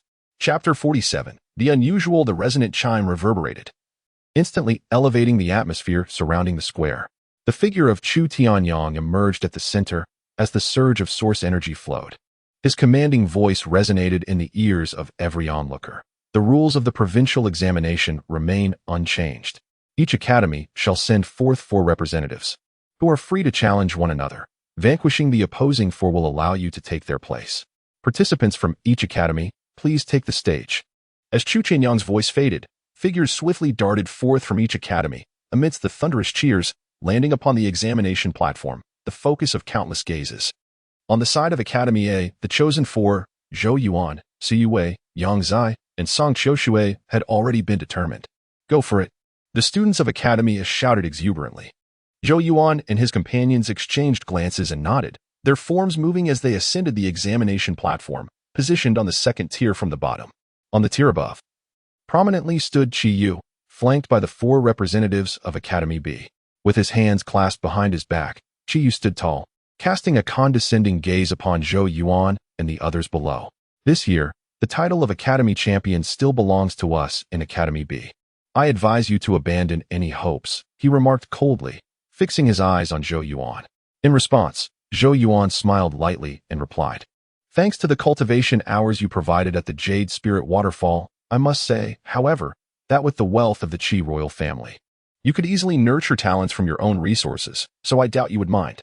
Qi Yu's expression twitched slightly, having lost to Zhou Yuan at the Jade Spirit Waterfall.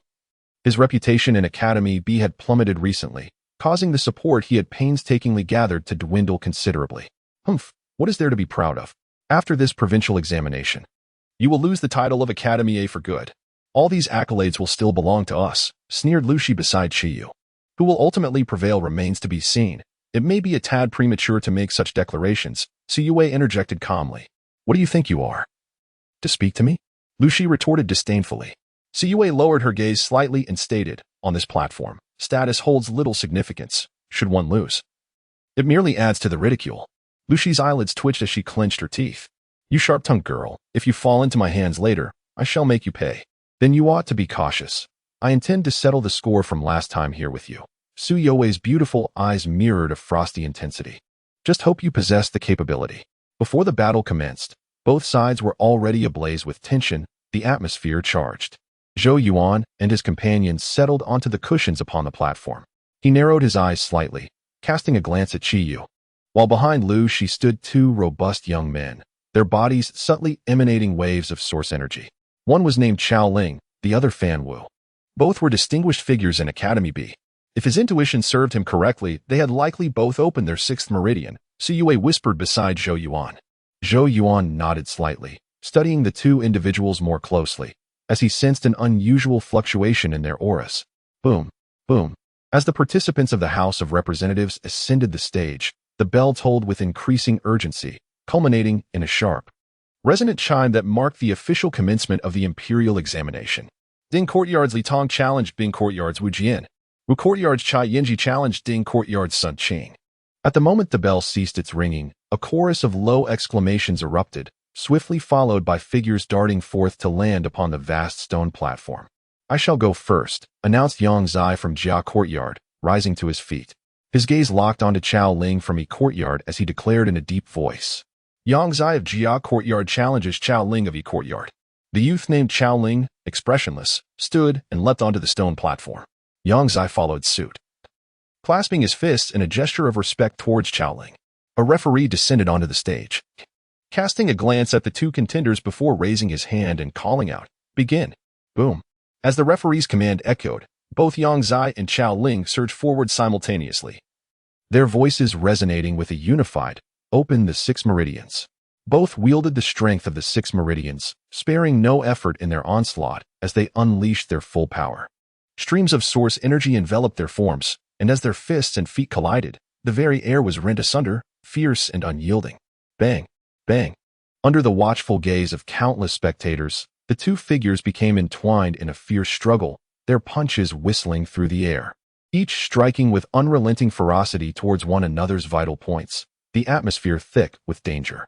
Indeed, their strengths are quite comparable, observed Su Yue, her eyes narrowed in concentration. Zhou Yuan nodded slightly. Both were on par in strength, and the outcome would hinge upon the superiority of their source techniques and the acuity of their combat awareness. His gaze shifted towards Qiyu's direction, only to find the latter staring intently at the duel, an odd expression on his face, prompting Zhou Yuan to furrow his brow in concern. Boom, boom. The battle between Yang Zai and Chao Ling intensified.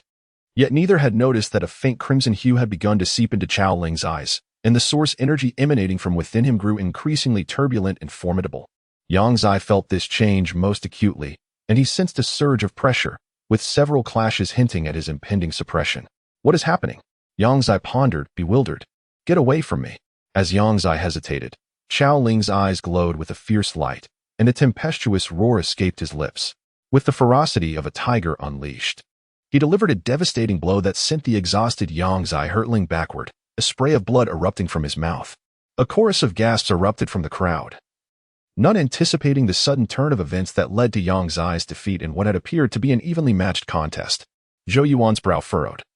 In that fleeting moment, he had sensed an abnormal fluctuation within Chao Ling's source energy, now more savage and violent than before.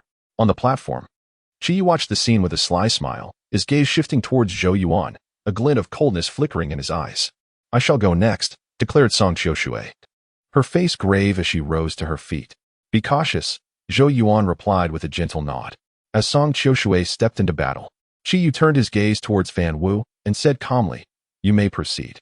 Fan Wu rose and swiftly ascended the high platform, with Song Qiushui closely following. Without any superfluous words, as soon as the referee's command echoed, both combatants unleashed their six meridians, channeling their source energy into their bodies. A surging power coursing through their limbs. Two figures shot forth, causing the stone tiles beneath them to crack underfoot. Zhou Yuan intently observed the clash between the two. As before, the disparity in their strengths was minimal, resulting in a stalemate. However, as the battle progressed, Zhou Yuan's expression sharpened, for he sensed a volatile surge of source energy emanating from Fan Wu. Boom! Fan Wu's offensive was fierce, each punch imbued with a tempestuous source energy that shattered the air, producing a deep, resonating sound. "It's over," Qi Yu remarked coolly as he beheld the scene. "Huh?" Fan Wu roared, his voice akin to thunder, shaking the ground beneath him. His palm, infused with immense source energy, struck like a tempest, crashing toward Song Qiushui with overwhelming force. Bang! Despite Song Qiushui's earnest efforts to defend, the sheer magnitude of the power was insurmountable. With a muffled grunt, he was sent flying, hurtling off the stone platform. Consequently, the arena erupted into a cacophony of astonished voices, for the academy had suffered 2 consecutive defeats. On the high platform, Zhou Qing's expression turned grim, while Qi Yuan wore an enigmatic smile. Zhou Yuan fixed his gaze upon Fan Wu, and after a moment, his eyes glinted as he slowly remarked, "I comprehend their scheme now." Chapter 48. What comes next? Upon hearing Zhou Yuan's words, Su Yue was momentarily taken aback. Zhou Yuan's gaze turned icy as he regarded Chao Ling and Fan Wu, calmly stating, "If I am not mistaken, they have likely inscribed the blood-boiling pattern." The blood-boiling pattern? This is a first-grade source pattern that utilizes the essence of source beast's blood as a catalyst, inscribed upon the body to incite the internal blood to blaze, thereby rendering the source energy more violent and ferocious. However, this method is rather insidious after its use. One's own blood will suffer depletion, and in severe cases, it may even harm the meridians, making future cultivation exceedingly difficult, Zhou Yuan explained slowly. The blood-boiling pattern bears some resemblance to the 9 beasts opening meridians pattern, although it is far less exquisite. Su Youwei's delicate face shifted with concern. Such a source pattern is forbidden. How could they dare to use it? Zhou Yuan narrowed his eyes. They have concealed it well, making it difficult to trace. For there should be no visible source patterns on their bodies. No visible source patterns? How then could it be inscribed? Su Yue queried, clearly less versed in the intricacies of source patterns than Zhou Yuan. Before the provincial examination, they inscribed the blood-boiling pattern upon themselves daily. The power of the blood-boiling pattern leaves some residual effects within the body. Thus, as their battles intensify, their blood will gradually ignite, allowing them to remain undetected. Zhou Yuan explained slowly. However, this method inflicts even greater harm on the user's body. Chao Ling and Fan Wu may very well end up incapacitated in the future. Su Yue could not help but clench her silver teeth. How ruthless. She faintly sensed that this provincial examination was of immense importance to Zhou Yuan, and thus she was determined to assist him wholeheartedly, clearing away any obstacles in his path. At the very least, before he faced Qi Yu, she aimed to help him maintain his optimal condition, preventing others from wearing him down. Zhou Yuan pondered thoughtfully on how to respond, but just then, a crumpled piece of paper was tossed his way, landing beside him. Zhou Yuan was taken aback, picked it up, and slowly unfolded it, revealing 3 elegant characters, clear heart pattern. This writing, is it from Sister Yao Yao? Zhou Yuan was momentarily stunned, then lifted his gaze towards the main platform in the distance, where Yao Yao was lazily cradling Tun Tun, observing the arena. As if sensing his gaze, she turned her head and offered him a faint smile. Clearly, she had discerned the issue at hand, and with her profound understanding of source patterns, she quickly conceived a solution. Now I see. With Yao Yao's guidance, Zhou Yuan immediately grasped the situation. He smiled at Su Yue, saying, "The blood-boiling pattern is not insurmountable. Extend your hand." Somewhat puzzled, Su Yue complied, extending her delicate hand, snow-white and slender, her nails resembling neatly arranged little shells. Zhou Yuan, without further thought, grasped her soft hand in his own. Seeing his action, Su Yue was startled, her cheeks flushing crimson. Yet before she could utter a word, Zhou Yuan removed the Tian Yuan brush from his waist, his expression grave, and swiftly began to sketch upon the palm of Su Yue's hand. He swiftly grasped the delicate hand of Su Yue, whispering, "This is a clear heart pattern. Though it merely qualifies as an entry-level source pattern, it holds immense significance here." Clear heart pattern? Su Yue was taken aback. She was familiar with this entry-level source pattern, but could not comprehend how it could be employed against the boiling blood pattern. When the boiling blood pattern activates, you shall use this hand to strike at its spiritual center, Zhou Yuan remarked with an enigmatic smile. Although still somewhat perplexed, Su Yue obediently nodded, her enchanting eyes fixed on Zhou Yuan, her cheeks flushed as she said, "Aren't you going to let go?" Only then did Zhou Yuan recall that he was still holding her smooth, jade-like hand. He hastily released it, maintaining a neutral expression as he added, "I was merely discussing serious matters, with no intention of taking advantage of you." Su Yue huffed lightly, retorting, "You've grown accustomed to it by now." "I'm sorry. We lost," they both lamented, their heads hung low. Zhou Yuan had secured an additional hour of cultivation time at the Jade Spirit Waterfall from the Bee Academy. Yet they still faced defeat in the provincial trials, leaving them feeling quite apologetic towards him. He lifted his gaze towards the podium, where Qiyu cast a knowing smile in their direction, the curve of his lips suggesting he was already assured of victory. Is he this pleased with himself? Meanwhile, countless eyes were fixed on the A Academy, as their consecutive losses led many to believe that the A Academy was likely to be overshadowed once again by the B Academy in this provincial trial. It seemed that the Great Zhou prefecture would indeed fall into the hands of the Qi royal house.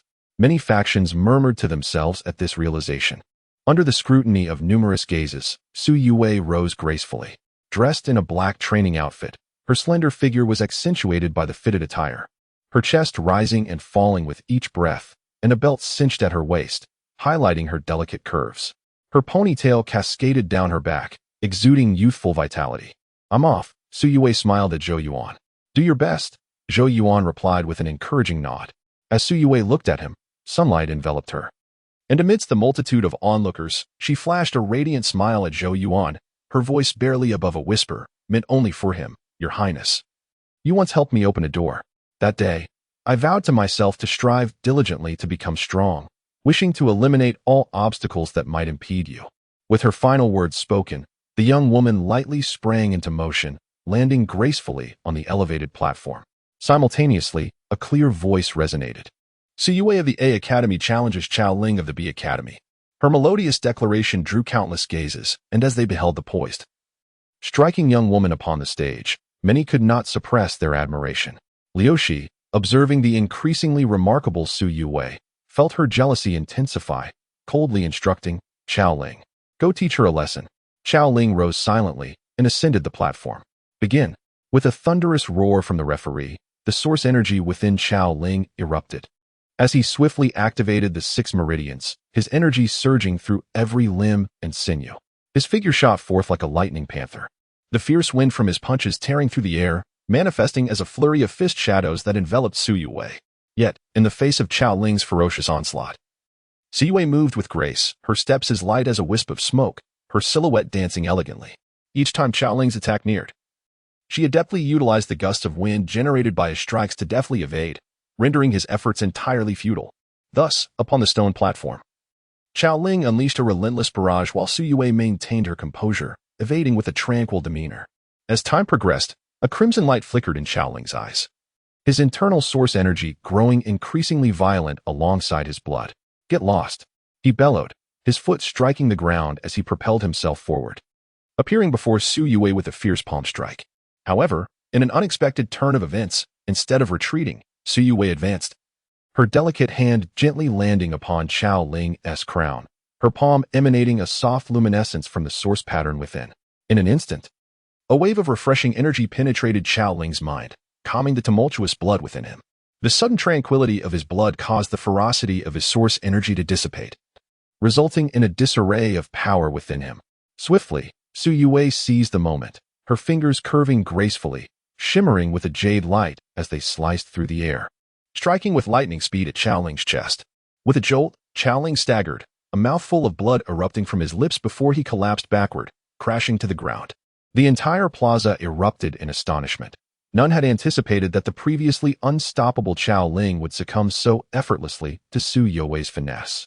Amidst the myriad of shocked gazes, Su Yue's countenance remained as serene as still water, her gaze directed toward the head of the courtyard, her voice resonating with quiet authority. Next, Chapter 49, The Battle at Lushi. The serene and unassuming voice of Su Yue resonated from the stone platform, eliciting a chorus of applause. After all, Su Yue had indeed triumphed remarkably before, while Chao Ling, despite appearing fierce, had consistently been led by the nose. The students of the First Academy erupted in cheers, their voices rising in support of Su Yue, while beside them, Chu Tianyong nodded with a slight easing of his expression, fortunately, the one he held in high regard. Zhou Yuan had not faltered. Hearing the overwhelming roar of the crowd, Ji Yu furrowed his brow, and Lu Shi ground her silver teeth in frustration. Unable to stand the sight of Zhou Yuan receiving such attention, Fan Wu, Lu Shi said coldly. Upon hearing this, Fan Wu nodded and leaped onto the stone platform. Please, enlighten me, he declared, clasping his hands towards Zhou Yuan with a solemn tone. Begin, the referee bellowed. Bang! Fan Wu seized the initiative, his foot striking with force, shattering the stone bricks beneath him as he lunged towards Zhou Yuan, his hand transforming into a claw, fiercely descending with the move. Tiger's claw. Swoosh! His claw tore through the air with a shrill sound. However, no matter how ferocious his assault, he could not touch Zhou Yuan, whose form danced like a wisp of smoke, evading his strike. She retaliated with a punch, but the smoke dissipated with the gust of wind. This is a superior source technique, cloud smoke movement, Zhou Yuan observed, his gaze flickering with admiration. This technique was renowned as one of the most challenging to cultivate within the Great Zhou prefecture, and yet, Zhou Yuan had mastered it. Although cloud smoke movement may not rival the profundity of his dragon step, it was indeed intriguing, allowing one to harness momentum, especially as the opponent's attack grew fiercer, making it increasingly difficult to be touched. Fan Wu was destined to lose. As Zhou Yuan made this assessment, Fan Wu, like Xiaoling before him, felt the blood within him surge due to the ongoing battle, his eyes turning crimson as his source energy became increasingly frenzied. Zhou Yuan's eyes sparkled momentarily, and she suddenly pivoted, darting toward Fan Wu. Seeing this, Fan Wu bellowed and threw a punch, causing the air in front of him to explode, his formidable strength surging towards Zhou Yuan. However, at the very moment of impact, Zhou Yuan deftly tapped her jade foot on the fierce gust, gliding over Fan Wu's head. Simultaneously, her palm descended, striking the crown of his head. A refreshing wave of energy surged into Fan Wu's body, calming his tumultuous blood. In an instant, the source energy within him quaked violently, and without needing Zhou Yuan to strike again, he let out a muffled groan, blood spilling from the corner of his mouth as he collapsed backward. This scene undoubtedly sparked a tumult of astonishment throughout the arena. Lu Shi watched in fury, her silver teeth gnashing audibly, her eyes blazing with ire. Qi Yu's expression darkened slightly as he remarked. She discerned the boiling blood pattern and devised a countermeasure, though he did not fully grasp the precise reasons. He could sense that Zhou Yuan had been deliberately waiting for Chao Ling and Fan Wu to unleash their blood energy before making her move. Chapter 50, a stunning display. Opening the 7 meridians. A crisp command resonated through the air, and the surrounding elemental energy began to surge relentlessly into Zhou Yuan's body. Simultaneously, a formidable aura erupted from within her.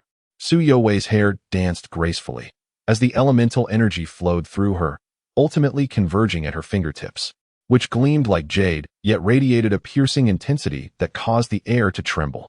The Jade Finger Technique. Zhou Yuan gazed at the oncoming azure blade of wind, its sharpness potent enough to rend the very earth. Yet, her countenance bore no trace of fear. Instead, she elegantly stepped forward, her jade-like fingers poised against the wind blade. Clang! In the next moment, the two forces collided with a resounding impact, echoing like the clash of metal. However, all present witnessed the azure wind blade tremble violently. And with a resounding explosion, it shattered into a myriad of azure light particles. Although Lu Shi was capable of wielding this inferior-level elemental technique, it was still a strain for her. Consequently, upon Zhou Yuan opening the 7th meridian, her own profound elemental energy overwhelmed and shattered Lu Shi's attack. Impossible! Lu Shi's face contorted in disbelief as she exclaimed in a high-pitched voice. She could hardly fathom that the technique she had executed could be dismantled by Zhou Yuan wielding a medium-level technique. Swish! Yet, Zhou Yuan did not afford her the luxury of astonishment. With a graceful movement, she surged forth. Lu Shi, realizing the imminent threat, hastily employed her wind spirit steps to retreat. However, while she had previously been able to match Zhou Yuan's speed with her wind spirit steps, the latter's recent mastery of the 7th meridian had elevated her overall prowess, allowing her to close the distance in mere moments. You insolent girl! How dare you harm me? As Zhou Yuan approached with a frosty expression, Lu Shi's demeanor shifted dramatically, and she barked fiercely. The response came in the form of Zhou Yuan's jade-like finger, striking with the swiftness of lightning. The air tore asunder beneath her fingertip, landing squarely on Lu Shi's shoulder. Blood erupted forth as Lu Shi let out a cry of agony, her body propelled backward, leaving a long trail upon the ground. Zhou Yuan advanced slowly. Standing beside the disheveled Lu Shi, her expression as frigid as frost. Looking down upon her, the cold gleam in her eyes sent a shiver down Lu Shi's spine. Indeed, I may lack your prestigious lineage, but I will compensate for it with my innate talent and hard work. Thus, in my eyes, you hold no significant merit. Zhou Yuan stated calmly, fixing her gaze upon Lu Shi. Lu Shi ground her silver teeth in frustration. Moreover, Lu Shi, there is a sentiment I have long wished to convey to you. A hint of scorn curled upon Zhou Yuan's rosy lips as she continued. You once referred to His Highness as a toad, yet I must inform you that in comparison to him, you are the true toad. Peering into the sky from the depths of a well, Lu Shi was nearly driven to madness. She had never expected to be labeled as a toad. Yet, she found herself at a loss for a retort, for she had been defeated by Zhou Yuan, and so thoroughly at that. Chapter 51, Zhou Yuan vs. Qi. As Zhou Yuan set foot upon the stone platform, the entire square erupted into a fervent buzz, all eyes converging upon him, rendering the place a focal point of attention. Is that His Highness Zhou Yuan?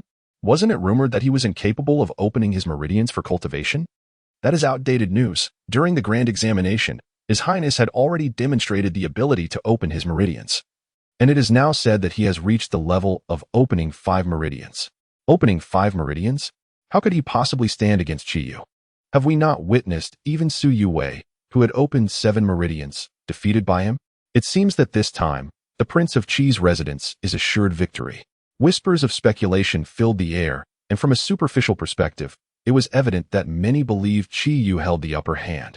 For he had consistently been the strongest presence in the Dezhou residence over the past couple of years. On the high platform, even Zhou Qing and Qi Yuan straightened their posture, their gazes fixed intently upon the stone stage. They were acutely aware that the clash between Zhou Yuan and Qi would dictate the future allegiance of the Dezhou residence. Upon the stone platform, under the watchful eyes of the multitude, Qi stood with his hands clasped behind him, draped in white, exuding an air of nobility. With a detached gaze, he regarded Zhou Yuan and remarked, "Your Highness has indeed surprised me by reaching this point. It is worth noting that just a year ago, in my eyes, you were merely a powerless prince incapable of cultivation, hardly deserving of any consideration. Yet now, in the brief span of merely half a year, you have seemingly awakened, leaping from an inability to open your meridians to achieving the remarkable feat of opening 5. Such progress is astonishing, even to Qi. However, your journey shall end here." His tone was calm, as though Zhou Yuan's fate lay firmly in his hands, ready to be manipulated at will. Not necessarily so. Zhou Yuan's expression remained impassive. Yet a glimmer of murderous intent flickered within the depths of his eyes. On the stone platform, their gazes locked, sparks and hostility igniting in the air. All attention in the square was drawn solely to them, as the other matches faded into oblivion. For it was clear that the confrontation between Zhou Yuan and Qi had the potential to stir monumental waves within the Dezhou dynasty. Begin. At the referee's sudden command, the tranquility of the stone platform was shattered in an instant. Qi was the first to strike, with a powerful stomp. He unleashed his strength, his figure darting towards Zhou Yuan like a flash of light. Boom. As he launched a punch, the force shattered the air, producing a sound akin to a piercing wind. The brilliance of his punch surged toward Zhou Yuan, who swiftly executed a diagonal step, momentarily becoming a blur as he employed the dragon step technique. The punch whistled through the air but landed empty, causing Qiyu's expression to shift slightly. He had already discerned that Zhou Yuan seemed to possess a mysterious movement technique capable of rendering him indistinct, evading numerous attacks. With his punch having missed its target, Qiyu immediately transitioned from a fist to an open palm, energy surging forth like a blade of light, sweeping through the air with the intent to tear it apart. Zhou Yuan clenched his fist tightly, a manifestation of formidable power, colliding fiercely with the slicing palm aimed at his throat. Bang! The clash of fist and palm ignited a rupture in the air, a visible shockwave erupting forth, lifting the dust from the ground. Boom! In the next moment, both Zhou Yuan and Qiyu unleashed a savage barrage simultaneously, their fists and palms leaving behind fleeting afterimages, attacking each other with unmatched ferocity, akin to a tempest. Thud! Another forceful impact resonated, causing both Zhou Yuan and Qiyu to stagger, their feet skimming across the ground for several paces. In the square, a subtle stir arose among the onlookers, their gazes tinged with astonishment, as they realized that during the earlier fierce confrontation, Zhou Yuan, who had merely opened 5 meridians, had not succumbed to a significant disadvantage. They had initially believed that once engaged, Zhou Yuan would inevitably be overwhelmed by Qi Yu. The prowess of 7 open meridians was indeed formidable, far surpassing that of the ferocious beasts. Zhou Yuan rubbed his fist and remarked nonchalantly that during his time in the Black Forest Mountains, he had slain numerous beasts comparable to those with 7 meridians. Yet none were as challenging as Qi Yu before him. Qi Yu's expression darkened, although he was aware of Zhou Yuan's peculiar strength. It was only through their actual combat that he could truly gauge the extent of Zhou Yuan's physical prowess. After all, he possessed the power of 7 open meridians. With his physical attributes repeatedly enhanced, yet now he found himself at a loss against Zhou Yuan, who had only opened 5 meridians, which was quite a vexation. Open the 7 meridians! Qi Yu bellowed, and with that, a torrent of source energy surged into his body, enveloping him in a radiant flow that emanated an astonishing aura. Crack! The stones beneath Qi Yu's feet quietly shattered, a testament to the sheer power he had amassed within. Zhou Yuan narrowed his eyes, taking on a more serious demeanor. Even a lion exerts its full strength when hunting a rabbit, and Qi Yu before him was certainly no harmless rabbit. With 5 meridians opened, Zhou Yuan felt a torrent of source energy coursing through him, his formidable strength radiating from every limb and sinew. Whoosh! Qi Yu moved. His speed multiplied several times over due to the enhancement of 7 meridians, appearing almost instantaneously behind Zhou Yuan. Thunderous fist. Qi Yu no longer held back. His gaze was frigid as he unleashed a profound source technique, causing the air to shatter and the ground beneath him to crack under the sheer ferocity of his assault. This punch was undoubtedly even more powerful than the one he had employed against Su Yuwei. Dragonstone Hand, Shatter Mountain. Zhou Yuan's palm struck horizontally, heavy as if burdened by mountains, as he channeled his mighty force to meet the fierce onslaught of Qi Yu's incoming fist strike. Boom! The shockwave swept beneath them, tearing apart the once sturdy floorboards in its wake. You think you can block me? Show me your resolve. Qi Yu's eyes gleamed with a predatory light. Charging forth like a leopard, his fists, feet, and elbows transforming into lethal weapons, roaring through the air in a tempestuous frenzy, targeting Zhou Yuan's vital points with wild abandon. He has unleashed his power to its utmost limit, for he must seize the advantage and shatter Zhou Yuan's confidence. This torrential onslaught has left countless spectators trembling in fear. Faced with Qi Yu's ferocious assault, even Zhou Yuan's expression shifted slightly, feeling as if his entire field of vision was engulfed by the opponent's offensive. Even utilizing the dragon step, he found no means of evasion. However, while Zhou Yuan was startled, he remained unperturbed. His spirit flickered subtly, and his perception expanded, causing the seemingly overwhelming barrage to immediately transform in his eyes. With the aid of his heightened awareness, the trajectory of each of Qi Yu's attacks became strikingly clear. Thus, he resolutely countered.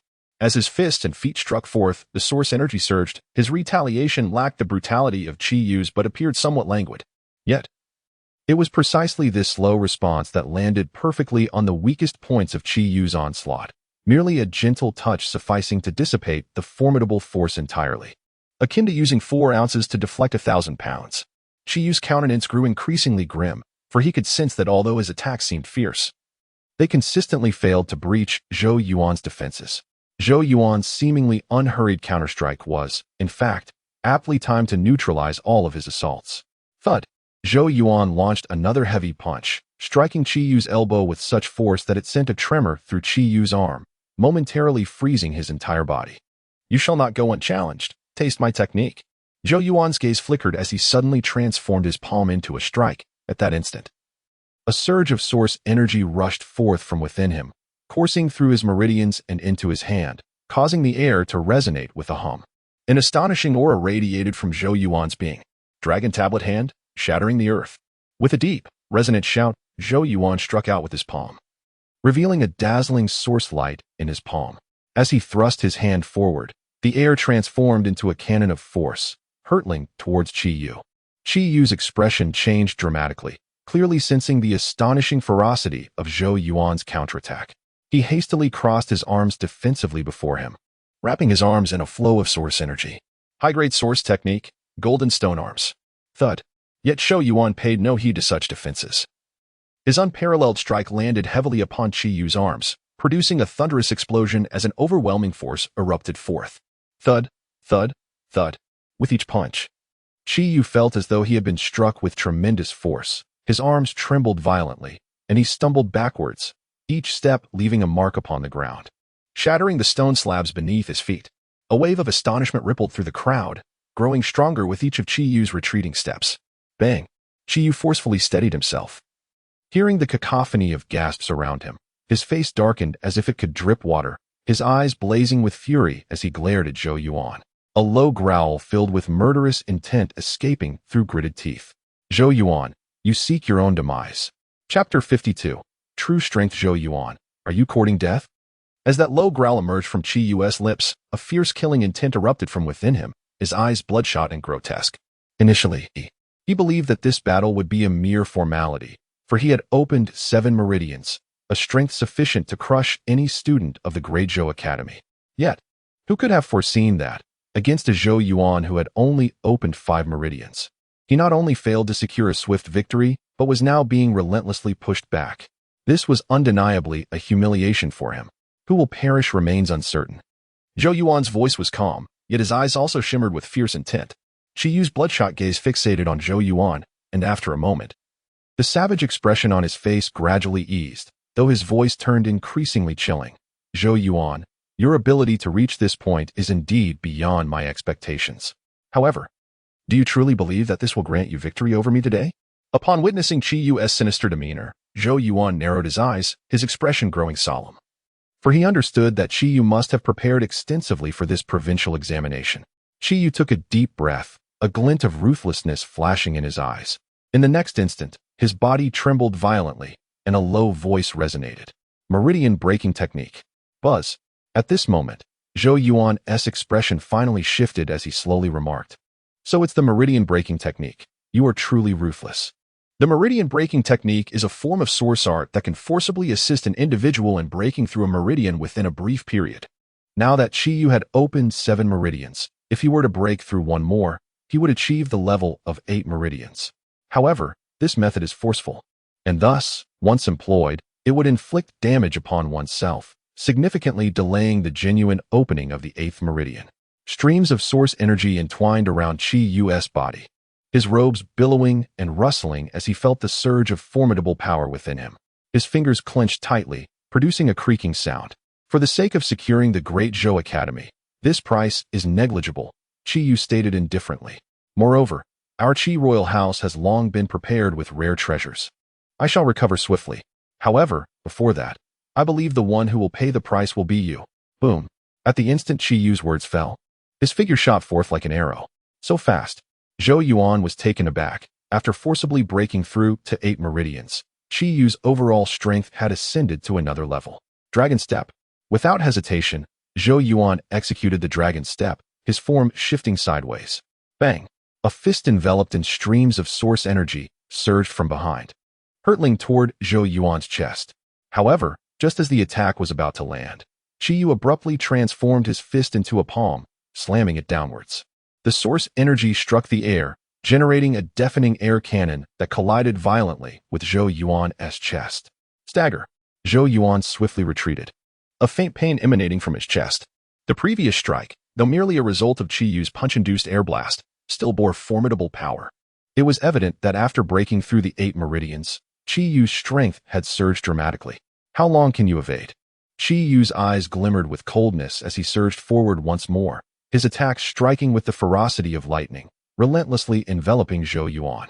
Faced with Qi Yu's overwhelming prowess, Zhou Yuan was forced to retreat step by step, the situation swiftly shifting against him.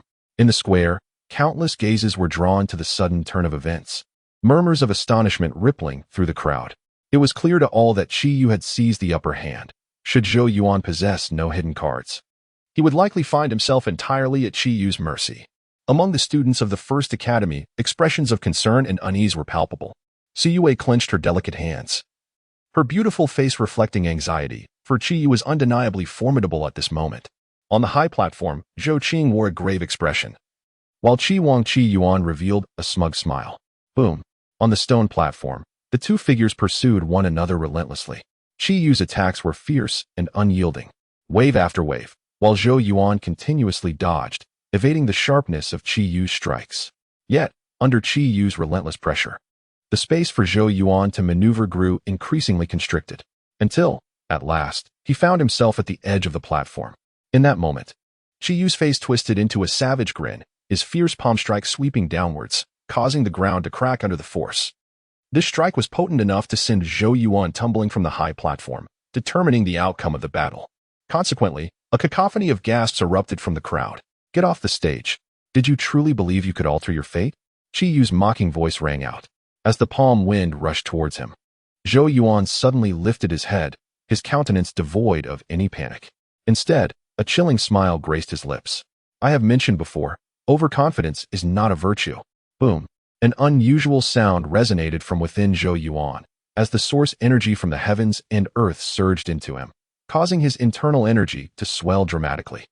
This transformation did not go unnoticed, as a wave of incredulous gasps echoed through the audience. Prince Zhou Yuan has also opened the sixth meridian?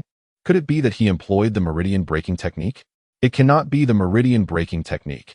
Prince Zhou Yuan's internal energy remains robust and undisturbed, indicating a mastery that suggests he did not achieve this breakthrough suddenly. This is a genuine manifestation of having opened the sixth meridian. This revelation implied that Zhou Yuan had already established the sixth meridian, but had concealed his strength all along. Such depth of strategy, possessing such power, yet feigning retreat to mislead Qi Yu into complacency. A multitude of voices arose, all astonished by Zhou Yuan's sudden outburst. How is this possible? At this moment, Qi Yu's pupils abruptly constricted. Initially, he perceived Zhou Yuan as a cornered rabbit, driven to desperation. However, in the next instant, this seemingly helpless creature revealed its fearsome fangs. "Did you truly believe that during my 2-month sojourn in the Black Forest Mountains, I merely unlocked the fifth meridian?" Zhou Yuan's smile was chilling as he recounted the relentless battles he had fought against source beasts day and night, with Yao Yao etching the 36 beast meridian patterns for him. He had endured considerable hardship, and thus, 5 days prior to his departure from the Black Forest Mountains, he effortlessly unlocked the sixth meridian. Yet, he had concealed this advancement, allowing himself to appear as though he only possessed the strength of the fifth meridian. Dragon Tablet Hand. Earth Shatter. Zhou Yuan struck with remarkable swiftness, his counterattack extraordinarily fierce.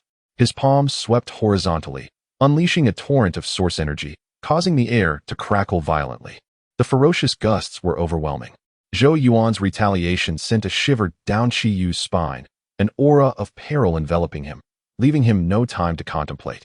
He could only desperately channel his source energy. Thunderclap Fist. In a moment of haste, Qi Yu launched a punch, which collided with Zhou Yuan's fierce counterattack. The sound of impact echoed, and the stone slabs beneath them fractured and were swept away by the violent winds. Amidst the flying debris, everyone witnessed Qi Yu stagger, his feet sliding against the ground before he managed to steady himself, a muffled groan escaping his lips, a trace of blood appearing at the corner of his mouth. In stark contrast, Zhou Yuan, due to the intensity of his counter, had only taken a half-step back. The entire square erupted in astonishment, countless spectators secretly applauding. Zhou Yuan's feigned weakness had undeniably yielded remarkable results. What a formidable and shrewd combat instinct. Many discerning eyes nodded in approval, although Qi Yu appeared stronger. His combat awareness paled in comparison to Zhou Yuan's. Furthermore, every strike Zhou Yuan unleashed was both seasoned and ruthless, yielding results with every eruption of energy. On the stone platform, Qi Yu slowly wiped away the blood at the corner of his mouth. His face twitched slightly, but he inhaled deeply, suppressing the rage that threatened to overwhelm his reason. "I did not anticipate that you had already unlocked the sixth meridian." Qi Yu spoke coldly. Had he revealed all his trump cards from the outset, the element of surprise would have been lost. Now, due to his overconfidence, he had sustained injuries at Zhou Yuan's hands. With a chilling gaze fixed on Zhou Yuan, Qi Yu spoke slowly. "Indeed, you have taught me a lesson." He closed his eyes, nodded slightly, and indifferently stated, "Therefore, to express my gratitude, I shall employ my utmost strength to vanquish you, tearing apart your proud trump cards one by one, allowing you to experience true despair." As his voice fell, he slowly raised his palm, and all beheld a faint azure glow emanating from it, pulsating erratically, exuding a menacing sharpness that made one's color drain. The very air was torn asunder by that azure radiance. Gazing upon that azure radiance, the discerning experts present could not help but change their expressions. Astonished voices rising in unison. "Is that the Xuanhuang technique?" one of the pinnacle source arts of the Qi royal manor. This Qi Yu has actually mastered the Xuanhuang technique. This complicates matters. His Highness Zhou Yuan is in peril. Although the Xuanhuang technique is merely a low-grade source art, its power rivals even some mid-grade source arts. With Qi Yu having attained this skill, he is likely invincible among those in the Qi nourishing realm. Chapter 53. I too shall shine. A cerulean radiance flickered at the edge of Qi Yu's palm, its length no more than half a finger's breadth. Yet, as it expanded and contracted, the azure light danced, slicing through the air with a sharp hiss, revealing its formidable lethality. Those present immediately recognized the origin of this azure glow. It was none other than one of the premier source techniques of the Qi royal household, the Xuanhuang technique. This technique possessed a terrifying power, so much so that an ordinary person would never dare to confront it head-on. Thus, when Qi Yu unleashed this technique, combined with his current prowess at the 8th meridian level, it was likely that very few could withstand him in the Qi nourishing realm. As a result, the situation in the arena shifted dramatically once again. To have forced me to this point, Zhou Yuan, I must concede your capabilities. I never anticipated that a mere waste from 6 months ago could pose such a significant threat to me. Qi Yu's body radiated an aura of murderous intent as he fixed his gaze upon Zhou Yuan, his voice cold and menacing. You instill in me a profound sense of danger, thus I believe it is best to incapacitate you once more. A chilling grin revealed his white teeth. An expression of malice. Zhou Yuan regarded the fluctuating azure light in Qi Yu's palm, a flicker of surprise crossing his eyes. Evidently, he had not expected Qi Yu to have mastered the Xuanhuang technique as well. However, the azure glow was faint and unsteady, clearly a strained attempt at wielding the technique. Nonetheless, its power far surpassed that of the previous low-grade source technique, the Thunder Fist. I find our positions to be quite the opposite, Zhou Yuan remarked, his tone unperturbed as he gazed at Qi Yu, whose face was twisted in a fierce snarl. From the very beginning, I have never regarded you as a threat. In my eyes, you are merely a trivial stumbling block on my path to cultivation. Qi Yu's pupils constricted, his fury boiling over into laughter at being belittled by one whom he had once deemed a mere waste. I truly hope you can utter such words again when you are kneeling at my feet. His murderous intent reached its zenith, his aura ferocious as a tiger. With a surge of azure light in his palm, he could no longer contain his urge for violence. With a forceful stomp, the stone slab beneath him shattered, and amidst a chorus of gasps, he launched himself towards Zhou Yuan. His palm swiped through the air, the thin azure light emanating a razor-sharp energy. Qi Yu charged forward with unrelenting ferocity, while Zhou Yuan remained rooted in place, seemingly paralyzed by the pressure emanating from Qi Yu, a sight that left the onlookers in disbelief. From the direction of the academy, Su Youwei's face paled as she struggled to suppress the urge to rush onto the stage, her rationality holding her back with a firm grip. Beside her, Chu Tianyang clenched his fists, his expression taut as he focused intently on the stone platform. On the elevated stage, Zhou Qing leaned forward slightly, a hint of source energy swirling around him, clearly prepared to intervene at the last moment to prevent any unforeseen mishap for Zhou Yuan. Beneath them, Qi Yuan, the Qi King, wore a slight smile, seemingly assured of victory. Under the gaze of countless sympathetic eyes, Zhou Yuan contemplated the rapidly approaching Qi Yu, murmuring softly, "Is the Xuanhuang technique truly that formidable?" He stepped forward with a resolute stride, his body quaking violently, his spine undulating, before he opened his mouth. Dragon absorption technique. Roar. In the distance, a faint sound reminiscent of a dragon's roar echoed, as the swirling source energy of the world coalesced into a white stream, which Zhou Yuan devoured into his being. With his mastery of the 98th style of dragon play, Zhou Yuan no longer required the full execution of the technique. Instead, he could perform the dragon absorption technique through the vibrations of his bones. A rich source energy surged into his body, whirling rapidly within his meridians, compressing itself. Zhou Yuan lifted his gaze, observing Qi Yu, whose visage appeared increasingly menacing, and slowly extended his hand. To the astonishment of the onlookers, a green radiance materialized upon Zhou Yuan's palm, fluctuating and tearing through the air. The azure light mirrored that held by Qi Yu, yet it seemed to possess an even deeper hue. Most significantly, the green light in Zhou Yuan's hand was a full inch in length, while Qi Yu's measured no more than half an inch. The entire square erupted in a cacophony of gasps. Zhou Yuan had unleashed the mystic radiance technique? How could this be? Wasn't this technique unique to the Qi royal household? How could Zhou Yuan possibly possess it? Moreover, his green radiance was more intense and longer, Clearly, his mastery surpassed that of Qi Yu. How could this be? A chorus of astonished exclamations filled the air as everyone stood dumbfounded by the spectacle before them. Close at hand, Qi Yu's pupils dilated. His gaze fixated on the undulating green light in Zhou Yuan's hand. Observing Qi Yu's expression, Zhou Yuan smirked, playfully declaring, "Mystic Radiance technique. I'm afraid I can wield it too."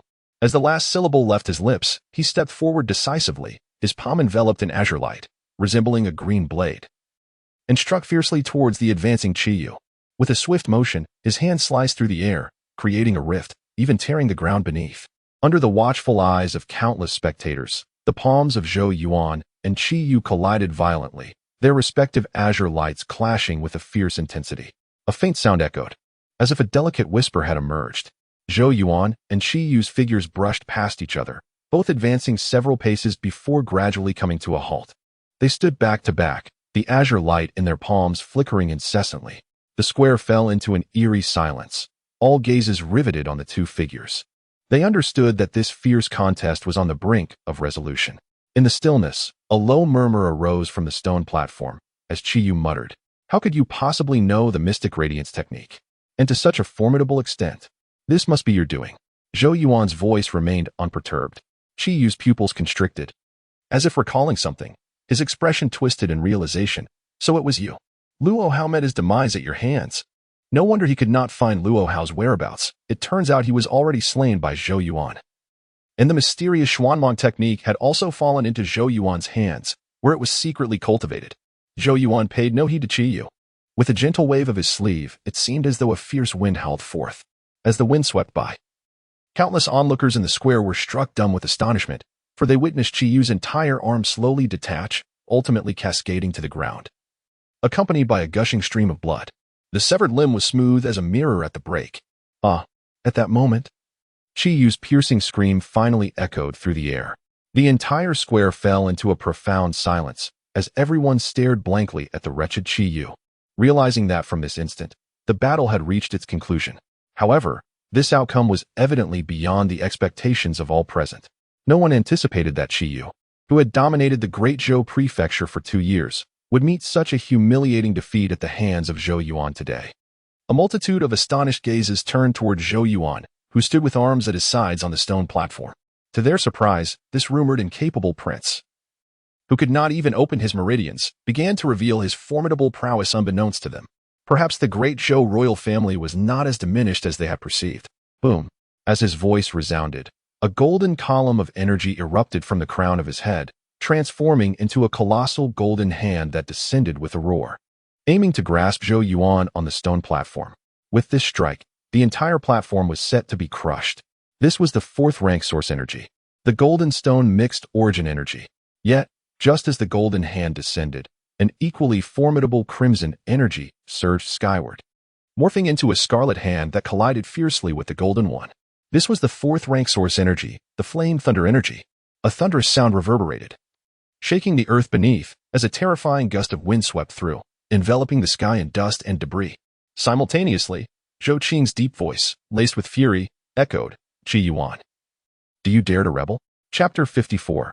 Victory with a thunderous clash. Two formidable beings at the initial stage engaged in combat, creating a tumultuous uproar that reverberated through the grounds, causing the very earth to tremble.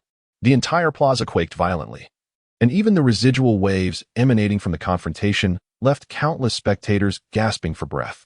As Zhou Qing's furious shout echoed, a surge of imperial guards flooded from the rear of the plaza. Simultaneously, figures within the square began to reach for their weapons, subtly indicating a movement towards the Qi Wang. Both factions were on high alert, and the atmosphere thickened with an air of hostility. Various forces felt a jolt of shock. Was a direct conflict between the imperial family and the Qi Wang's estate about to erupt today? Neither side appeared prepared for such a confrontation. Should a battle ensue, it would undoubtedly plunge the Great Zhou into chaos and invite numerous opportunists. Zhou Qing's expression was fierce, and a torrent of crimson fiery thunderous energy roared forth from the crown of his head, accompanied by distant rumblings of thunder, creating a formidable presence above him. His icy gaze bore into Qi Yuan, ready to strike should the latter show any sign of aggression. Under Zhou Qing's hawk-like scrutiny, Qi Yuan's face twitched slightly. Though his eyes blazed with fury and intent to kill, he was no ordinary foe. He understood that initiating a battle with the imperial family at this moment would lead to mutual destruction, allowing others to reap the benefits. A grim smile spread across his countenance as he clasped his hands in a gesture of respect towards Zhou Qing, saying, "Your Majesty, please temper your anger. I was merely caught in a moment of impatience. I hope you can forgive my recklessness." He then turned his gaze towards Zhou Yuan on the stone platform, adding, "If my earlier actions startled His Highness, I trust he will not take offense." Zhou Yuan studied the smile on Qi Yuan's face. Unable to suppress his thoughts, this Qi Wang is indeed a man of great ambition, capable of both humility and aggression. It is no wonder he has caused my father such considerable trouble. A sense of vigilance grew within Zhou Yuan, yet he maintained a smile, expressing sincere apologies. "It is not Qi Wang's fault. I must apologize for my earlier actions that severed Brother Qi's arm." Qi Yuan glanced at Qi Yu, who was still wailing while clutching his severed limb, and his eyes twitched. With a forced smile, he replied, "Fists and feet are blind. Accidents are bound to occur. This can only be attributed to Qi Yu's lack of skill." It was fortunate that Qi Wang could comprehend this. Zhou Yuan seemed to breathe a sigh of relief, expressing his gratitude.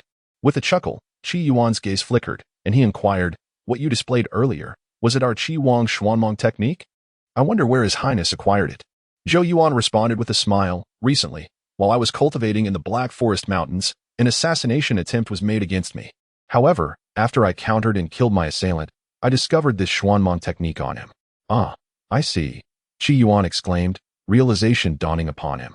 "Not long ago, our Qi Wang's estate was victim to a thief, resulting in the loss of this very technique. It seems that the one who attacked your highness must have been that thief." With a gentle smile, Qi Yuan added, "We owe our gratitude to your highness, otherwise our Qi Wang's estate would have lost this technique." At that moment, Zhou Yuan sighed and remarked, "If the Xuanhuang technique were still within my possession, returning it to the Qi royal mansion would naturally be expected. However, regrettably, during a recent battle with a source beast, it was unfortunate that the creature shattered it with a single bite, which is why I discarded it." Qi Yuan's smile faltered, and his fists involuntarily clenched.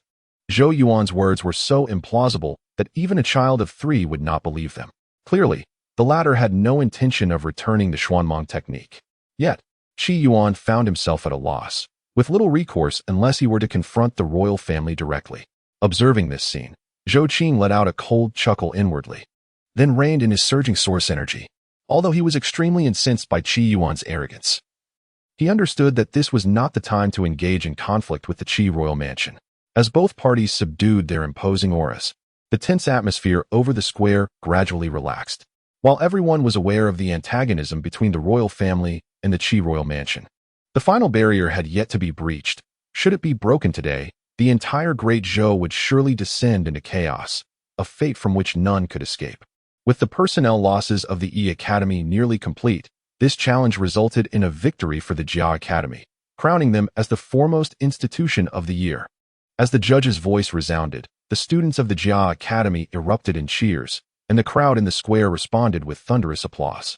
Countless gazes, filled with astonishment, turned towards the slender figure of the young man on the stone platform.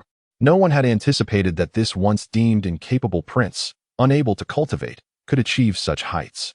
Those who had experienced the calamity from over a decade ago reflected in quiet awe, realizing that it was remarkable this prince had not been utterly destroyed by those trials, which attests to the resilience of his fate. Yet, Zhou Yuan had indeed lost his former divine fortune, making it uncertain how far he could advance in the future. In stark contrast to the jubilant cheers of the Jia Academy, the Academy was enveloped in silence, the atmosphere heavy and oppressive. The director of the Academy, Su Hong, wore a grim expression, akin to a volcano on the verge of eruption. He stood but a step away from seizing control of the Great Zhou mansion, and had anticipated that today would mark his ascendance. Who could have foreseen that the situation would unfold in such a manner? The ostensibly invincible Qi Yu had fallen to Zhou Yuan.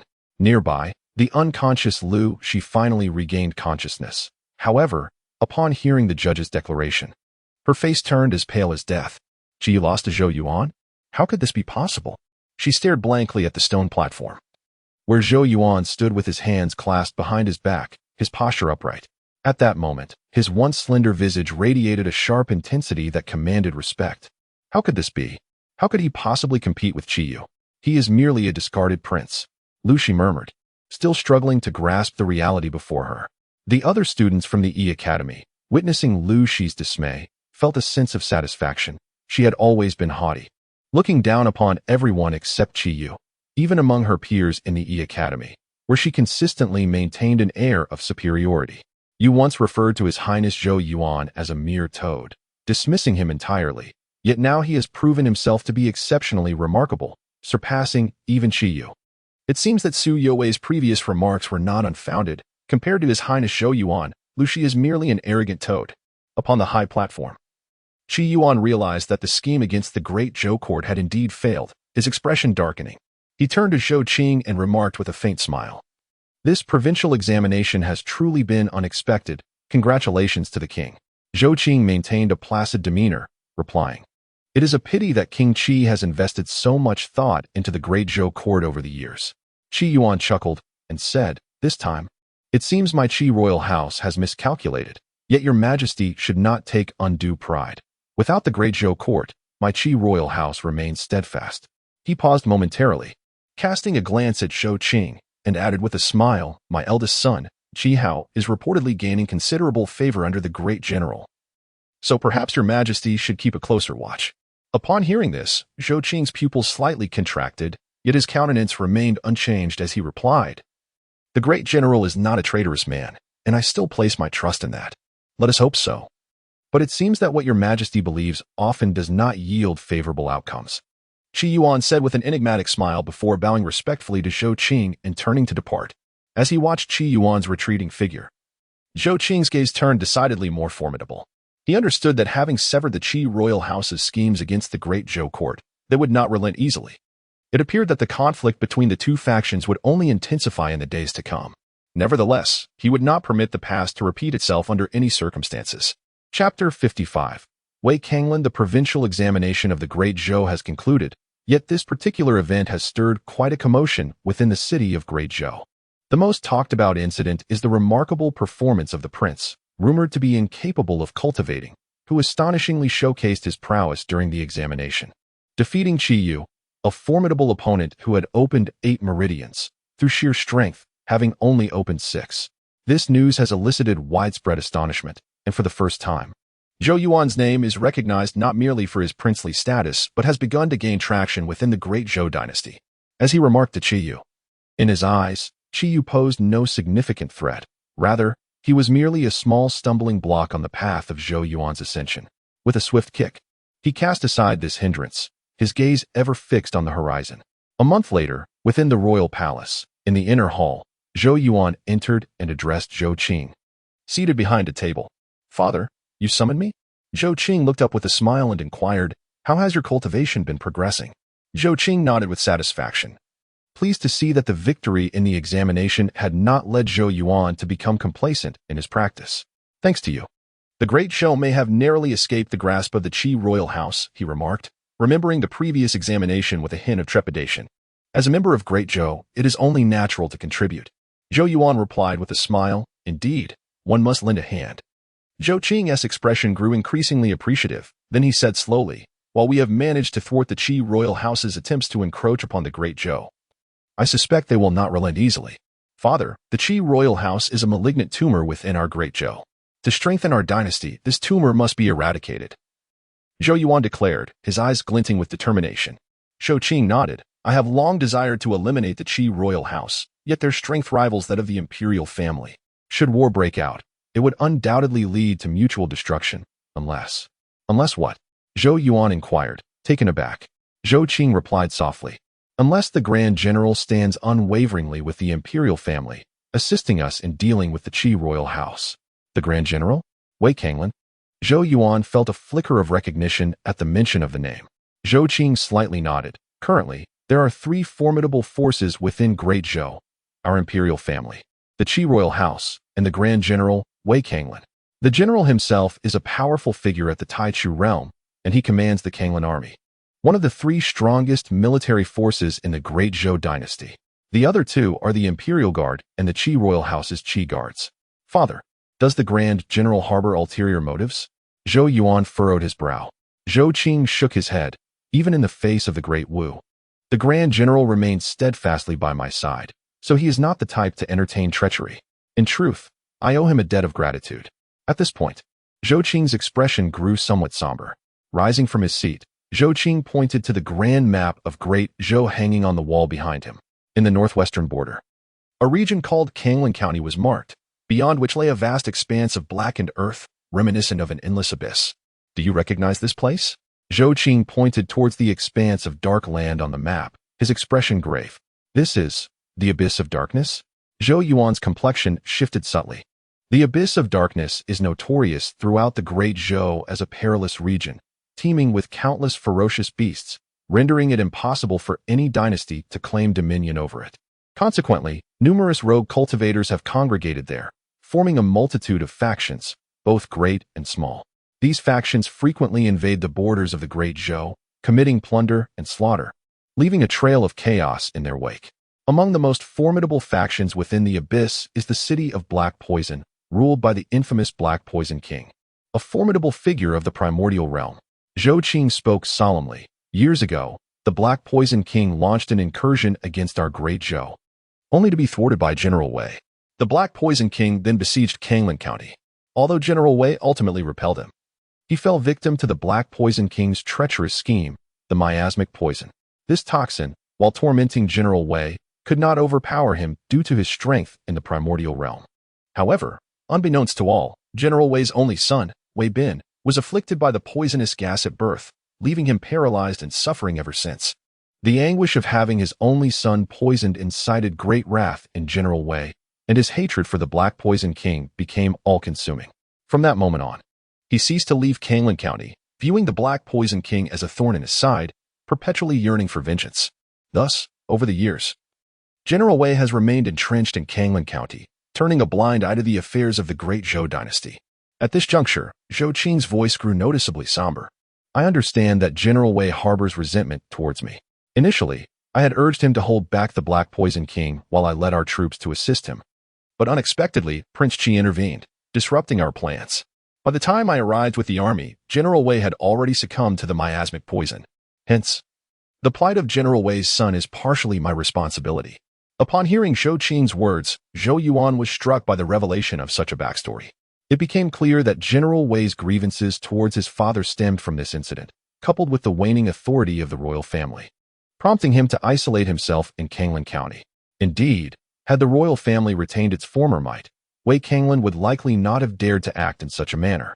Moreover, Wei Bin's misfortune mirrored Zhou Yuan's own, albeit with the distinction that the vengeful dragon poison afflicting him was exponentially more malevolent than the miasmic poison. This led to the conclusion that General Wei had adopted a neutral stance, disregarding the Qi royal house and rejecting the royal family's commands. It was no wonder that his father remarked that wherever Wei Kanglan positioned himself, that side would gain absolute superiority. As far as I am aware, Qi Yuan's eldest son, Qi Hao, upon graduating from the Great Zhou Academy, proceeded to Kanglan County to serve under General Wei. It is said that he has gained some renown there, evidently. Qi Yuan intends to approach General Wei in this manner, hoping to win his allegiance to the Qi royal house, Zhou Qing stated slowly. Zhou Yuan's gaze sharpened.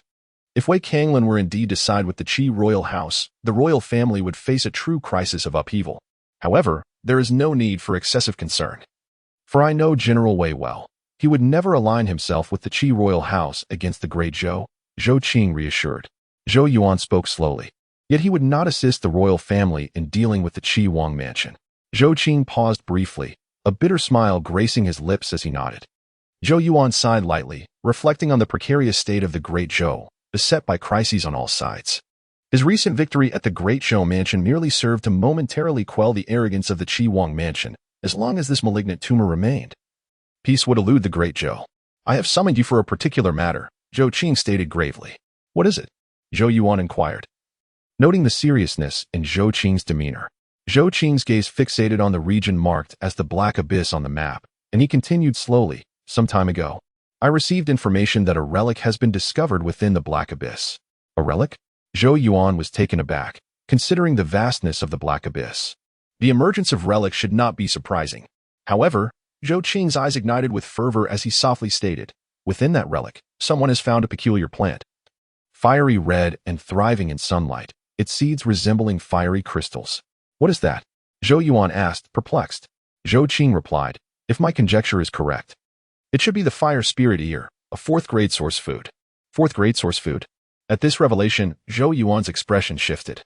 For their royal family's exclusive Xinjing rice was merely second-grade source food. Even so, it had greatly aided his meridian opening and helped in attracting numerous talents. The potency of fourth-grade source food was likely beyond imagination. It was only during the zenith of the Great Zhou that they possessed fourth-grade source food. The blood-flooding green barley. Should the royal family of the Great Zhou acquire the fire spirit ear, their strength would undoubtedly surge, potentially posing a future threat to the Great Zhou. This was a truly strategic resource, indispensable for a dynasty. Thus, upon hearing of the fourth-grade source food, Zhou Yuan comprehended Zhou Qing's palpable excitement. The fire spirit ear must fall into the hands of our Great Zhou royal family, Zhou Yuan asserted. It was unfathomable. If such a treasure were to fall into the hands of the Xuanhuang mansion, their power would undoubtedly burgeon in the coming years, perhaps even surpassing that of the Great Zhou royal family. Zhou Qing nodded, casting a glance at Zhou Yuan, and continued, in addition to the fire spirit ear. It seems that within the relic, there exists a tree resembling jade, bearing jade-like fruits, akin to infants. Zhou Qing fixed his gaze on Zhou Yuan and said slowly, "These are the jade infant fruits, which can replenish one's lifespan." Boom. Zhou Yuan's mind erupted as if struck by thunder, his breath quickened, and his eyes blazed with red intensity. His mother had once sacrificed her lifespan to save him, now with less than 10 years remaining, a constant thorn in Zhou Yuan's heart. He had sought every means to extend her life. Yet, the existence of such rare treasures capable of replenishing lifespan was extraordinary, even with the royal family's utmost efforts. They had never gleaned a hint of their whereabouts. Little did Zhou Yuan expect that today, news would finally emerge. Zhou Yuan licked his lips, his gaze resolute as he looked at Zhou Qing, enunciating each word with conviction. "We must acquire the jade infant fruits." Chapter 56. The necessity of Wu Huang indeed. It is imperative. Zhou Qing nodded solemnly. Had it not been for his inadequacy as a father and husband, Zhou Yuan would not have endured the torment of the vengeful dragon's poison for so many years. Thus, Qingyu would not have sacrificed her own vitality to infuse Zhou Yuan with her blood, jeopardizing her lifespan. For years, he had been burdened with guilt over this. Therefore, upon hearing of a rare treasure that could replenish one's lifespan, he was unwilling to let it slip away easily. "Father, is the news credible?" Zhou Yuan inquired, his tumultuous emotions gradually settling into a calm resolve. "It is indeed true. Someone inadvertently entered the ruins and encountered the fire spirit spike and the jade infant fruit. However, it appears that a formidable source beast guards the ruins, and that individual had no choice but to flee in haste," Zhou Qing explained. "If this news spreads, the Qi royal family will surely be aware of it." Zhou Yuan frowned. "Should the fire spirit spike fall into their hands, it would pose a significant threat to our royal family. This is a truly strategic resource, indispensable to any power. With it in hand, one could effectively cultivate influence or attract formidable experts." "Indeed," Zhou Qing nodded, his expression growing grave. "Thus, I plan to send Lu Taizan with the team." "Father, allow me to accompany them," Zhou Yuan urged, confident in his abilities. Having broken through the 8 meridians, he was on the brink of entering the nourishing Qi realm. Once he achieved this, he would be considered a minor expert. In the Great Zhou dynasty, those at the primordial beginning realm stood at the pinnacle, while those at the celestial gate realm were deemed secondary experts. The nourishing Qi realm represented a core elite force, capable of undertaking significant responsibilities within the military. Seeing Zhou Yuan take the initiative, Zhou Qing smiled. "That was precisely my intention in summoning you. I will have you assist Lu Taizan. And I have an important task for you." "What is it?" Zhou Yuan inquired. Zhou Qing sighed. "You will first travel to Kanglin County. If possible, I hope you can devise a way to win over the Grand General, persuading him to support our royal family against the Qi royal family. At the very least, we must prevent Qi Hao from swaying the Grand General to their side." Zhou Yuan nodded slightly. His status as a prince would lend credibility to the royal family's intentions in Kanglin County. "Rest assured, father, I will do my utmost." Zhou Qing smiled, then reached into his robe, producing a crimson jade slip that shimmered with light. "You are on the verge of entering the nourishing Qi realm, and it is time to cultivate formal techniques. This is our royal family's Yin Lei Sutra, capable of cultivating the 4th-rank source Qi, Yin Lei Qi. Take it and study it. If it suits you, you may practice it." "Is this the Yin Lei Sutra?" Zhou Yuan's eyes brightened. "In the realm of source techniques, there are 9 ranks culminating in the 9th-rank source Qi. The more profound the technique, the higher the rank of the cultivated source qi. However, in the Great Zhou, fourth-rank source qi is considered top tier. Most common individuals can only cultivate first or second-rank source qi. At that time, my master was unable to impart the techniques to me. I wonder if Sister Yao Yao has any to share. Zhou Yuan licked his lips, contemplating the profound and formidable techniques left behind by Master Zhou Yuan, which he surmised would far surpass the royal family's Yanlei Qi. With such thoughts swirling in his mind, he accepted the Yanlei Sutra. If Yao Yao possessed none, he would have no choice but to cultivate this one. The nourishing Qi stage. Zhou Yuan tightened his grip on the jade slip, a deep yearning shining in his eyes, for the opening meridian stage merely served as a foundation, while the nourishing Qi stage marked the true threshold of cultivation. It was only upon reaching this level that one could truly experience the might and intricacies of source energy. In the Great Martial Dynasty, within the royal city of Zhou, it was evident that the Wu family had rebelled against the Great Zhou, seizing its territory, and now, with this name as the capital of Great Wu, it signified their intention to thoroughly subjugate Great Zhou, preventing any chance of resurgence. The Great Wu Palace, with its grand halls rising and falling, stretched to the horizon. Towers standing proud, each emanating formidable waves of source energy that enveloped every corner of the palace. In comparison to the palace of Great Zhou, the Great Wu Palace was undoubtedly more imposing and magnificent, showcasing the might of Great Wu. Within an inner hall of the palace, behind a desk sat a youth clad in a yellow robe. His skin was as pale as jade, and his features were strikingly handsome, with eyebrows sharp as blades. Merely by sitting there, he exuded an air of nobility, high and aloof, resembling a favored child of heaven. Behind him, a faint aura surged, akin to a dragon's shadow coiling and roaring. At the center of his brow, a blood-red dot sparkled with a mysterious gleam. This youth was none other than the current crown prince of the Great Wu dynasty, Wu Huang. At that moment, a figure entered respectfully, kneeling before the desk, and said with utmost reverence, "Your Highness, there is news from the secret surveillance." Wu Huang lifted his eyelids, extending a hand to receive the bamboo tube, extracting the paper within and slowly unfolding it, his gaze sweeping over its contents. Wu Huang's expression suddenly shifted, a peculiar glint appearing on his handsome face as he spoke softly. "How intriguing. It turns out to be the sacred dragon of the Zhou family. This individual is remarkably resilient. Even after my father sealed the vengeful dragon's poison within him, he still managed to survive. Your Highness, shall we take action to eliminate him?" The shadowy figure inquired ominously. Wu Huang smiled faintly, replying, "Currently, our Great Wu is engaged in a rivalry with the 10,000 Beasts dynasty and the Sword dynasty. We have no time to concern ourselves with the Great Zhou that clings to life." The shadow murmured, "Yet Zhou Yuan once bore the sacred dragon Qi, famously known as the sacred dragon of the Zhou family." As his words fell, he caught Wu Huang's indifferent gaze upon him and quickly swallowed his remaining words. Wu Huang's expression remained tranquil, the dragon aura behind him rising majestically, exuding an unparalleled sense of nobility. He calmly stated, "You are mistaken. Zhou Yuan is not the true sacred dragon. If he were, how could our Wu family have succeeded? The sacred dragon's fortune was originally mine. It was merely a minor error that occurred along the way. Now, this error has been corrected and is back on its rightful path. Therefore, that Zhou Yuan is but a false dragon, burdened with a fortune that does not belong to him. Ultimately, he and the Great Zhou shall pay the price. As for me, the crown prince, I am the true dragon. Thus, the sacred dragon's fortune has rightfully come to rest upon my shoulders. This is what we call the restoration of rightful ownership. Do you understand?" Gazing at the smiling visage of Wu Huang, the shadow trembled slightly and promptly responded with reverence. Wu Huang discarded the bamboo tube in his hand and remarked nonchalantly, "Let us observe what this false dragon is currently engaged in. Opening the 6 meridians. Do you comprehend? His level of power renders him utterly unworthy to stand before me." The shadow replied respectfully, "Your Highness is indeed the true dragon. In comparison, Zhou Yuan is but an insignificant insect, utterly inconsequential." "Indeed," the shadow affirmed. With a smile, he continued, "This shall serve as a lesson for that worthless dragon, compelling him to accept his fate as a mere nonentity henceforth." His seemingly casual words appeared to determine the destiny of the Great Zhou.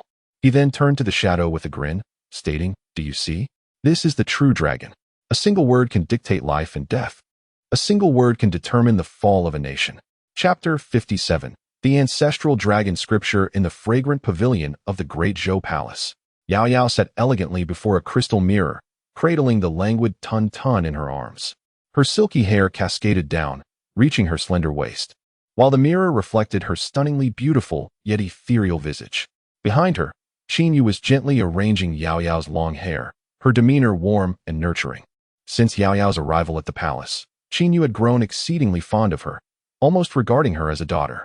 Although Yao Yao possessed a cool temperament, she softened considerably in the presence of the gentle and affectionate Qin, leading to an increasingly close bond between them.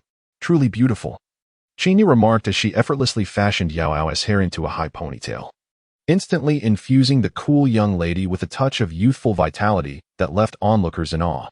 Yao Yao smiled faintly and replied, "Thank you, Aunt Qin." Qin affectionately ruffled the girl's hair and said, "There's no need for thanks. If you find yourself feeling bored in the palace, you might let Zhou Yuan accompany you for a stroll."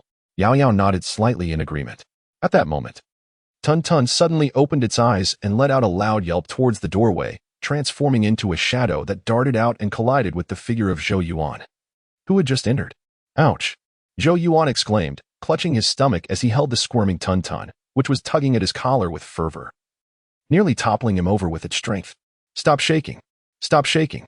he scolded, just as a maid hurriedly presented a plate of meticulously marinated source beef jerky.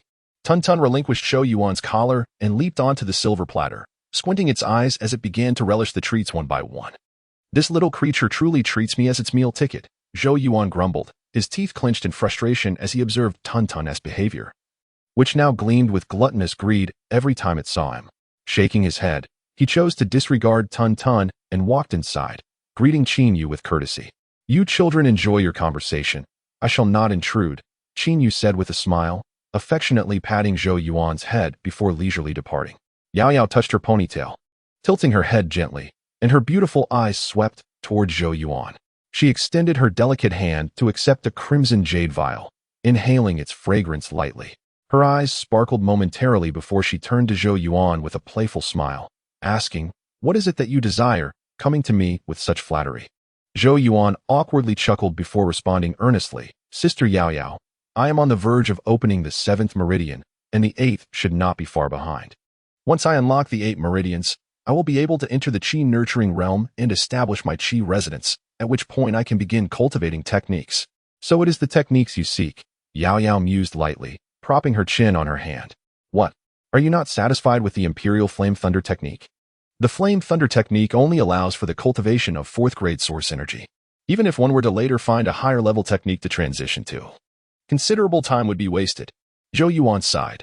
While 4th grade source energy is indeed considered top tier within the Great Zhou, his ambitions clearly extended far beyond that. Yao tilted her head in contemplation and said, "I do have techniques available. However, it depends on how you choose." Zhou Yuan was momentarily taken aback and inquired, "What do you mean?" Yao Yao reached for her waist, where a small and exquisite fragrance pouch hung. This was the Xuanhuang pouch, which contained a space within. Such an item was exceedingly rare, with scarcely a few in the royal treasury of the Great Zhou. Furthermore, the internal space was limited, only measuring a few dozen feet. Suddenly, the Xuanhuang pouch shimmered, and a black jade slip materialized in Yao Yao's hand. This was the technique passed down by Grandfather He, known as the Tianyuan Classic, capable of cultivating 7th grade source energy. 7th grade source energy? Zhou Yuan's pupils constricted in shock, his face a canvas of astonishment. 7th grade source energy was something he had never encountered. Even his father, Zhou Qing, had never laid eyes on such a tier of source energy. A technique of this caliber would be beyond the means of the entire Great Zhou dynasty to exchange for. Zhou Yuan's breathing quickened, his eyes slightly reddening. Yet, he managed to retain his composure, refraining from snatching it away impulsively.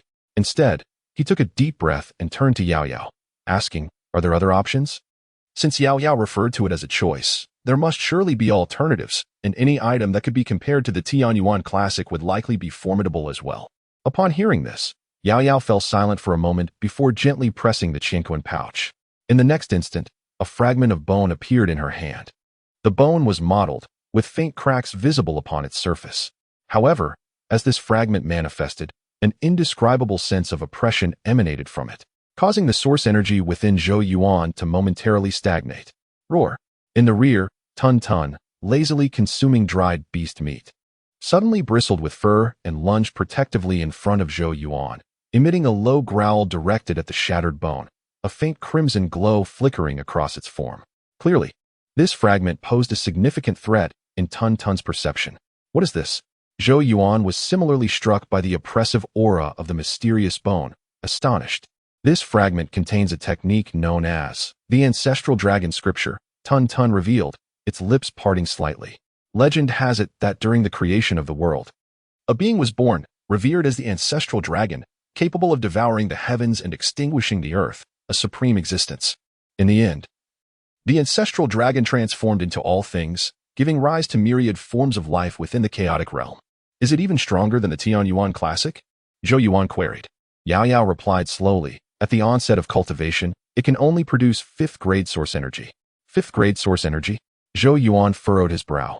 The ancestral dragon scripture comprises 4 tiers. The first tier yields 5th grade source energy, the heavenly profound Python Qi. The second tier produces 7th grade source energy, the world-subduing celestial flood dragon Qi. The third tier cultivates 9th grade source energy, the Qi of the sacred dragon of heaven and earth. As Yao's words gently resonated, they struck Zhou Yuan like thunder, leaving his scalp tingling and his entire being trembling. 9th grade source energy. Zhou Yuan's voice quivered. The 9th grade source energy was the pinnacle of strength. Should one achieve it, its power would be unfathomable. Wait, Zhou Yuan suddenly realized, turning to Yao. Did you not mention there are 4 tiers? The 3rd level has already reached the 9th grade source energy. What then of the 4th? At that moment, Yao's enchanting gaze seemed to deepen, and she gently nodded, her voice ethereal as she declared, the 4th level is the true ancestral dragon energy, transcending the 9th grade. Zhou Yuan sank into the chair behind him, utterly astonished, murmuring, is it truly possible for a cultivation method to surpass the 9th grade in this world? This technique had surpassed Zhou Yuan's comprehension, leading him to question how such a celestial method could exist. Could it be that this very technique was the reason Master Zhou Yuan and Yao were relentlessly pursued by that mysterious enemy, perpetually fleeing? The mysteries of heaven and earth. The 9th grade source method, merely a notion, the absence of evidence does not equate to non-existence. Yao spoke slowly. However, while the ancestral dragon classic is formidable, its cultivation is unprecedentedly arduous. Moreover, once one embarks on the path of the ancestral dragon classic, there is no turning back to other cultivation methods, lest one face dire repercussions. Such a domineering technique. Upon hearing this, Zhou Yuan's expression shifted, realizing that this would effectively seal off all other paths, leaving only the arduous journey along the ancestral dragon classic. Yao nodded slightly, adding, furthermore, there is an additional condition to cultivate this technique. What condition? Zhou Yuan inquired immediately. Yao cast a glance at him, stating, one must possess the luck of the dragon lineage. Luck of the dragon lineage? It is said that the ancestral dragon transforms into myriad living beings, and some fortunate individuals exhibit auspicious signs at birth, like a carp, a snake, a python, or a flood dragon, any of which could be deemed as possessing dragon lineage luck, signifying that a trace of ancestral dragon energy resides within their being, bestowing extraordinary talent. To cultivate the ancestral dragon classic, this trace of ancestral dragon energy serves as the key. However, although one may unlock the potential, very few can truly succeed. Throughout history, perhaps only one has attained even the 3rd level, let alone the 4th. Yao fixed her gaze upon Zhou Yuan, saying, and you possess the holy dragon luck, with ancestral dragon energy within you that is stronger than that of others with dragon lineage luck. If you were to cultivate this ancestral dragon classic, there might be a chance of success, though it remains uncertain how far you could advance. Yet, the most unfortunate aspect is that your holy dragon luck has been stripped away, and much of that ancestral dragon energy has been claimed by the great martial Python-Sparrow. Zhou Yuan could not help but clench his fists, forcing a wry smile as he said, if that is the case, it seems I am fated to be estranged from the ancestral dragon classic. He felt a wave of dejection wash over him. After all, anyone witnessing such a celestial technique slip away would find it difficult to remain composed. However, Yao shook her head. She extended her delicate hand and took hold of Zhou Yuan's palm, softly stating, it may not be entirely devoid of fate. Zhou Yuan gazed at her in confusion. Yao gradually opened his palm, revealing a crimson mass resting in his palm, exuding a malevolent and resentful aura that sent chills through his heart. Yao delicately pointed at the blood-red mass and softly remarked, That foolish martial king believes that by sealing the resentment of the sacred dragon's fortune within your body, he can create a venomous dragon of resentment, ensuring that you remain forever unable to rise. Yet, he remains unaware. This venomous dragon is, in fact, a trace of the ancestral dragon's essence. Zhou Yuan's pupils constricted. Are you implying that? Yao Yao gently nodded her head and replied, you can utilize the venom of the resentful dragon as a catalyst to unlock the ancestral dragon scripture. Thus, you too can cultivate this scripture. Her luminous eyes fixated on Zhou Yuan as her ethereal voice resonated. So, what shall your choice be now? Chapter 58. The source material now, what will your choice be? In the fragrant hall, Yao Yao's bright eyes fixed upon Zhou Yuan, her crimson lips uttering words that ensnared him in a tumult of indecision, his gaze shifting restlessly. Both choices posed a formidable dilemma. Certainly, from a standpoint of prudence, the Xuanhuang Classic would be a more reliable selection, offering a solid 7th grade source energy, sufficient for him to look down upon peers of the same rank and even, owing to the quality of the source energy, to contend with foes of superior levels. In stark contrast to the stability of the Xuanhuang Classic, the enigmatic Zhulong scripture brims with unpredictable variables. From Yao Yao's words, Zhou Yuan sensed the arduous nature of mastering this technique, realizing that he might very well remain at the first level for a lifetime.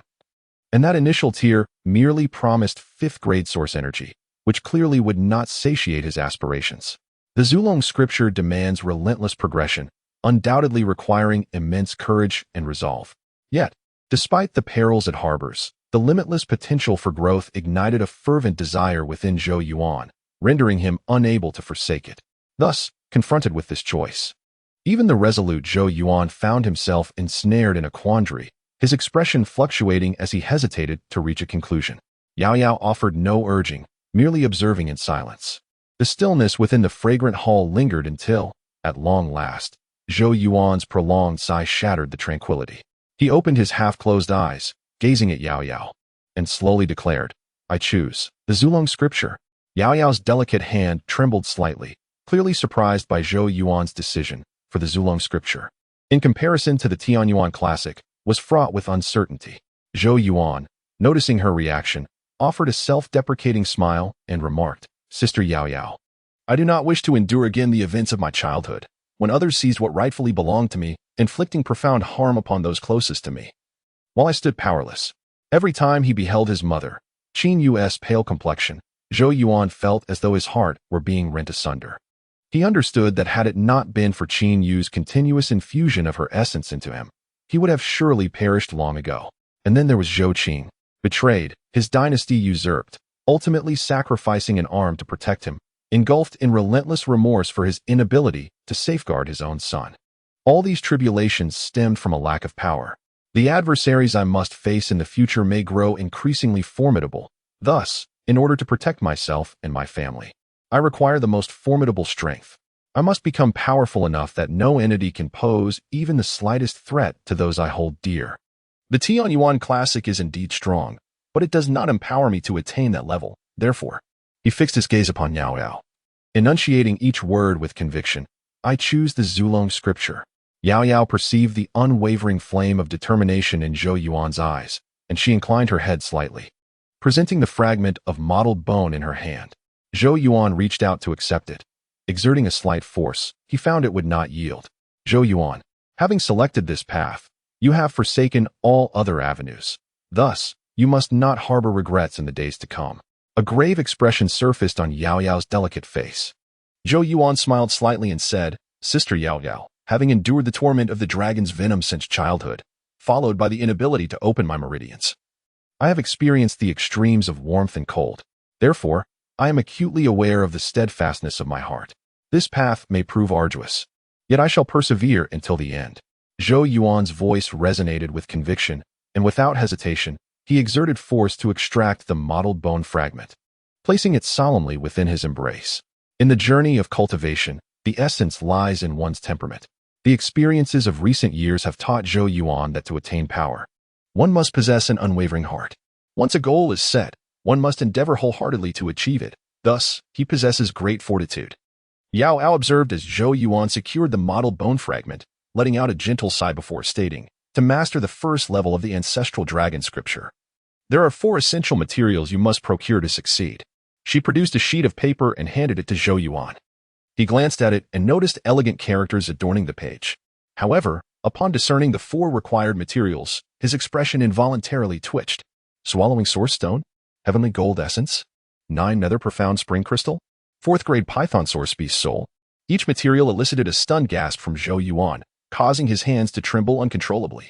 Whether it be the swallowing source stone, heavenly gold essence, or 9 nether profound spring crystal, all are exceedingly rare materials. The only one he was somewhat familiar with was the heavenly gold essence, which the imperial treasury possessed, albeit in mere drops. Such a substance, when introduced in the forging of source weapons, can render them extraordinarily sharp and may even elevate their grade, making it incredibly precious.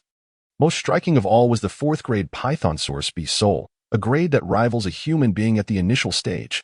Within the entirety of the Great Zhou, there are but a few initial stage powers, and now, to seek a 4th grade python source beast soul is akin to attempting to slay an initial stage powerhouse.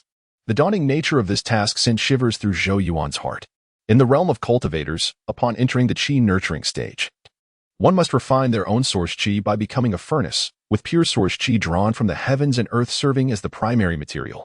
The cultivation technique acts as the blueprint, while the source materials are the auxiliary components. Following the blueprint, these elements must be refined and fused within the body, ultimately leading to the creation of one's unique source Qi. Each component is indispensable, thus all auxiliary materials must be thoroughly prepared. Are you regretting your choice? There is still time to turn back, Yao remarked, noticing Zhou Yuan's pallid complexion. Zhou Yuan let out a wry smile. He indeed felt a tinge of regret. If the first level of the ancestral dragon scripture demands such rare materials, he could scarcely imagine what mystical materials the subsequent levels would require. At this moment, Zhou Yuan comprehended the arduousness of cultivating the ancestral dragon scripture, for even the prerequisites for its practice felt painfully unattainable. However, his gaze soon regained its determination as he declared, "I will find a way to acquire these materials. Since a decision has been made, it will not waver due to such trivial matters. Otherwise, it would be better to relinquish it early." Yao also holds a certain admiration for Zhou Yuan's unwavering resolve and remarked, "If you do not wish to rely solely on the most fundamental source energy to battle once you enter the Qi nourishing realm, you must expedite your pace in gathering resources. Source energy that has not been cultivated through techniques lacks attributes and special effects, rendering its combat efficacy far inferior to that derived from practiced methods." Zhou Yuan offered a wry smile and nodded. It seems he must now trouble Zhou Qing, for with his current capabilities, it appears unlikely that he can gather all the necessary materials. Chapter 59. Midstage of the illusory realm. On the 5th day after acquiring the ancestral dragon scripture, Zhou Yuan's 7th meridian was finally completely unblocked, undoubtedly bringing him one step closer to the Qi nurturing realm.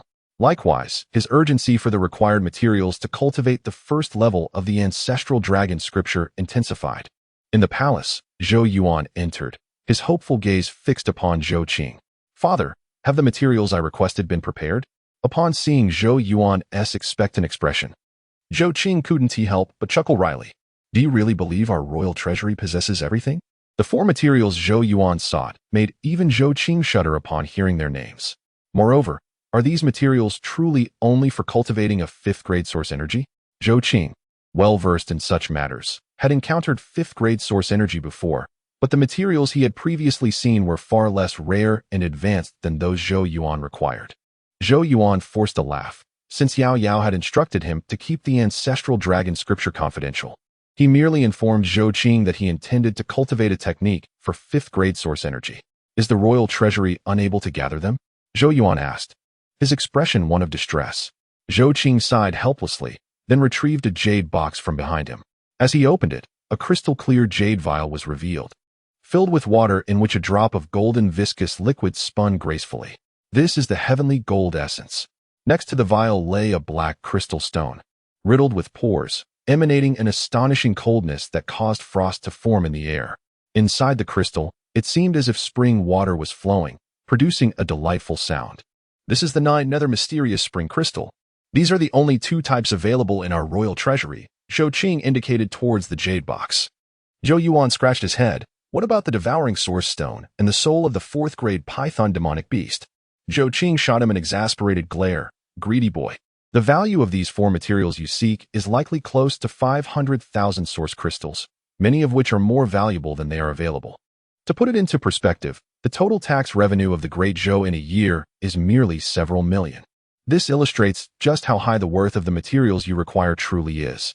Zhou Yuan awkwardly chuckled. 500,000 source crystals was indeed a staggering figure.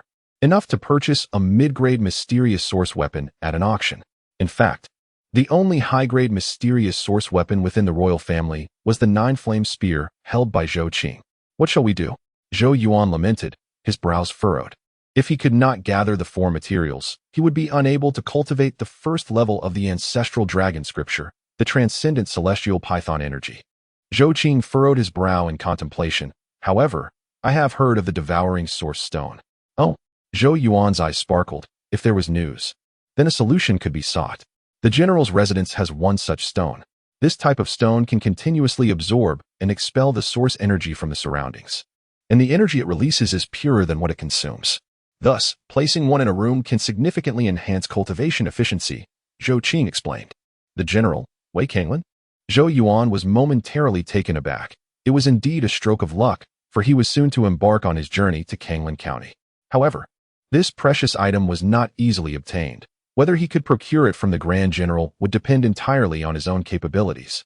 Zhou Qing expressed his inability to assist, as it was not appropriate for him to compel the Grand General to hand over the source stone to Zhou Yuan. I shall endeavor to find a way, Zhou Yuan replied with a nod.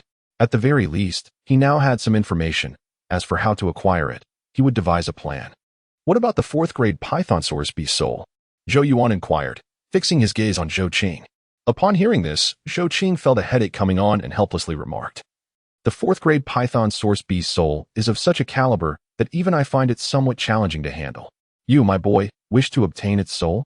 He continued, "I have not heard much about such a thing, but I will assist you in searching.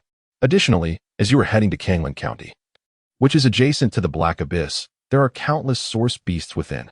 Many source masters are there hunting these beasts. Perhaps fortune will smile upon you."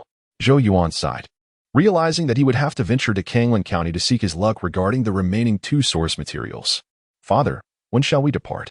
Zhou Yuan asked, his mind solely focused on gathering the last 2 source materials and mastering the first level of the ancestral dragon scripture, the celestial mysterious Python Qi. Noticing Zhou Yuan's eagerness, Zhou Qing smiled wryly and said, "In 5 days, I will have Lu Taizhan lead a contingent of the Imperial Guard to ensure your safe passage to Kanglan County." Time flew swiftly, and in the blink of an eye, 4 days had passed. On the night of the 4th day, Zhou Yuan lay in bed with his eyes tightly closed, a faint luminescence flickering at his brow, resembling a phantom seated in meditation, which was indeed Zhou Yuan's spirit. Boom! At this moment, a rumbling emanated from his brow, the chaotic divine mill revolving within. It was evident that Zhou Yuan was employing the chaotic divine mill visualization technique to refine his spirit. Since he began practicing this technique nearly half a year ago, his spirit had become increasingly resilient and formidable through relentless honing. In the boundless expanse of the chaotic starry sky, the modeled divine mill turned slowly, and anything cast into it would be ground into nothingness. Within this great mill, a phantasmal figure of a spirit was desperately enduring. The upper and lower grinding plates gradually pressed down upon it, and each time they did, the phantasmal spirit trembled as if enduring immense agony. Yet, amid this arduous struggle, suddenly, on the 2 slowly rotating grinding plates, 2 golden vertical lines began to align. The divine mill's 9 revolutions. 1 revolution, 1 heavenly layer. After months of rigorous training, Zhou Yuan's spirit finally persevered through the complete first revolution of the divine mill. Crack! As the golden vertical lines overlapped, Zhou Yuan's phantasmal spirit reached its limit and shattered. However, almost immediately, formless waves began to converge before the divine mill, and a phantasmal figure gradually reassembled. It was none other than Zhou Yuan's spirit. At this moment, Zhou Yuan's spirit was enveloped in a deep tranquility, his eyes tightly shut. Compared to before, his spirit had undeniably become more substantial, emanating a peculiar wave from its ethereal silhouette. Suddenly, Zhou Yuan opened his eyes, a brilliant light radiating from within, while the fluctuation at his brow intensified abruptly. He had reached the intermediate stage of the ethereal realm. As he felt the pulsation of his spirit, a look of sheer ecstasy spread across his face. After more than half a year of arduous cultivation, his spirit had finally advanced from the initial to the intermediate stage of the ethereal realm. At this level, the power of the spirit could manifest externally, allowing for certain spiritual attacks, akin to the soul needle pattern demonstrated by Qi Yu at the Yuling Falls, which could yield remarkably favorable results when executed unexpectedly. Moreover, the most significant aspect was that having reached the intermediate stage of the ethereal realm, Zhou Yuan could now learn to inscribe second-tier source patterns. The might of second-tier source patterns would instill trepidation even in opponents of the Qi-nurturing realm. Initially, Zhou Yuan had been troubled by his inability to swiftly cultivate the celestial Python aura, but with the assistance of second-tier source patterns, he could now face those opponents who had mastered their respective source techniques with unyielding confidence. With a long, deliberate exhale, Zhou Yuan gradually relaxed his body. At last, he could set off for Kanglan County with peace of mind. Chapter 60. The departure the following day, before the royal palace. A contingent of the Imperial Guard stood ready for departure. Zhou Yuan conversed with Zhou Qing and Qin Yu, while his gaze frequently wandered to the distant horizon. Suddenly, the rhythmic sound of hooves echoed through the air, and a magnificent red steed galloped forth, coming to a graceful halt. A lithe figure dismounted with agility. It was none other than Su Yue, clad in a fresh gray-blue outfit with long trousers and her hair tied back in a ponytail. She exuded an air of vitality and charm. The Imperial Guard did not impede her progress, allowing Su Yue to approach the carriage. Due to the earlier journey, her cheeks were flushed, and a slight sheen of sweat glistened on her fair forehead. She greeted the king and queen with respect before bowing to Zhou Qing and Qin Yu, who returned her gesture with warm smiles. Having witnessed Su Yue's performance during the court examination, they held great admiration for this strong and independent young woman. Yue, consider this an opportunity for experience. Additionally, please keep a watchful eye on Zhou Yuan and ensure he does not stray, Qin Yu said with a smile. Zhou Yuan chuckled at this. Both Yao Yao and Su Yue would accompany him to Kanglan County. Yao Yao, feeling somewhat stifled in the palace, was eager for a change, while Zhou Yuan hoped that Su Yue would gain valuable experience, which would benefit her cultivation. After all, Su Yue was on the verge of opening her 8 meridians and stepping into the Qi-nourishing realm. Remaining in the Great Zhou mansion would serve little purpose. So to facilitate her training, Zhou Yuan decided to take her along to Kanglan County. The time has come. Let us prepare to depart, Zhou Qing remarked, glancing at the sky before turning his gaze toward Lu Taizhan. The responsibility for the escort lies with you. Rest assured, Your Majesty, should anything befall the prince, I shall present my head as tribute. Lu Taizhan replied solemnly. I certainly hope none of you encounter any misfortune. Zhou Qing waved his hand dismissively. Lu Taizhan nodded, mounted his horse, and with a commanding shout, declared, Let us depart. Zhou Yuan entered the carriage, waving farewell to Zhou Qing and Qin Yu as he settled inside. The procession began, thundering through the streets and ultimately exiting the Great Zhou city, heading resolutely toward Kanglan County. Simultaneously, at the Qi Wangfu, the steward, Qi Ling, reported, My lord, Lu Taizhan has taken 1,000 imperial guards to protect Zhou Yuan as he leaves Great Zhou city, presumably heading for Kanglan County. Seated behind a desk, Qi Yuan, the Qi Wang, nodded with a detached expression. It appears the royal family is aware of the relic's news, he mused, a cold glint flashing in his eyes. The Great Zhou mansion has gained some advantage, but this time, the fire spirit grain shall be mine at all costs. The fire spirit grain, a 4th-grade source food, held immeasurable value. If acquired, it would enable the Qi Wangfu to cultivate and attract numerous formidable talents. Consider this. The royal family relies solely on the 2nd-grade source food Xinjing rice to stabilize their position. If the Qi Wangfu were to acquire the fire spirit ear, Qi Yuan firmly believes that within a year, their power would overwhelmingly surpass that of the royal family. This time, I will remain in Dazhou City, keeping a close watch on Zhou Qing. Therefore, you must immediately set forth to Kanglan County to locate Howard. He has established himself there over the past 2 years, and I need you to devise every possible means to ensure that Wei Kanglan stands by our Qi Wangfu. Qi Yuan's gaze was cold and fierce as he declared, As long as Wei Kanglan aligns with us, we will have no reservations and can directly act to eradicate the Dazhou royal family completely. Of course, Qi Yuan, holding a teacup, spoke in a chilling tone. If Wei Kanglan shows any inclination towards the royal family, it would be best to find a way to eliminate him. Once Wei Kanglan is dead, the Kanglan army will be left leaderless, allowing Howard to swiftly consolidate them and turn against the royal family. Yes, Qi Ling responded. Kanglan County borders the Black Abyss, where the death of an individual, even a noble, is not particularly unusual. Since that little wretch severed my son's hand, I shall demand a life in return. In the study, Qi Yuan's voice echoed, cold as if a malevolent spirit had emerged from the depths, instilling a sense of dread.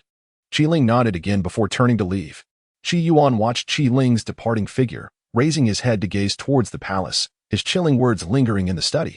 Zhou Qing, do not presume that winning a single game against the Dazhou government grants you satisfaction. Once the fire spirit ear falls into my hands, the Dazhou royal family shall be doomed to eternal downfall. This contest is assuredly won by my Qi Wangfu. At that time, I shall ensure that you and your son experience the bitter taste of being a lost dog. Kanglan County lies at the southwestern border of the Dazhou dynasty, quite distant from Dazhou City.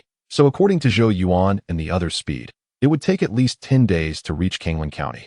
Fortunately, with the beautiful presence of Yao Yao and Su Yuwei, the journey became far more pleasant for Zhou Yuan, transforming the monotony of travel into something vibrant. However, this visual delight was soon interrupted by Yao Yao, who did not wish to see him so at ease. I see you're so idle. And since your spirit has reached the mid-stage of the Void Realm, it's time to practice the second grade source pattern. In the carriage, Yao Yao tossed a jade tablet to Zhou Yuan, upon which a complex source pattern was engraved, shimmering with radiance. This was a second grade source pattern, the Golden Ape Mountain Moving Pattern. Engraved upon oneself, it could enhance the physical body and significantly amplify strength. Oh! Zhou Yuan exclaimed with surprise as he received the jade tablet. The efficacy of the second grade source pattern far exceeds that of the first grade, and the augmentation provided by the Golden Ape Mountain Moving Pattern would undoubtedly surpass that of the previous bull pattern. So intricate. Zhou Yuan cast a glance at the intricate source patterns etched upon the jade tablet, unable to suppress a grimace. By his estimation, this second-tier source pattern contained no fewer than 1,000 source traces, for those whose spiritual essence was not robust. Merely gazing at it a few times would leave them dizzy. Shaking his head, he shifted his gaze to find Su Yuwei, who was smiling gently, her eyes sparkling as she observed his apparent distress. What are you staring at? You shouldn't expect an easy time either, Zhou Yuan remarked, casting her an exasperated glance. He then retrieved a jade slip from his robe and tossed it to Su Yuwei. She caught the jade slip with haste, a look of confusion crossing her features as she inquired, "What is this?" "I procured it from the royal treasury. It is a low-grade profound source technique known as the Heavenly Net Hand, perfectly suited for you," Zhou Yuan replied with a smile. Su Yuwei hesitated, clutching the jade slip tightly. "Your Highness, this is far too precious." She was acutely aware of the value of profound source techniques. The entire Great Zhou government lacked such high-tier source arts, and if sold externally, it would fetch at least tens of thousands of source crystals, more than enough to render her invaluable. "We are not embarking on a leisurely excursion. You are about to open your 8th meridian and step into the Qi-nourishing realm. Should you master the Heavenly Net Hand, you will possess the strength to confront any adversary," Zhou Yuan said earnestly. Biting her red lip, Su Yuwei was not one to be overly sentimental. Soon enough, she firmly grasped the jade slip and nodded earnestly, saying, "Rest assured, Your Highness, I will master it as swiftly as possible." Zhou Yuan nodded with a smile. Upon departing from the Great Zhou city, Zhou Qing had presented him with another mid-grade profound source technique called the Imperial Seal. However, this technique was excessively aggressive and ill-suited for Su Yuwei, so he intended to keep it for his own cultivation. It seemed the journey ahead would not be without its challenges, Zhou Yuan mused, then reined in his thoughts, dedicating himself entirely to the jade tablet as he began to meticulously copy the Golden Ape Mountain shifting pattern. Thus, in the following days, Zhou Yuan dedicated most of his time to studying the Golden Ape Mountain shifting pattern, occasionally taking breaks to practice the mid-grade profound source technique, the Imperial Seal, leaving him quite busy. Under the intensity of this rigorous study, Zhou Yuan and his companions gradually drew closer to Kanglan County.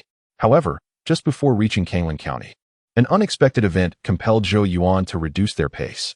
After nearly 2 months of diligent training, Su Yuwei had finally succeeded in fully opening her 8th meridian. With the completion of the 8 meridians, the Qi Palace manifested, and Su Yuwei was on the cusp of stepping into the Qi-nourishing realm. Chapter 61. The Yin-Yang Qi chamber within the spacious carriage, Su Yuwei sat upright in meditation, her bright eyes closed.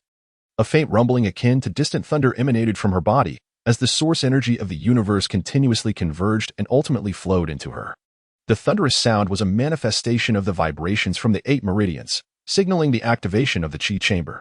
Zhou Yuan, observing from the side, felt a mix of tension and curiosity, for this was the first time he witnessed someone opening a Qi chamber. The source energy in the air stirred Zhou Yuan's garments, and Zhou Yuan's gaze lowered slightly, sensing that within her, streams of source energy were rapidly gathering towards her lower abdomen. The Qi chamber, an enigmatic point in the human body, exists in a state that is both apparent and elusive, detectable only when the 8 meridians are fully opened, allowing for a resonance that facilitates its activation and the genuine connection of the internal meridians. As more and more source energy coalesced in Zhou Yuan's lower abdomen, a soft popping sound quietly resonated after a brief moment. At the heart of this gathering energy, it seemed a source point had emerged, drawing in all the surrounding source energy. Simultaneously, even through her clothing, Zhou Yuan could clearly see a glimmer of azure light appearing at the location of her Qi chamber. An azure Qi chamber? Zhou Yuan's gaze flickered. When opening a Qi chamber, due to the differences in one's innate constitution, the chambers vary in rank. Generally, there are 4 levels, the first being the colorless Qi chamber, the most common and widely recognized. The second, the azure Qi chamber. The third, the violet Qi chamber. And the fourth, the golden Qi chamber. The higher the rank of the Qi chamber, the more resilient it becomes, and the greater the capacity for source energy it can hold. It is well known that a Qi chamber functions like a container for water, expanding continuously during cultivation. To possess a high-ranking Qi chamber from the outset undoubtedly provides a significant advantage, allowing for a more abundant and lasting source energy in competitions of equal standing. Not merely azure. Yao Yu interjected from the side. Zhou Yuan was momentarily startled and focused his gaze. Indeed, as the azure light intensified, violet specks began to emerge within it, and gradually, the violet hue grew stronger, completely overshadowing the azure. A violet Qi chamber. Zhou Yuan could not help but feel moved. From what he knew, achieving an azure Qi chamber already indicated exceptional innate talent, while a violet Qi chamber was exceedingly rare, a hallmark of top-tier genius with immense potential for the future. He had not anticipated that You's innate constitution was so formidable. Zhou Yuan remarked. Although her rapid cultivation speed suggested she was a prodigy, he had not expected her to be capable of opening a violet Qi chamber. The violet light flourished for a while before gradually dissipating. Just then, Zhou Yuan's tightly shut eyes suddenly opened, and a radiant glow of source energy burst forth from her gaze. Her fair skin glimmered like jade, and a palpable sense of pressure began to emanate from her being. The Qi nourishing realm. Is this what the Qi nourishing realm is like? Indeed, it is different. Zhou Yuan marveled at the overwhelming aura emanating from Zhou Yuan, noting that it was exponentially stronger than before, even causing him to feel a hint of pressure. He surmised that without employing the golden ape mountain moving pattern, he might not gain any advantage against the current Zhou Yuan. Congratulations. You have not only entered the Qi nourishing realm, but also established a violet Qi abode. Zhou Yuan remarked with a smile. Zhou Yuan's delicate face was similarly adorned with joy, yet she soon furrowed her brows slightly, expressing her hesitation. There seems to be something amiss with my Qi abode. Both Zhou Yuan and Yao Yao were taken aback, unable to grasp the meaning behind her words. Zhou Yuan, equally puzzled, continued, for some reason, my Qi abode feels as though it has been divided into 2 halves. Zhou Yuan, bewildered, questioned. Isn't the Qi abode supposed to be a unified whole? What do you mean by being divided? After a moment of contemplation, Yao Yao suddenly leaned closer to Zhou Yuan and shot Zhou Yuan a glance, instructing, turn your head away. Though confused, Zhou Yuan complied under Yao Yao's watchful gaze. Once he had turned away, Yao Yao addressed Zhou Yuan, let me take a look.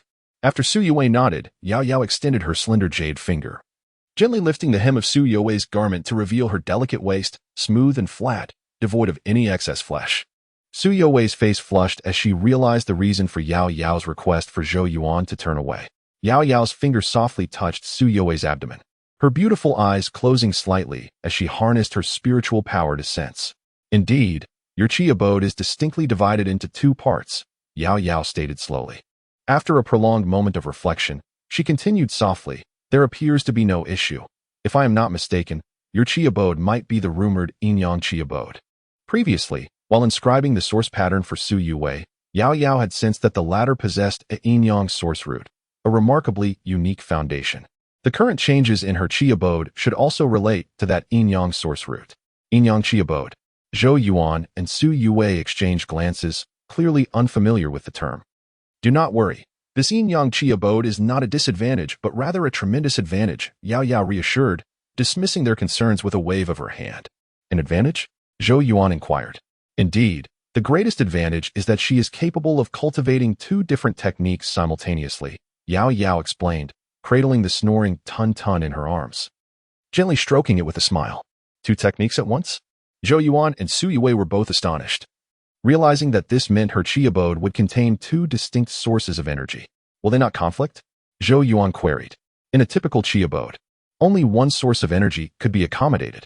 Yao Yao nodded thoughtfully, but she is different. This yin-yang Qi abode functions like two Qi abodes, allowing them to coexist without conflict. However, in your future cultivation, you must practice techniques embodying both yin and yang properties. Under no circumstances should you cultivate techniques of dual yang or dual yin properties, as this would disrupt the balance of your yin-yang Qi abode, ultimately leading to a backlash that could destroy it. Su Yue's fair face shifted slightly at this revelation. Moreover, the cultivation of your yin-yang technique requires that the levels of both aspects do not diverge too greatly. Otherwise, the balance would be disrupted. Yao Yao stated solemnly.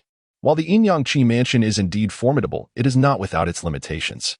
However, should you one day transcend the barriers of the Qi mansion and achieve the fusion of yin and yang, you will undoubtedly ascend to the pinnacle of existence within this realm. Su Yue blinked nervously, casting a glance at Zhou Yuan. Zhou Yuan, however, wore an expression of delight as he retrieved a jade slip from his bosom, exclaiming, "A yang attribute technique? Perfect. Our royal family's flame thunder technique is precisely of the yang attribute. Your Highness, this is a technique that only members of the royal family can cultivate." Su Yue gasped, for she had indeed heard of the royal flame thunder technique. It was a method capable of cultivating fourth-tier source energy, its value far exceeding that of the previous Tiang Luo hand. It is merely fourth-tier source energy, Zhou Yuan insisted, forcibly placing the jade slip into Su Yue's hands. I find it lacking, but I currently lack the strength. Should I later discover a higher-tier technique, I will have you switch. In response to Zhou Yuan's domineering behavior, Su Yue bit her red lip lightly, her delicate fingers gripping the jade slip tightly. Ultimately, she refrained from further refusal and glanced deeply at Zhou Yuan, her bright eyes shimmering with tears, utterly captivating. Since he has bestowed upon you a yang attribute technique, allow me to present you with a corresponding yin attribute technique. Yao Yao interjected with a smile, retrieving a jade slip imbued with a chilling aura from her spatial pouch and handing it to Su Yue. This is the cold void scripture, capable of cultivating fourth-tier cold void energy. Seeing that Yao Yao also offered a technique for cultivating fourth-tier source energy, Su Yue hesitated momentarily. Glancing at Zhou Yuan, after receiving a nod of encouragement from him, she accepted it with gratitude, saying, "Thank you, Sister Yao Yao." Yao Yao dismissed it lightly, stating, "It is merely a fourth-tier source energy technique. In the future, as your strength grows, you may seek out techniques of even higher quality in yin and yang source energy. However, do remember, the yin-yang Qi mansion emphasizes balance. Once the equilibrium is disrupted, the consequences of yin-yang imbalance will be dire." Su Yue nodded earnestly, replying, "I will remember." Sister Yao Yao. Meanwhile, Zhou Yuan observed the two women seated together. One was a fresh and charming beauty, while the other exuded an ethereal elegance, akin to the interplay of stars and moon, refreshing to the spirit. Yet, before he could fully appreciate the sight, Yao Yao's bright eyes scanned over to him. "Have you perfected your golden ape mountain moving pattern?" Upon hearing this, Zhou Yuan could only turn away in embarrassment, resuming his diligent practice. Witnessing his flustered demeanor, Su Yue could not help but stifle a laugh, while Yao Yao's lips curved slightly, their exquisite visages illuminating the interior of the carriage as if the very light had become brighter. Chapter 62, Kanglin County. Wei Qingqing Kanglin County lies at the southwestern border of the Great Zhou dynasty. By the time Zhou Yuan and his entourage arrived outside the county city, half a month had elapsed. Standing atop the carriage, Zhou Yuan gazed upon the vast city. In comparison to the grandeur of the Great Zhou city, Kanglin City exuded a more ferocious aura, a reflection of its proximity to the border, where conflicts erupted frequently, imbuing the atmosphere with a sense of solemnity. Moreover, among the passers-by, many emanated a faint scent of blood, each radiating varying degrees of source energy fluctuations. Kanglan County is adjacent to the Black Abyss, where countless source masters converge to hunt source beasts and seek opportunities. The Black Forest mountain range, where Zhou Yuan had previously sojourned, seemed insignificant in comparison to this place. Your Highness, we are approaching Kanglan County City. Our large numbers prevent us from entering. We must head to the Kanglan military encampment nearby, Lu Taizhan declared as he rode over, his voice resonant. Zhou Yuan nodded and replied, as the day is waning. Let us proceed to the encampment first and visit General Wei tomorrow. Lu Taizhan acknowledged the command and swiftly related, soon transforming the 1,000-strong contingent into a surging tide, marching with thunderous steps around the city toward the distant encampment. The approach of such an unfamiliar army inevitably stirred commotion within the Kanglan military camp. In no time, a dozen gallant steeds surged forth from the encampment, racing toward Zhou Yuan and his companions. Who goes there? The leading figure, clad in crimson armor, was revealed to be a young woman. As she drew closer, Zhou Yuan and the others discerned that the young warrior was indeed a woman, dressed in a form-fitting red soft armor that accentuated her exquisite form. Beneath her scale-like battle skirt were long, slender legs, the sight of which, particularly when complemented by her battle boots, evoked a sense of awe. Beneath her helm, her striking face bore a cold yet captivating expression, with elegantly arched brows that showcased her spirited demeanor. Commander of the Imperial Guards, Lu Taizhan announced, his tone solemn. We have come at His Majesty's behest to Kanglan County and intend to proceed to the Kanglan military encampment. Ah, so it is Commander Lu, the red-armored woman responded, her expression softening slightly, indicating prior knowledge. I am Wei Qingqing. Wei Qingqing. Zhou Yuan's heart stirred upon hearing the name. Wei Kanglan had a son and a daughter. His daughter was indeed named Wei Qingqing, the valiant warrior before him. Indeed, she is the esteemed daughter of General Wei, Lu Taizhan remarked with a respectful gesture. Wei Qingqing. Upon hearing this, replied coolly, Here, I am merely the vice commander of the Kanglan army, not the daughter of the county governor. Lu Taizhan was momentarily taken aback but nodded in understanding, stepping aside to reveal Zhou Yuan. This is His Highness Zhou Yuan, who accompanies me on this journey. Wei Qingqing lifted her phoenix-like eyes to regard Zhou Yuan, although she had never heard of him before. The recent examinations held at the Great Zhou prefecture had stirred considerable buzz, particularly regarding the rumor of this so-called waste prince, who was said to be incapable of cultivating his source yet had managed to defeat the second prince of the Qi royal family, Qiyu. However, her delicate brows soon knitted together, for at that moment, Zhou Yuan was accompanied by Yao Yao and Su Yuwei, both of whom possessed extraordinary beauty, rendering Zhou Yuan akin to a dashing prince escorting enchanting companions. It turned out to be His Highness Zhou Yuan. Due to an unfavorable first impression, Wei Qingqing merely offered a cursory salute, her expression neutral, yet inwardly, she shook her head in disbelief. It seemed evident that the recent examinations at the Dezhou mansion held some intrigue. She found it hard to fathom how a prince, who required the company of two stunning beauties even for a mere outing, could possibly defeat the reputedly talented Qi Wangfu's Qiyu. Having a strong-willed disposition since childhood, she harbored a particular disdain for men who indulged in the allure of beautiful women. Otherwise, she would not have chosen to join the Kanglan army in the first place. Zhou Yuan, slightly perplexed, wondered why the woman regarded him with such indifference. Your Highness, let us proceed. We are on their territory and must maintain a low profile, Lu Taizhan advised, concerned about Zhou Yuan's potential ire. After all, a significant purpose of their visit was to win over Wei Kanglan. Any discord between Zhou Yuan and Wei Qingqing could diminish Wei Kanglan's impression of them. Zhou Yuan chuckled nonchalantly, having long been accustomed to the fickleness of human sentiment. He would not allow Wei Qingqing's demeanor to provoke his displeasure. Let us go, Zhou Yuan waved his hand, and the entourage followed closely behind Wei Qingqing into the vast Kanglan military encampment. As 1,000 imperial guards entered the Kanglan camp, they inevitably drew numerous curious and challenging glances. In Dezhou, 3 military factions stood supreme: the Imperial Guards, Qi Wangwei, and the Kanglan Army. As fellow strong forces, the warriors of the Kanglan Army scrutinized the seldom-seen Imperial Guards, eager to ascertain whether they indeed bore the caliber to be their equals. As they advanced, a pathway suddenly parted within the gathering of Kanglan soldiers, revealing several figures stepping forth.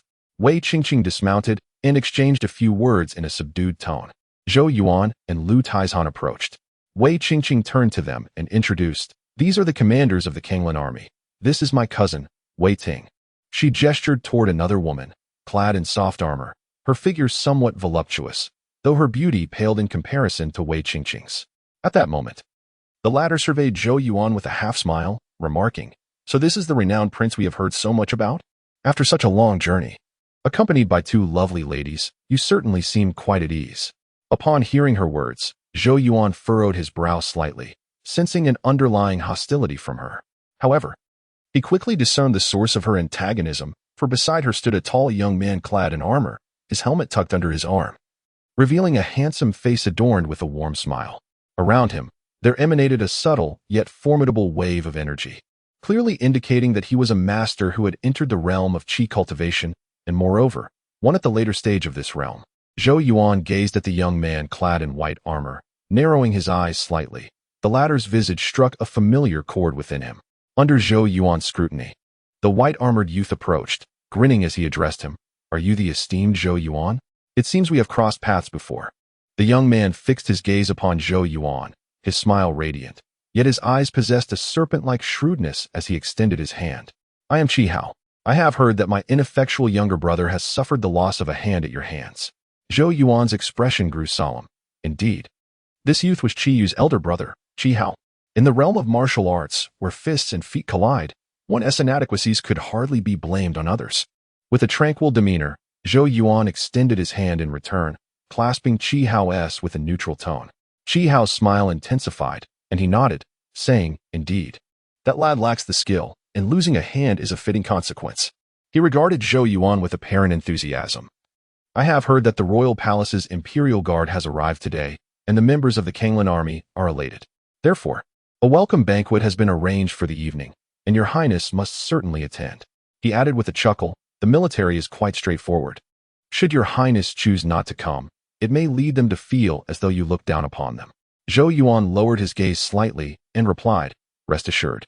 With such warm hospitality, I shall certainly be present." Qi Hao nodded in agreement, then lowered his voice. "However, I must sincerely caution you, your highness, this is Kanglan County, adjacent to the Black Abyss. Here, the death of a prince would hardly raise an eyebrow, so you must exercise caution during your stay." Zhou Yuan returned a smile, lowering his voice in kind. "Then you must be even more vigilant. The death of a prince is but a trifling matter compared to that of a royal family member." Qi Hao erupted into hearty laughter, their hands gripping tightly before they instinctively released, yet within the depths of their exchanged gazes, a glimmer of lethal intent flickered into existence. Chapter 63. Establishing authority with a single blow in the vast encampment, a roaring bonfire illuminated the night, casting light across half the sky. At the center of the camp stood a spacious platform, surrounded by blazing bonfires, with soldiers gathered around, indulging in hearty drinks and meats, their cacophony rising high into the night. Seated prominently were Zhou Yuan, Yao Yao, Su Yuwei, and Lu Taizan. "Your highness certainly possesses a cheerful disposition, always accompanied by beautiful women," remarked Wei Qingqing, casting a casual glance at the two ladies beside Zhou Yuan. Yao Yao merely shot her a fleeting glance, remaining silent. While Su Yuwei, unable to tolerate Wei Qingqing's disdainful attitude towards Zhou Yuan, spoke up with her crimson lips slightly parted.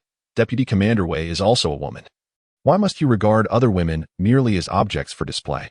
As she spoke, the energy around Su Yuwei surged, showcasing her prowess at the qi-nurturing realm, a testament to her talent. Wei Qingqing paused, her gaze towards Su Yuwei growing more serious. Achieving the qi-nurturing realm at such a young age was undeniably impressive, far from being a mere decorative vase. "I apologize for my oversight," Wei Qingqing conceded, nodding slightly to express her regret. Yet, as she turned her attention back to Zhou Yuan, her brows furrowed deeper, seemingly disapproving of such a remarkable girl being associated with him.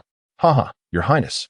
Many of our brothers from the Kanglan army are eager to spar with the brothers of the Imperial Guard for some excitement. What are your thoughts?" At that moment, Qi Hao, seated beside Wei Qingqing, suddenly smiled. With his words, a thunderous roar erupted from the surrounding Kanglan soldiers, their eyes alight with fierce determination. Zhou Yuan glanced at Lu Taizan, who nodded in agreement, bellowing towards the direction of the Imperial Guard. "Someone wishes to challenge you. Meet them with honor. And do not tarnish the reputation of our Imperial Guard." Yes, the contingent accompanying them consisted of the finest from the Imperial Guard, brimming with pride. The persistent provocations from the Kanglan soldiers had long ignited their desire for a showdown. Who among the Kanglan brothers dares to test the might of Tong Wudi from the Imperial Guard? A robust figure leaped onto the platform, his voice resounding powerfully. This figure, enveloped in swirling energy, was evidently an early-stage master of the Qi-nurturing realm and an officer within the Imperial Guard. Haha, splendid. I, Sun Ming of the Kanglan army, shall face you. From the direction of the Kanglan army, another figure shot forth, his strength clearly rivaling that of Tong Wudi. As the two ascended the platform, a chorus of cheers erupted from the crowd. Without further ado, they exchanged respectful gestures and launched into a fierce exchange, with dust and debris swirling as their fists and feet collided with intensity. The soldiers from both sides below roared and cheered, the atmosphere electric. The battle raged for some time, culminating in Tong Wudi narrowly claiming victory, which elicited a wave of jubilant applause. With this initial bout, a succession of skilled fighters from both sides took to the platform, engaging in fierce clashes that echoed with cheers throughout the encampment. Zhou Yuan watched with great interest as these warriors, seasoned by the trials of battle, displayed decisive and fierce combat skills, vastly surpassing the duels and sparring sessions of the Daizhou Academy. As the atmosphere grew increasingly charged, Qi Hao suddenly rose, casually remarking, "I have heard that your highness has turned the tide at the Daizhou Academy, earning great renown. The brothers of our Kanglan army are quite curious. Might you showcase your skills for our enlightenment?" Numerous eyes turned towards Zhou Yuan, their curiosity piqued. Everyone had heard of the Prince of Dezhou, yet it was said that he was unable to cultivate his meridians, which made the rumors surrounding the Academy's trials all the more astonishing. Indeed, he is coming for me, Zhou Yuan thought, his expression unchanging. He was aware that Qi Hao intended to stir trouble this evening. This man clearly sought to embarrass him before the Kanglan army, aiming to undermine his reputation and, consequently, the authority of the royal family. If Wei Kanglan chose to support the royal family thereafter, the warriors of the Kanglan army might perceive the royal family as ineffectual, leading them to harbor dissenting thoughts. Thus, what appeared to be a minor affair was, in truth, a wicked scheme devised by Qi Hao. Qi Hao was astute. He had not sent forth a practitioner of the Qi-nourishing realm. For even if Zhou Yuan were to lose, no one would deem it disgraceful. Instead, he had chosen someone who had truly opened the 8 meridians, yet had not yet established their Qi palace, making this individual the most suitable adversary, a clear indication that Qi Hao had invested considerable thought into this. Of course, if your highness feels it unnecessary, then so be it. After all, we brash warriors are indeed far removed from your exalted status, Qi Hao lamented, feigning understanding. However, his intention was exceedingly malicious, should Zhou Yuan refuse. The warriors of the Kanglan army would perceive him as arrogant and dismissive of their martial prowess, inevitably leading to discontent. At that moment, Wei Qingqing's delicate features shifted slightly as she sensed Qi Hao's ulterior motives and immediately sought to intervene. Under the scrutiny of countless gazes, Zhou Yuan raised his head, meeting the smiling face of Qi Hao with a sudden smile of his own.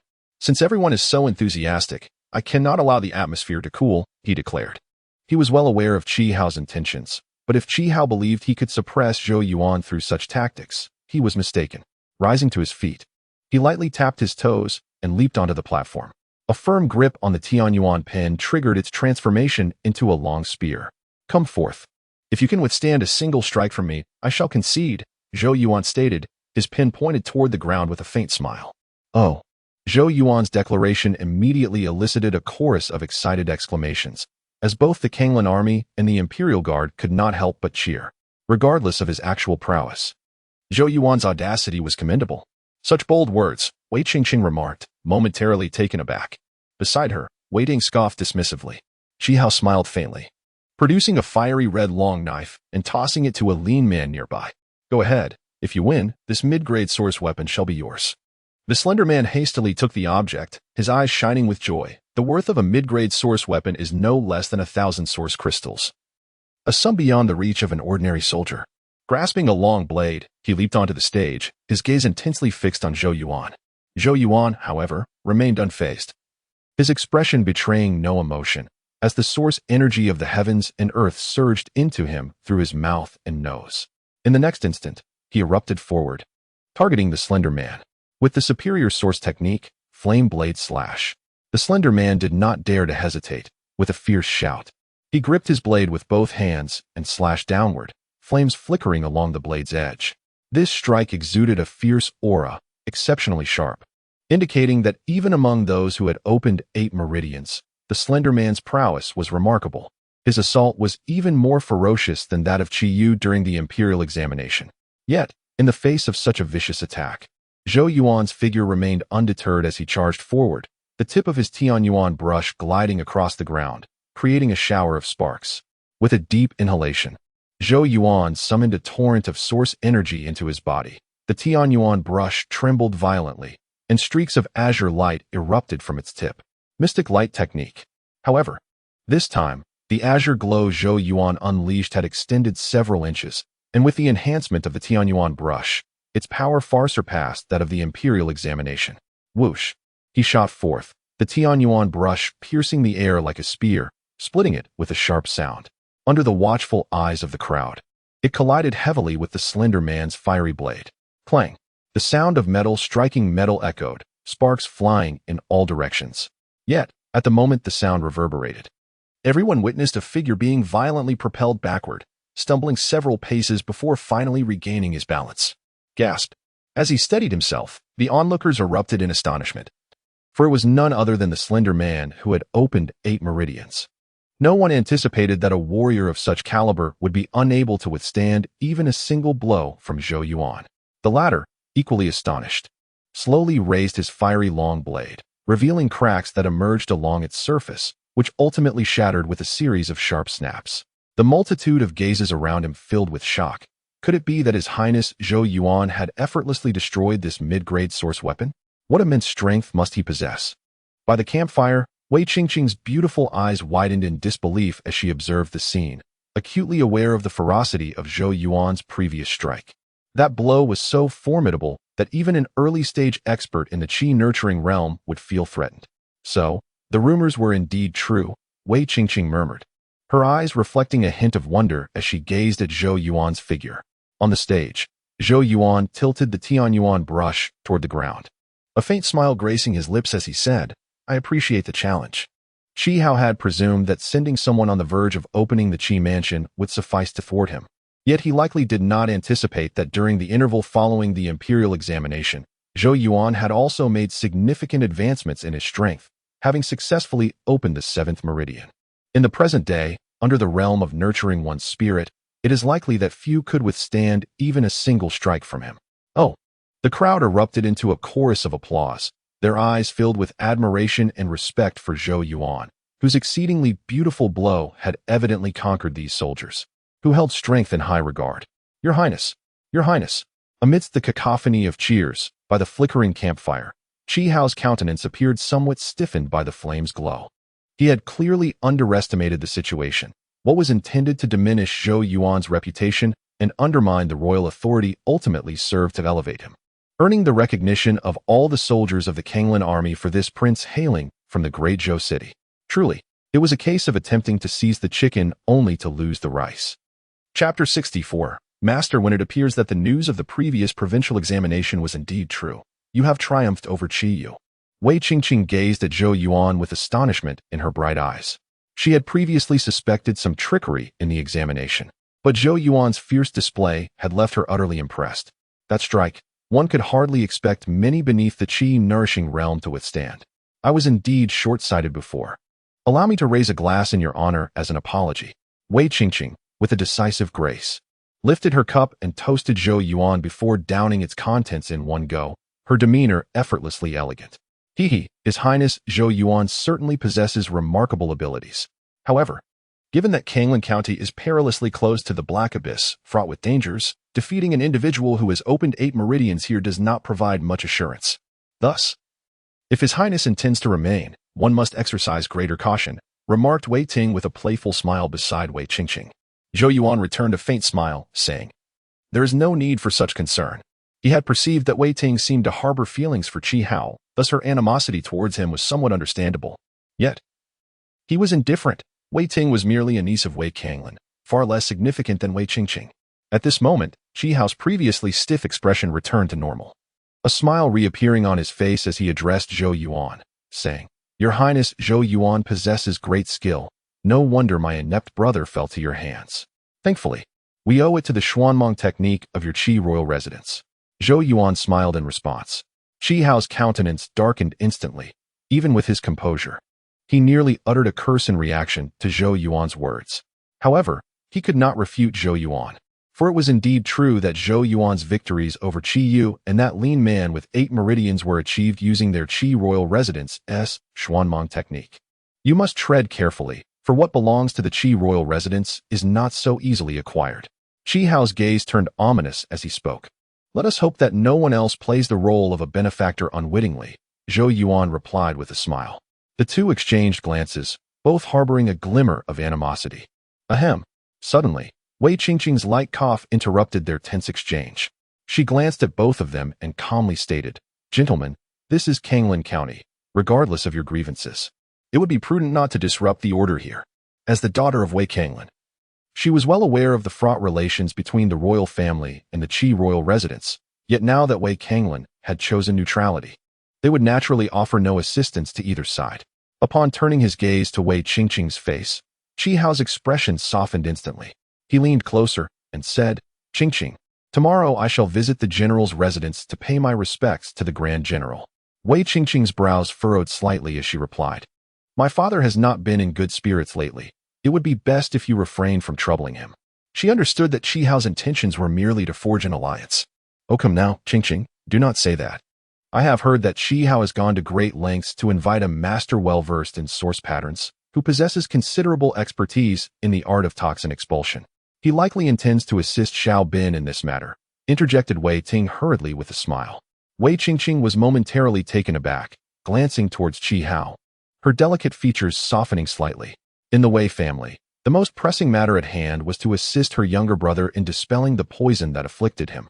As he was the family's sole heir, the source of her father's distress lay in her brother's deteriorating health. Is the master proficient in dispelling poison truly effective? Wei Qingqing inquired with a hint of anxiety. The realm of source patterns is vast and profound, and there exist auxiliary source patterns capable of detoxification. That master is well versed in third-tier source patterns, Qi Hao replied. Third-tier source patterns. Wei Qingqing's eyes sparkled with intrigue. Such expertise in source patterns was exceedingly rare throughout the entire Great Zhou dynasty. It seemed evident that Qi Hao had indeed invested considerable effort. Well, I truly appreciate it. She nodded, a faint smile gracing her face. It is my duty, seeing Xiao Bin in such pain. As his elder brother, it weighs heavily on my heart. Qi Hao said with a warm smile, subtly fostering a closer bond between them. Meanwhile, Zhou Yuan observed from the sidelines, his brow furrowed. It appeared that the recent aggressive maneuvers from the Qi royal residence had prompted them to enlist the aid of a source pattern expert. Should they succeed in curing Wei Bin's affliction, it would indeed be a monumental favor to the Wei family, potentially swaying even Wei Kanglan. No matter how resolute he may be, Zhou Yuan's primary mission in Kanglan County was to ensure Wei Kanglan's stability. With a glint in his eye, Zhou Yuan turned to Wei Qingqing and smiled. By coincidence, we plan to pay a visit tomorrow. Let us go together then. Wei Qingqing nodded, then turned back to Qi Hao, incessantly inquiring about the origins of the source pattern master, clearly placing great importance on the matter. Qi Hao maintained a smile, though his gaze briefly flicked towards Zhou Yuan, revealing a shadowy glimmer of pride. As night deepened, the banquet concluded. Zhou Yuan nodded gravely. He then turned to Yao Yao, saying, Sister Yao Yao, could you accompany me to the Qi royal residence tomorrow? Yao Yao tilted her head, even in the dim light. Her exquisite beauty radiated a soft luminescence. She glanced at Zhou Yuan and replied, I can help you assess the situation then. With that, she cradled Tun Tun and gracefully slipped into the tent. On the following day, Zhou Yuan, Lu Taizan, Yao Yao, and Su Yue arrived at the eastern gate of the encampment, where they found Wei Qingqing and Qi Hao awaiting them. However, beside Qi Hao stood an additional figure, an elderly man with graying hair. The elder's deep-set eyes bore a cold and stern demeanor, and his countenance exuded an air of haughtiness. Even in the presence of this elder, Wei Qingqing, despite her usual temperament, wore a smile. Your Highness, are you ready? Upon seeing Zhou Yuan and his companions emerge, Wei Qingqing smiled and gestured towards the elder beside her. This is Master Ing, the source pattern master that Qi Hao invited to assist in detoxifying my younger brother. Upon hearing Wei Qingqing's introduction, Master Ing merely cast a cursory glance at Zhou Yuan, offering a slight nod, his demeanor one of aloof superiority. A master capable of inscribing third-grade source patterns can be regarded as a formidable force, rivaling the might of those in the heavenly gate realm. However, within the Great Zhou dynasty, it is evident that masters proficient in third-grade source patterns are exceedingly rare. To boldly claim the title of master for a mere third-grade source pattern is quite audacious, particularly when the individual beside me has remained silent. Zhou Yuan mused quietly to himself, merely nodding in acknowledgement toward the esteemed mastering. "Let us proceed," Wei Qingqing remarked, her impatience palpable as she gestured, summoning her steed to gallop forth with great speed toward Kanglan County City. With a hearty laugh, he kicked off with his toes, and his fiery steed surged ahead. As Zhou Yuan observed his departing figure, a chill settled in his gaze. He said nothing further, merely gesturing for his companions to follow swiftly. A lingering doubt gnawed at him. How could a master well-versed in third-grade source patterns possess the confidence to counter the lethal toxins of the Black Poison King? Those very toxins posed a considerable threat, even to the most powerful of the primordial realm. Today, he was eager to witness what sort of extraordinary feats Qi Hao would conjure. Chapter 65. Detoxification, guided by Wei Qingqing. Zhou Yuan and his companions arrived unimpeded at the front of the Grand General's residence. Dismounting from their steeds, they made their way directly into the estate, traversing corridors and courtyards until they ultimately reached the main hall. Upon entering, Zhou Yuan's gaze was immediately drawn to the principal seat within the hall, where a middle-aged man sat regally adorned in a purple robe. He appeared somewhat gaunt, with small dark spots adorning his face. Merely by his presence, he exuded an aura of formidable intensity that enveloped Zhou Yuan and his companions, instilling within them a palpable sense of pressure.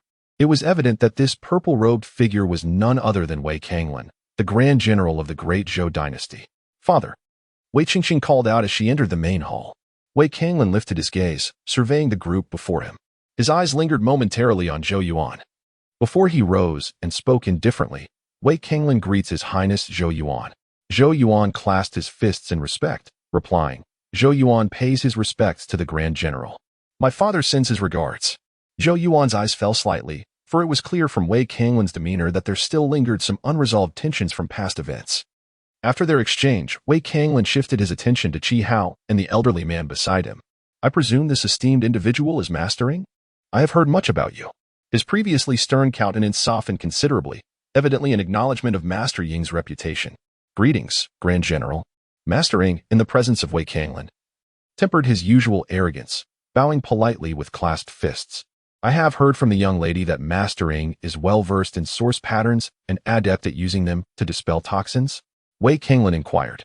Master Ying responded with a faint smile. "I am aware that the toxin afflicting the General's son is none other than the miasma poison, correct? I have traversed the Black Abyss and encountered the miasma poison, ultimately managing to unravel its mysteries." At this revelation, Wei Qingqing's face lit up with delight, her admiration for Master Ying deepening, while even a smile graced the usually stern visage of Wei Kanglan. "Then we shall trouble you, Master Ying. Should you succeed in curing my son, I will surely express my profound gratitude," Wei Kanglan stated earnestly. Qi Hao interjected with a slight smile. "There is no need for formalities, Grand General. It was my father's efforts that facilitated Master Ying's arrival." Wei Kanglan's expression shifted momentarily, as Qi Hao's words implied that accepting Master Ying's assistance would also signify acceptance of the Qi royal house's goodwill. While it would not lead to the Grand General's estate being easily swayed, it was apparent that Wei Kanglan's neutrality would inevitably tilt slightly. Gazing at Zhou Yuan, Wei Kanglan hesitated for a moment, yet ultimately, moved by concern for his only son, he solemnly declared, "Then I must extend my gratitude to the Qi royal house. If my son can indeed be cured, I will personally convey my thanks."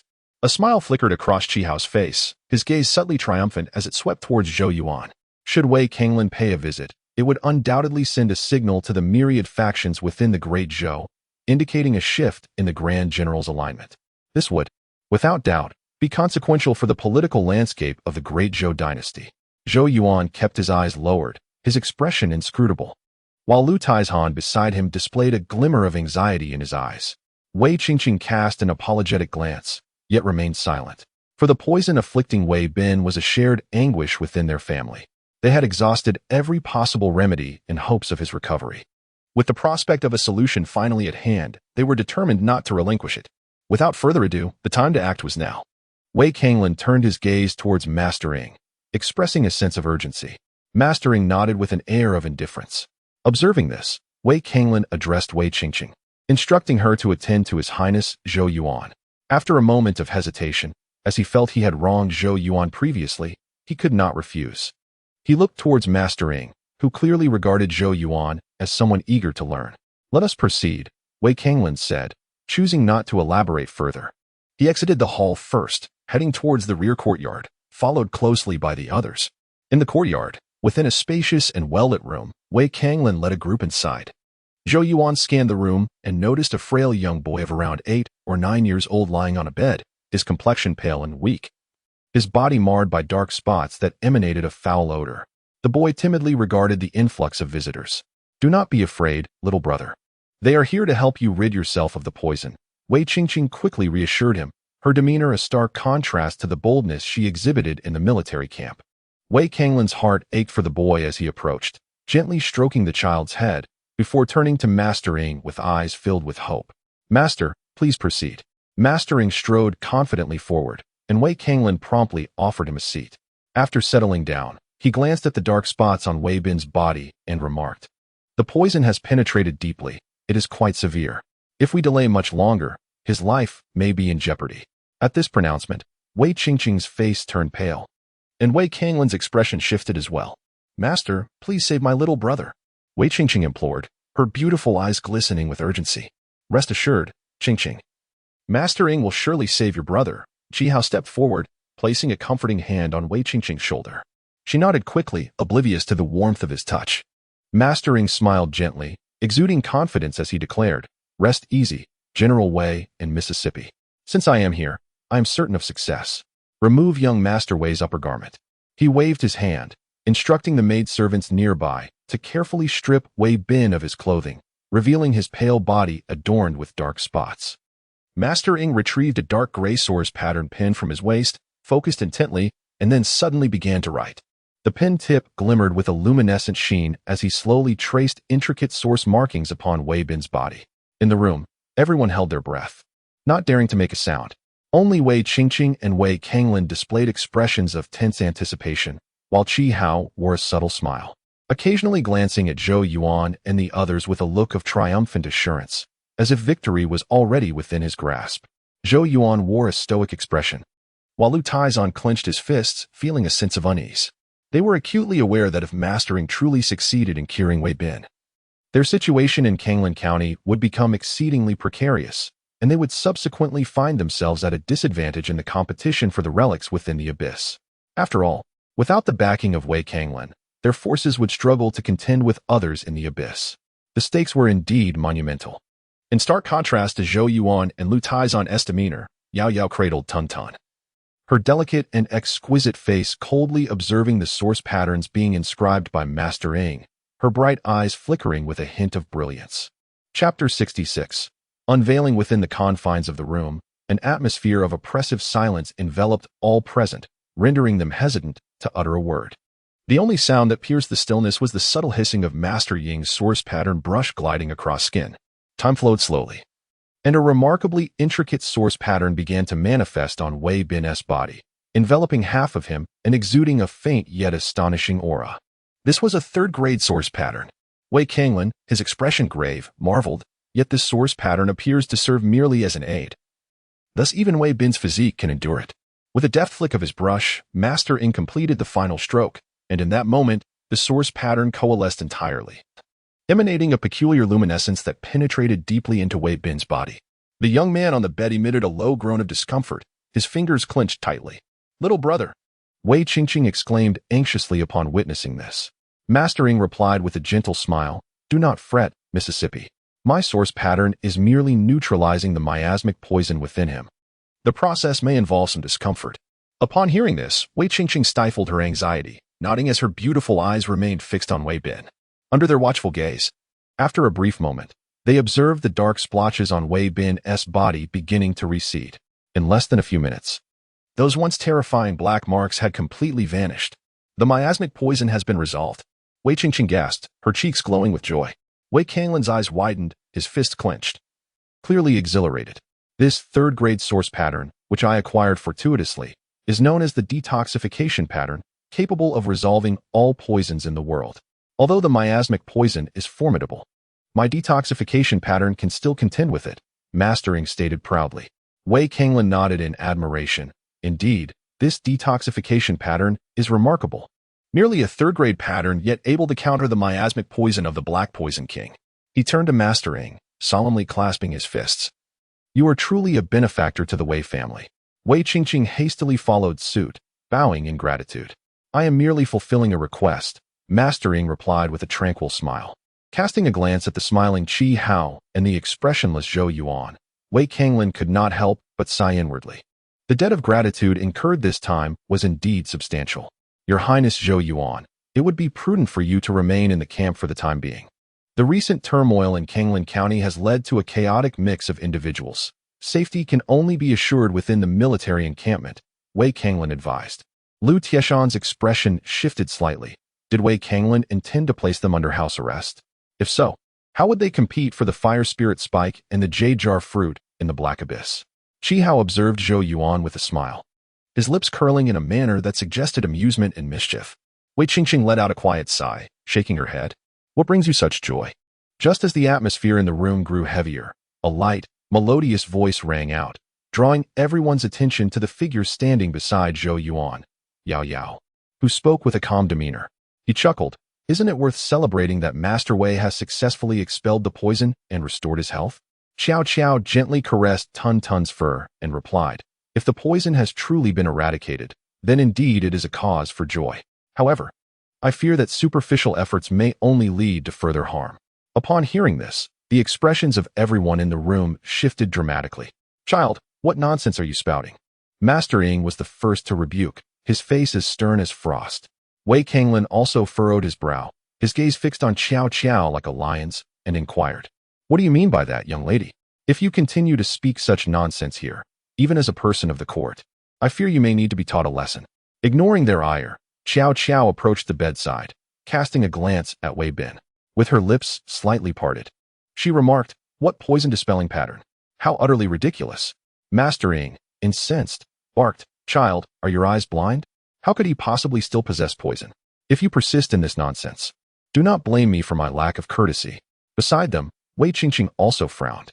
At that moment, Wei Bin's pale face exhibited a hint of color, indeed suggesting the successful expulsion of the poison. Wei Kanglin's expression was grave, having previously verified that the miasmic poison within Wei Bin had vanished without a trace. Xiao Qiao remained unfazed by Master Ying's furious outburst, calmly instructing Wei Kanglin, fetch a silver needle and pierce the acupoint 3 inches from his lumbar spine. Upon hearing this, Master Ying's pupils seemed to constrict, and he spoke to Wei Kanglin in a low voice, General, I am here at someone's behest. Not to be insulted by a mere girl. Qi Hao interjected, General, Master Ying has traveled a great distance to aid Master Wei. It would be disheartening to cast suspicion upon him. Wei Kanglin hesitated for a moment. Suddenly, Zhou Yuan spoke up, General, this matter concerns Master Wei's life. It is best to investigate thoroughly to avoid future regrets. Bring the silver needle. Wei Kanglin commanded coldly, and a maid promptly retrieved one. Grasping the needle, he approached the bedside and said solemnly, only 3 inches from the lumbar spine? The miasmic poison has been forced into that location by the master. Nowhere else will suffice. Only here, Xiao Qiao replied indifferently. Wei Kanglin regarded her with a deep gaze, then decisively acted, swiftly inserting the silver needle 3 inches below Wei Bin's lumbar spine, halfway in before slowly extracting it. At that moment, the expressions of all present changed abruptly. At the needle's tip, a dark, foul-smelling substance emerged, indeed, the miasmic poison. Wei Qingqing's delicate face paled, and she abruptly looked up, her icy gaze fixed on Master Ying. Master Ying's complexion turned ashen, but he stubbornly stated, it seems the poison was not entirely resolved. Some remnants remain. Qi Hao's face twitched, forcing a smile. Perhaps the general should allow Master Ying another attempt? Xiao Qiao's voice rang out coldly. It is not that the poison was not completely resolved. Rather, your so-called dispelling pattern is, in fact, a suppressive pattern. I suspect that those you previously saved with your dispel have met with a most tragic fate. Upon uttering those words, both Wei Kanglin and Wei Qingqing's expression shifted dramatically as they fixed their gaze upon Master Ying, their eyes filled with an insatiable hunger to consume him. Suddenly, an explosive surge of energy erupted from Master Ying's body, causing his figure to transform into a streak of light, fleeing in desperation from Wei Kanglin's menacing stare. Wei Kanglin's visage darkened ominously as he flicked a silver needle with a deft motion, enveloping it in a wave of azure energy, which vanished in an instant. A moment later, a chilling scream echoed from afar. Outside the room, someone responded respectfully before promptly departing. Qi Hao's countenance also turned pale, his hand trembling slightly as he cast a resentful glance toward Zhou Yuan and Yao Yao, lamenting that their presence had disrupted an otherwise flawless plan. "Please escort Prince Qi to rest," Wei Kanglin stated indifferently. Guards entered to escort Qi Hao away, and as he left, he shot Zhou Yuan a glare filled with murderous intent. With the departure of Master Ying and Qi Hao, the atmosphere within the room grew heavy and silent once more. Wei Qingqing's beautiful eyes glistened with tears, while Wei Kanglin sat down in despair, appearing aged beyond his years. Yao Yao glanced at the two of them, her brows furrowing slightly as she remarked, "What is there to cry about? No one has died." Wei Kanglin was taken aback, seemingly grasping the deeper meaning in Yao Yao's words. He quickly looked up at the remarkably beautiful young girl and said, "I apologize for any offense I may have caused earlier. I hope you will not take it to heart." After the previous events, he no longer dared to underestimate this girl, who exuded not a hint of energy fluctuation. Yao Yao tilted her head slightly, contemplating before responding, "I will not save him. But he can." Her delicate finger pointed directly at Zhou Yuan. Instantly, the gazes of Wei Kanglin and Wei Qingqing fixated upon Zhou Yuan. Under their intense scrutiny, Zhou Yuan felt a wave of anxiety wash over him, nearly exclaiming in protest. If even Master Ying, capable of inscribing third-grade source patterns, could not handle the miasmic poison, what could his own second-grade source pattern proficiency possibly achieve? "Yao Yao, please don't put me in a bind." At this moment, it would have been ideal for her to showcase her prowess and leave them trembling in shock. Amidst his inner turmoil, however, confronted by Wei Kanglin's hopeful gaze and Wei Qingqing's tearful, pitiable expression, Zhou Yuan could only force a smile and reluctantly nod in agreement. He understood that refusing might lead to a fate similar to that of Qi Hao, who had been unceremoniously dismissed. Chapter 67. The Thousand Ants Poison Pattern. When Wei Kanglin and Wei Qingqing saw Zhou Yuan nod, a flicker of excitement illuminated their faces. Although they were somewhat perplexed as to how Zhou Yuan could resolve the miasma poison, they had no choice but to cling to this final lifeline. Zhou Yuan, mustering his courage, approached the bed and glanced at the little boy, who was gazing at him with hopeful eyes. He let out a bitter smile and turned to Yao Yao, whispering, "How can I save him?" Noticing Zhou Yuan's demeanor, Yao Yao's lips curved slightly, and she lifted her delicate face to Wei Kanglin, saying, "He mentioned that he needs to prepare some items, and it will take 10 days. Wei Kanglin was taken aback, asking, "What does he need?" "I can assist. Some materials for refining the source patterns. It won't trouble General Wei," Yao Yao replied, shaking her head. Zhou Yuan nodded, casting a glance at Yao Yao. Her demeanor alleviated some of his apprehension, for she was not one to act recklessly. Her decision surely held its rationale. "General, I can intervene to save young Master Wei. But I have 2 conditions," Zhou Yuan steadily articulated. "Please state your conditions." "Wei Bin is the sole heir of my Wei family. For him, I would not hesitate to give my life," Wei Kanglin replied earnestly. "First, I wish for General to assist me in acquiring the Fire Spirit Spike and the Jade Infant Fruit." Zhou Yuan unreservedly declared the purpose of his endeavor. Wei Kanglin was not taken aback by this. After a moment's contemplation, he responded, "The matter regarding the ruins has already spread throughout Kanglin County and the Black Abyss. I expect fierce competition, and perhaps even the Black Poison King might participate." At the mention of the Black Poison King, a fierce glint crossed Wei Kanglin's eyes. "However, if you can indeed save Wei Bin, my general's residence will offer its utmost support," he declared solemnly, for in his eyes, Wei Bin's life was paramount. Wei Kanglin's decisiveness surprised Zhou Yuan, who then smiled and stated, "As for the second condition, I have heard that the general's residence possesses a source-devouring stone, and I wish to acquire this item." The source-devouring stone. Wei Kanglin pondered briefly before nodding, "Though it is a precious treasure, it pales in significance compared to my son's life. Both conditions are acceptable, provided you can save my son." With the 2 conditions agreed upon, a glimmer of joy crossed Zhou Yuan's eyes as he clasped his fists and solemnly declared, "In that case, I shall exert every effort to eliminate the poison for young Master Wei." "Very well. Qingqing, please escort His Highness to their residence and ensure they are well settled," Wei Kanglin said with a smile. Wei Qingqing nodded, her beautiful eyes turning toward Zhou Yuan. her face adorned with a rare gentle smile as she elegantly led the way with her long, graceful strides. Wei Kanglin watched their departing figures, his brow furrowing. Although Master Ying was detestable, his expertise in source patterns was formidable. Zhou Yuan, in comparison, seemed to fall short in that regard. Wei Kanglin's expression reflected a sense of despondency as he let out a soft sigh. Now, we can only treat a dead horse as if it were alive. I hope he hasn't deceived me. Otherwise, even if he is a prince, I shall have no choice but to expel him from Kanglin County. In the guest room of the Grand Marshal's residence, as soon as Lu Taizhan entered, he cast an anxious glance at Zhou Yuan and asked, "Your Highness, can you truly resolve that miasmic poison?"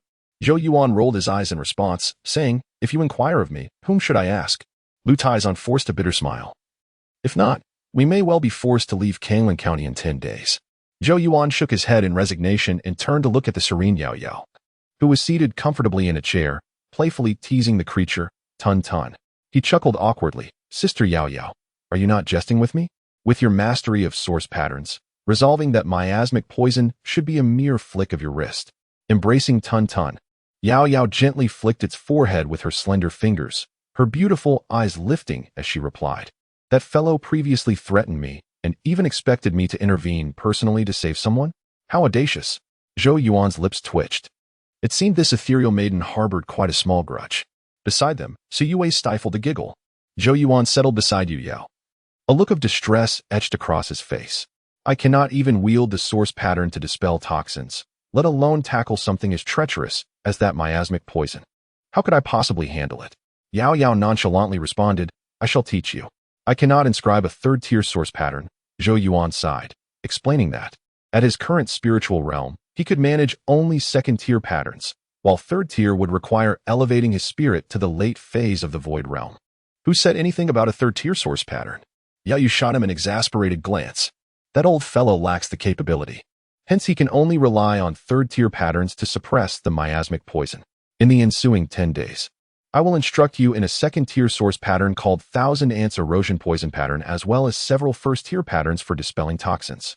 Following my guidance, resolving that miasmic poison should not prove overly challenging, Yao Yao produced a sheet of white paper and inscribed some notes with her source pattern brush, passing it to Zhou Yuan. Additionally, prepare everything listed here post-haste. Upon receiving the paper and glancing at its contents, Zhou Yuan's expression shifted dramatically. "Sister Yao Yao, this seems rather ruthless, does it not?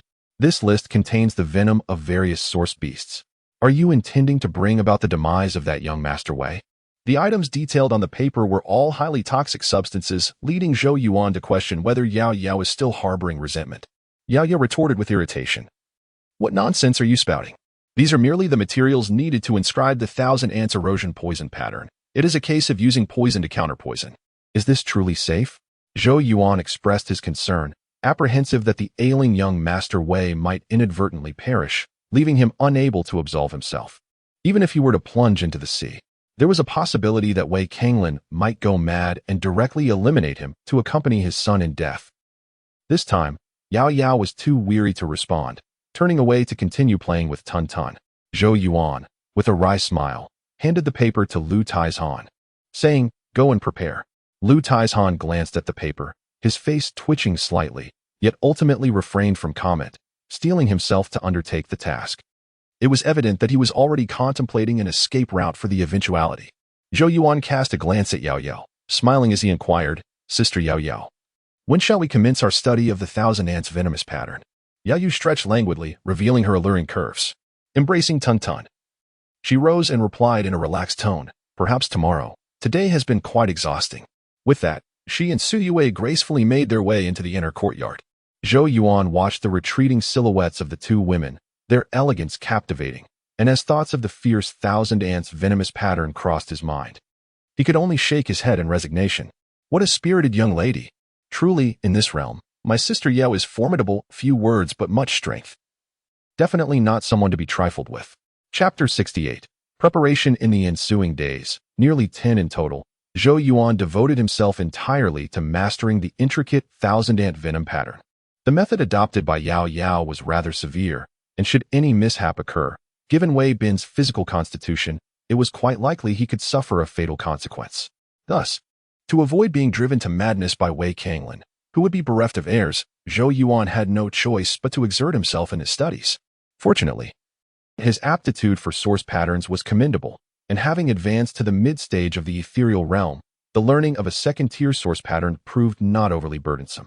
Consequently, after the passage of 7 or 8 days, Zhou Yuan had already acquired a firm grasp of the thousand-ant venom pattern. What remained was merely the matter of proficiency. In the general's residence, within the study, what has His Highness Zhou Yuan been engaged in these days? Wei Kanglin inquired, lifting his gaze towards Wei Qingqing. Wei Qingqing hesitated momentarily before replying. It appears he is practicing source patterns. Residing in the general's manor, Zhou Yuan's every action was easily discernible. Wei Kanglin's expression twitched. Was he merely cramming at the last moment? What on earth was His Highness Zhou Yuan scheming? Additionally, I have observed that Commander Liu has recently procured some items within the city.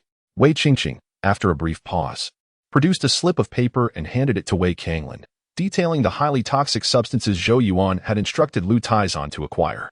Upon receiving it and casting a glance, Wei Kanglin's visage contorted once more. Were he not certain of Zhou Yuan's identity, he might genuinely question the young man's intentions. Father, are we truly to entrust my younger brother's treatment to His Highness Zhou Yuan? Should we consider seeking out others? Wei Qingqing expressed her unease regarding Zhou Yuan's reliability. Wei Kanglin sighed, stating, have we not sought enough individuals? If the Black Poison King's miasmic toxin could be so easily neutralized, he would not have dominated the Black Abyss for so many years. Now, we must choose to place our faith in His Highness Zhou Yuan.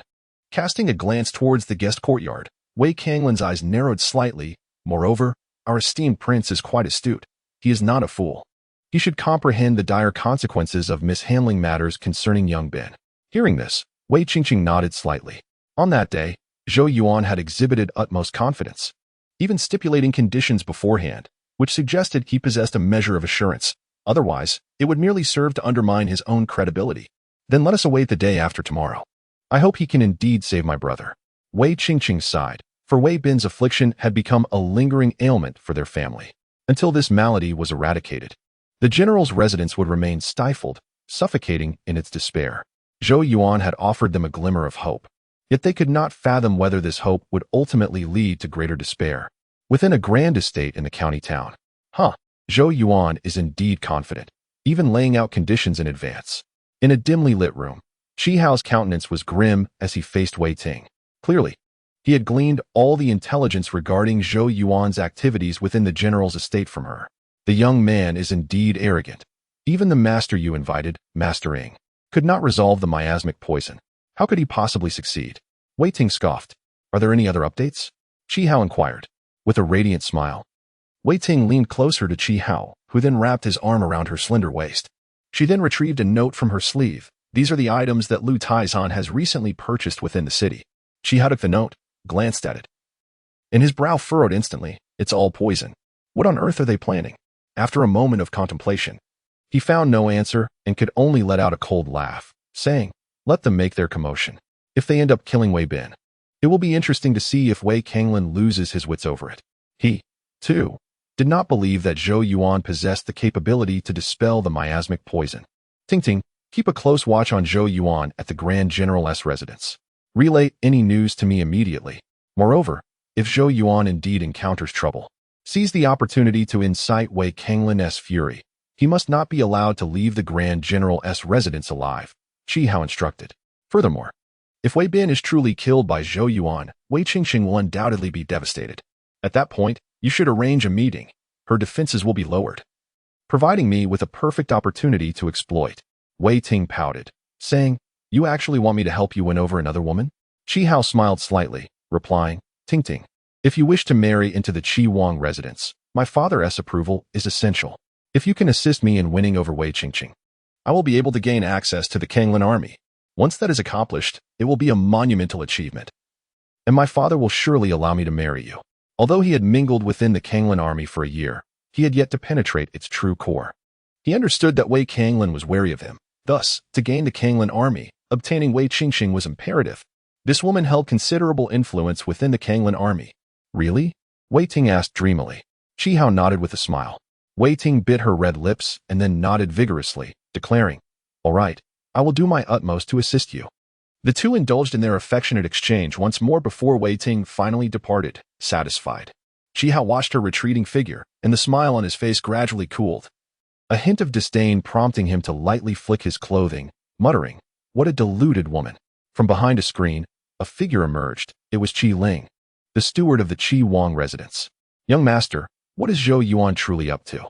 Could he really be capable of curing Wei Bin?" Qi Ling frowned. Upon hearing this, Qi Hao let out a cold laugh, saying, "That kid? He must be dreaming. How long has the miasmic poison plagued Wei Kanglin? He has sought help from many masters, yet all have been powerless. Thus, I do not believe that Zhou Yuan, who has yet to even step into the Qi cultivation realm, can achieve such a feat. However, although he did not believe that young man could succeed, they must still prepare for the worst." A cold glint flashed in Qi Hao's eyes as he remarked, "If by some chance Zhou Yuan stumbles onto a solution, Wei Kanglin will undoubtedly assist him in acquiring the fire spirit ear." Qi Hao raised his head, gazing in the direction of the Grand General's residence, an aura of murderous intent surging in his eyes.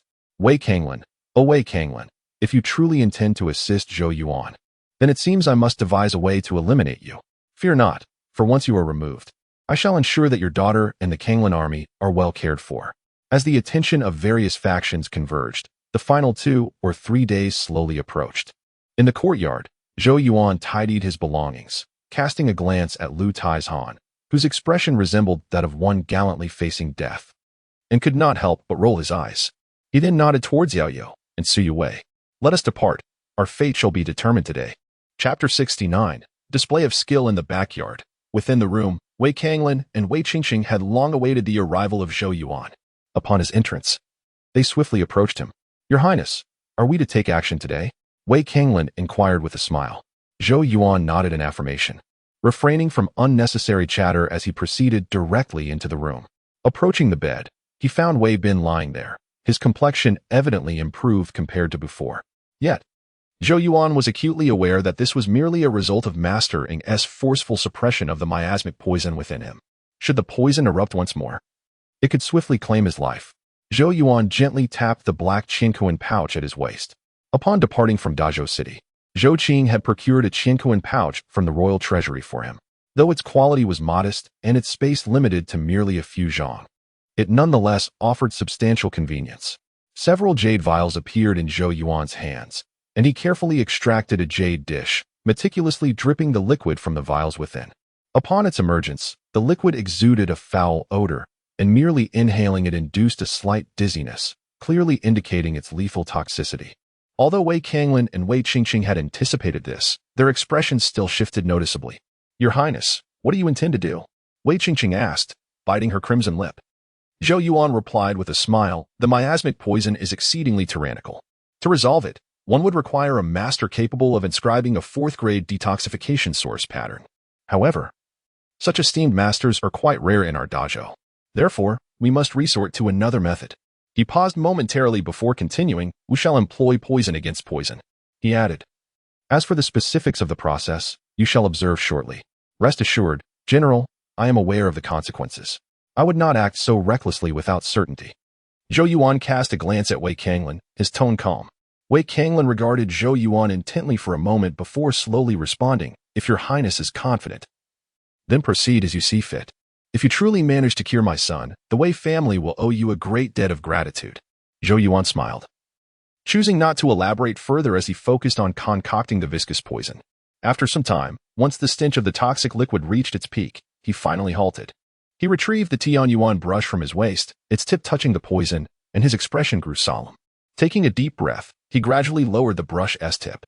With a sizzling sound, the poison brush tip made contact with Wei Bin's skin, emitting a hissing noise as a black source mark emerged. Zhou Yuan's wrist deftly rotated, the brush flowing smoothly as he inscribed successive source marks. Wei Kanglin and Wei Qingqing watched intently as Zhou Yuan carved out the source marks, their brows furrowing. Though their understanding of source patterns was limited, they could discern that Zhou Yuan was currently inscribing only a 1st-grade source pattern. Such a grade would be utterly ineffective against the miasmic poison. Despite their doubts, they felt it inappropriate to voice their concerns at this moment. Thus they could only continue to observe. Zhou Yuan was completely engrossed, paying no heed to the gazes around him. After meticulously carving out the 1st-grade source pattern, he continued to put pen to paper, and after a while, another first-grade source pattern emerged. Within the next half an hour, Zhou Yuan successfully inscribed 8 first-grade source patterns. These 8 patterns encircled Xiao Bin's lumbar region precisely. Wei Kanglin's eyes flickered as he finally discerned that the first-grade source patterns Zhou Yuan had inscribed seemed to be strategically arranged, sealing off the hidden location beneath Wei Bin's lumbar vertebrae where the miasma poison lay in wait.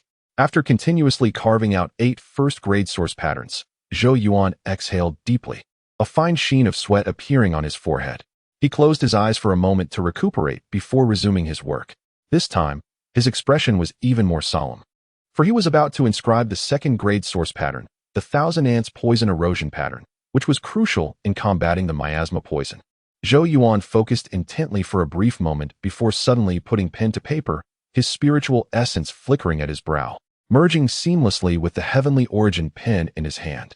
With a series of hissing sounds, dark source traces materialized, perfectly connecting with one another.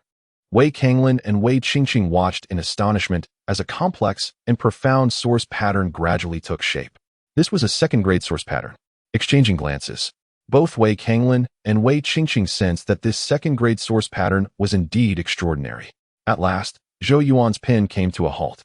He gazed at the completed source pattern, feeling a wave of relief wash over him. He had successfully inscribed the Thousand Ants Poison Erosion pattern. The pivotal moment was now at hand. Upon hearing Zhou Yuan's murmured incantation, both Wei Kanglin and Wei Qingqing felt a jolt of anticipation.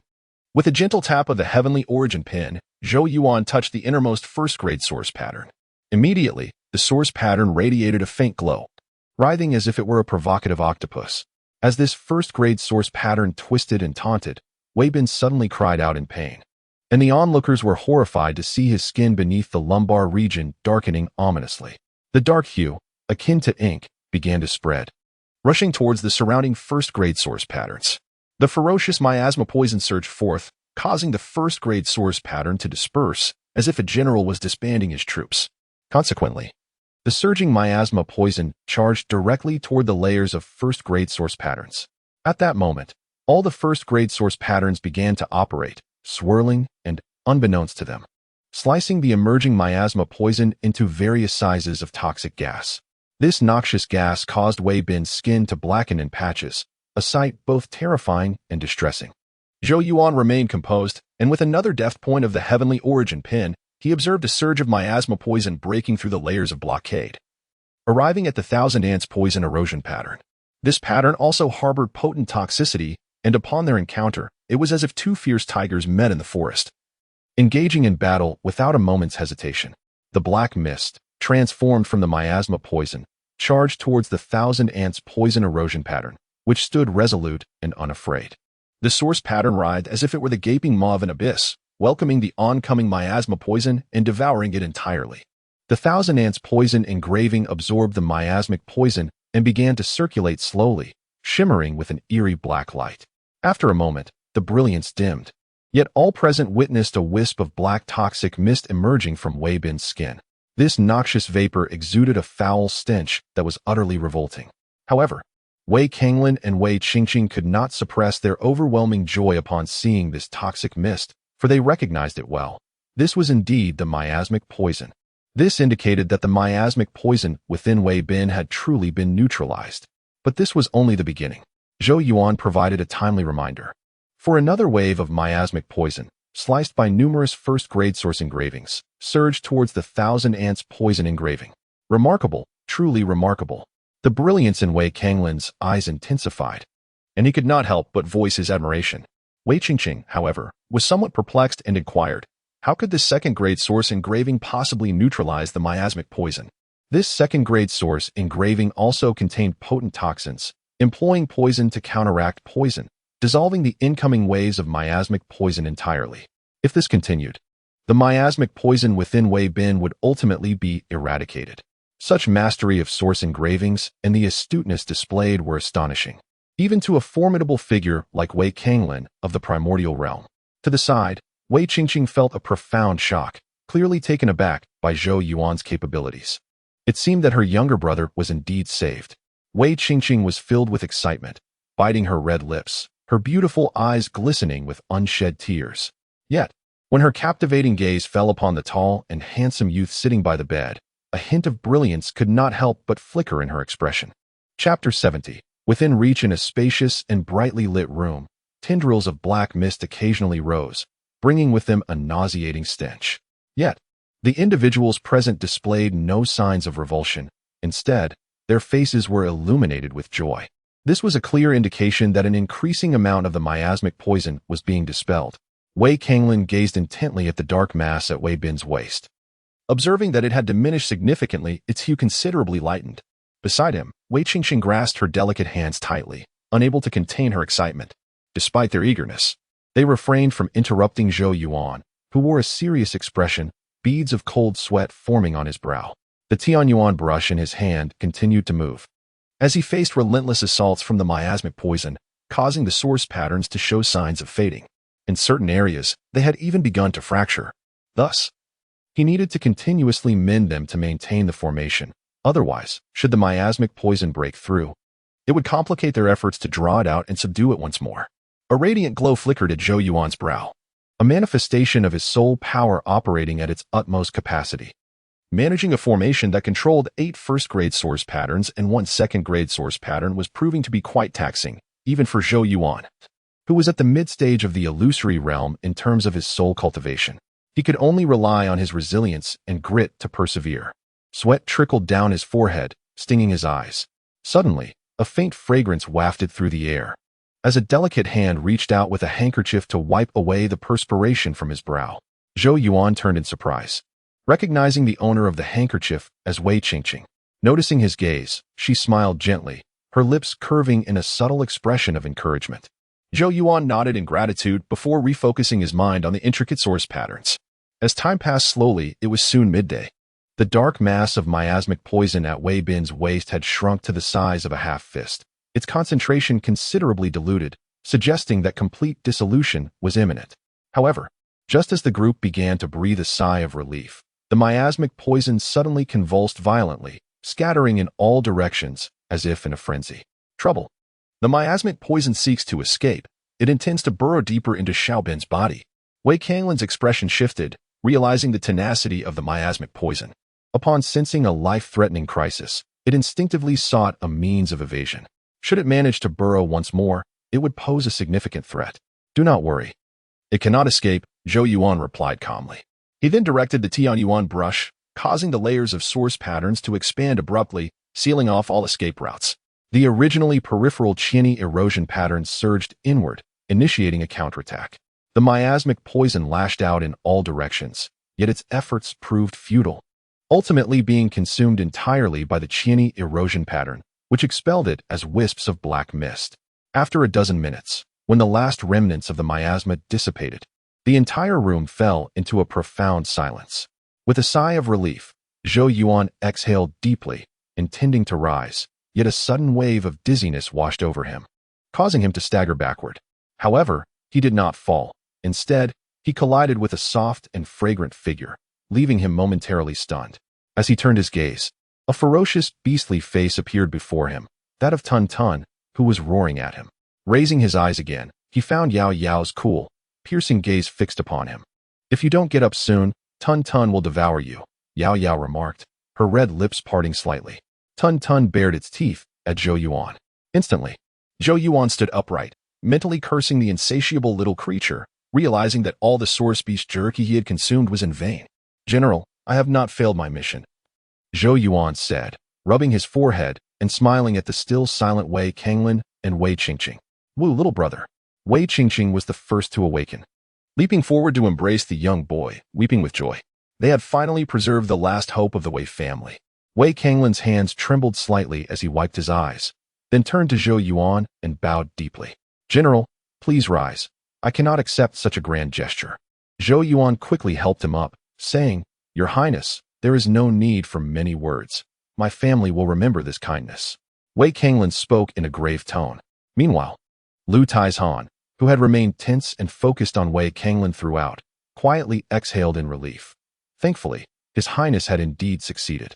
Zhou Yuan smiled and replied, Each has their own needs. General, there is no need for such formality. Wei Kanglin waved his hand, and a maid approached, carrying a jade box. He took it and personally handed it to Zhou Yuan, saying, "This contains the source-devouring stone." Upon hearing this, Zhou Yuan felt a surge of excitement.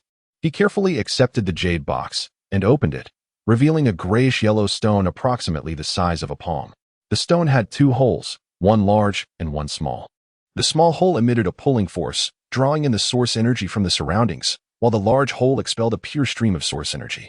It was evident that the energy emanating from the larger hole was exceptionally refined. Indeed, it is the source-devouring stone. Delight sparkled in Zhou Yuan's eyes as he stored the jade box in his Qiankuan pouch. At last, he had obtained the source-devouring stone. Now, he only needed to acquire the soul of a fourth-tier Python-type source beast, and all the materials for cultivating the first level of the Ancestral Dragon Sutra would be complete. This endeavor had been worth it. Your Highness, regarding the ruins of the Black Abyss, I will discuss it with you in detail later. Rest assured. Since I have promised you, I will do my utmost to assist, Wei Kanglin said solemnly. Thank you, General, Zhou Yuan replied with great joy. With Wei Kanglin's assurance, he felt more secure about the upcoming contest for the ruins, as the general's mansion was among the strongest powers in the region. Understanding that the Wei family was immersed in joy, Zhou Yuan and his companions refrained from further interruption, allowing them time to bond before bidding farewell and departing. Zhou Yuan has healed Wei Bin. How could this be possible? In the manner, Qi Hao abruptly rose, his face a mask of disbelief. Qi Ling beside him wore an equally astonished expression.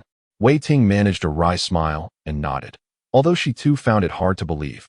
The truth was indeed as stated. Qi Hao's face darkened, his fists clenched tightly, emitting a grating sound as he growled. This Zhou Yuan dares to thwart my endeavors. Consequently, the efforts I have invested in Kanglin Prefecture over the past year have been rendered futile.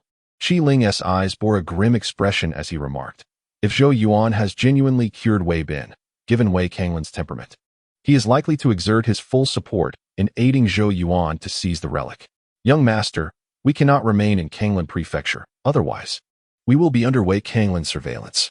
Gritting his teeth, Qi Hao's gaze was filled with a chilling ferocity, his face contorted with rage. Wei Kanglin, since you seek death, I shall oblige, he murmured decisively.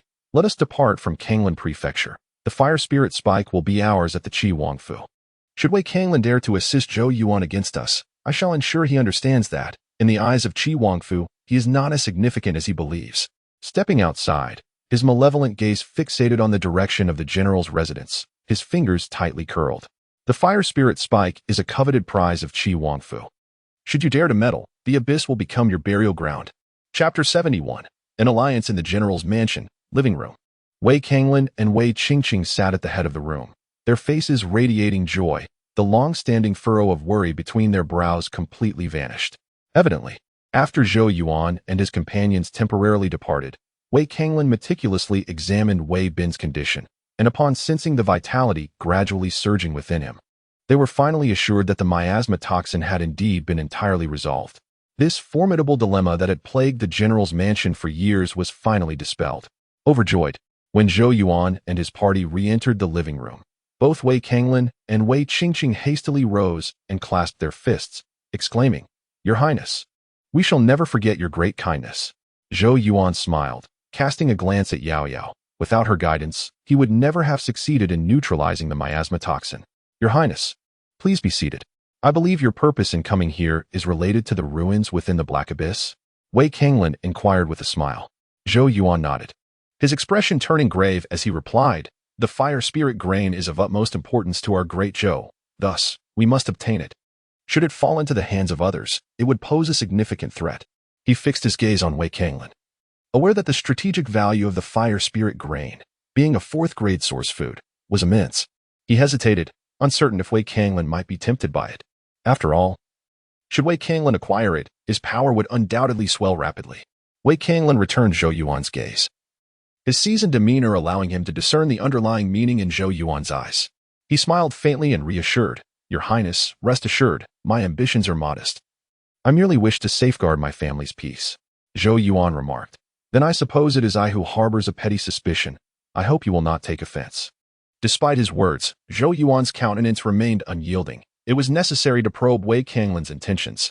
Wei Kanglin waved his hand dismissively and inquired, Since your Highness is here for the ruins, do you have any prior knowledge of them? Zhou Yuan shook his head, acknowledging the urgency of their mission and their limited understanding. Thus they intended to gather intelligence upon arriving in Kanglan County. The Black Abyss is vast. What we currently know pertains only to its periphery. Deep within the abyss, it is said to be home to countless formidable source beasts, including many fourth-grade source beasts. Wei Kanglan explained slowly. In ancient times, numerous powerful factions thrived within the Black Abyss, but they gradually vanished, rendering the abyss a desolate forbidden zone. According to the intelligence we have gathered, the recently surfaced ruins are believed to have once existed in the Black Abyss, left behind by an ancient faction known as the Battle Puppet Sect. Battle Puppet Sect? Zhou Yuan exclaimed, surprise evident on his face, clearly taken aback by the origins of the ruins. This ancient faction was rumored to excel in the creation of combat puppets, their might being formidable. Thus, the ruins are fraught with various battle puppets, posing substantial dangers. Wei Kanglan's expression was grave as he spoke. Moreover, the most daunting challenge lies within the ruins, where there appears to be an exceptionally formidable battle puppet, a colossal serpent puppet, powered by the soul of a fourth-tier serpent beast. Even a formidable warrior at the primordial stage would find themselves in considerable trouble upon encountering it. At this revelation, Zhou Yuan's demeanor shifted abruptly. The soul of a fourth-tier serpent beast? Wei Kanglan nodded. The unexpected presence of such a powerful beast's soul filled Zhou Yuan with both astonishment and joy, yet he soon wore a bitter smile. For acquiring that beast's soul would undoubtedly require vanquishing a puppet comparable to a primordial stage expert. This task was undeniably akin to scaling a mountain of insurmountable difficulty for him. Frustration washed over Zhou Yuan as he shook his head, realizing that cultivating the first layer of the ancestral dragon scripture, the celestial serpent Qi, would be an arduous endeavor fraught with challenges. Furthermore, aside from the inherent dangers of the ruins themselves, other factors should not be underestimated. Wei Kanglan intoned solemnly. Are you referring to the factions within the Black Abyss? Zhou Yuan inquired. The other factions in the Black Abyss are not particularly concerning, yet there exists one formidable opponent. Wei Kanglan's eyes glinted with a cold light as he spoke. The Black Poison King. Zhou Yuan's gaze also turned serious. Wei Kanglan slowly nodded, saying, the Black Poison King has dominated the Black Abyss for many years, and Black Poison City stands as the most powerful force within the region. His ambitions are vast, and with news of the fire spirit spike, he will undoubtedly seek to intervene. Zhou Yuan acknowledged this with a nod, fully aware of the immense strategic value the fire spirit spike held for any faction. As long as the Black Poison King harbored ambitions, he would certainly not allow such an opportunity to slip by. Thus, it was imperative to be wary of him in the impending contest for the ruins. In addition to the Black Poison King, there is another faction. Zhou Yuan hesitated, then continued. Wei Kanglan met Zhou Yuan's gaze and nodded, stating, indeed. The Qi royal mansion is also watching closely. However, Qi Yuan is currently monitored by the king in Dazhou City and cannot come, so relying solely on Qi Hao is unlikely to yield significant results. Zhou Yuan spoke softly. It would be prudent to proceed with caution. Upon hearing this, Wei Kanglan pondered for a moment before summoning a guard.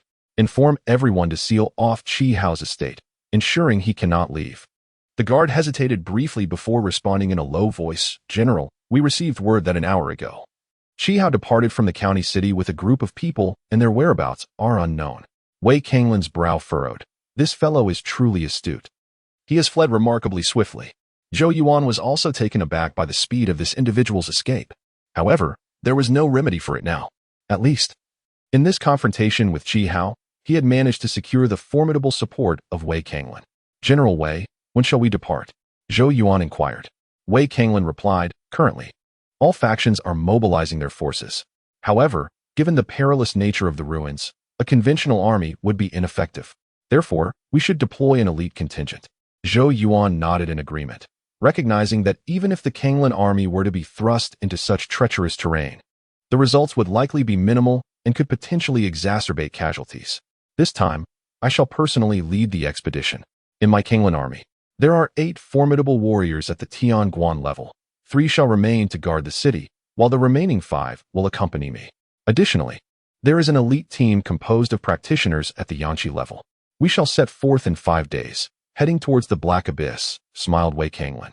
This contingent represents the pinnacle of the Kanglan army's might, and it is evident that Wei Kanglan is a man of his word, having promised Zhou Yuan. He will undoubtedly offer his utmost support. Then, I must first express my gratitude to the general. Zhou Yuan acknowledged, clasping his fists in appreciation.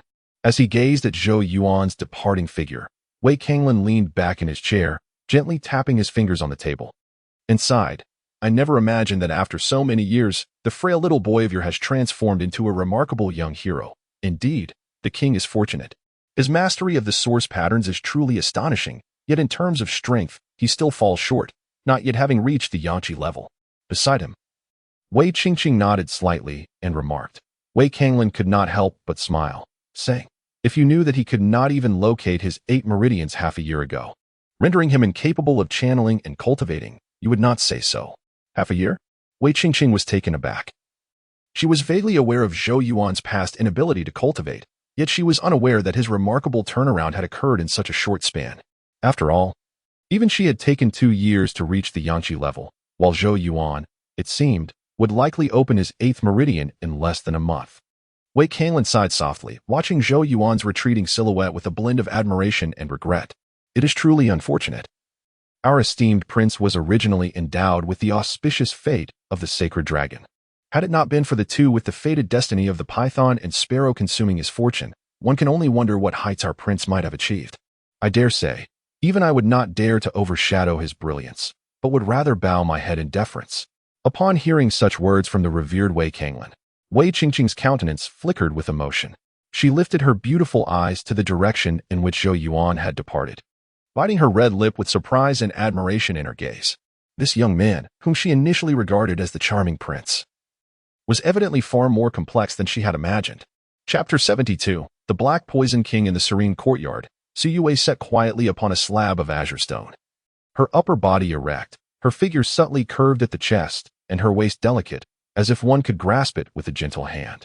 At this moment, an ethereal energy flowed around her, tendrils of the world's essence being drawn in, continuously surging into her being. Simultaneously, a faint rumble, akin to distant thunder, emanated from within her.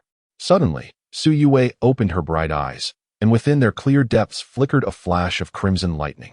In the next instant, she extended her jade hand and gently clenched it. Boom! A crimson essence surged from her right hand, resembling leaping thunder and burning flames, exuding a domineering aura. She then extended her left hand, and from her delicate fingers, a wave of ice-blue essence rose, radiating an aura of extreme cold, as if the very air around it had frozen. 4th grade essence, Flame Thunder Qi. 4th grade essence, Cold Abyss Qi. At that moment, the Flame Thunder technique and the Cold Abyss scripture were simultaneously perfected by Zhou Yuan. Her bright eyes sparkled with joy as she gazed at the two distinctly energized essences swirling in her palms. A thrill coursing through her as she felt the undeniable surge in her power. Although she had previously entered the Qi-nourishing realm, her unrefined techniques had left her with merely the most rudimentary essence, devoid of attributes and effects, rendering her significantly weaker. Applause suddenly echoed in the air, interrupting her joyous reverie. She looked up to see Zhou Yuan standing not far away, a smile illuminating his face as he clapped. "Your Highness." Zhou Yuan offered a gentle smile. "Congratulations, congratulations. Mastery of your divine skills is at hand, and unification of the realm is but a mere day away." Zhou Yuan teased. Zhou Yuan cast him a flirtatious glance, raising her jade hand and retorting, "Shall we test the might of these powers?" Zhou Yuan grinned. With Zhou Yuan having perfected these two 4th grade essences, her combat prowess had undoubtedly surged. Despite her current standing in the early stages of the Qi-nourishing realm, engaging her in combat would likely present a challenge even for those in the mid-stages. After all, possessing two essences of starkly different attributes would surely confound her opponents. Thus, while Zhou Yuan had once felt confident in his ability to hold his own against her when she first entered the Qi-nourishing realm, the tables had turned. Unless he could also ascend to the Qi-nourishing realm and utilize the aid of source patterns, he would find it difficult to contend with her current strength. Of course, this was all assuming he had yet to cultivate the first level of the ancestral dragon scripture, which was notoriously arduous. Reflecting on this, Zhou Yuan could not help but sigh. While the materials required for Zhou Yuan's Flame Thunder technique and Cold Abyss scripture were indeed numerous, they were readily obtainable with just a modicum of source crystals, allowing her to complete her cultivation in merely a few short days, thanks to her innate talent. In stark contrast, he found himself still gathering materials, and in comparison, it was truly disheartening. Fortunately, his 8th meridian has recently become increasingly unblocked through diligent efforts. and it is likely that it will be completely opened in no time. Let us depart today for the Black Abyss. Zhou Yuan suppressed his musings and smiled at Su Yue. Su Yue gently nodded, made a brief preparation, and followed Zhou Yuan out of the general's residence. Outside the general's residence, Wei Kanglin had long been awaiting their arrival, accompanied by the graceful Wei Qingqing, adorned in soft red armor, a battle skirt, and combat boots. The slightly elongated boots accentuated her strikingly fair legs, which caught even Zhou Yuan's attention momentarily. Compared to Su Yue's delicate beauty, Wei Qingqing might fall slightly short. Yet her enviable long legs significantly enhanced her allure, leaving a lasting impression. Behind Wei Kanglin and Wei Qingqing stood 5 figures, each exuding a vigorous aura. Unmistakably masters who had reached the heavenly barrier realm. Further behind was an elite team of approximately 30 individuals, all possessing strength within the Qi-nurturing realm. This force could be deemed the most formidable in Kanglin County. On the opposite side stood a contingent of the Imperial Guard, led by Lu Taizhan, comprising 3 heavenly barrier realm experts, with the remaining 20 also proficient in Qi-nurturing. The combined forces of both sides were indeed impressive. Your Highness, are you prepared? Wei Kanglin inquired with a smile upon seeing Zhou Yuan emerge. Zhou Yuan nodded in affirmation. In that case, let us set forth. With decisiveness. Wei Kanglin waved his hand and commanded. As his voice faded, both groups surged forth like a torrent, racing out of the county city toward the direction of the Black Abyss. In the Black Abyss, within the Black Poison City, at the Lord's residence, a figure sat in the hall, his familiar countenance belonging to Qi Hao, who had slipped away from Kanglin County just days prior. Oh, you from the Qi Wangfu wish to collaborate with me? A raspy voice echoed in the hall. In the main seat sat a middle-aged man in a black robe, his expression a blend of amusement and mockery. His nose was somewhat pointed, and his face bore dark markings, while wisps of black mist swirled around him, emanating a faint, foul odor. This man was none other than the notorious lord of Black Poison City, the Black Poison King. Even in the presence of this infamous figure, Qi Hao could feel a trickle of cold sweat on his forehead, yet he maintained his composure and replied with a respectful nod. With the recent emergence of ruins in the Black Abyss, the Zhou royal family has allied with Wei Kanglin. Although Black Poison City reigns over the Black Abyss, it may find itself overwhelmed. If we could collaborate with the Qi Wangfu, we would undoubtedly inflict significant damage upon them. I fear no Wei Kanglin. The Black Poison King chuckled darkly, his gaze fixed ominously on Qi Hao. Moreover, do you truly believe I am unaware that Zhou Qing did not come this time? As long as this Taichu realm expert is absent, Wei Kanglin cannot contend with me. Thus, your visit is merely an attempt to harness my power against him. In light of this, it is imperative that you demonstrate your sincerity, otherwise feeling the dark aura emanating from the Black Poison King. Qi Hao faltered momentarily before speaking in a grave tone. The Black Poison King should be aware that Wei Kanglin regards you as a thorn in his side, constantly seeking to eliminate you. I believe the Black Poison King also wishes to address this persistent threat, does he not? The Black Poison King's eyes narrowed slightly. Wei Kanglin, stationed in Kanglin County, kept a vigilant watch over the movements of Black Poison City. Any actions taken would be promptly thwarted by Wei Kanglin, causing considerable inconvenience to him over the years. Thus, the Black Poison King viewed him as a significant threat, eager to eradicate him. If the Black Poison King can assist our Qi royal house in acquiring the Fire Spirit Ear, once we overthrow the imperial family, Kanglin County will belong to Black Poison City. Oh, the Black Poison King raised an eyebrow. Are you so certain that you can topple the Great Zhou imperial family? Qi Hao let out a cold laugh. Our Qi royal house is backed by the Great Wu dynasty. Do you truly believe a faltering Great Zhou imperial family can stand against the might of the Great Wu? The Black Poison King fell silent for a moment before slowly responding. The Fire Spirit Ear is indeed a treasure of great value to Black Poison City. Qi Hao replied calmly. However, Black Poison City cannot possess this item. Otherwise, our Qi royal house will not relent, and our supporters in the Great Wu dynasty will also disapprove.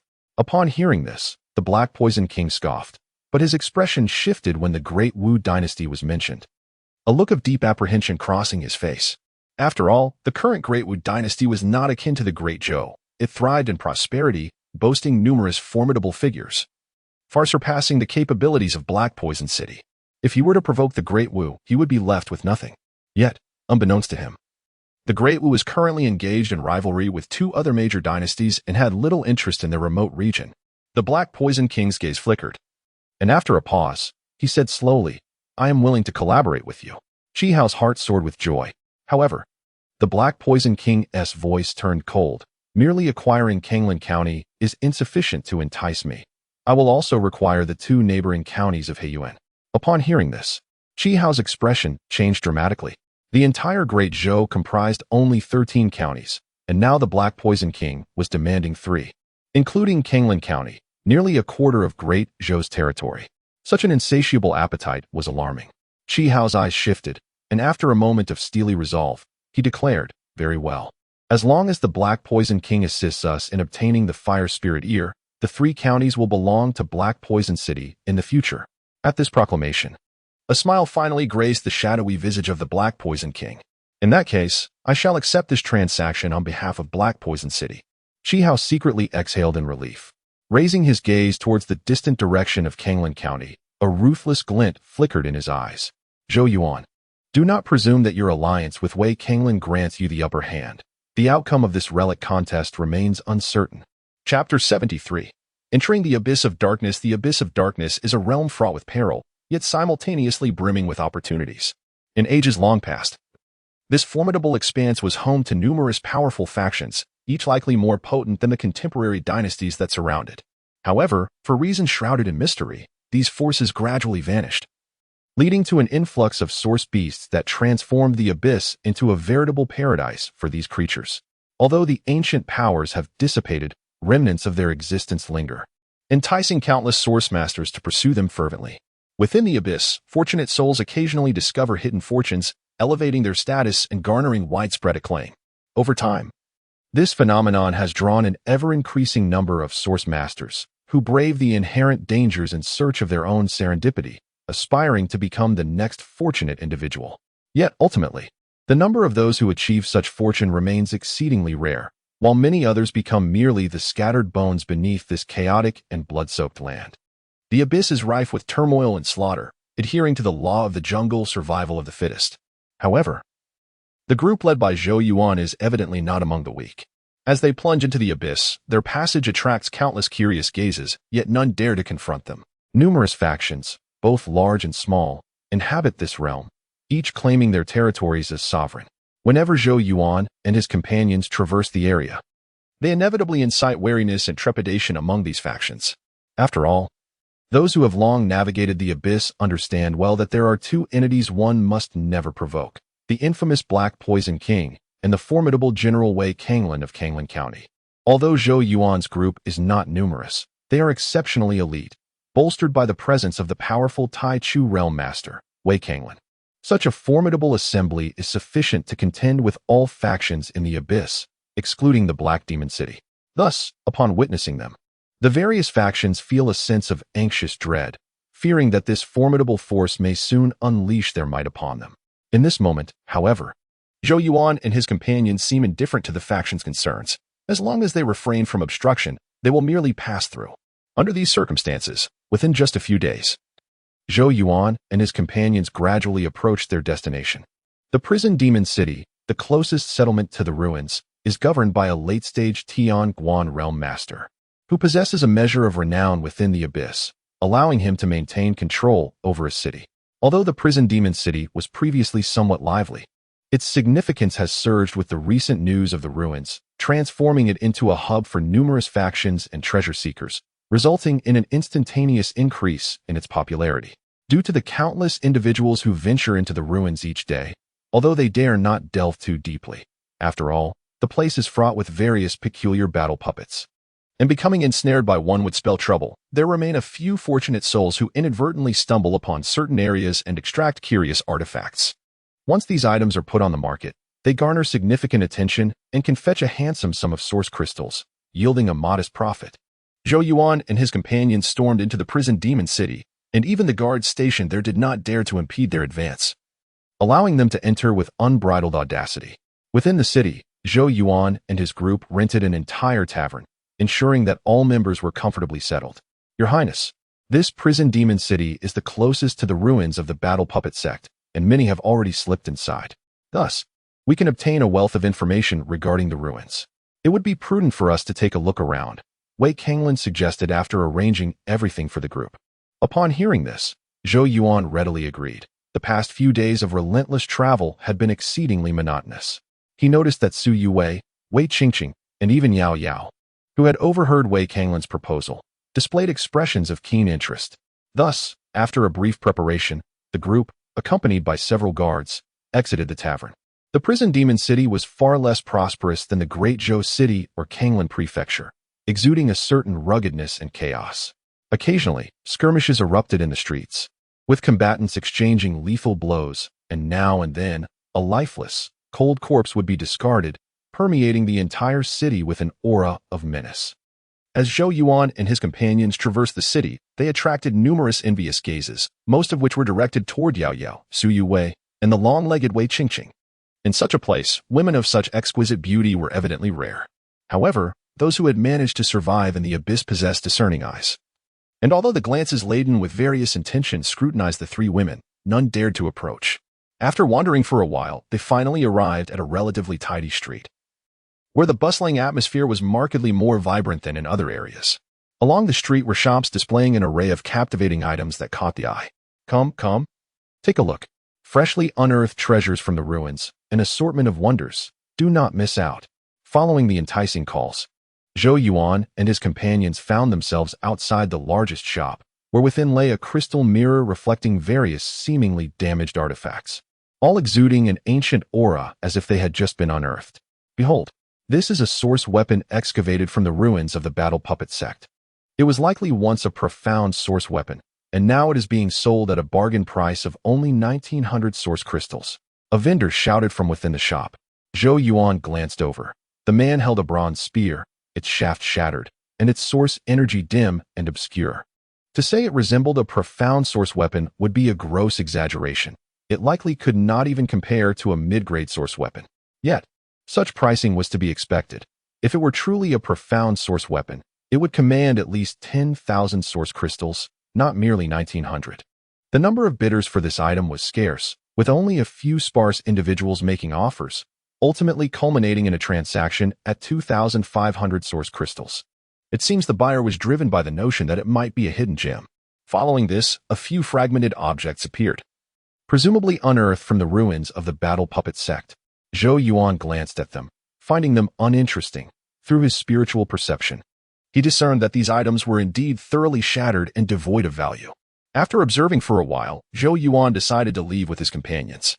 However, as he turned, Yao Yao suddenly seized his arm, pointing at the lower right corner of the glass cabinet with her snow-white chin, saying, "That item, we should purchase to examine further." Zhou Yuan was taken aback and shifted his gaze to see what appeared to be a black jade tablet. The surface of the tablet was mottled and cracked, yet faint patterns could be discerned upon it. Zhou Yuan felt puzzled, as he sensed that the black jade tablet emitted no trace of source energy. "What is this?" Zhou Yuan inquired softly.